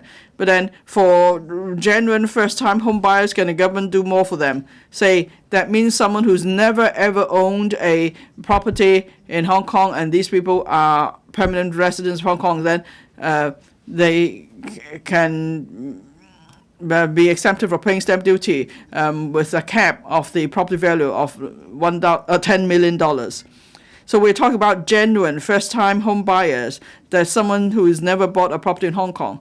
And so with this proposed measure, the first-time home buyer could save $370,000 at most in stamp duty. It's really a huge amount for young home buyers.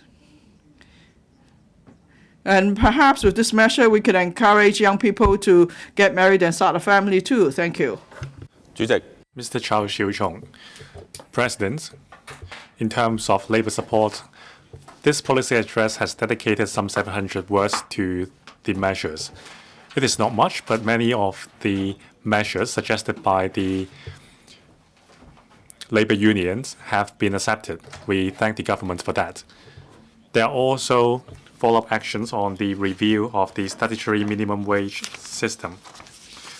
The government will study the recommendations made by the Committee on Minimum Wage, and a decision will be made in 6 months' time.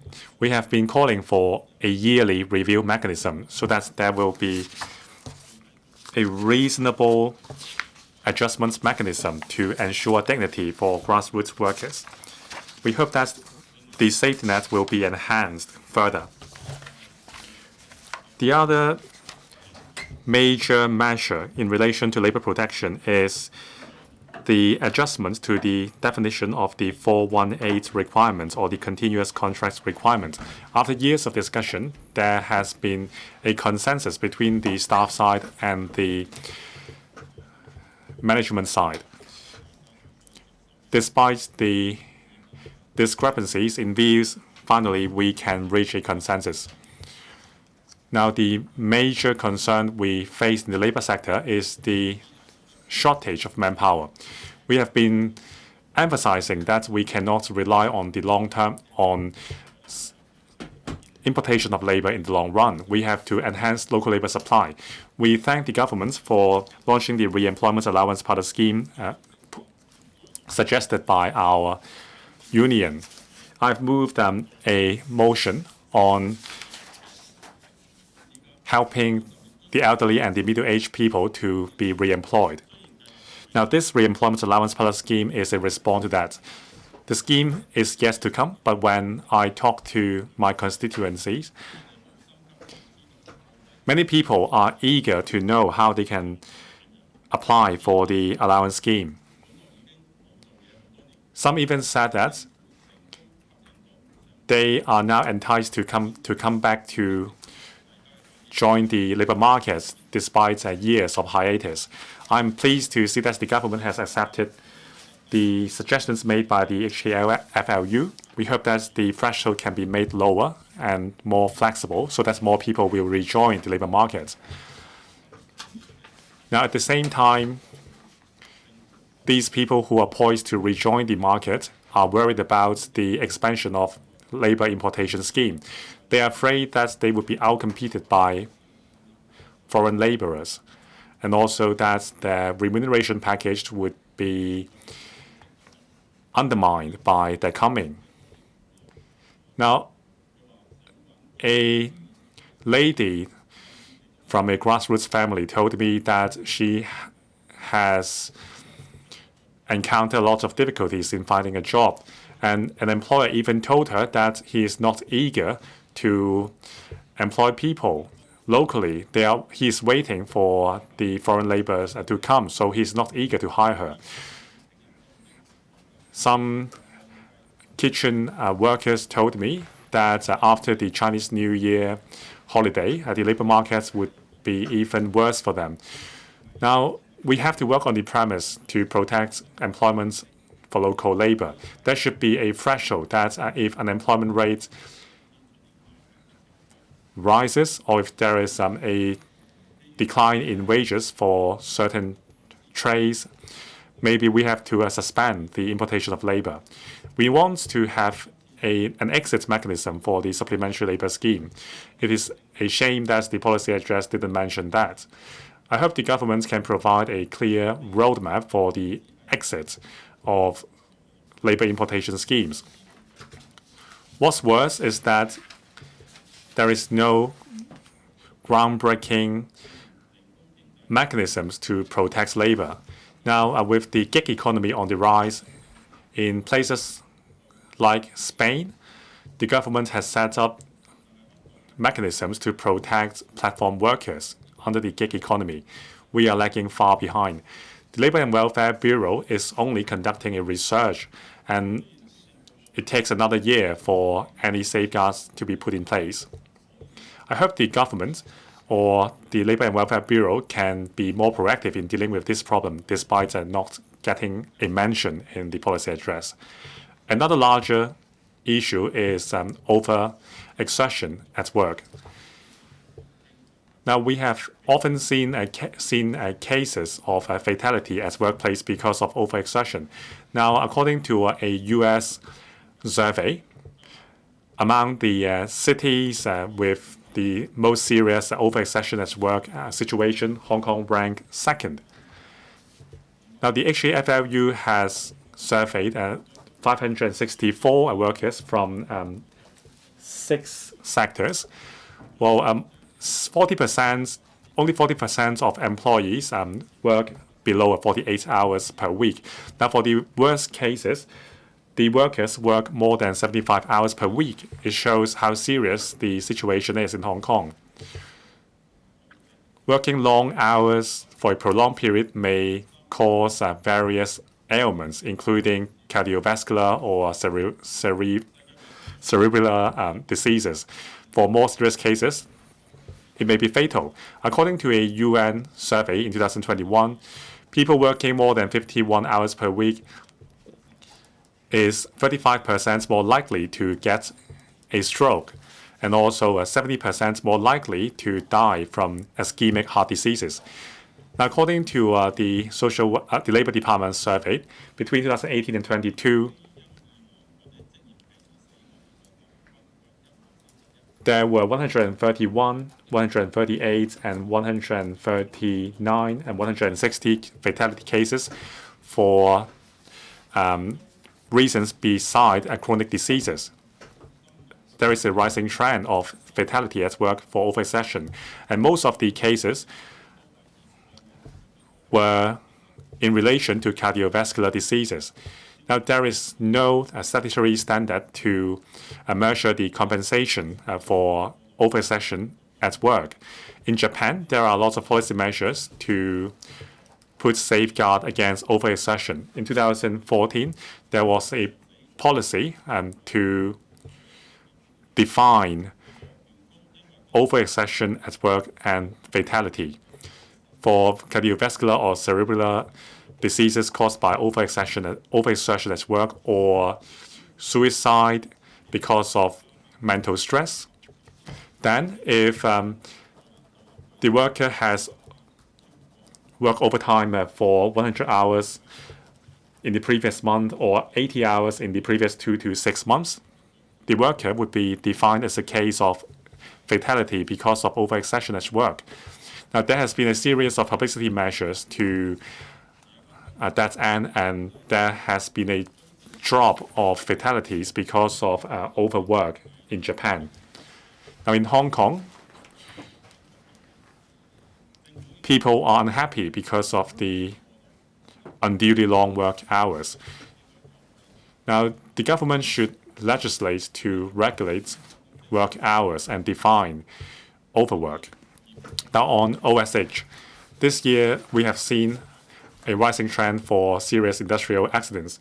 Since the beginning of this year, there were 29 serious industrial accidents, and at least 20 workers lost their life. Hong Kong is an advanced economy, and this level of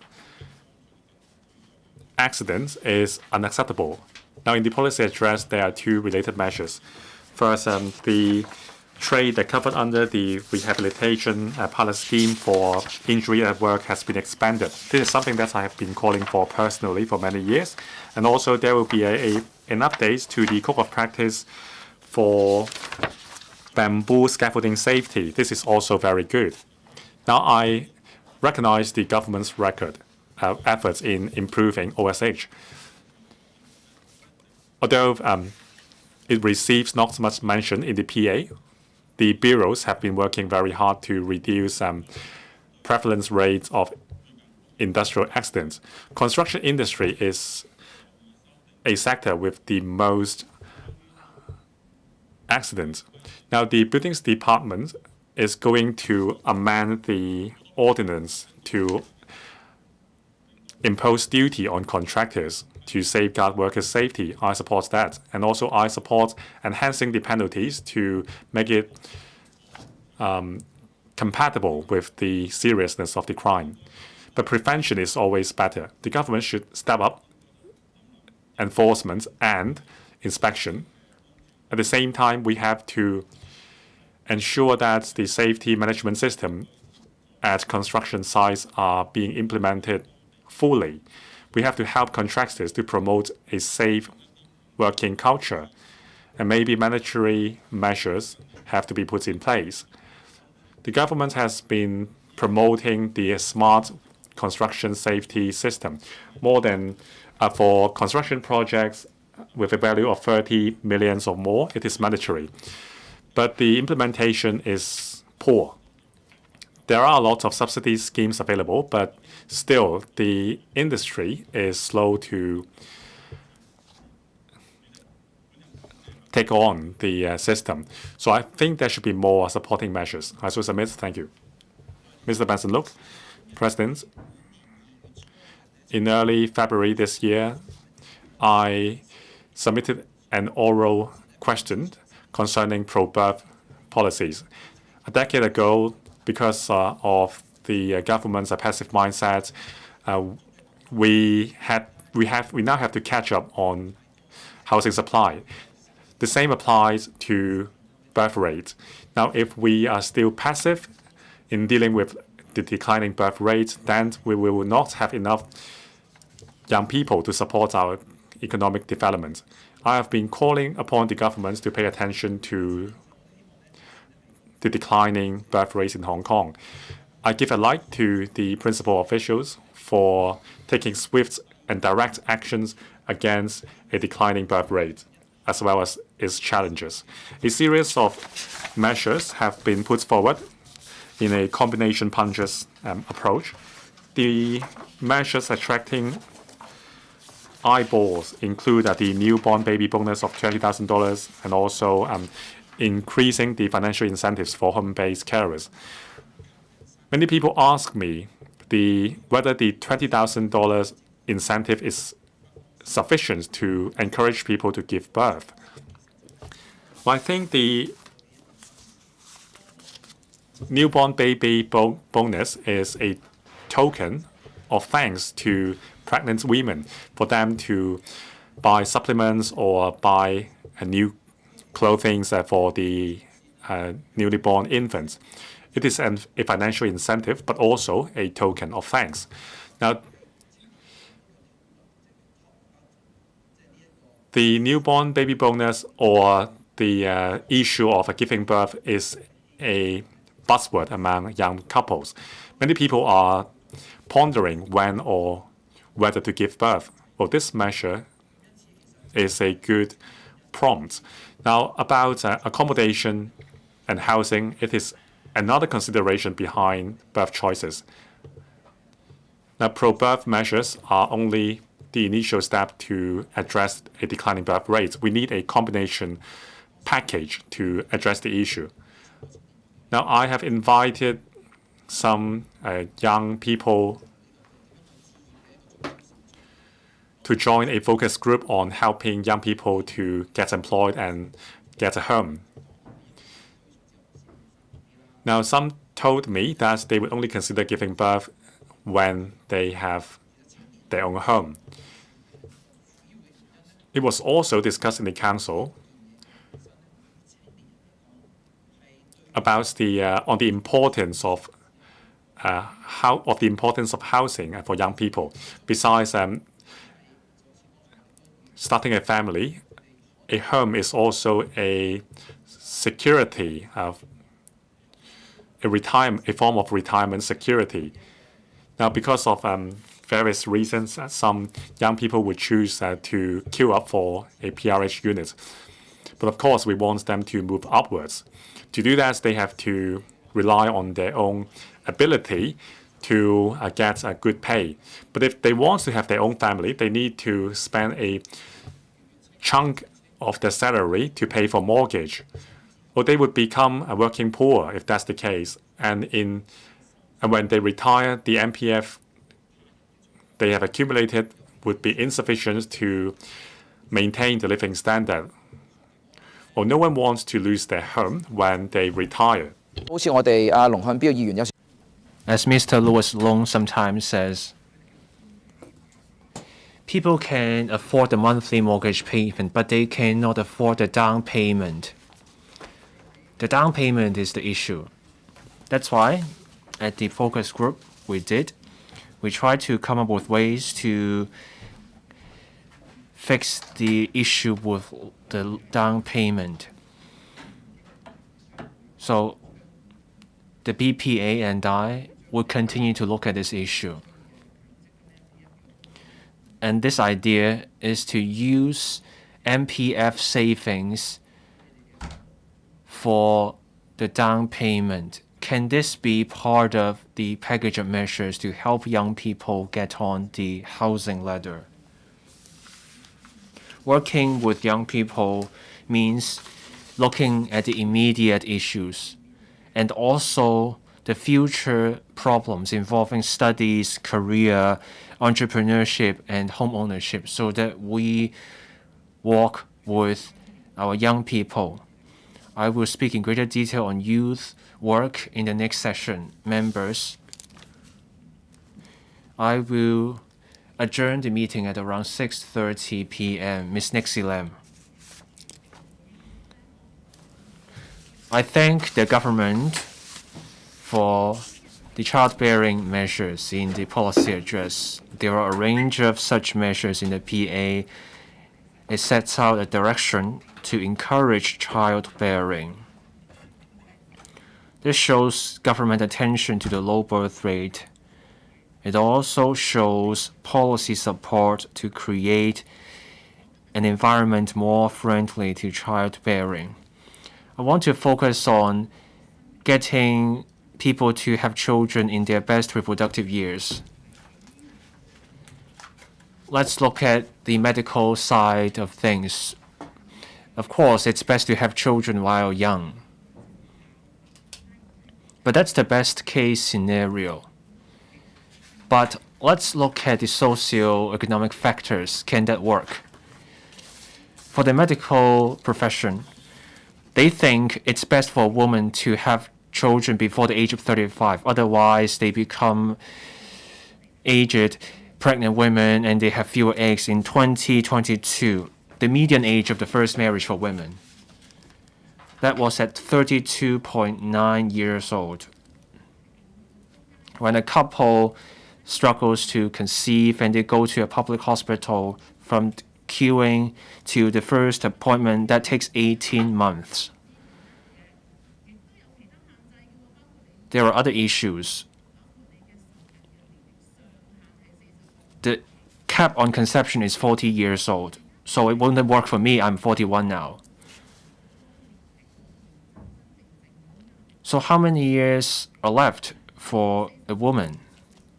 At the age of 40, public hospitals are out of reach. They have to go to private hospitals. The first assessment will take $1,000 to $2,000. And then the checks, testing, take blood samples, and that has to be done every 2 to 3 days. It would take $200,000 for the whole program. And this is assuming it works at the first go. And even if it doesn't work out, you still get charged. People will have to try 2 or 3 times before it works. The worst case I've heard is that she had to try 11 times, 11 surgeries for one baby.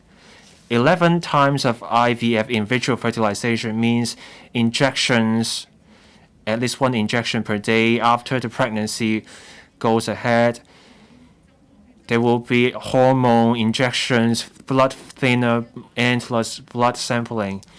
That will be 200 to 300 injections. So for the 11 trials, that's more than 3,000 injections. That shows how far a mother will go to have a child. We should help those who want to have children. And we shouldn't be worried about intervention. We should give help. The call for people to have children while young ignores the career aspiration of women. Our laws state that there's a cap on the storage of eggs, 10 years. Otherwise, the eggs have to be disposed of.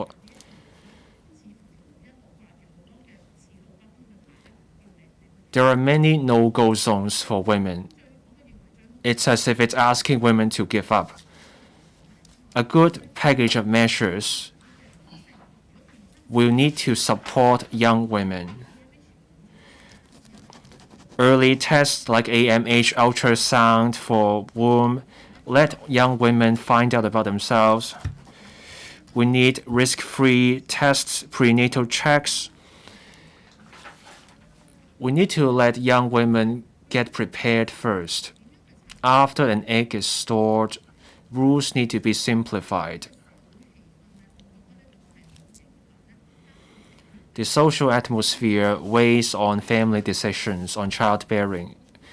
Multinational firms already fully fund in vitro fertilization programs because they want to keep talent. That's why they provide family-friendly measures.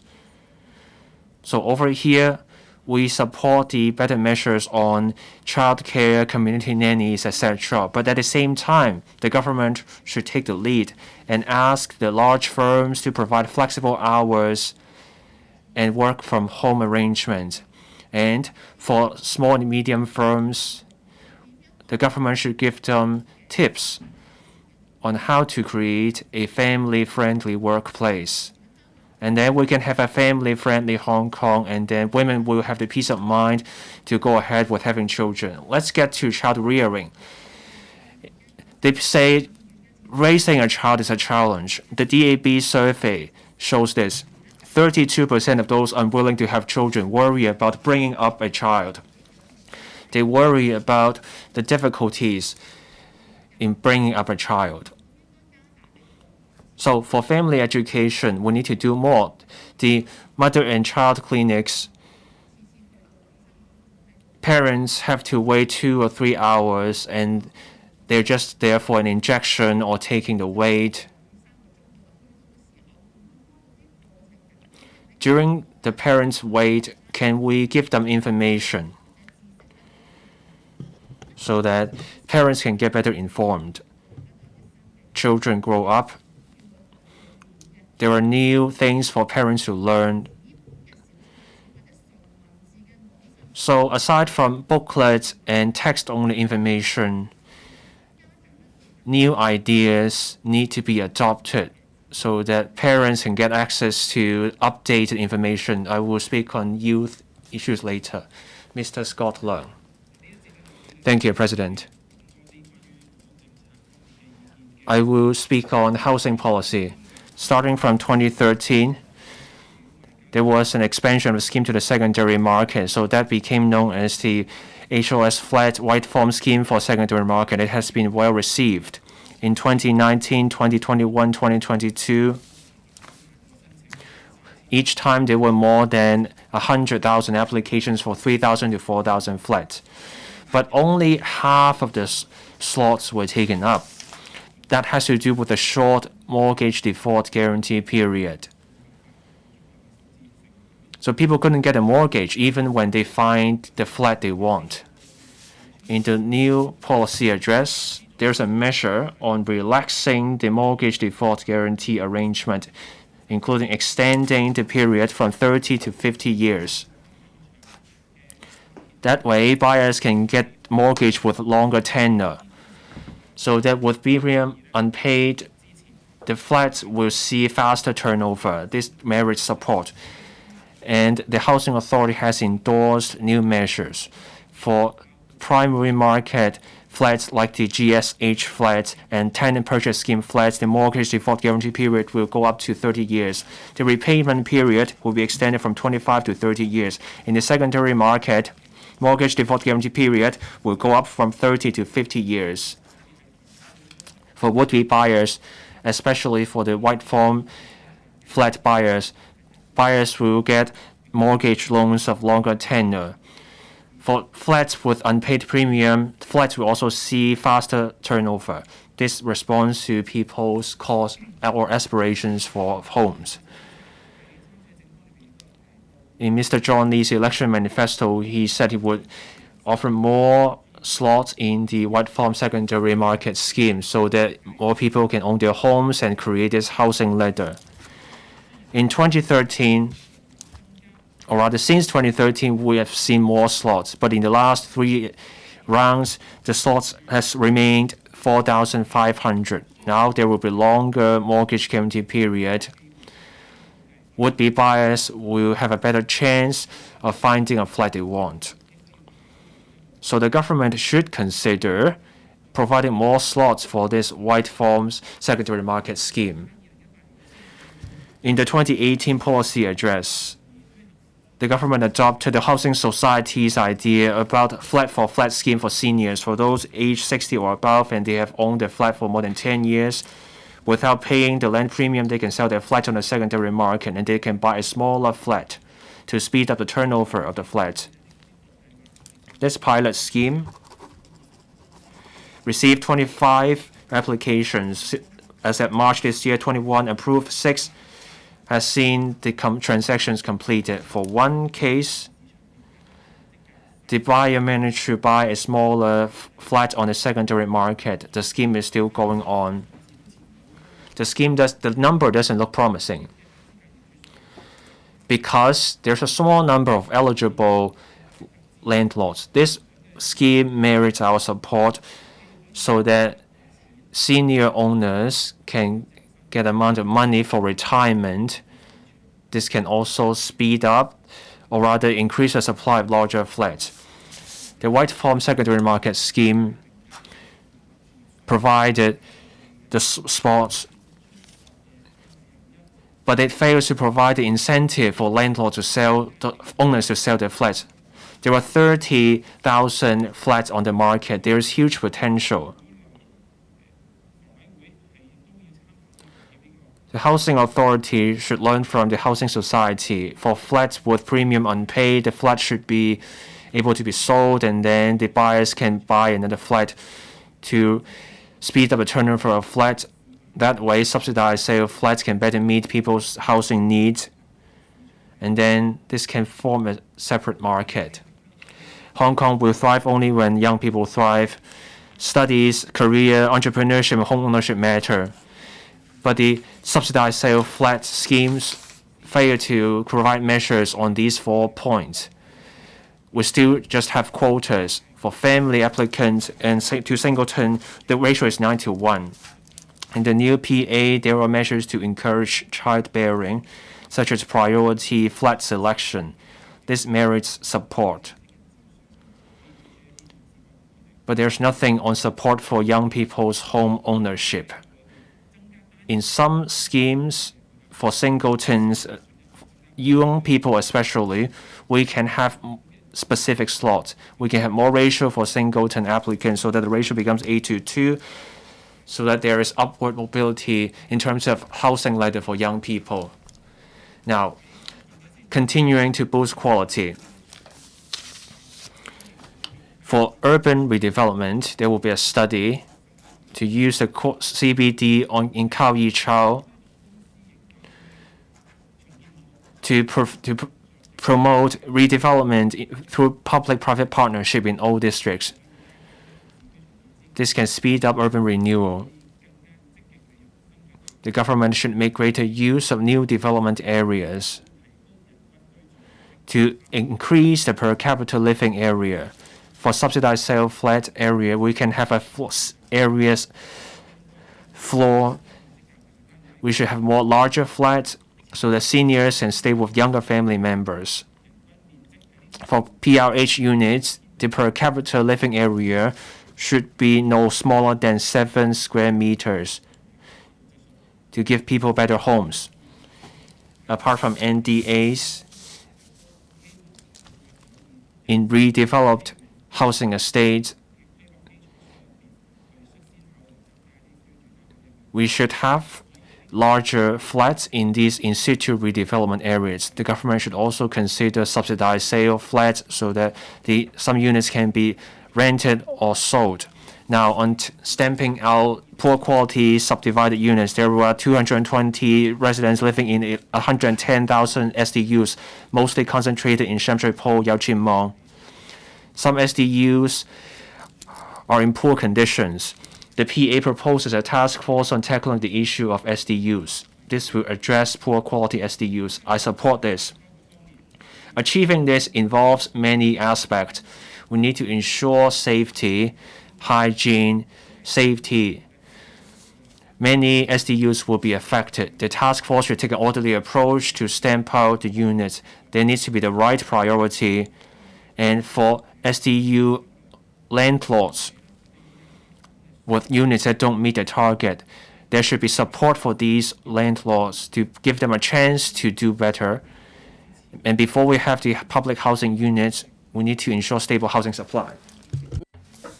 The key is how we rehouse the affected SDU tenants. Apart from increasing public housing, the government is also building transitional housing and light public housing.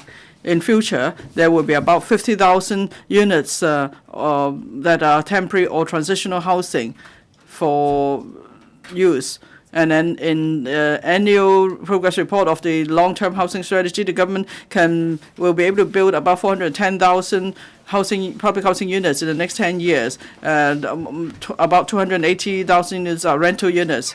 But then they will be in the second 5-year period. So if you look at the 10 years supplied, we have sufficient supply. So when the task force considers the definition of substandard SDUs, it should also start thinking about the resettlement issue. Let's bear in mind we have 50,000 transitional housing units. And so the government could start eradicating substandard SDUs as soon as possible, and that will help to improve the living condition of the public. So I speak in support of the motion of thanks. Mr. Standing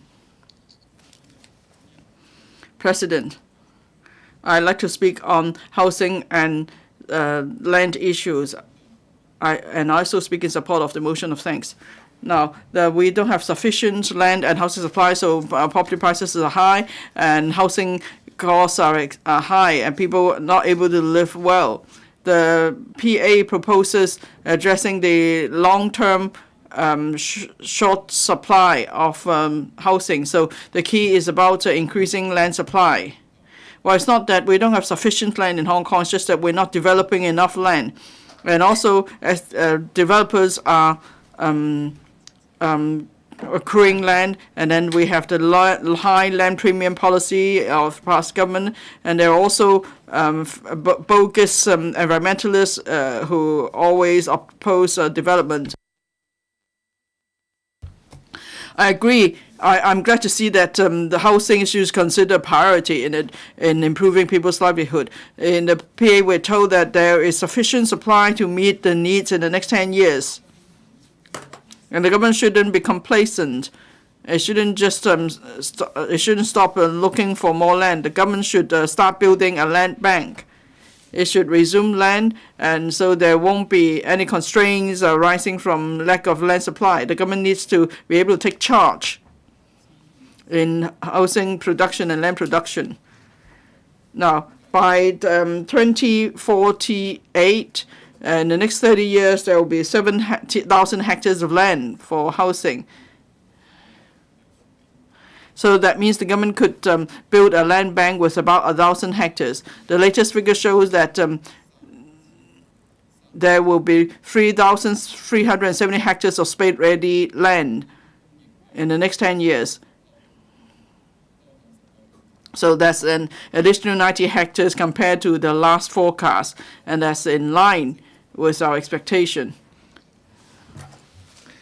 So what should be the target land reserve? And how much land reserve does the government have now? Some time ago, the Financial Secretary mentioned that the government's identified land supply sources for 7,000 plus hectares. That exceeds the target in Hong Kong 2030 plus. At that time, the projection was for 6,200 hectares of land that we need for the next 30 years. Now, the land supply will come from Northern Metropolis, the Kao Yi Chao artificial islands, and so on. That means the government is not able to make plans for land already in its hand. The government needs to speed up the production of public housing. we must achieve the target of a 3-year waiting time as soon as possible.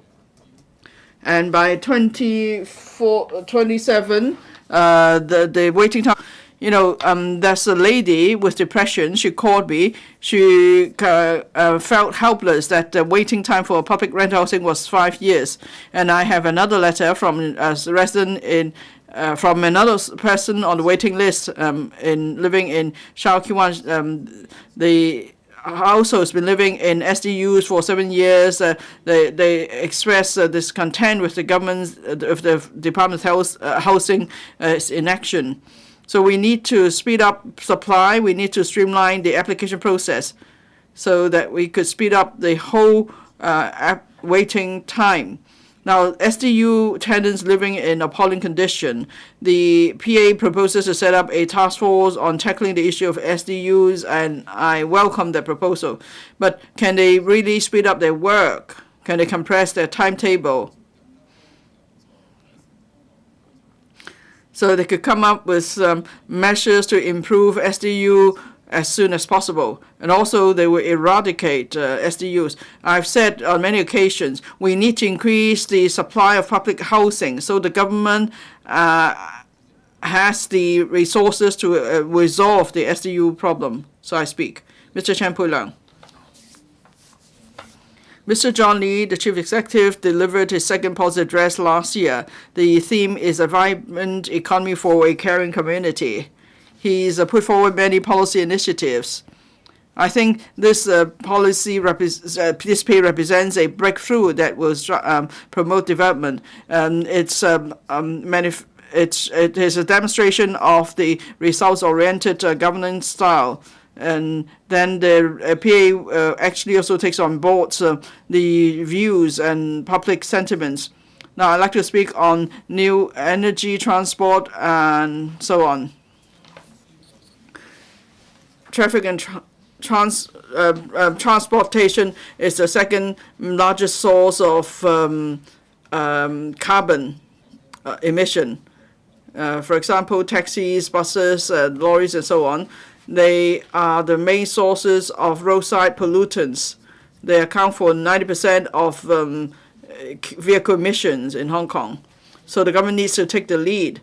It has to promote the green transformation of the transport industry. It has to promote the new energy transport.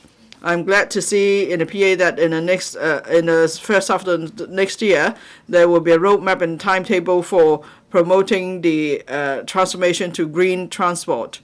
But then the roadmap and the timetable will only cover buses and taxis. It doesn't cover other public transport vehicles or commercial vehicles, such as public light buses, medium-sized lorries or heavy trucks, and so on. Now, as I said, all these vehicles together account for 90% of our carbon of our emissions. So there's need to have a timetable to cover all these modes of transport. Now, for both public transport or private vehicles, charging facilities are important because that will influence whether people will switch to electric vehicles. Now, the PA also proposes to substantially expand the charging network. By 2027, there will be 200,000 parking spaces with charging facilities. I hope the government will have an overall plan for charging facilities. It's not just about increasing the number of car park spaces with charging facilities. It's about providing charging facilities in each of the 18 districts. Now, hydrogen fuel is also a new trend in Hong Kong. There is not yet comprehensive planning. We are at the early stage of adoption of hydrogen fuel. In summer, I went with other colleagues of the panel on the environmental affairs and the EEB to visit the mainland. We were able to see how electric vehicles were used on the mainland for public transportation. So the policy address has responded to our views. So next year, there will be a strategy of hydrogen development in Hong Kong. And the government will also be preparing for legislation. In 2029, a bill will be submitted to this council. I'm glad to see that the government is help removing obstacles to speed up the adoption of hydrogen fuel in Hong Kong. Now I'd like to talk about elderly care services. The PA proposes to extend the Guangdong scheme on residential care services to cover mainland-operated RCHEs. This will provide more options to the elderly. I've always asked the government to tap into market resources and consider transformation of elderly care services because there's a heavy financial burden arising from an aging population. Now, the SWD's expenditure on elderly care services has gone up by 173% over just 10 years. If we are to we need to ensure the sustainability of funds for long-term elderly care services. For example, there could be contribution scheme like the MPF. People could make contributions each month based on their income, or there could be long-term insurance policy, and that tax concessions could be offered for people paying the premiums. Now we have to address the financial burden on the government in caring for the elderly, and for the middle class who have the means, and as they retire, then they could retire in the Greater Bay Area. Then government could provide the support measures. For example, there could be annuity schemes, and people could buy these funds, and then they could retire in some specific homes in the Greater Bay Area. This will offer another choice to people in Hong Kong. Now, for the government could offer tax concessions for those who buy these funds, and so for those who wish to retire in the GBA, they will be given an added option. Now, we need to build a comprehensive elderly care system. We need to there need to be public and private sector participation. We need to offer a range of choices to the elderly, and then the government could complement the private sector in providing such services. I speak in support of the motion of thanks. I now suspend the meeting till 9 a.m. tomorrow.